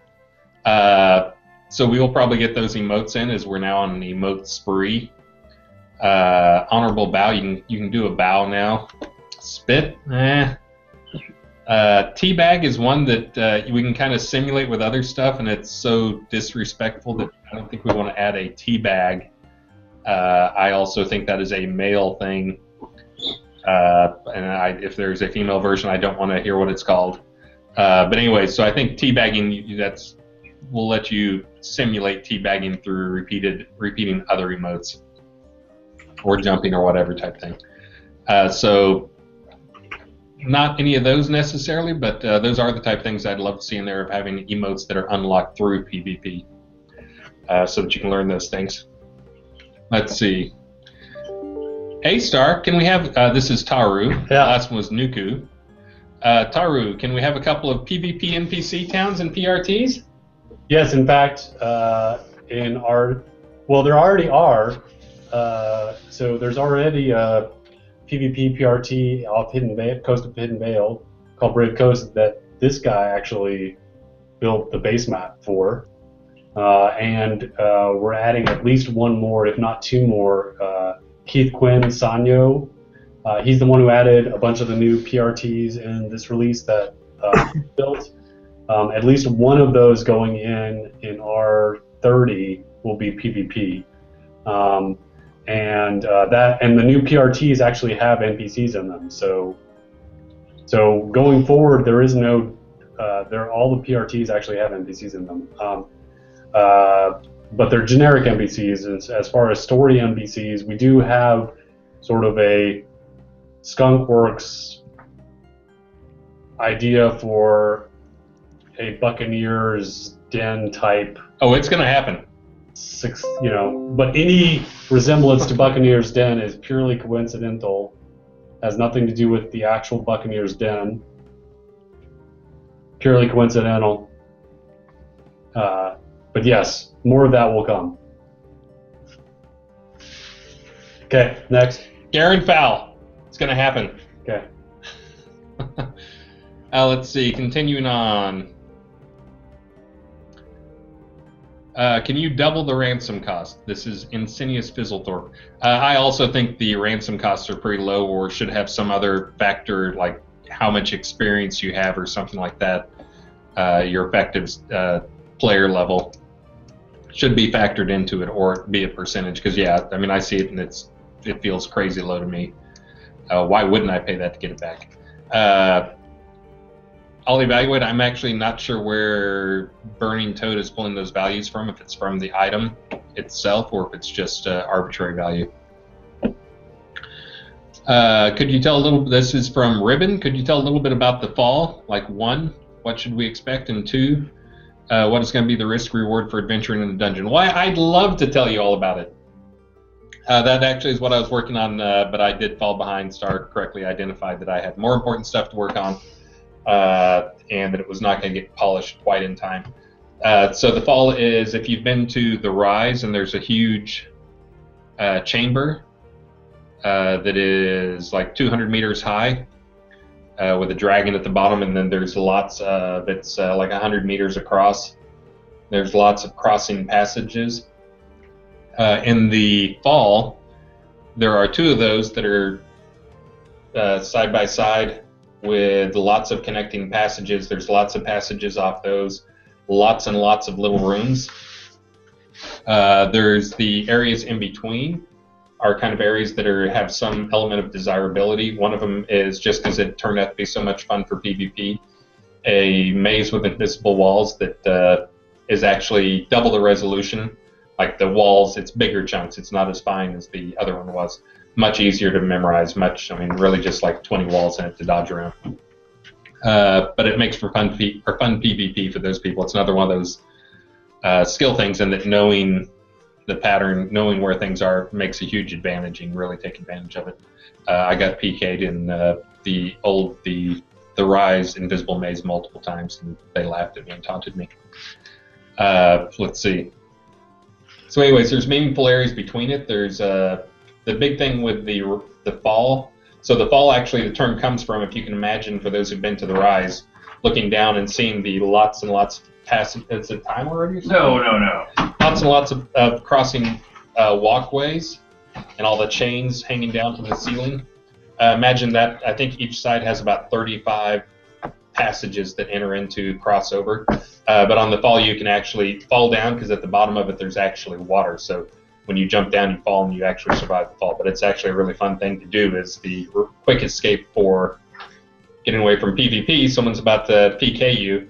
You can always jump off and fall, hopefully into the water. But more likely, if you don't know what you're doing, you'll fall and hit one of the other walkways below. Yeah, a rock below. So did I understand the news? So while we're in PvP, did I understand during some practice rounds just now that you fell? Tripped? Well, did they help you up? You wanted me to be sure I knew how to turn off immortality. And so now you know? So now I know. And Amber Rain dealt me a killing blow. Good going, Amber Rain. Way to represent chaos. And so I did, in fact, also give her a gift. Oh, very good. But anyways, continuing on, there's lots of different points at empty rooms where things can spawn in the fall, and what actually spawns there. There's a number of things that can spawn there. Sometimes it is just like loot chests. They will not spawn with someone watching them, is one thing. At this, I couldn't be killed. At this, I could be. So now I'm this. There's the rate at which things spawns is based on the occupancy. The things will not spawn if you're actually near them. So when there's a fixed number or a max number that will spawn based on the population of the zone. Deaths actually force the respawns at a quicker rate. I know that you're sitting there trying to figure out the exploit if I'm going to kill my friend 100 times to do this, but it actually balances out pretty well just due to the travel time between the nodes. We're making plans. They're going out and making plans right now. They felt the need to get away from a closed door. Evil plans. The actual things that spawn there, which again spawn random places where you really have to do a lot of running around and investigating, but there are some really hot spots, which is part of the PvP control things. Being in the middle areas, there's more nodes per distance to run to get to. So holding those is important, but just holding those is not enough, because if things spawn in other ones that are elsewhere within the map, it forces you need to go clear those out to also encourage the local spawns within the area that you're controlling. So it does force things out into the open, kind of a fun mechanic. But things that can end up spawning there are chests, ore nodes. There's actually a few other things like some mushrooms that you can use to get a buff, which there's a number of different buffs you can only get in there, including some things like a jump buff that, hey, guess what, is just enough of a jump buff that it will let you get from one platform up to the next platform. And also just because as people have been to parties where I've given people jump buffs, having a jump buff is really fun. But also run speed and some other things. Let's see. Sorry, catching up on chat there. There's also a lot of other mechanics, and yes, that is planned to go under the pirate map, which is the other map I was building, which you can get it. Going under the pirate map, which is a pirate town map. The one that I've made may not be the one that we end up using. I was actually doing it as an experiment. It is as a large map is what it feels like. The map actually has 3 Lord of the Manor islands on it, 6 Duke, I forget how many town, village, I think there's like maybe 10 cities, like more than any other map in the game, but it's all spread out over an area that is 4 times or 8 times the size of Tartarus in terms of square footage. So things, and then there's also the mountain area around there. Really, from the main town area, there's very few houses visible, which this is something that actually really helps with the performance. What it does end up that I think is a concern for people is it makes for long runs from point A to point B. But it feels like a deserted island, but then there's these pockets of here's 8 or 10 houses, here's 8 or 10 houses, here's 8 or 10 houses. And it really gives privacy to a lot of the houses, and uniqueness, like each of the Lord of the Manors has like a long path that leads to it. Still makes for fun parties, but we'll see. Again, just trying to experiment to see what is actually fun. in addition to performance. I'll post some screenshots of it when I get a little closer to this next release. It's already to a point that I think it's screenshotable, but it does need a lot of fill work. And that's actually a concern with the bigger maps is I'm able to make the terrain really fast, but the filling in and the polish work still is proportional to the map size. Let's see. I'll get back to the questions. But no, we will have more PvP maps. For those who don't know, I'm not a map maker. I'm just making maps because right now I'm the only one available to work on these maps. We will be getting more maps in, and that's. But as people have always heard me say, I think programmers make excellent designers. Yeah, just not an artist. So, anyways, I've never said they made good artists. Hopefully, I do have some good ideas on things. Though we'll see how it turns out. I think the Rise went over pretty well with people. By the way, I would just like to compliment this guy here. I think the Rise is great. It was the artistic aspects of the construction did leave a bit wanting here and there, as was expected. But from a fun of play factor, it was fantastic. And for those who didn't know, I made the Rise 100% out of kit pieces, and really just to experiment with what we could do with kit pieces, and how we could make use of them in more interesting ways, and actually building scenarios for where you fight. And of course, you couldn't use anything other than kit pieces. And I couldn't use to do so. I could get there. Just got more important stuff. But anyways, when the real level builders get to those, they will do better. We're getting close to the end of the story maps and the major city maps, and they will be moving more to repeatable content like PvP maps, like adventure maps, more dungeons. Let's see. Can we get an Ankh in the add-on store that pot owners can put in their town areas that actually... Yeah, great idea. Well, okay. We already made 10 times the number of Ankhs in POTs. Really? Yeah. So they want one that can do something beneficial. Richard and I wouldn't know because we don't die. So we're that good. So if there's still, I don't think they mean resonance. No, that's they what mean they decoration. mean. No, that's what they mean. You mean resonance? Yes, that's what that question is about. And so we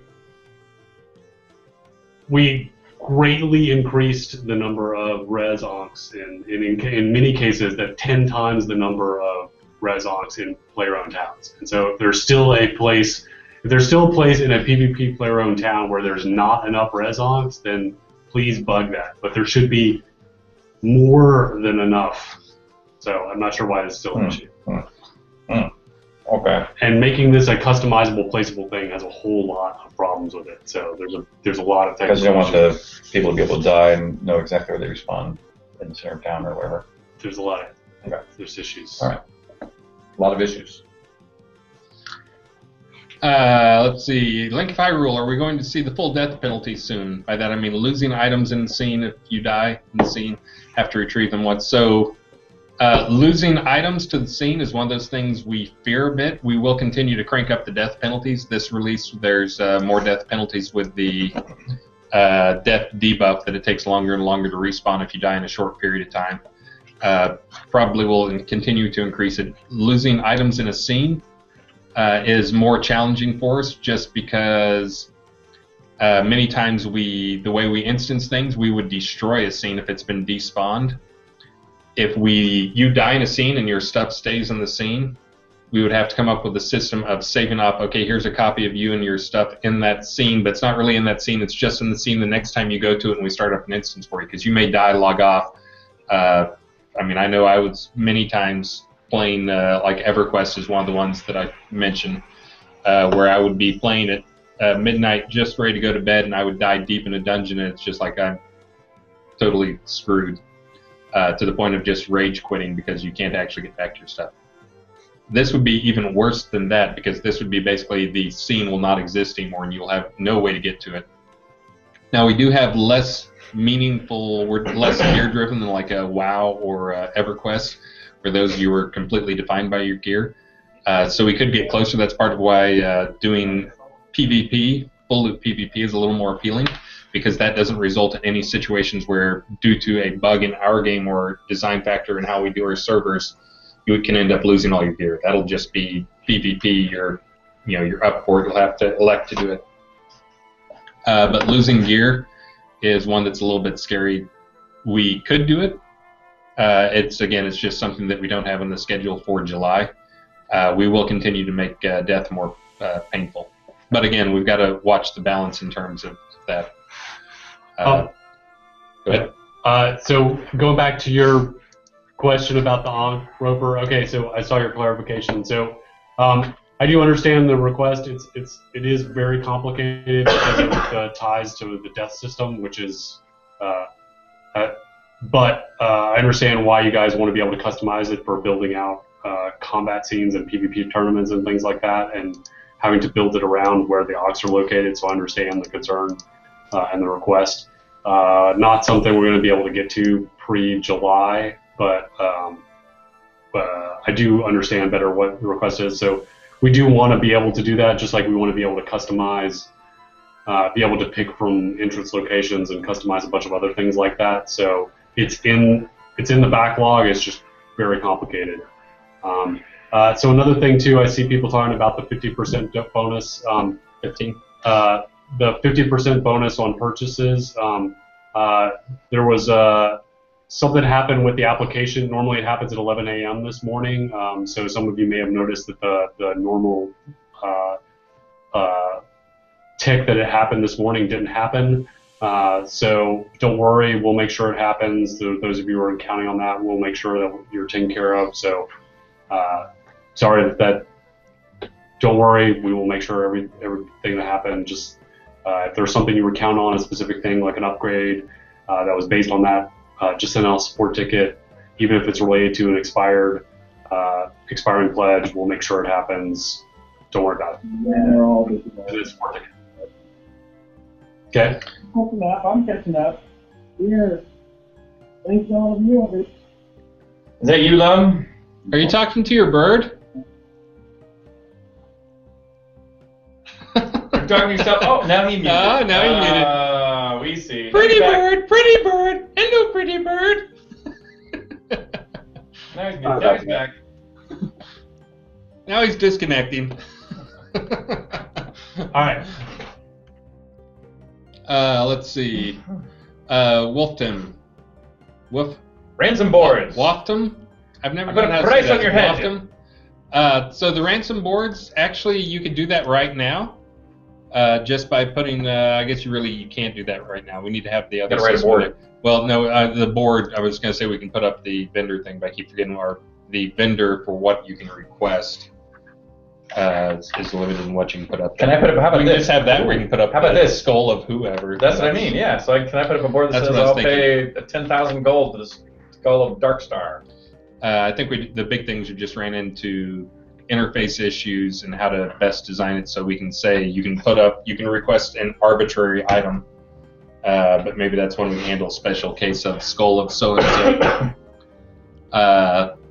But yeah, having a better system in place is whenever possible. I'd love to have more.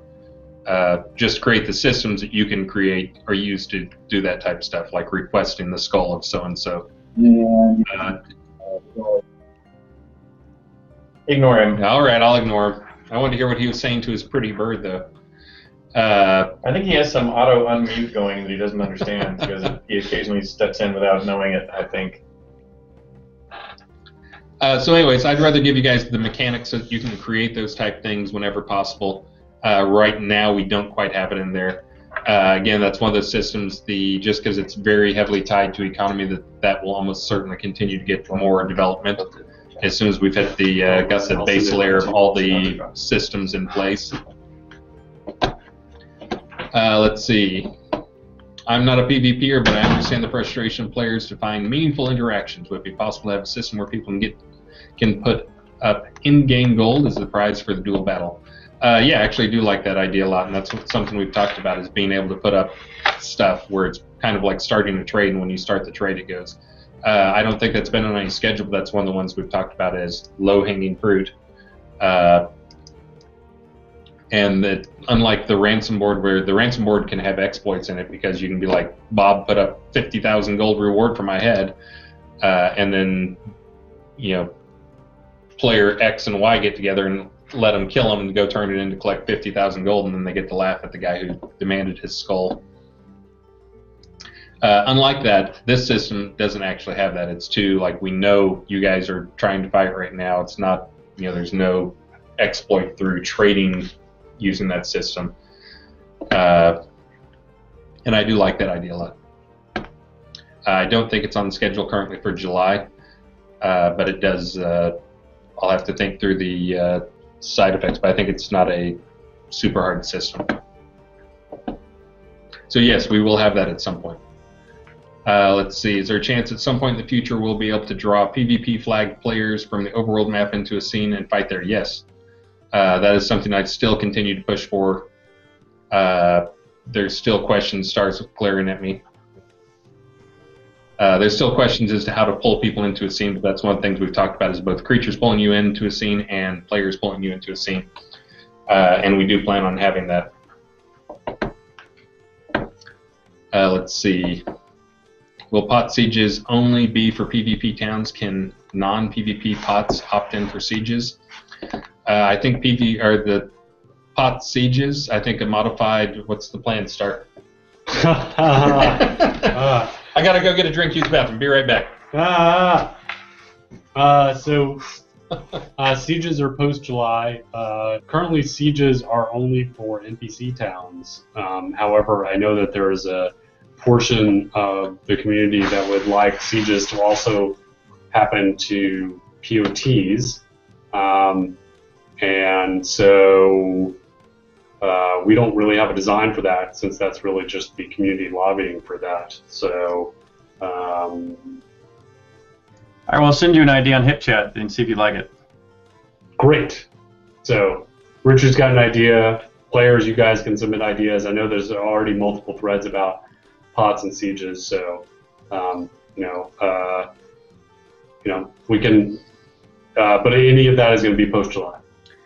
Bambino says, can the drunken effect be put back into the game? I actually didn't realize it was removed. I was at a party the other day, and one of the things I can do is apply a buff, like apply a stat buff to people, and I was like, oh, well, I'll apply, here's a stat, just going down my list of what I can apply that's fun, and I had like a drunken effect on there, and I applied it to someone, and they were like, I've never seen this before, what's going on? And then I didn't realize it had been pulled, so I didn't realize it had actually been pulled. The effect is still in there. Do you know why we don't make people drunk anymore? Nope. Probably just the recipe on the beer changed or something. One of the recipe changes. It's not a recipe. We don't have alcohol recipes, so. Well, not the recipe, but the consumable. No, it's tied to the emote. There is no consumable there. It's just tied to the emote. There is a link missing. I will Jira it. Yeah. Okay. All right. Yeah, sure. Yes, I'm not sure why they got pulled. Prizes. More prizes. Prizonings. You mean you don't want to hear me talk to my bird more? Pretty bird, pretty bird. All right. Store credit. What are we giving away?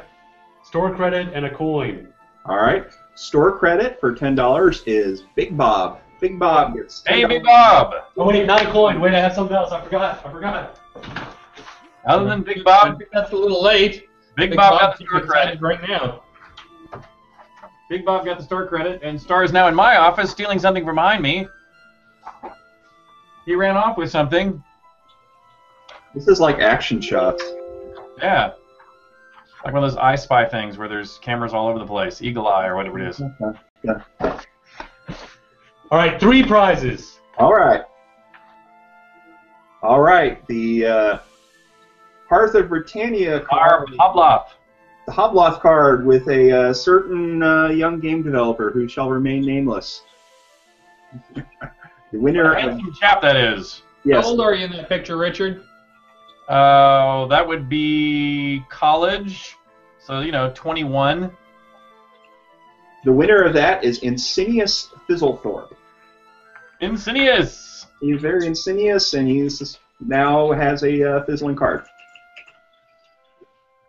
Oh, and the next person gets a slightly older, slightly less handsome other game developer. Ah. So are you going to hold that up, Starr, or are we just going to? He is. He's just. I think you have the screen locked on you, Richard. I don't know how to lock it, so Starr needs to speak. Hello. Oh, yeah, we need to talk. Blah, blah, blah, blah, blah, blah, blah, blah, blah. Yes, that's the Hobloth Darkstar card is won by Binsu. All right. And as a reminder, tonight at 10 p.m., so that's only an hour and 40 minutes away, 7 pledges are expiring. Immortal Adventurer, Virtual Collector, Collector, Citizen, Knight, Lord, Baron. It's your last chance to purchase or at least get on a payment plan for those 7 pledges. So if you get on a payment plan, you can still get those pledges and the unique items associated with them. Last chance. Congrats to those who got the prizes. Also, the Emperor's and Empress's clothing are expiring tonight. We've already gotten 3 stretch goals. Get your clothing now. You guys want this Emperor and Empress clothing. I wear them all the time. My wife thinks I look great in it. So we got the guy that brought us the Firebird whiskey there to do the next shot that we're due right now. We're due. We're due a shot. Hey, Richard. Want to grab a little glass? There you go. There's your little Pour glass. your own there. All right. There's a little We'll glass. just cover the I'm bottom. going to go with violations again. I don't know if you know these Wimpier guys have not been backing me up on this, it's but I've time? been drinking yours every round. Wait, is this Dragonfly? No. Yeah, one more to go for Dragonfly. Oh, one more. Almost a Dragonfly. Almost a Dragonfly. But all these other guys are wimps. This is almost gone. One more to Dragonfly. See the upcoming Dragonfly. Oh, wait, hold on. Yeah. One more Dragonfly, okay. One more till Dragonfly. Cheers. Cheers. Have you already informed all the artists and anime person what's coming? Yeah, I check each time. All right. Did you ask him how the crown of flowers is going to go on top of the hair models? Woo! Okay, you got a plan for that? Flowers are easy. They sort through here. Those are fine. That's Not true. rigid. You kind of Thank you to make your hair. They're easy. That's how that actually works. I agree. Easy to drink warm. Exactly. You practicing in there? No, I was practicing. Now I'm All right. getting out. So, a few more. Yeah. So, Duke Violation. Will we see the difficulty of farming shard falls reduced because PvPers are not typically farmers? So my hope, the other thing I mentioned, part of the reason I occasionally make maps is so I can figure out better ways for the rest of the team to do things.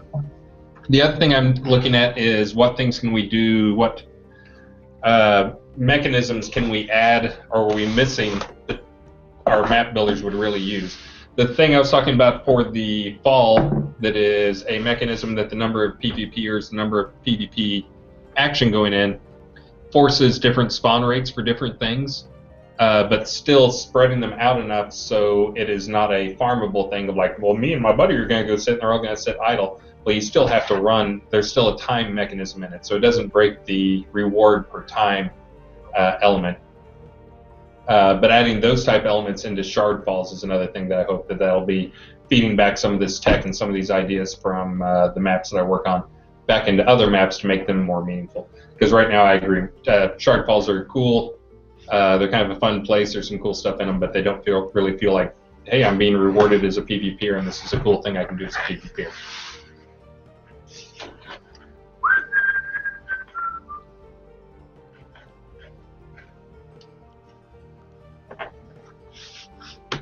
All right, is that... I've got all the ones that have been pasted in here. I'll see if there's any more. I've got a couple more to go.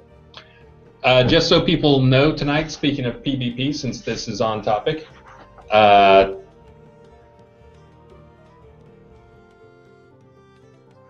wait, we just got another thing. Wait, what? That's got to be delayed. I think that's the one you. I think Dallas is a little drunk Okay. now too. Yes. Oh, he says ignore that one. Yes. Yeah. Dallas is a little drunk. I see what time of the evening we're in now. Yeah. So tonight I will be playing with a chainmail, little bit of casting, shield, hammer, very defensive build. And I will be playing full obsidian plate with mace and shield, death magic with a tamed Dark Star Scorpion, who I've named Orpion. Wow, he has an Edley King. I'm just hurt you, Adley. He's been practicing this all day, by the way. Yeah, wow, you're way more sophisticated than I am. I'm just playing with a regular old sword. So I'm going to. Oh, and I've got some chaos in there too. And some Admiralty clothing. And I've got my stats jacked crazy high, so. Just for the record, since I am kind of the head combat guy, it's one of my roles. I am playing with completely player attainable stats and skills. I have no tweaks. I have no artificial buffs, no cheats, no GM anything. So I do have really high. I think if you look at me, I've got like 170 Grandmaster skills, but I don't use them all. I just really have them on there for testing. But anyways, I'm playing in a completely playerable, player-achievable state, which is most likely why I will be slaughtered pretty quickly. I'm optimistic. I will be the equivalent of fighting like 3 dragons at once. So just so you know. Now, and I will also confess I am buffed pretty heavily too, but I already tested my buffs in the Chaos Arena with whoever happened to be standing around at the time, and was brought down by Amber Rain. But, wait, no, that was my original stats. After talking to Richard, I dropped mine way down, so I'm no longer dragon level. I dropped mine down. I dropped it down. I think Dallas just sent us a message. What? Did we get another message? We have 2 new items in the add-on store that he wanted everyone to know about in case that's what you want to spend your telethon funds on to get your telethon prizes. It is a cobalt spiked street lamp and a cobalt gazebo. Ooh. All right.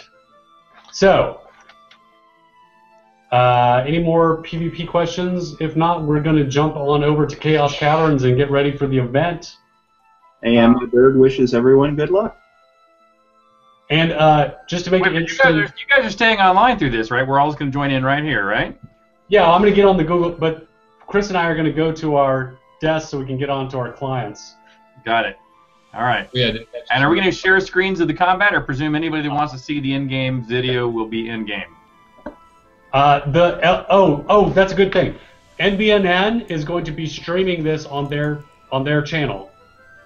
And we're going to still be drinking if people are giving out, Oh yeah, and we're still going to be giving out prizes. So while I'm fighting people, I'm still going to try and give prizes. And by the way, I'm going to start out wearing my crown, but.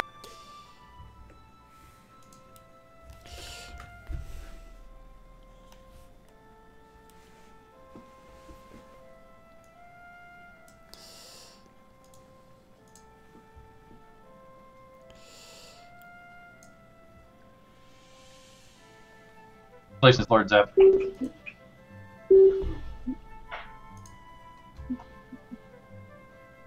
Hey, I see Jack Knife is here. He's going to be the one streaming, I presume. Not Jack Knife. The other Jack. Oh, sorry. We just have so many Jacks in our community that sorry, so many queens and 1 king. Who can say another queen? Very many jokers. We have plenty of jokers, that's for sure. But Jack, you'll be doing the streaming, is that correct? Yeah, that's correct. Laz will be joining us as well, so we just have to make sure we get all the sound volume levels correct before we go live with the fights. Excellent. So, Brickbat will also be joining us. Here is Laz as well, although he's wearing the hat.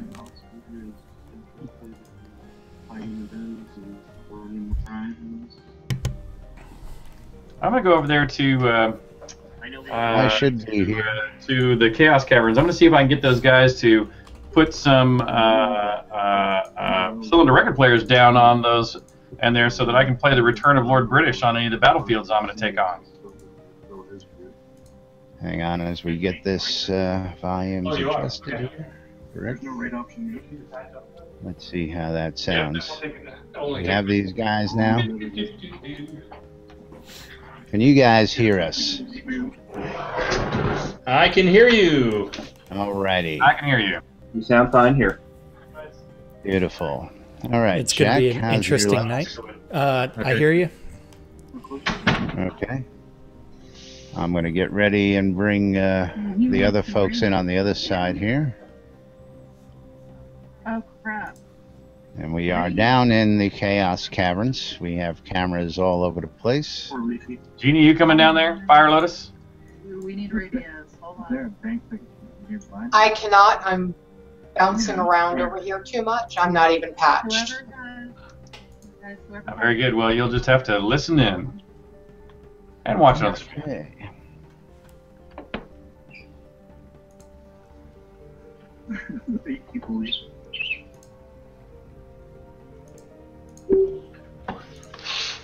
Okay, we got that. See that? Is there a banker down here, Ash? At the front Yeah, right door. where you zone in, where the stairs are at. Hello. Hello. Fire's right through here. Hello, Starr. The butterfly's looking beautiful, by the way. Oh, thank you. I drew it myself. I know, I saw it. I was watching. Hey, there's Lord British. Yeah, he toned himself down.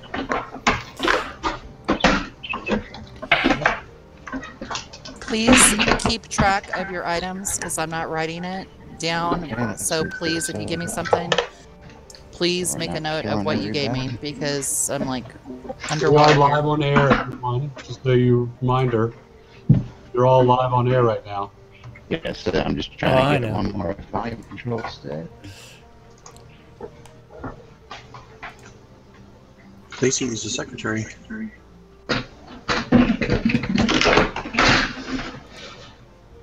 And I'm still downloading the latest.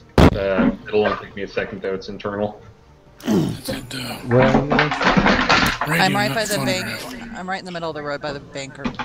Oh, so we're going to be bringing everybody all of the So, Lacey, different did you hear Matt? the PvP No. devs versus the players. Everything I need on I this want side for both, all our actually. Brett viewers. wants a phonograph. I want Everybody in EVL this room TeamSpeak is coming through the we headphones just as switched well over as to live.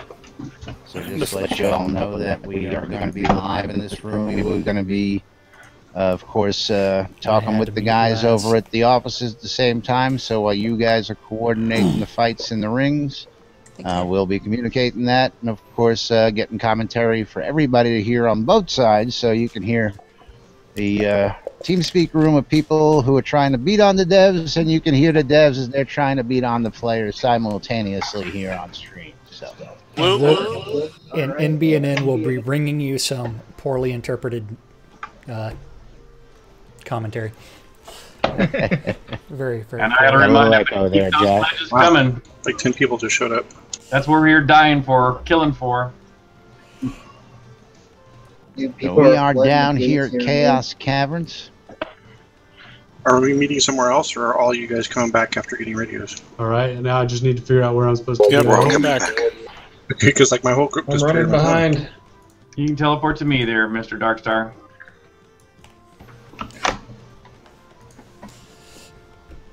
I see Lord British in his gossamer cloak down there. I am logging in, but not under a dev account, so if a dev can find me when I get through this, give me about 2 minutes. Okay, for anyone that can hear me, I've got enough phonographs and radios. Darkstar's on his way. Right, Gretch, that's us. Our job's done. I think that's most people in now, so let's head to the arena. Alright, we can go there now? Yeah. Woohoo, I'm free! Alright. I have enough radios and phonographs. Please keep track of your items because I did not write them down. Yes, sir. Wow, look at all these people. How we doing on the developer side? You We got almost things there. at your- Is it really packed? I'm not there yet. I may have to quit When you the got computer. Standing room only. Yeah, there's a few chairs up here, but And of course, we are streaming live on NBNN here. We have the most people are just standing on the Developers back. Players Brawl. during the spring. I'm trying to TP festival it there, but I telethon. think I bugged out. How close TP, are we so I to gotta check the 60,000? It's a wild European. You guys do I was just gonna say, get into that's No, it's Dark Stars, I think. Well, that says Dallas exactly how close we are. 1,700. Yeah, that's nasty. We can get 17. Almost 500 hit points. That patch, and we get the fight. It's probably got deadly poison. You. Have we revealed a goal after the 70,000? Breaking up for you guys or just me? We have not revealed they a hit goal their after max. I the think they're Dragon switching Block. to Is part 3. there a goal after the Dragon? There sure is. We have There one sure is. reserved. All right. Laz crackles. TS is really We will sounding find crappy that out right now. shortly, I guess. It got better just a few seconds ago. It was lagging. Yeah, you might just have to People reset out it. here.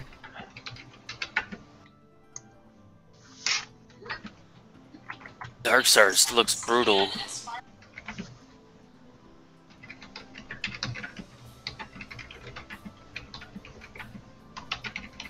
The Laz is breaking up bad.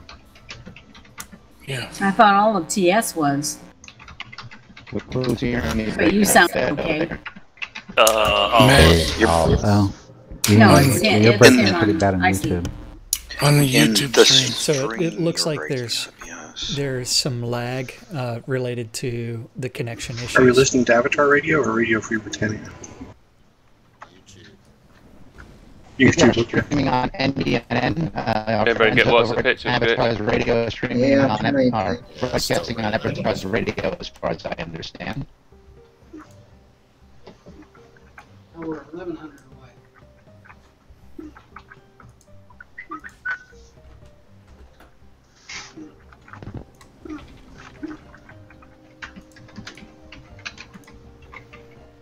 And I think I know where that may be.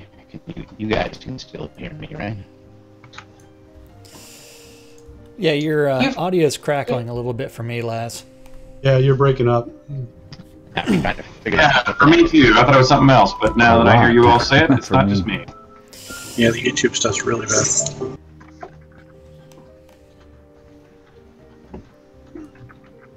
And it appears that I ended up in a different instance than everyone else. Can you use onto Jade? Yeah, I think they're going to have to send this into basements like we thought. How many people are in the instance? I cannot get the broadcast. You can do a slash who and it'll photographs show you place. about how many. I always have problems with these. Nope, because remember the PvP scoreboard? Got enough radios No. Good timing. Yeah. Any fighting start yet? No. Yeah. I'm not at my computer, or else I have the links to pull up that stuff. It's showing 2 minutes left before I can play, by the way.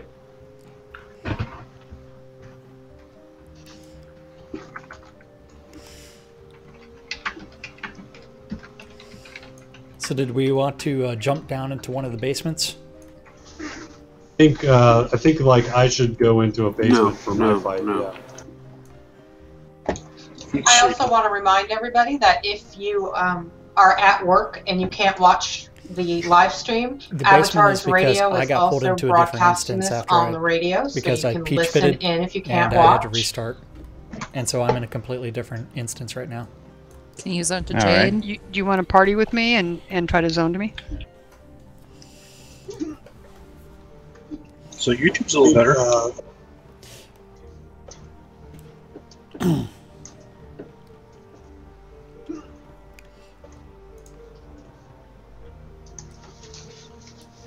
All right, so Nom, are you there?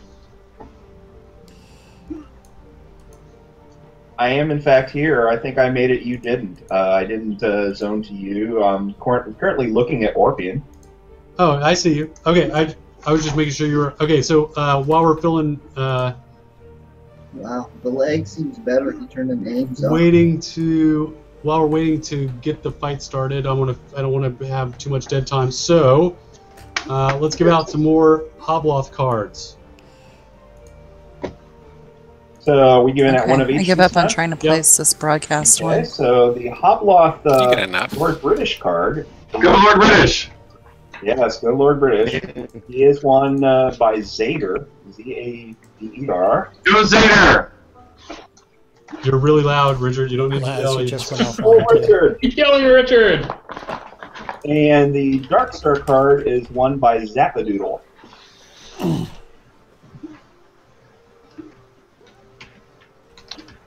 So close.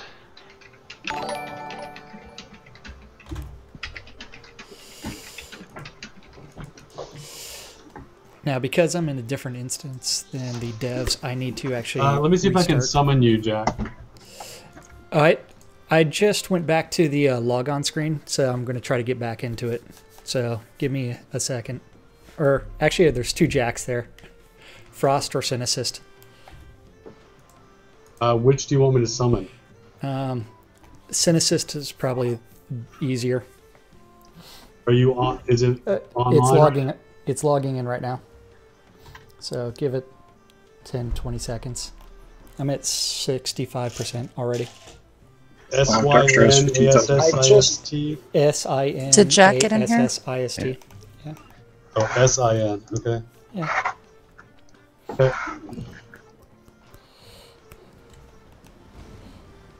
Have we decided Jade, who's can going to you take the invite challenge Nora first? to the group? Well, Your we're group. gonna. I'm actually in a group. We're I gonna would run invite, all three fights just so I can zone in. at once. Nork, going for All right, Nork. awesome. So I don't know how they're gonna break the. I don't know how they're gonna put the teams with who. So. We have the teams broken up. You guys come on the center of the platform, and we'll send the first wave.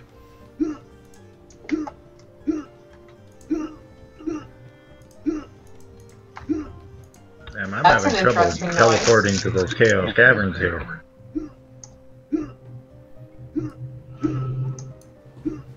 Yeah, just hit a They're in ball our again. guild down, right? Right, Follow hang on. the- In the underground. But you're going to want to use a teleport scroll and come to one of us. So Darkstar is can't. actually This is summoning the me third right attempt now, I've so tried, and I it can just get locks into the up at same 100%. instance as he is in. So We might it be might- at max. 128 is max. It might be full. thank you, Starr. All right, running into a little technical difficulties here. This is early access. Yeah. Right? There are no I think we're bugs. full, and that's unfortunate. Akim, do you want me to invite you to my party, and you want to try that? No, if it's full, whatever. I'm not too worried about it.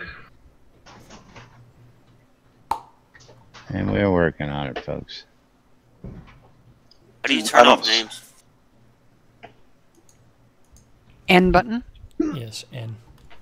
I don't see Chris. Oh, there we go. He's here. I'm finally in game and zoning to Darkstar. Which one's Chris? Is that Darkstar? Athos.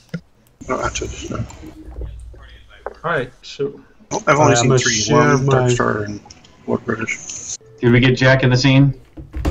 I think we may be at capacity. and that's I'm the at problem. 100% right now. Examine Darkstar and look at his stats. We'll see how long Yes, it takes. same We here. have somebody taking pics in there, right? We have somebody taking pictures, right? 100%. Yes.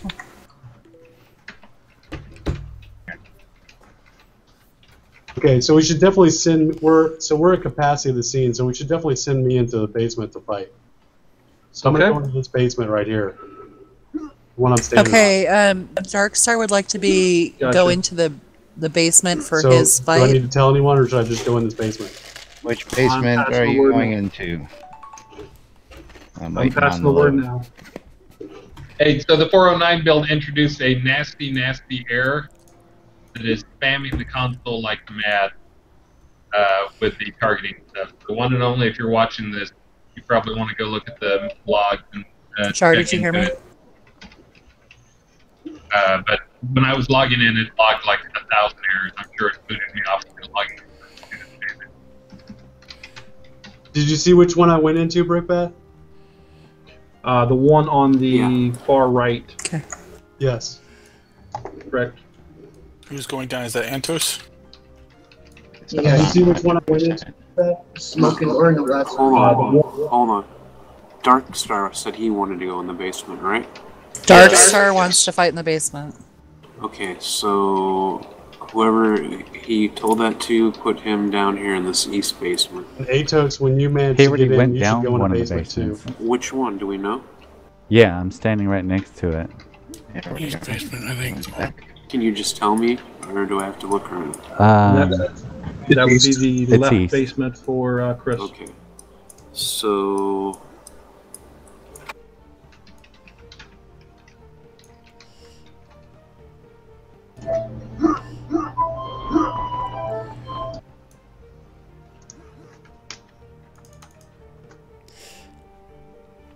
I also have the instance resetting in 1 minute. So east basement? What could possibly go wrong? Nothing will ever go We all wrong going in at there?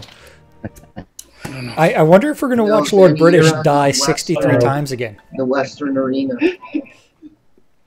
Because I was there shooting Lord British that time, but I didn't register one of the kill shots.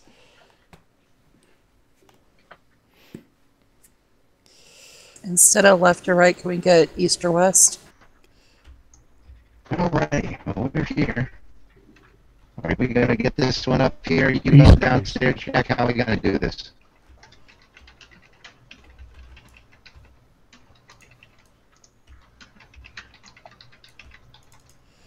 Up here, and I'll go downstairs. Is Atos here, or no? Already scored my first kill. Yeah, and Atos or Dark Star was saying when he gets here to go into the other People to basement. come down and kill me. I'm not sure where. So I don't think he's here.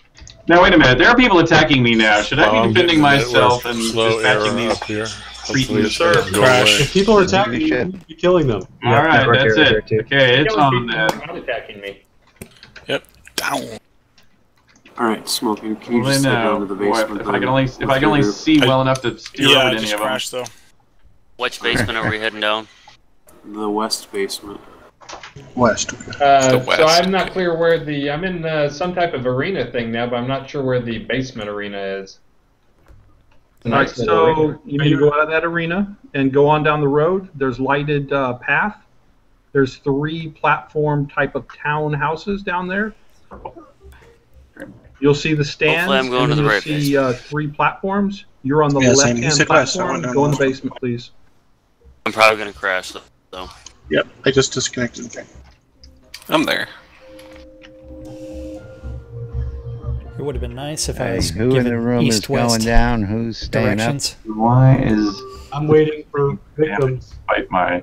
I see Lord We're British trying getting to- skill up notices. Smoking's group is going down in a basement to the west to fight I Atos. think I went the wrong way. And Sinist's Sounds group pretty is big. going down in the basement to the east to fight Dark Star. Seamus's group is staying above ground to fight Lord British on the main stage. Alrighty, cool. Alright, we do have groups headed down to the 2 basements, so we will have people appearing down those scenes. I haven't played since the new reticle's been implemented. How exactly does that work? That's a good question. I have to restart. That's a great question.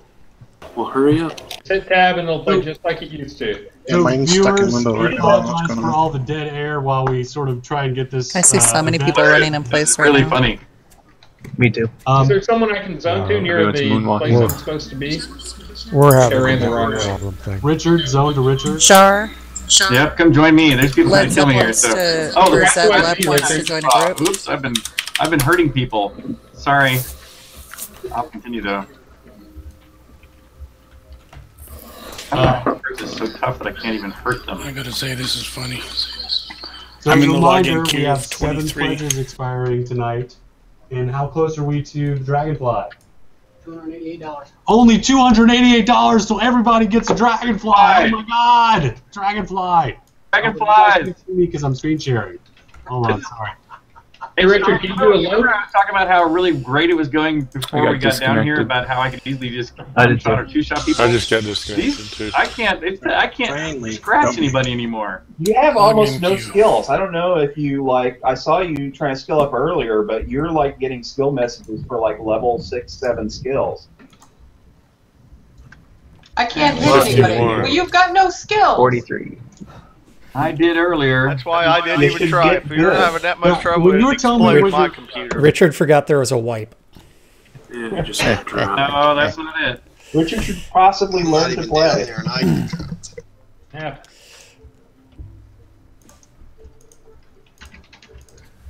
Oh, you realize you're advertising to the entire zone what you're doing right now. Yeah, you think? Holy Only people in shit, his I've guild got see it. a queue of 75 people. Oh, I thought that everyone I just saw made that. it through the queue, and when I went to enter, I just wanted to let you guys know that crashed there is a login queue with 75 I people in have it. the potential That's network exciting. We should trouble make sure, all the time. It won't go away. Alright, well, let's just get the groups loaded Yeah, up. we've got and then people who are start just fighting. queued up. They're coming. All right. You have some skills now? All right, what I've sent out to the troops is that I'm all Athos set. and I have a link to Darkstar in the Tetris on right my and web left browser. Oh my God, you're basements, funny. and Lord British is on the platform, so there should be people coming in trying to kill you. All right, well, I'm zoning to Lord British, and yes, it looks like we're having problems with this very latest patch, because, you know, you always want to patch on the last moment on the last day. Rush one more Right, no, out. it's a lot of That people that are in the introduced groups a to fight. nasty spamming exception. Yeah, I'm in the queue right now. Yeah, but Chris, you can now spam Earthquake. And it doesn't crash everything.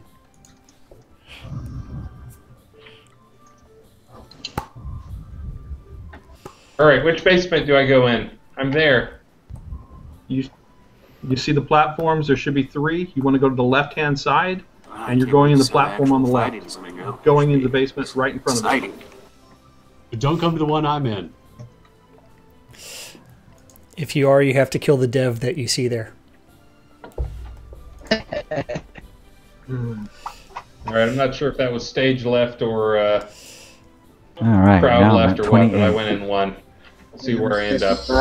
This will give their network engineers a chance to test when we go live with this game. Absolutely. Get a lot of dead people here already. Oh my God, A little bit of a stress test going on. Where's my Zoloft? Suckers. It's definitely a stress test for their servers, as well as Q since is the at last 91 now. Holy since moly. there was a think bug people in wanna the kill us or network something? code Did we that ever is have Q polling like that? everything. All he it's did was causing completely additional change lag, the so- interface. I mean, I don't know why people are mad. And the preferred people responsible for this are available to be killed. Yeah. That doesn't just look like tells you Chris how is much going to everybody wimp loves himself you. down like Richard did. And they want to show that love repeatedly. Yes. And say Darkstar was at 15,000. Yeah, Chris is I'm at just gonna 1605. Do you guys... Do you have your full group in, Ash? I've killed a couple people. Nope. And I am without crown. Richard, you We're should missing share your Smoking screen. Great, Both Jalen and Jugo. of you should be Yeah, sharing your screen so people can see. I will do that. I'm at 51, dude. Damage while I'm doing it. Message received. It is pretty, I'm at 33. pretty weak, but I'll I go guess ahead I'm and the share. nearest to the front. It's actually I'm at pretty 20. good for watching British for watching. I'm at 10. All right, you win. Love it when you get to 1. So if I see people in here, I'm allowed to kill them, right? It closes on you. Talk to them, see if they're ready. No, just kill them. Are there ready. people watching? I think Richard is Atos fine and- going and slaughtering Starr? all the innocent people in there, just Okay, I can because. actually load. Does Laz have people down there? I have no idea. I ain't watching nothing. All right, I think I'm gonna go downstairs. Oh, poor guy, whoever that is. I turned off nameplate, so I can't tell. If you're in here, you Lord want to British kill me. is actually killing people Oh, on that the was platform caused right in now, Phoenix so Fire. So sorry. Not. Tell me he's a big meanie head. Oh, look, there's an Outlander standing here, minding his own business. And if cannibalism was in, he'd Not be for like long. chomping. I think that's what it's probably going to come down to with the situation of the performance with the server and the lags. when we get back in, I don't know if we're going to be able to keep it organized. It might just be get up on the stage and I hope people saw that. Dude, it's chaos right now. Well, I mean, right now it's chaos, at dude. the Everyone's reticle, just doing but that was awesome. stuff. Someone was Yep. casting a spell at me, and I moved out It of the says way here in and chat hit the that guy Lord behind British me. is authorized spawn killing. Killed him. Okay. Good job. Good job. Can we get Kendrick some of the Darrow people from the killed, top to come who was into his each corpse of the over here? It looks like basements and Kendrick kind of Darrow level killed this out a Zini. little bit? Now, Chris, So at least some if you people were in a can party with see someone some and you of were trying to this. heal them, you would say something different. Look, I've got a bouncing corpse on mine. Basement are you Boom, in? critical! I am in the east one. I think Kendrick that Darrow's Atos. bouncing. I'm I'm gonna with stand Dark on. Star. Atos, I believe, is in the west basement. He is one-shotting us. If you're PvP There's and no you're in a lockdown group, in you will this heal that match. person rather than No, kill there's them. no. The people in here obviously did not group Let's up. move. Let's get some of the populace moved down. Is it That just might help you overall. and him down there? Your group and Natos? Yeah. Yeah. I'm Yeah, supposed Google to In Hangout chat, it is says big Atos is just killing random visitors. Yeah, These he are like bushwhacked me. slideshows. I was just standing there Yeah, okay, waiting so I just for a turned off group, and screen he just share. hit me in the back. Lacey, can you start directing people down to the basements? Someone's I'm going not up old there school anymore. with the fire field on Bush British whack here. whack. Still don't have a team. There's nothing. Just ignore those numbers on my screen. I got booted right as I was about to start fighting. Oh. And I now put it I'm in confused. guilds. If we can even, Jacob, hey, get our guild Chris, to move my first around a fight little is- bit, Hey, it man, would I be got- a lot. I got It would too be many helpful people because being it'll up on smooth me out the now. top. Jacob Canan is my first fight, Chris. Sweet. Hey, Jack, From tell him the I need chat, ox in the Casey basement. Phoenix Fire. Well, I never thought I'd say this, but started when that Garriott post. took my pants. Is there anyone that can... Still in the You queue. did have an advantage. No. Yeah, and if you're We're watching my taking screen X now, you can back. see the crazy spam error that I was talking about. Oh yeah, that's not good. Okay, I'm beginning to hurt. I'm down to half hit points. Oh, I could crash. Keep drinking There's a lot of people ganging up on me here. When you went to log in, it crashed you, right? Yeah. It's You funny, need to- you need to add a I'm watching decimal on the place. stream, and it's just pure choppiness. Whoops.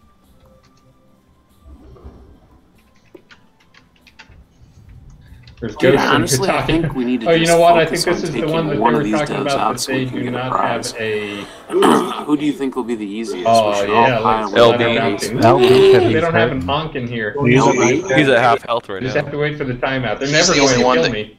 Reduced his stats. Never, I say. So let's launch everything that we have at LB then. Okay, let's see if I can We're go all down and dead. find a good emote to use. Which Yeah. basement is LB in? Better logging in. He's up top, I think. Alright. I got a view up here from the balloon, so I should be pretty safe up here to bring this to you. Oh my God, we just reached. I'm gonna get a coffee. I'm in a login queue. We just reached the dragonfly goal. I'm at Dragonfly! I'm at 18 I'm at 8. We're having the good stuff. Congratulations on the dragonfly. Does that mean that someone is going to draw it on Star's head too? Dragonfly. Oh wait, that means I got to draw a dragonfly. Somebody said he was on the stage still. That's what I heard, but I don't know. Is that Jack? You got Now they got dragonfly. Oops, I better be careful here. I'll get killed off. This one says Dragonfly. giant ladybug pet at 68,000.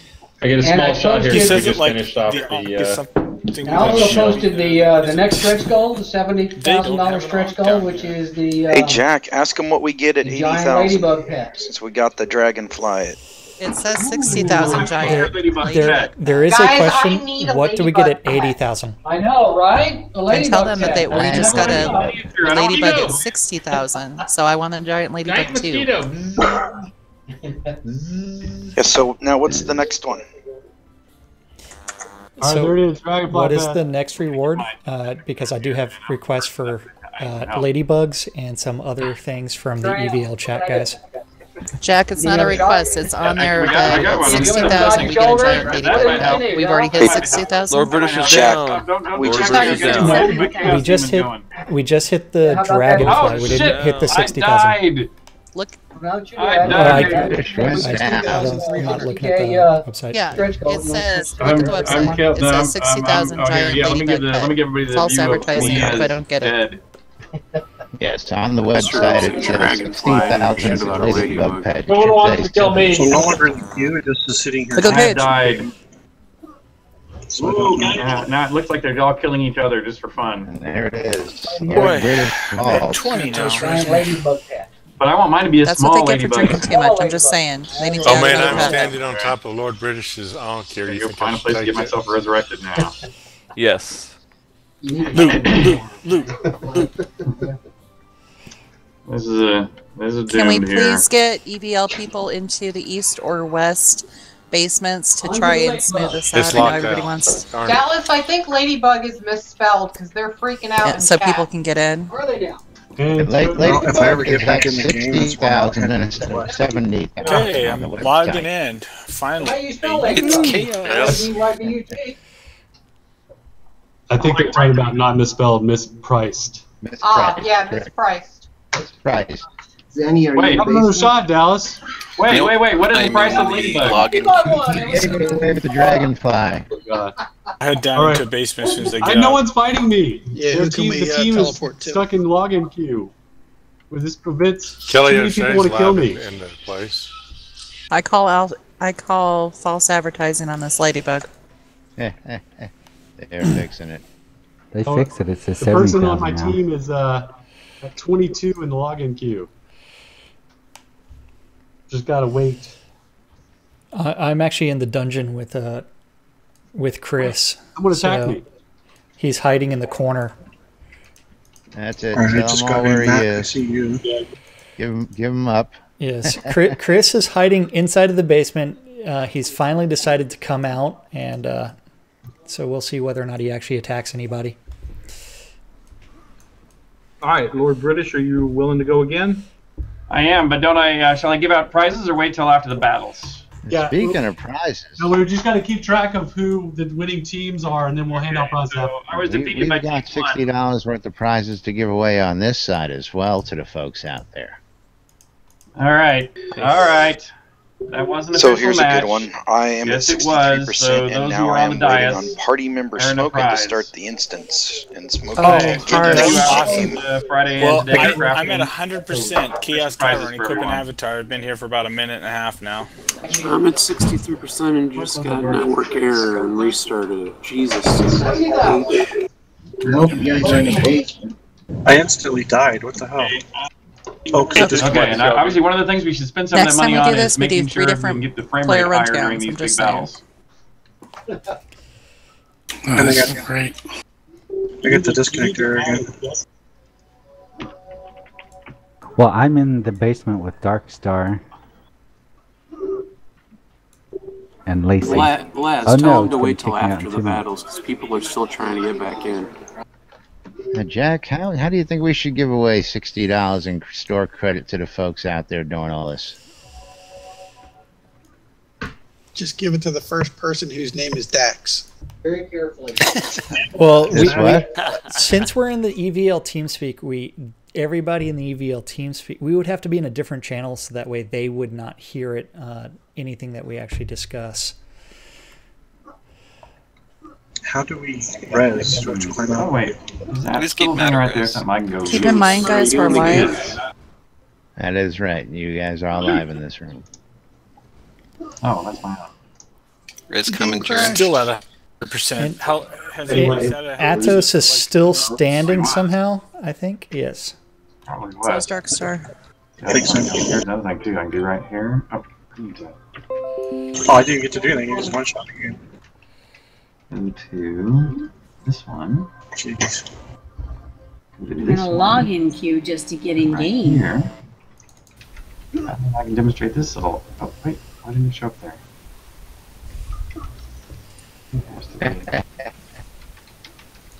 Jack and I are going to step upstairs. I'll be right back, guys. Have to be in this mode.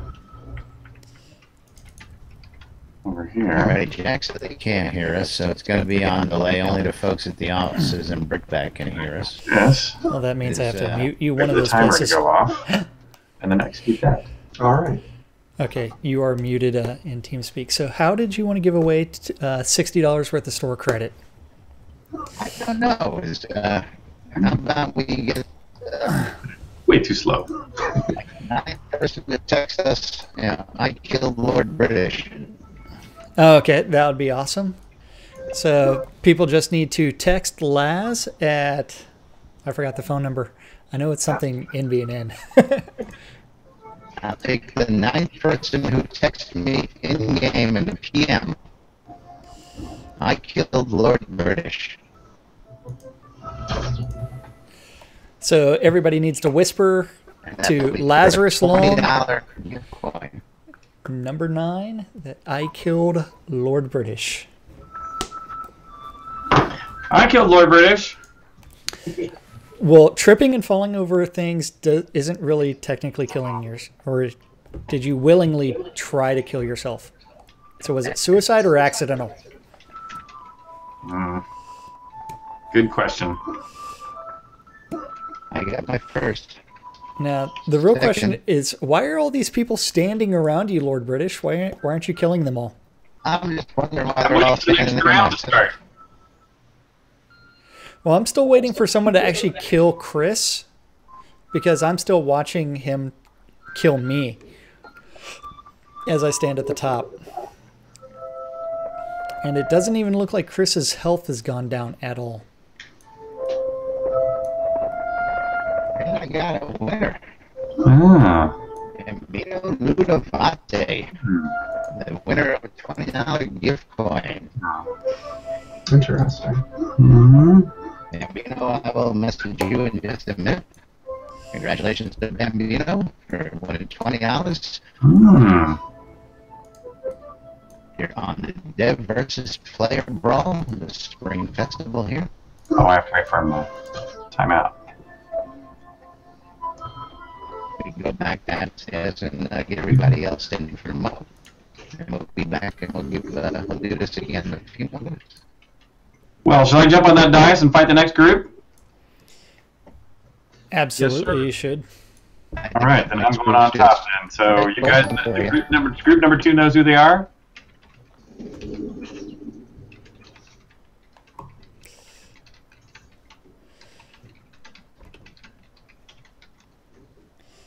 Chris is definitely spamming his keyboard, and he's no longer on the stream, so we can talk as much smack about him as we want.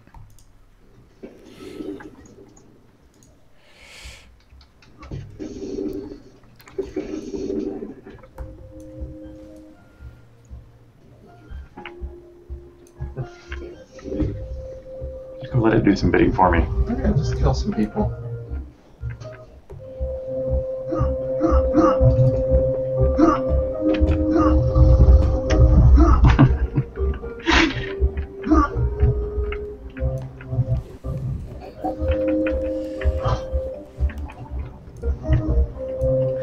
People should not come up on this dais unless they mean to fight.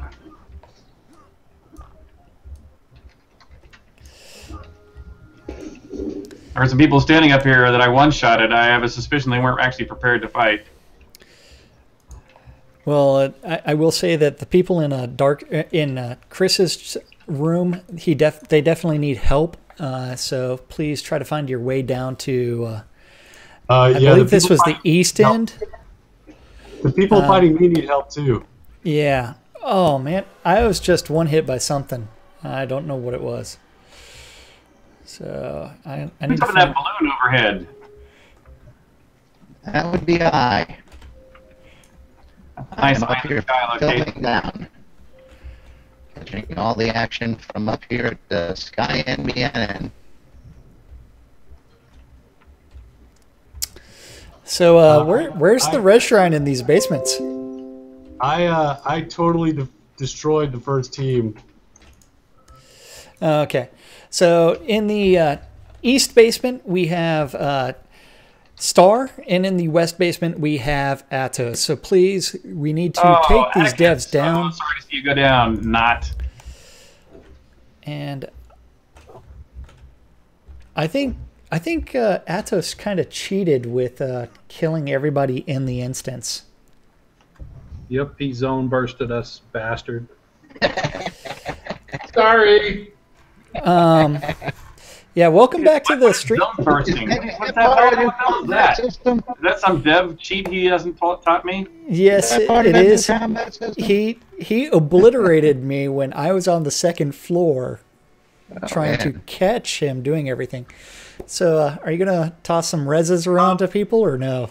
So we could try a different change of plans, because I just realized there's no res down here. In these arena basements. I'm just about to bust out of this thing and kill everyone I see. Upstairs? Oh yeah, just wherever. How about we get the 3 devs on the central dais? People are making progress on the red, blinding bloodbath going over my head. Quick, trying to run away, time to run away. Wait, why did I just watch Atos run past someone that was alive and not attack them? I don't hit girls! There's not enough competition down here. I'm gonna go upstairs and kill everyone I see. Yeah, I need some help. Come up here, give me some help. Oh no! Yep, I'm just waiting for my auto res to kick in.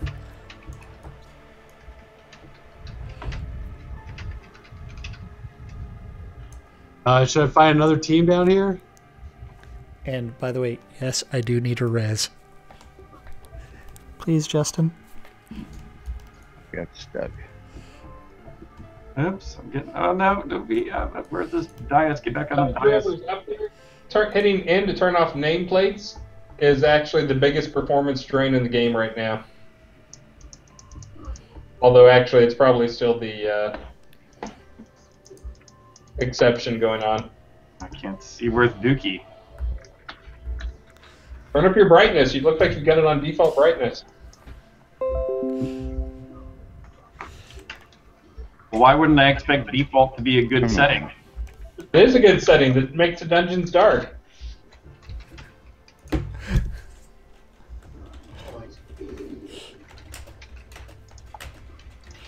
Uh-oh.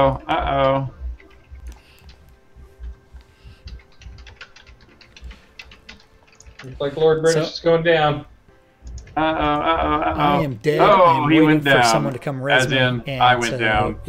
Or I'm waiting for it to actually automatically res me, which does take time. Where's all Unless the I had an crap, onk that I could go run to, then I would be able to res. But I am So stuck here who gets the until killing blow?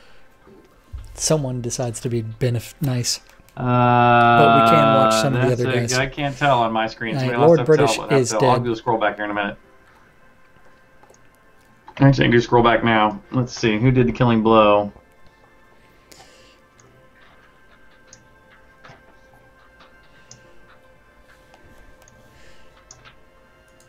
That would be Seamus McGuinness that killed Lord British. So Lord British has been slain by Seamus McGuinness. Yes, you're correct. Seamus McGuinness. And I believe that one and only got in the log update, so it actually shows the correct killer.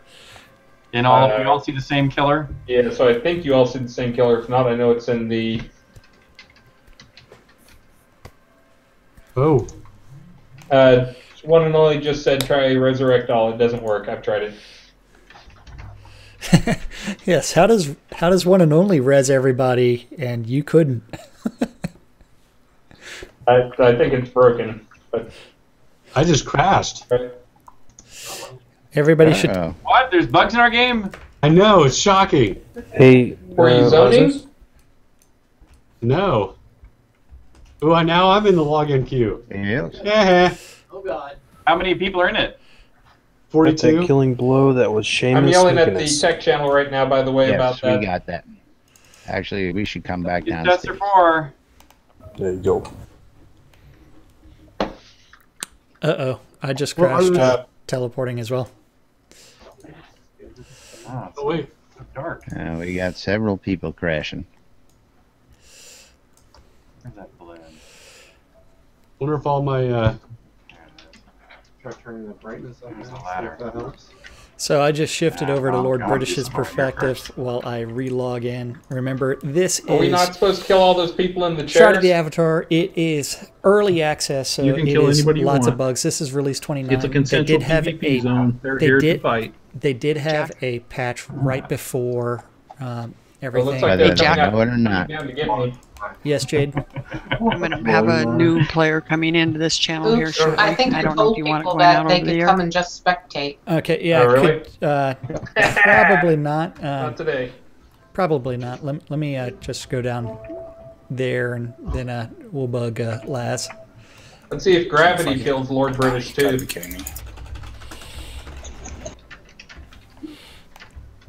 Yep, I tried to come out of the basement and I crashed my game. Who was up here in this balloon? Don't come out. Stay in the basement. That is so nice that you decided to kill the news, so that way our observation will be extremely unbiased from here on out. Is that what he's doing? Yes. So. You know, I did hear it was an open PvP zone, everyone. and that technically anybody in the whole zone is fair game, and they came here to fight. Isn't that what I just heard announced? The hounds. Except Starr and Q. We're shooting Kraken. This is a great view from up here, by the way. I know. Is actually, I've spent more time in the queue than I have in the freaking well set up location for at least you made it to the zone. for news reporting. Yeah, this is your zone. We use the hot air balloons all the time. Love them, love them, love them. Yeah, it is until you get killed in one. So it's all good. Is that the first time you've died during reporting? No, not the first time that we have died during. We died too often recording. There's a don't kill the press rule out there, but it never seems to be enforced. I just got a network connection closed by client. I'm glad to continue the tradition.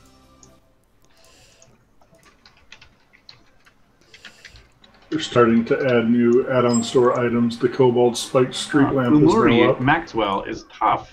And the Cobalt Rotunda Gazebo is up. Tough. Yeah, it's old news. I'm just gonna kill everyone. He bushwhacked me. Oh, dude, wait. Who's like wailing on me big time? Remember, guys, everything in this channel is being broadcast?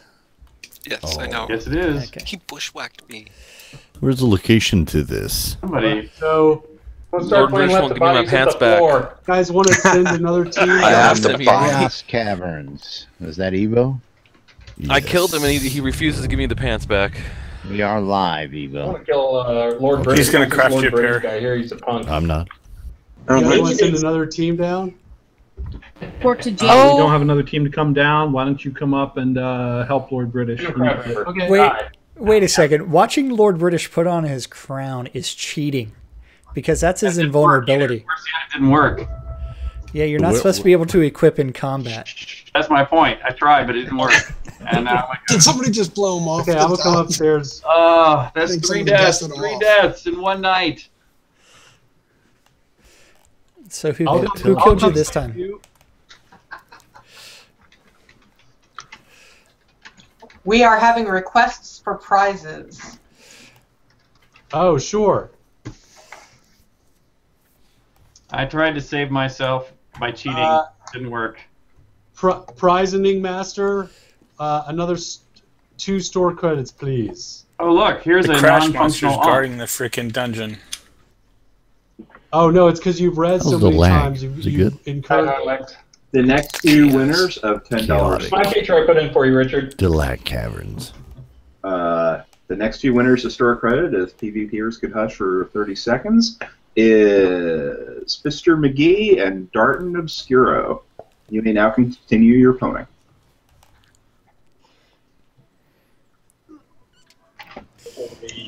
Where are we supposed to be, Zen? With our group, so we don't kill other people. With the ashes over I here. see someone is trying to help. Yes. Close in 2 minutes. They wanted to make sure that you're very close to home as here. you're getting rezzed. Alright, there's Juco. Remains of Zenny. Zenny and Kendrick are down there. There's a tombstone near the west. Thanks. Yeah, we have some work to do on the interface. Are you guys after Atos again, or what are you doing? Awkward. You are being attacked from behind, Yeah, sire. his health isn't budging. That's alright, I'm wearing my crown now. Yeah, I tried to spawn kill him Now you're with dog, cheating. but That's it not didn't fair. work too good. I ran away. Because I'm not cheating. Well, if you bump up your stats to, 3 dragons worth? No, it's only 1 dragon. There was only 1 dragon. only Check. It's just 1 dragon. And what about your Corpian? The Corpian, he's just a normal Corpian. And I'm not even friend with him now. Is somebody one attacking me? Network lost again. Come on. Once you've achieved the 100% Oh, yeah. Chaos Caverns, how much time did it take? Oh, there you go. Never mind. On our side. Are you guys on Lord British or something? Trying to watch. Yep. I'm just gonna stand here. I'm stuck at 100%. We're getting ready to do the next giveaway. So if you on the stream.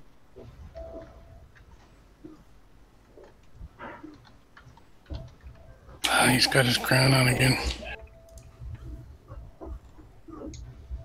Richard Endenrue just said you are not being very virtuous. Whoa, that's Yeah, crazy well. stuff right now. I'm being practical. Sometimes discretion is the better part of valor.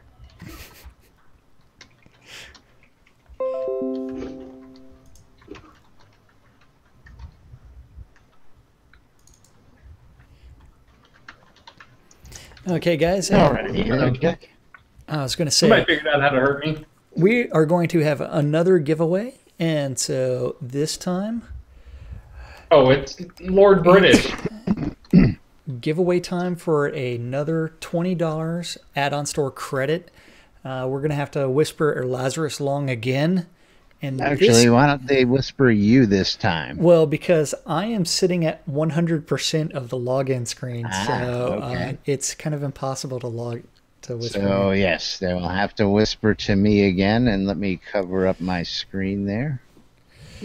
And I'm taking damage again. And let's see. I'm a while to start damaging you this time. Yeah.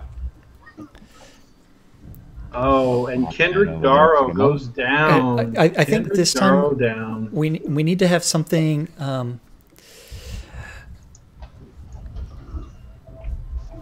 Something about vice and virtue for our phrase this time. What do you think, Laz?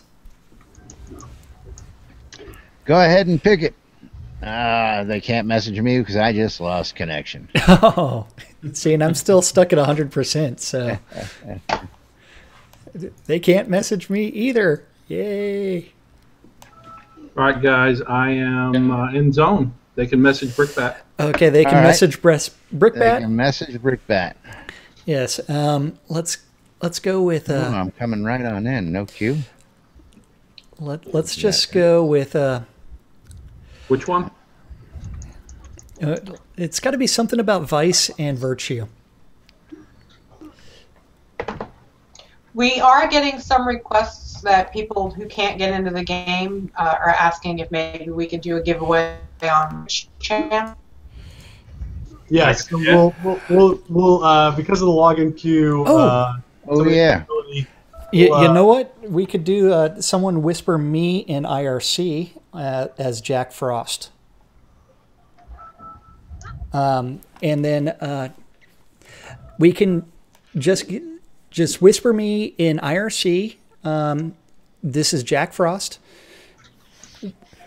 Who is more virtuous, Darkstar or Lord British? And we'll take the ninth person. With the correct answer. Well, I mean, that is completely subjective. No, it's not. Yes, Oracle it is. knows all.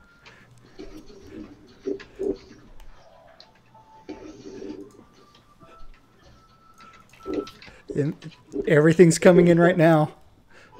Ooh, they're concentrating their fire on me. Finally. And the winner is actually going to be Umuri, is going to be the one that wins this. So Umuri, congratulations. We'll get your contact information after this. That way we can send your prize out. Let's see. And if you really want to know who they think Lord British is currently winning the poll. The virtue race? Yeah, the virtue race is being won by Lord British. I don't know why. I think they've fallen prey to the guy that just likes to randomly kill innocent bystanders. Bystanders sitting in the stands. Sitting in a hot air balloon. By the virtues, honesty, compassion, and valor. How could you doubt it? He's honest about wearing his crown. It's true. I did say I was putting it on. I was not being deceptive.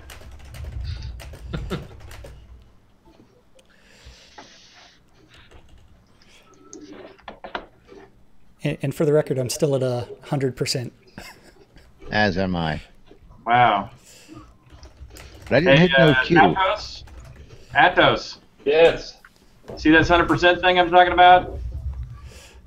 Mine even. That's not what you're talking about. This is. Look at that. Yeah, mine's the bottom corner down there, and you see that red constantly flashing up. A new bug was introduced into the into the evening build, into 209 build or 409 build. It's spamming like mad and destroying everybody's performance. Ah. So we should just hang tight at 100% right now, correct? I would hang tight. I haven't had any problems. I've dropped in and out a few times just because I wanted to go see what the login queue looked like.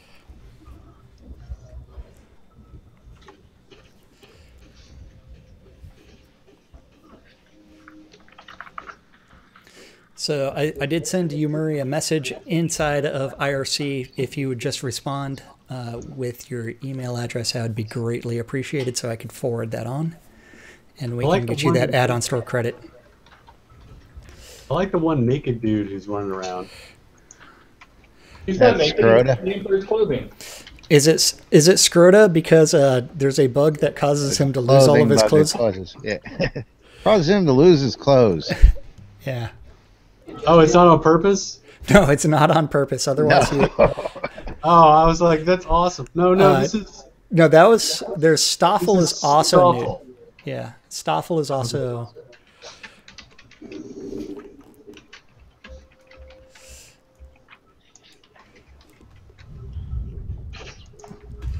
Someone's trying to challenge me to a duel in the middle of all this. In the middle of the PvP, I see it up on screen. That's funny. Yeah, and I believe the EVL TeamSpeak server also crashed. No, I'm still here. Chaos. It went down and went back up. Okay, I just need to close the tab and I'm going back into that room.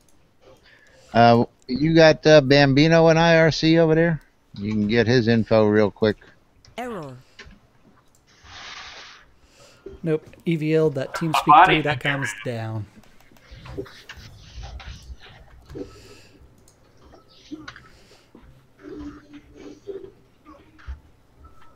What I was going to say too is we'll do some we'll do some giveaways in the game of dev made gear too. So we'll give away some gear since this has devolved into pure chaos. No. Yeah. Oh, hello, Mr. Not even close. Well, there's a naked person here. We did get a butterfly and a dragonfly. I think what about the ladybug? Rematch.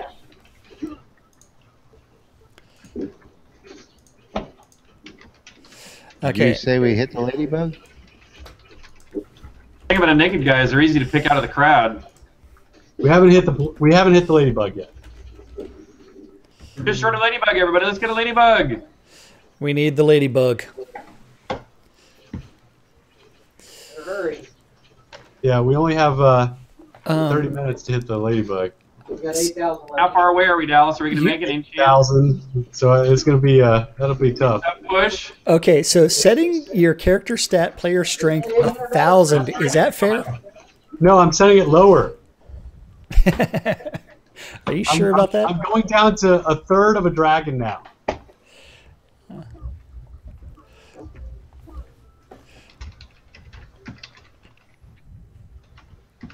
But it's fun to have. Some people are way better at dealing out death than I am. Good zone. Pretty much everybody. Well, Richard, you still need to take off your crown. There we go. You want me to take off my crown? Okay, I'll do it. Sitting at 100% Oh, load. now I'm taking damage. Now they can kill me. Jack, you get in yet? No, I'm still sitting at 100. Gotta get out of the way of the fire field and other death.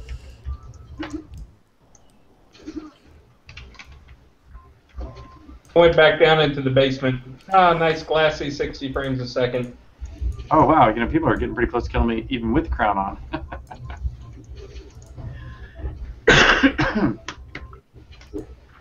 Oops, I just hit somebody in the stands. Sorry. Oh yeah, I was killing people in stands on purpose.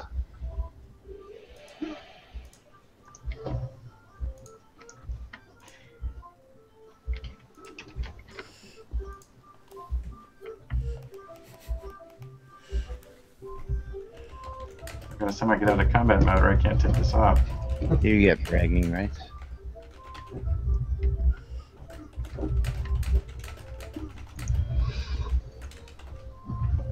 There it is.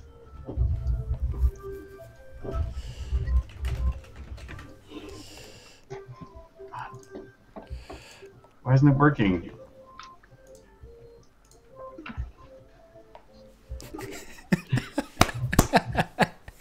So, as far as the answers to the question, who's more virtuous, Lord British or Darkstar, someone out there actually says, from what he has seen, neither has any virtue, but he's obligated to say Lord British for fear of his anti-virtuous retribution.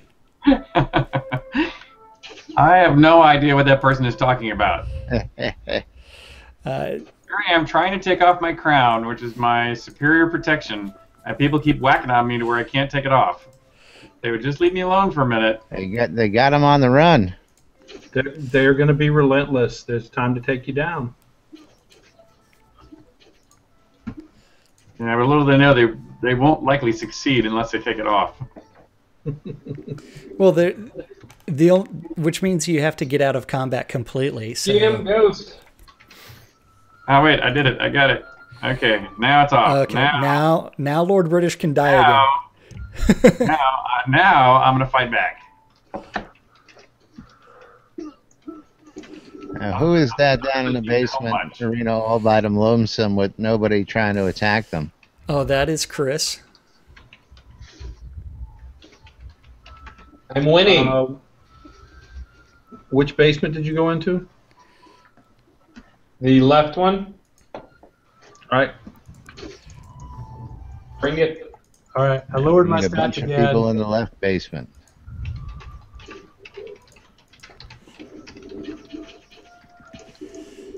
Armor kind of makes me look like I have a gut. I think I'm gonna go back over there with Starr and those guys. Hopefully, maybe they'll protect me.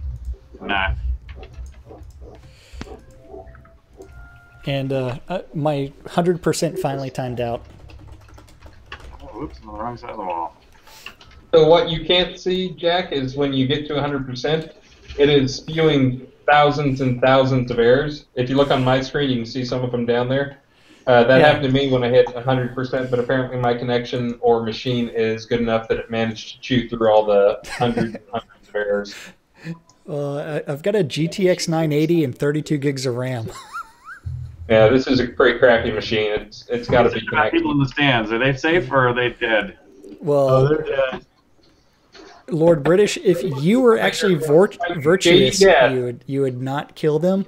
But since this is an open PvP area and you've already annihilated the press, you might as well continue your reign of terror. That was sort of what I expected. You have silenced the press. All the naysayers are dead. Yeah, anybody can call me out is dead already.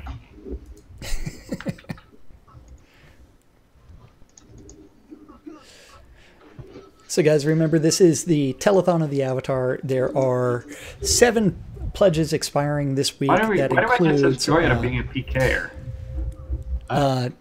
Many of them, since I am actually broadcasting what's going through the Google Hangout, because my connection itself is hoping he's going to get to know on some of those messed up parts. where I am at, still at 100%, and it's, according to Chris, it's just chewing out all kinds of network errors, and so we will hopefully get in and be able to actually play, and probably try to kill Lord British, because I've already been slaughtered.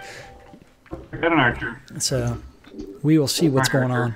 Very sorry. So as far as the quality of the stream is normally a lot better. That's because we're not playing around in scenes. There was a patch earlier today that was there to actually fix one of the spell problems, where if you cast Earthquake or Chain Lightning, it would actually decimate the entire instance. And so they fixed that quickly, and by doing that, they actually introduced a new bug. And since there wasn't a lot of play testing on this new patch, it's one where it's like, hey, let's introduce even worse bugs into the game. But you know what? The guys that are responsible for it and for watching this stuff are actually able to observe it and see what's going on.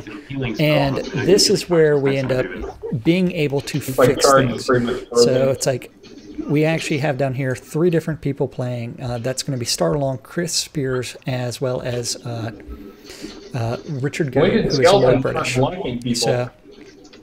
So this is a Dark Star. He is just standing there letting everybody hit him for some odd reason. I don't know why. All right, so far only Lord British has died, correct? In one of the dungeons, you have that's really Chris Spears as Atos, Don't even come close on me. Who killed me before. It wasn't even nice to time, he'd probably me. take me down, but he's... All right, everybody, so quit attacking Lord British. Let's go attack those guys. I'm in a basement. We're getting great frame rate down here. Which basement are you in? The left one? Left from the audience point of view? Yes. I believe it was the west basement. Your frame rate will soon fail. Bring it. If I can get to aim.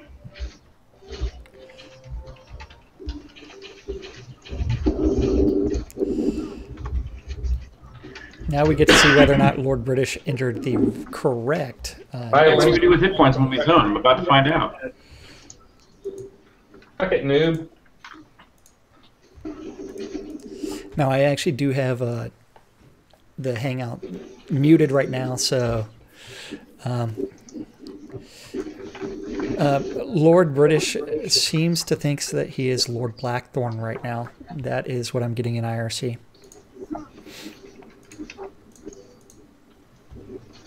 Oh, Dark Star only just now realized that? Oh. So, Lord... are you one and the same? That's a real question. Is your middle name Lord Blackthorn British? Am. Hi, naked boy. Dealing no damage? Who is that? There you go.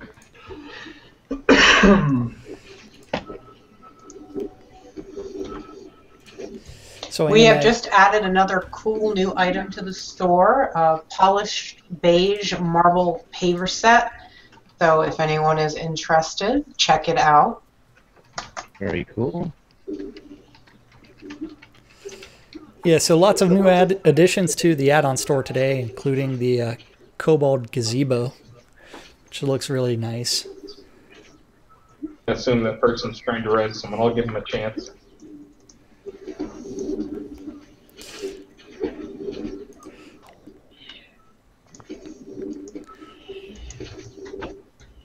Now, Lord British, why is your demon named the Bane of British's enemies? Well, he is the Bane of British's enemies, I hope. Well, that depends on how the chaos magic actually works. Am I still transmitting my crash? Yes, you are transmitting the fact that your character is standing still. Yes. Turn off that screen share. There we go. Yeah. Well, I'm crashing, so I'll have to circle back here in just a minute. And yes, patch 5 did not fix the... Now we know why Darkstar wasn't dying. No, that's not it. I just changed stats again, and that's not it. So, what's your strength now, Starr? No, I've been changing it all up and down, and were you wearing Lord British's crown? No, I was suspicious that my crown had the same stat as his, but I don't think that's the case because I'm just not taking any damage. Hey, and Atos, is there any data I can give you about this crash, or should I close it? It's gonna just give me the whirligig. Are you zoning? No, I died in the basement. Crashed in the basement. Then no, there's not going to be any information. Alright. They have a fix for you, but that's right. I'll relaunch. Turn off the particle effects. It appears there's a crash in the Unity particle effect system, but we'll see now if I get a a loading queue thingy. There's one. Oh, that's so nice of you to claim that ransom on everybody so that it costs them even more money. That is a very honorable thing to do there, Atos. Of course you want to claim the ransom. Why in the world would you not? And yes, what I really wish is I could get back the items and keep the bones. Oh, hey, we are $479 away from the next thing, if that's correct. It is. We're less than $500 away. But does that mean $500 away from Ladybugs? No, that's halfway to Ladybugs from where we were last, I think. Oh, wow, yes. Slow startup. We gonna make it? You might. We got 20 minutes? Yeah, we might make it. I will point out that your website says midnight. What? Did they update that? Starr, what does the website say? So, website to what? When does this telethon end? Shroud says until midnight, May 2nd. Oh, that's the expiration end. What about the telethon? Spring Festival of the Avatar up until midnight, May 2nd. Telethon opens is over at 10, but we will continue to accumulate the sales towards the stretch goal through midnight. Okay, so we still got the Ladybug till midnight. Correct. All right. I was logging queue number 1 and dove right in. Yeah, you go right in until you hang at 100. Oh, I see. Well, I'm 65, 66, 67, 68, 70, 74, 76, 80, 100. Hit 100, and then you'll see endless spam in the bottom left-hand corner. I am in. Yeah, he's in. Richard, you're not invulnerable? I am not invulnerable. All right, I'm coming for you. Hey, why are you coming for me? You're not supposed to be coming for me. There's enough of these other guys coming here for me. I don't see you around. Just one-shotted somebody. One player. You in my scene? I assume so. Some fool is attacking me. God damn it. Huh. And just took out Casey Cupcakes. Oh, so sorry, Casey. Not that sorry, but you know, sorry. Oh, is this you, Richard? Is that you, Athos?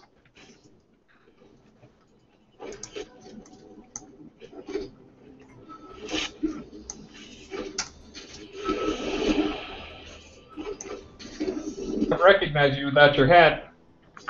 Time for a shot. Whoa, excellent. All right. Oh shoot, somebody's been zapping me. I'm about to die. Hot sauce? Get out of here. What's the way out of here, man? Get out of here. Only 3. Oh, what is that skeleton that keeps catching me?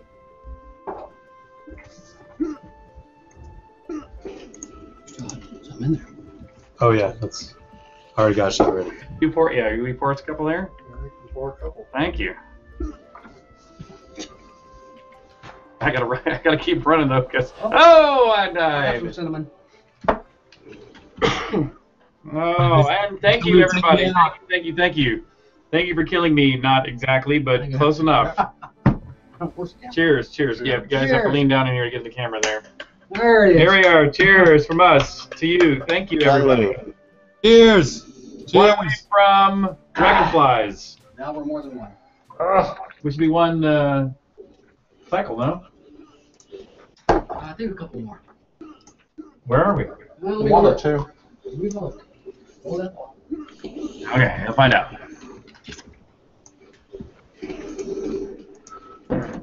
Bummer. And this is a place where there's no, you said there's no honk in here, correct? Yeah, you can always use your GM command to resurrect yourself. Alright, I'll wait. I'm having fun watching So that you know how to, since you never die. Oh, look at all these bounties I can collect here. Spawn camping. Look at these dead guys' cloaks fluttering. You're terrible. I need some AE spells.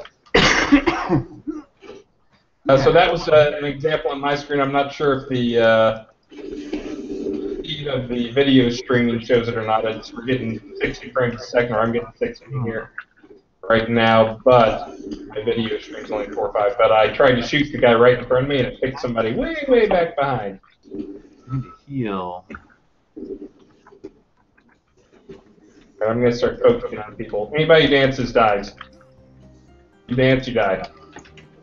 That works right here. You dance, you die. Hey, which of these heals does to myself? Anything? About $6,300 away. $6,300. Okay, $6,300.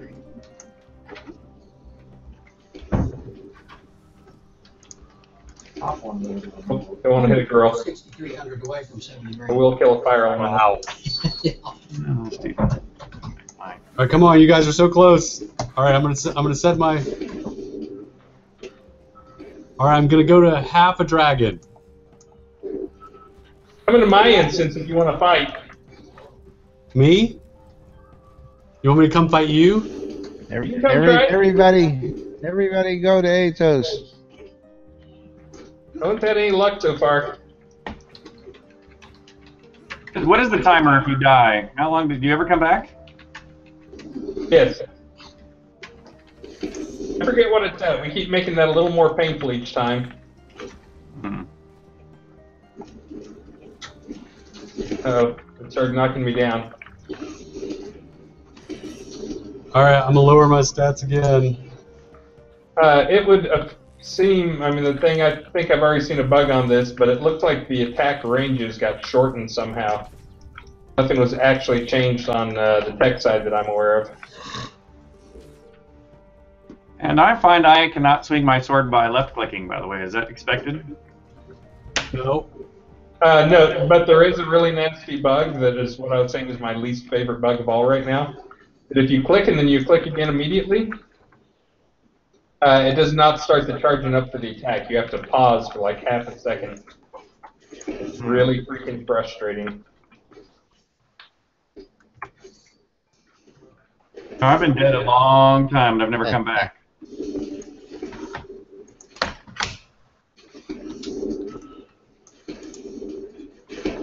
That's right. Everybody in this room, Chris threw down the gauntlet. Come get him. Bring it. No one's even come close. They say you're baiting them. Yeah, I just.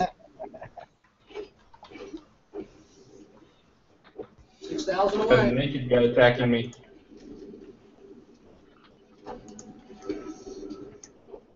Connected. Darth Vader. Yeah, there is a Darth Vader. Oh, green and copper. Smoking, you gotta. Smoking, you gotta open mic. Whoa. Yeah, take that. User left your channel. We almost heard your phone call again. Man. Yeah, he's like one shot people. I'm running. Bring it, jumps. Yeah, Atos is a troll. That sissy Lord British. I don't have res. I can't bring him We out. are only $6,000 away from the giant ladybug stretch Oh, goal. Lord British is down here too. Oh no, I'm about to break my hammer. He's killing people. People must be giving Hey, up. Atos, do you have any weapons on you? 15 minutes. $6,000 No. away Lord from the British. next stretch goal, folks. Use your I have fist. weapons. Lord British, All do you have those weapons? down there. I have weapons. What do you need? Anything? A mace or a hammer or an axe? Oh, no, all I got is a I'm sword. out of spiders. Want a sword? No. Skeletons are blocking. Hi, naked boy. All right, Yeah, wolf I got all woman. my stuff stolen. My pants Going are stolen. down. My weapons stolen. 2 of my reagents are stolen. Yeah, all my shit's gone. I can't. Not worth it at all. Yeah, this is totally like. This is funny. It did not turn out exactly as we all anticipated, but Got nothing out of it and lost everything. There's a shame. They just all pickpocketed y'all. You just got super trolled by the devs. Doing no damage. Okay. I've been able to take all my stuff back. Right here. Takes a while. You have to Let's wait go check 5 the. minutes. Oh no, I didn't. I can't afford to. Yeah, I don't have the cash for my stuff either. Jack, you want to do another giveaway? Coming up on the top of the hour here. Here we go. Now people are They're gonna not, they're not looting the grave, so if you wait like 5 minutes, you can just get the stuff back. Give everyone stuff. Telling you, Stark, you want to die? Come fight me. User left your channel. I can't even do anything with the grave. Well, considering I'm about to have a broken weapon. My sword does not swing half the There's a time. I'm magic standing right in barrier range. protection from smoking around. More than half the time. Yes, Never that's swing. what I'm telling you about. You can put it on auto attack. Carefully, see this How do I do that? Game options. if anyone can res me down on the bottom of the pit That's with easier if you aren't really going to focus on charging up. I guess I just need a channel switched. Shitty Death Guy's pretty good. Pretty sure he'd win in a fair fight. That you, Jack?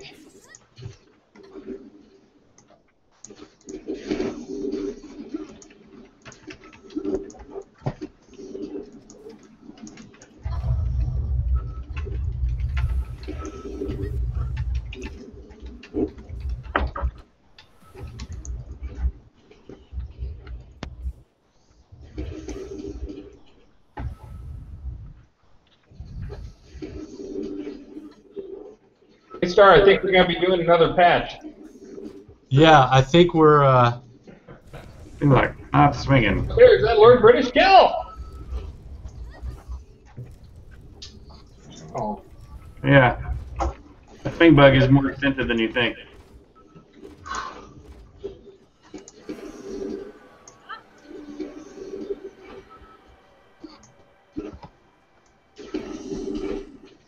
Like right there, no swing, no swing, no swing. That's no swing, no swing at all. If you rapidly click, it just doesn't trigger at all. Oops, oops, oops, run away, me.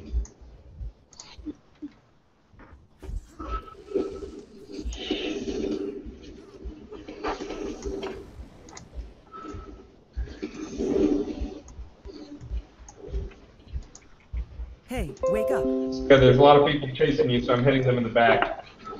Thank you. Only so I can get to you faster. Come at me through them.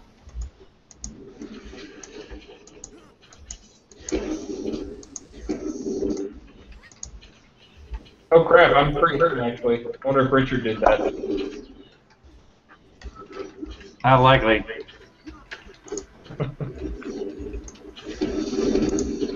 I keep killing that naked dude, I feel bad about it. apparently that's a bug that he's not actually naked. Yeah, I know, that's why I feel bad. Where'd that coward Richard go to? I'm hanging. Oh, that... oh, God, I went up to the stands again. Sorry, EVL. I shouldn't have killed EVL. Sorry. Nope. Feel bad. That was me. No problem. Okay, so having a little bit of issue with Channel switched. Channel switched. Okay, can you hear me now? Oh, Laz? they got me halfway down. Now I can hear you. Okay, I got you muted over in elsewhere. So, how do you want to do this giveaway right now? I was thinking we'd do one of our catchphrases. What do you think? He's got a fair number of hit points. Okay, so we can do I love this shit. How about that one? How about that one?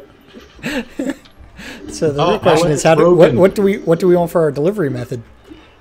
What's that? What do you want for the delivery method? 11th person to text me. Okay. I fell again. So number 11 to text Laz on his stream. I love this shit. Wins a $20 gift. So I gave away a bit of my, Laz, by the way, I did not say that inside of last telethon. the hangout. Why don't you give away some? If we make it the ladybug, how about toenail clippings or I don't have any excess hair to give like you. I don't know if you noticed. Oh yeah. Armpits.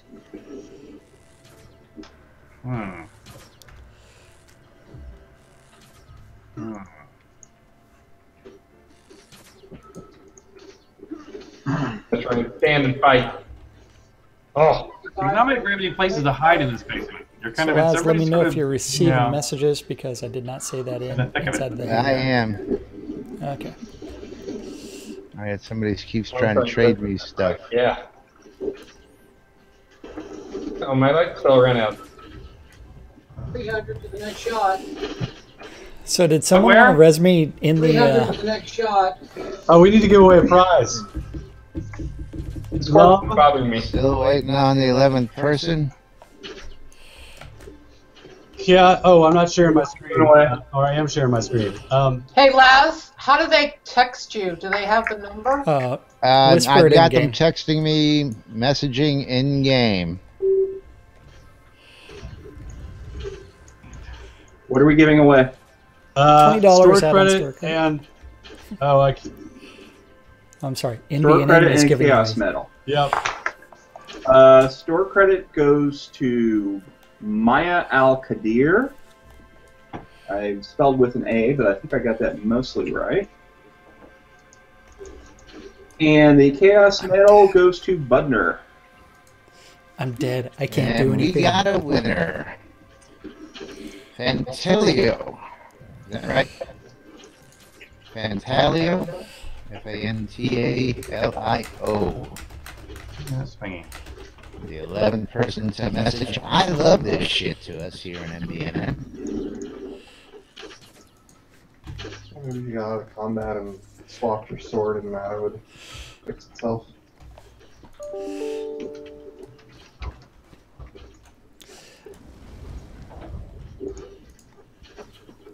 I'm waiting for that coward Dark Star to come fight. Mystery Wolf Woman. I'm trying to let the players kill me. They've got me halfway down. They've got me halfway down here, but...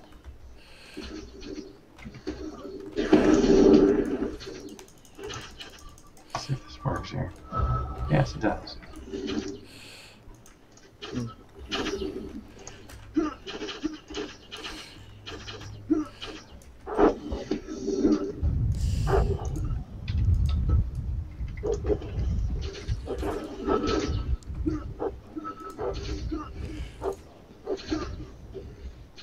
One. Took one down. Infamous Fizzlethorpe. Took another one down. Did you just one-shot him? Lorimus.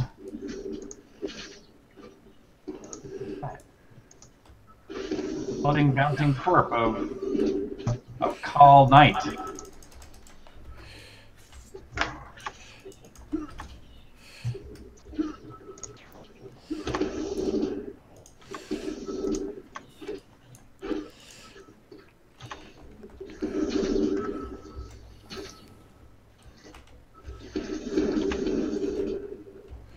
Oh, Marguerite's pretty tough there. Gotta watch Marguerite.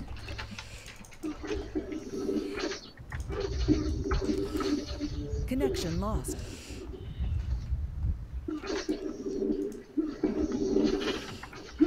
Oh, I've taken out a few now. I've taken out a few. They're going down like flies. Oh, yeah. I'm having a much better time of it now that we've thinned the herd a little bit.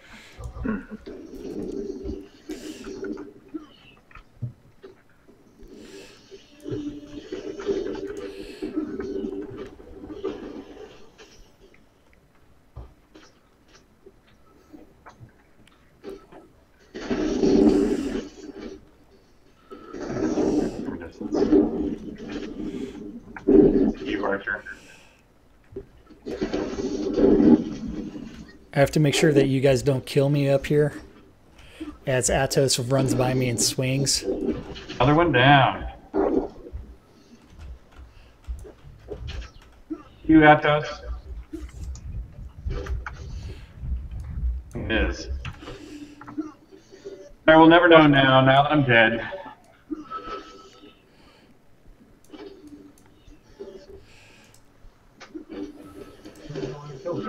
I think it was. Yes, it was, wasn't it?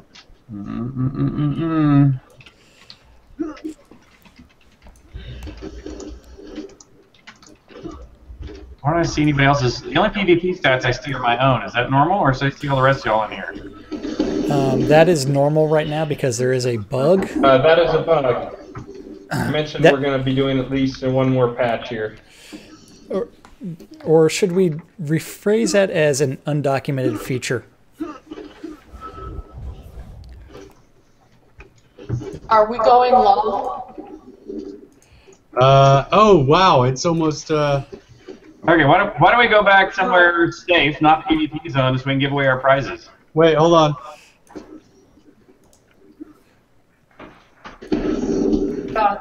What?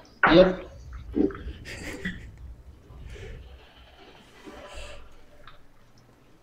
Oh, I got her. I got that wolf girl at long last. Have to hover on her name well enough to see it. That would be Zenny. She's very tough. Yes. It took me a long time. I've been chasing her most of the night and finally nailed her. She and her spear have fallen.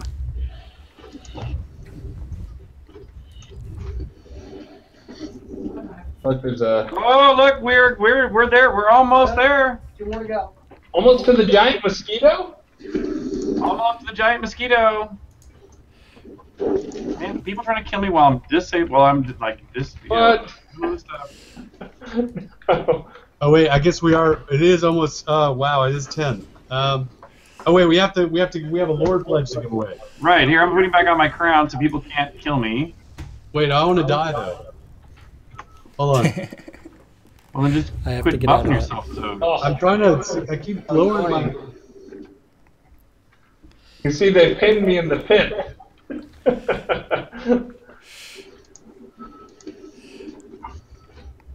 Good one there.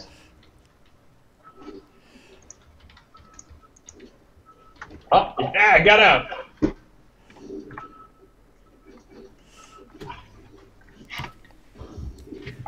I can't put my crown on while people are killing me.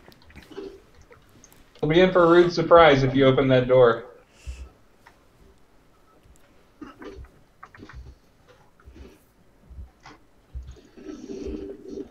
That'll do it. Okay, so but cheers. About to wrap up this telethon. 5,000 to go for the Ladybug. There is Ladybug, $5,000 to go, and one more crash for Shroud of the Avatar. 5,000 to go. You guys are saying inside the chat room that they need an Ankh where? Oh. Well, they need an Ankh inside basements. in basements. Need Ankhs in basements. Yes. Cheers. All right, I'm about to die. Here we go. Bye, Dark Star. Stretch goals will continue through midnight. Through midnight. Stretched goal through midnight. So even though we're ending our telethon here, all the money we come on, guys! Midnight. We'll continue to contribute to the Ladybug. We got less than $5,000 to go. I know you guys can do it.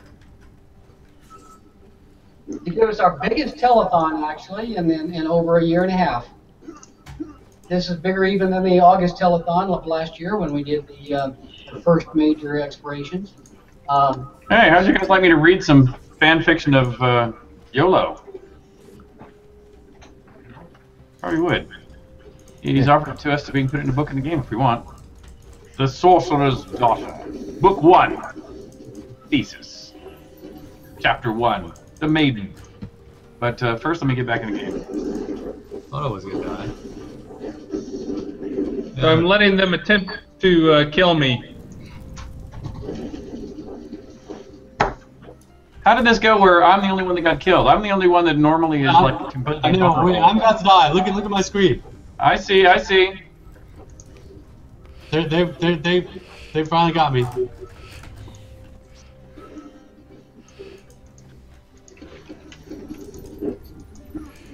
I don't think anyone got a gold level though. They would have had to kill me, you, and Atos, but I know, but I'm going to go back and some people will have gotten to kill me and you. Here we go. They did it! Yay!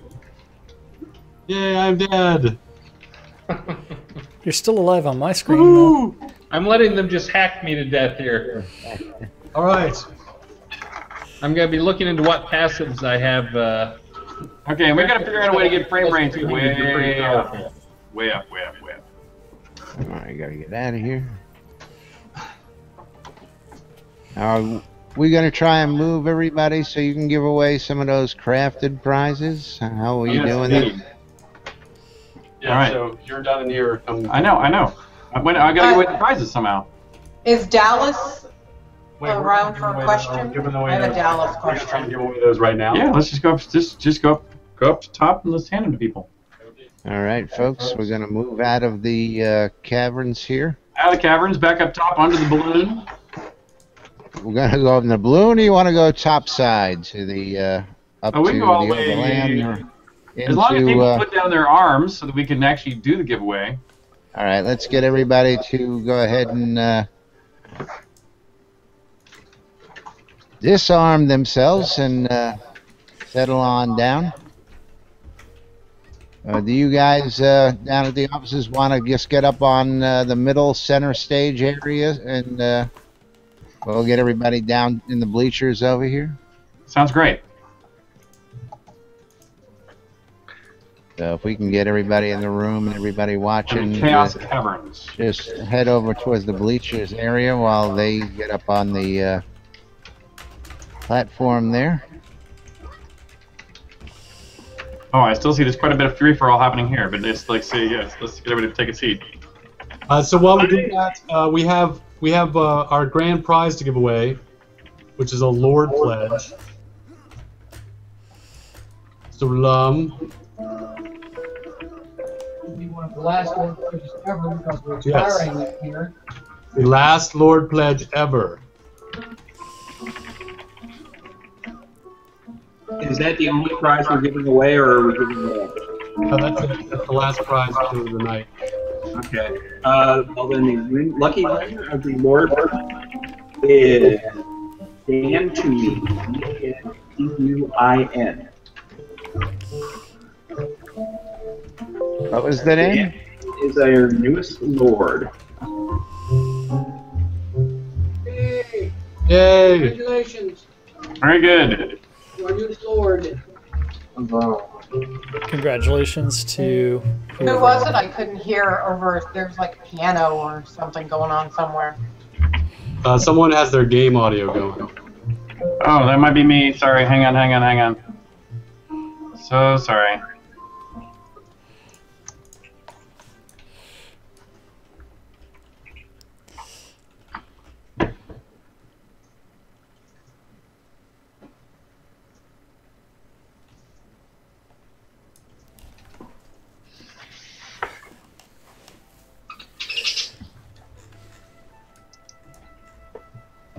Alrighty, it looks like we've got everybody about settled down. Amazing. Okay, now, yes, how shall we, those that participated in the battles. Hold on, so I had another crash, so I'm going to be a little bit, so start with LB. Okay, Starr, so shall we do this to where those who actually scored kills, which is what we originally said, or do we have enough to give them all the combatants? Chris, you shut the door because you're causing that, or Richard, everybody shut the door. What, Richard? So do we think we have enough gifts for all combatants, or do we need to tear down? It should only be people who killed you should receive a prize from you. All right. Okay. So anyone who believes they scored a kill to me, please. I guess I should type this. Anyone who scored a kill on me, please trade with me.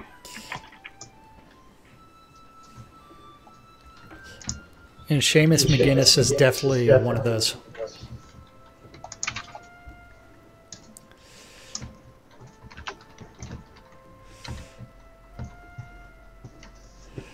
All right.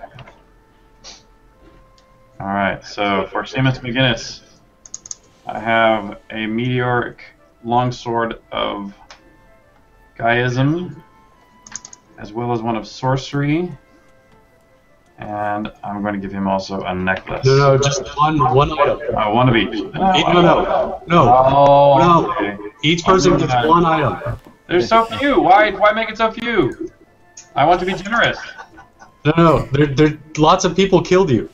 No, they didn't. No. Anybody on the team that killed you. Well, that's my point. Is it's been a free-for-all. There's way more than just those teams. That's why I was suggesting, because right now we're giving them to the people who scored the kill. Otherwise, you have to give them to basically everybody. So what are you doing?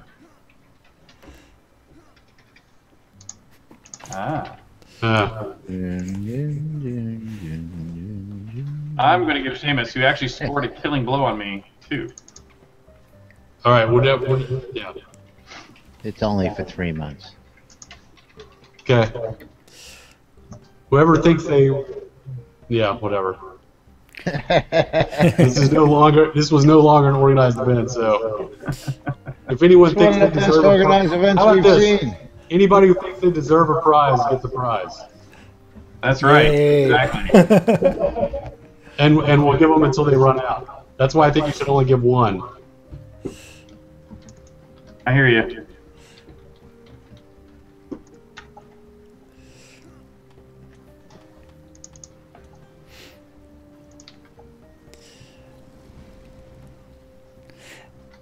But Chris has got to be happy about all the data that he was able to collect.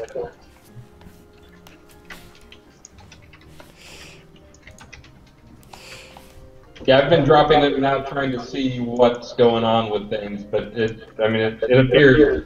Look at my own login. Hundreds of thousands of lines on. So. Yeah, we have somebody. Really badly. What if you were killed by Lord British? Someone's going really badly. If they were killed by Lord British, they owe me something. Oh, they owe you a prize. Exactly. Somebody's got an open mic. Someone's got an open mic. With speakers on.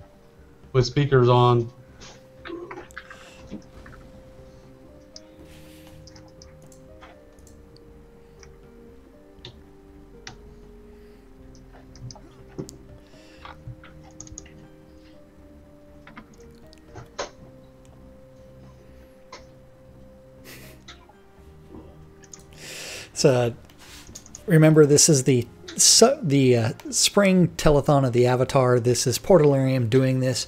They did have a massive PvP event, and it I like how my signature is showing up as reddish. Into a free-for-all, essentially. Dom, we're done with the prizes. You are free to go.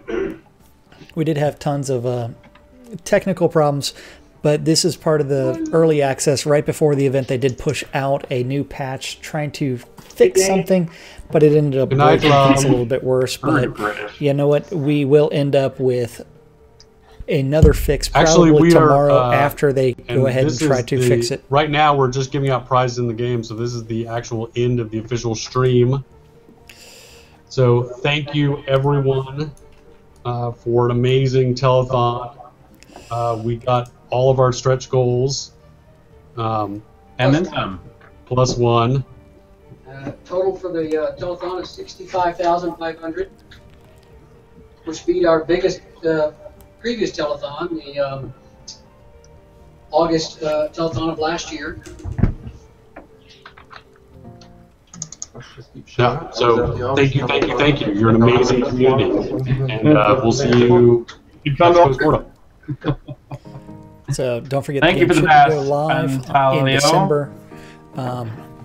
But and the also, final wipe just make will sure, be July 28th. People don't think we're blind to the issues we saw tonight. Some of those were new issues. Many of those are still making it obvious the targeting system still needs plenty of work.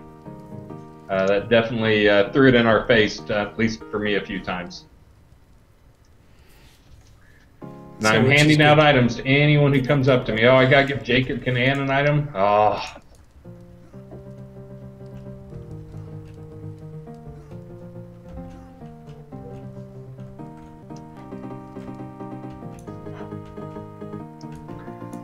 As you can see, everybody's just milling around and just surrounding the And decks. thank you, Ashmal, for the pine wand. And a necklace for Lormus.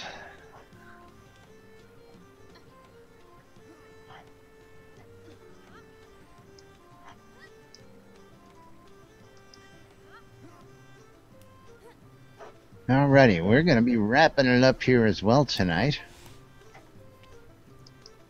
You all did great despite us, besides some dastardly fool running up into the balloon and killing you all.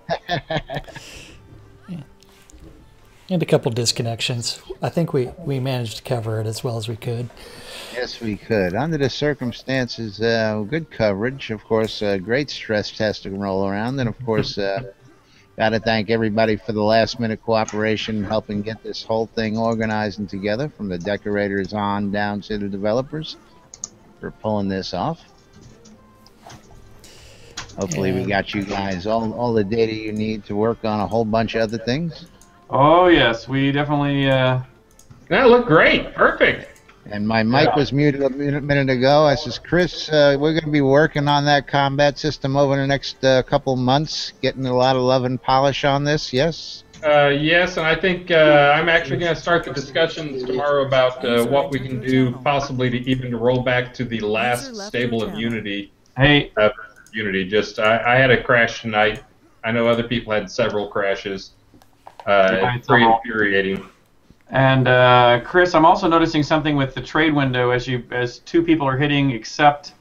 Not only is the signature not print in full sometimes, but sometimes it blanks out both sides and then still leaves up the clickable accept the trade. Yeah, I'm actually seeing that too. Okay, will you document that one since you might be closer to what's happening in the code? So good data for these guys. I have offered you a sword. You need to accept it, or I will take it back. I just got a good one too.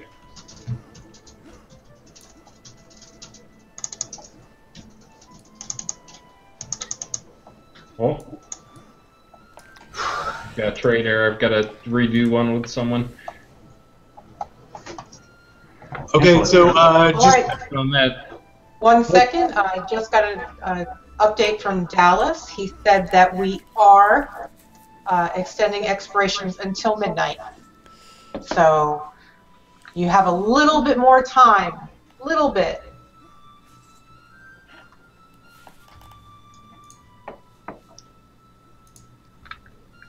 And I am coming back in. I crashed, so I'll be back into the Chaos Caverns to hand out prizes soon. So just hold on just a second, everybody. Just so I can move. Thank you, Duke Avery, for the wonderful home. Stand over here so I'm easier to look at.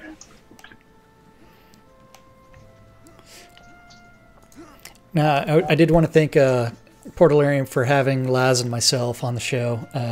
It just helps us a little bit. So thank you, Portalarium. Thank you, Jack, not Knife. Not Knife. Jack of many names. We are all Jack, though. Yes. I do have Jack the Lamplighter. He is mine. I'm out of swords, so I'm giving now sword. Oh wait, I don't need to do that. I think I have some. Something better than that. I'm gonna give away necklaces. I've got some handcrafted necklaces. We're going to sit here with you until you guys sign off, just for everybody to watch what's going on here. In the meantime, a reminder to our viewers, we will not be doing the show tomorrow. I'm having a new roof put in the studio here, but we will be back with everybody on Wednesday. As a reminder to all our regular show regulars. That makes sense. User entered your channel. User left your channel.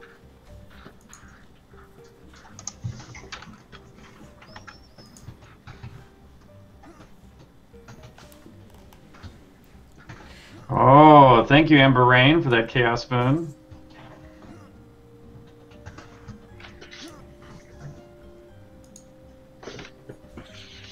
Fantalio, please accept this necklace.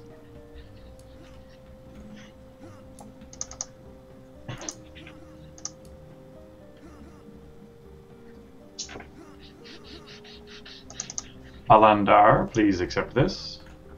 Ooh, the hand of Balandar. How did you get your own hand? You can get your own hand by claiming. So if you take the price of the oracle, claim that back, and you get your own body parts back.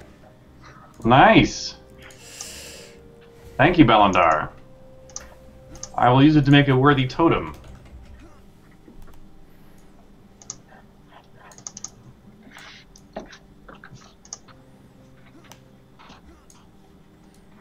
I've also noticed, Atos, that when we both hit accept, sometimes the name at the top right changes.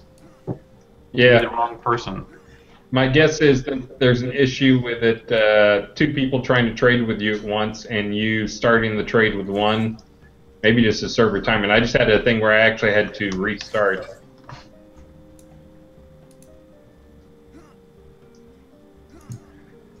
Lots of good data. New stuff we haven't seen before.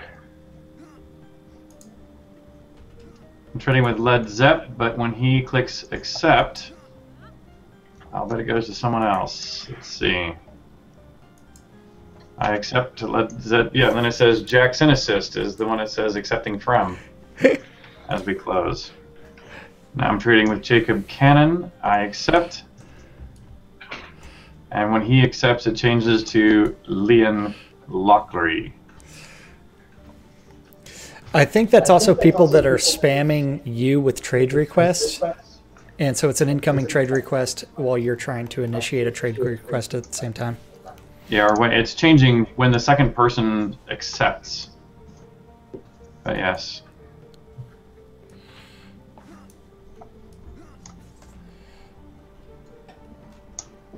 Minerva.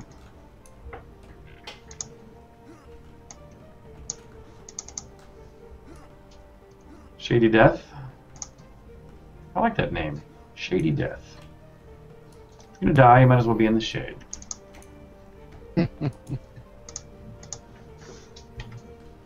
Kyle Nightwolf. That's a nice name.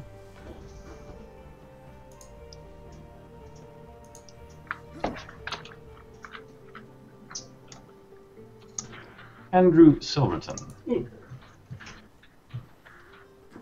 Thank you for the fights this day.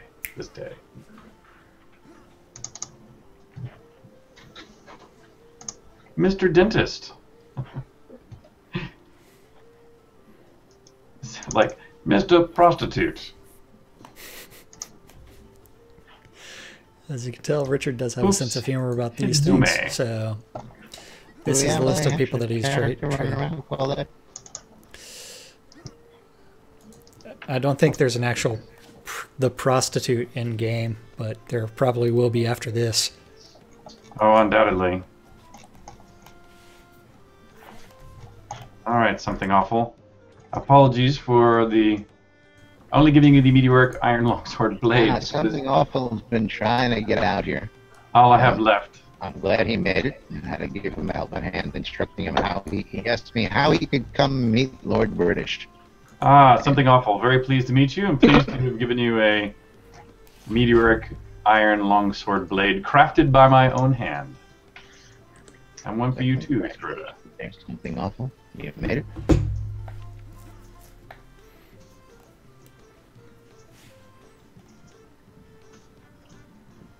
And I'm having to re-log in. I was having trouble trading with someone. Spam. Hey, wake up. Did your supplies hold out, Darkstar and Atos? Mine did.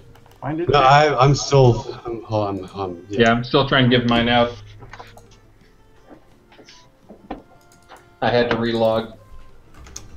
Yeah, I'm. Look at the skeletons all around. Oh, I also really like the fact that I can be surrounded in a PvP zone. We should do that everywhere, Chris. I think that's Laz and myself are going to call it a night just because they are just finishing this. So thank you everybody for watching. Thank you for paying attention. I'm telling you, it'd be nice. I apologize for not paying attention to chat. Worked in UO. I've got 7 different windows open, so trying to just be a little bit nice to everybody out there. So But thank you for everybody. We couldn't do this stuff without you guys, and you know what, we do it for you guys. So thank you. And oh, prizes, yes. So thank you everybody for joining in. Thank you for those that followed. Y'all have a nice night. This will be up on YouTube later.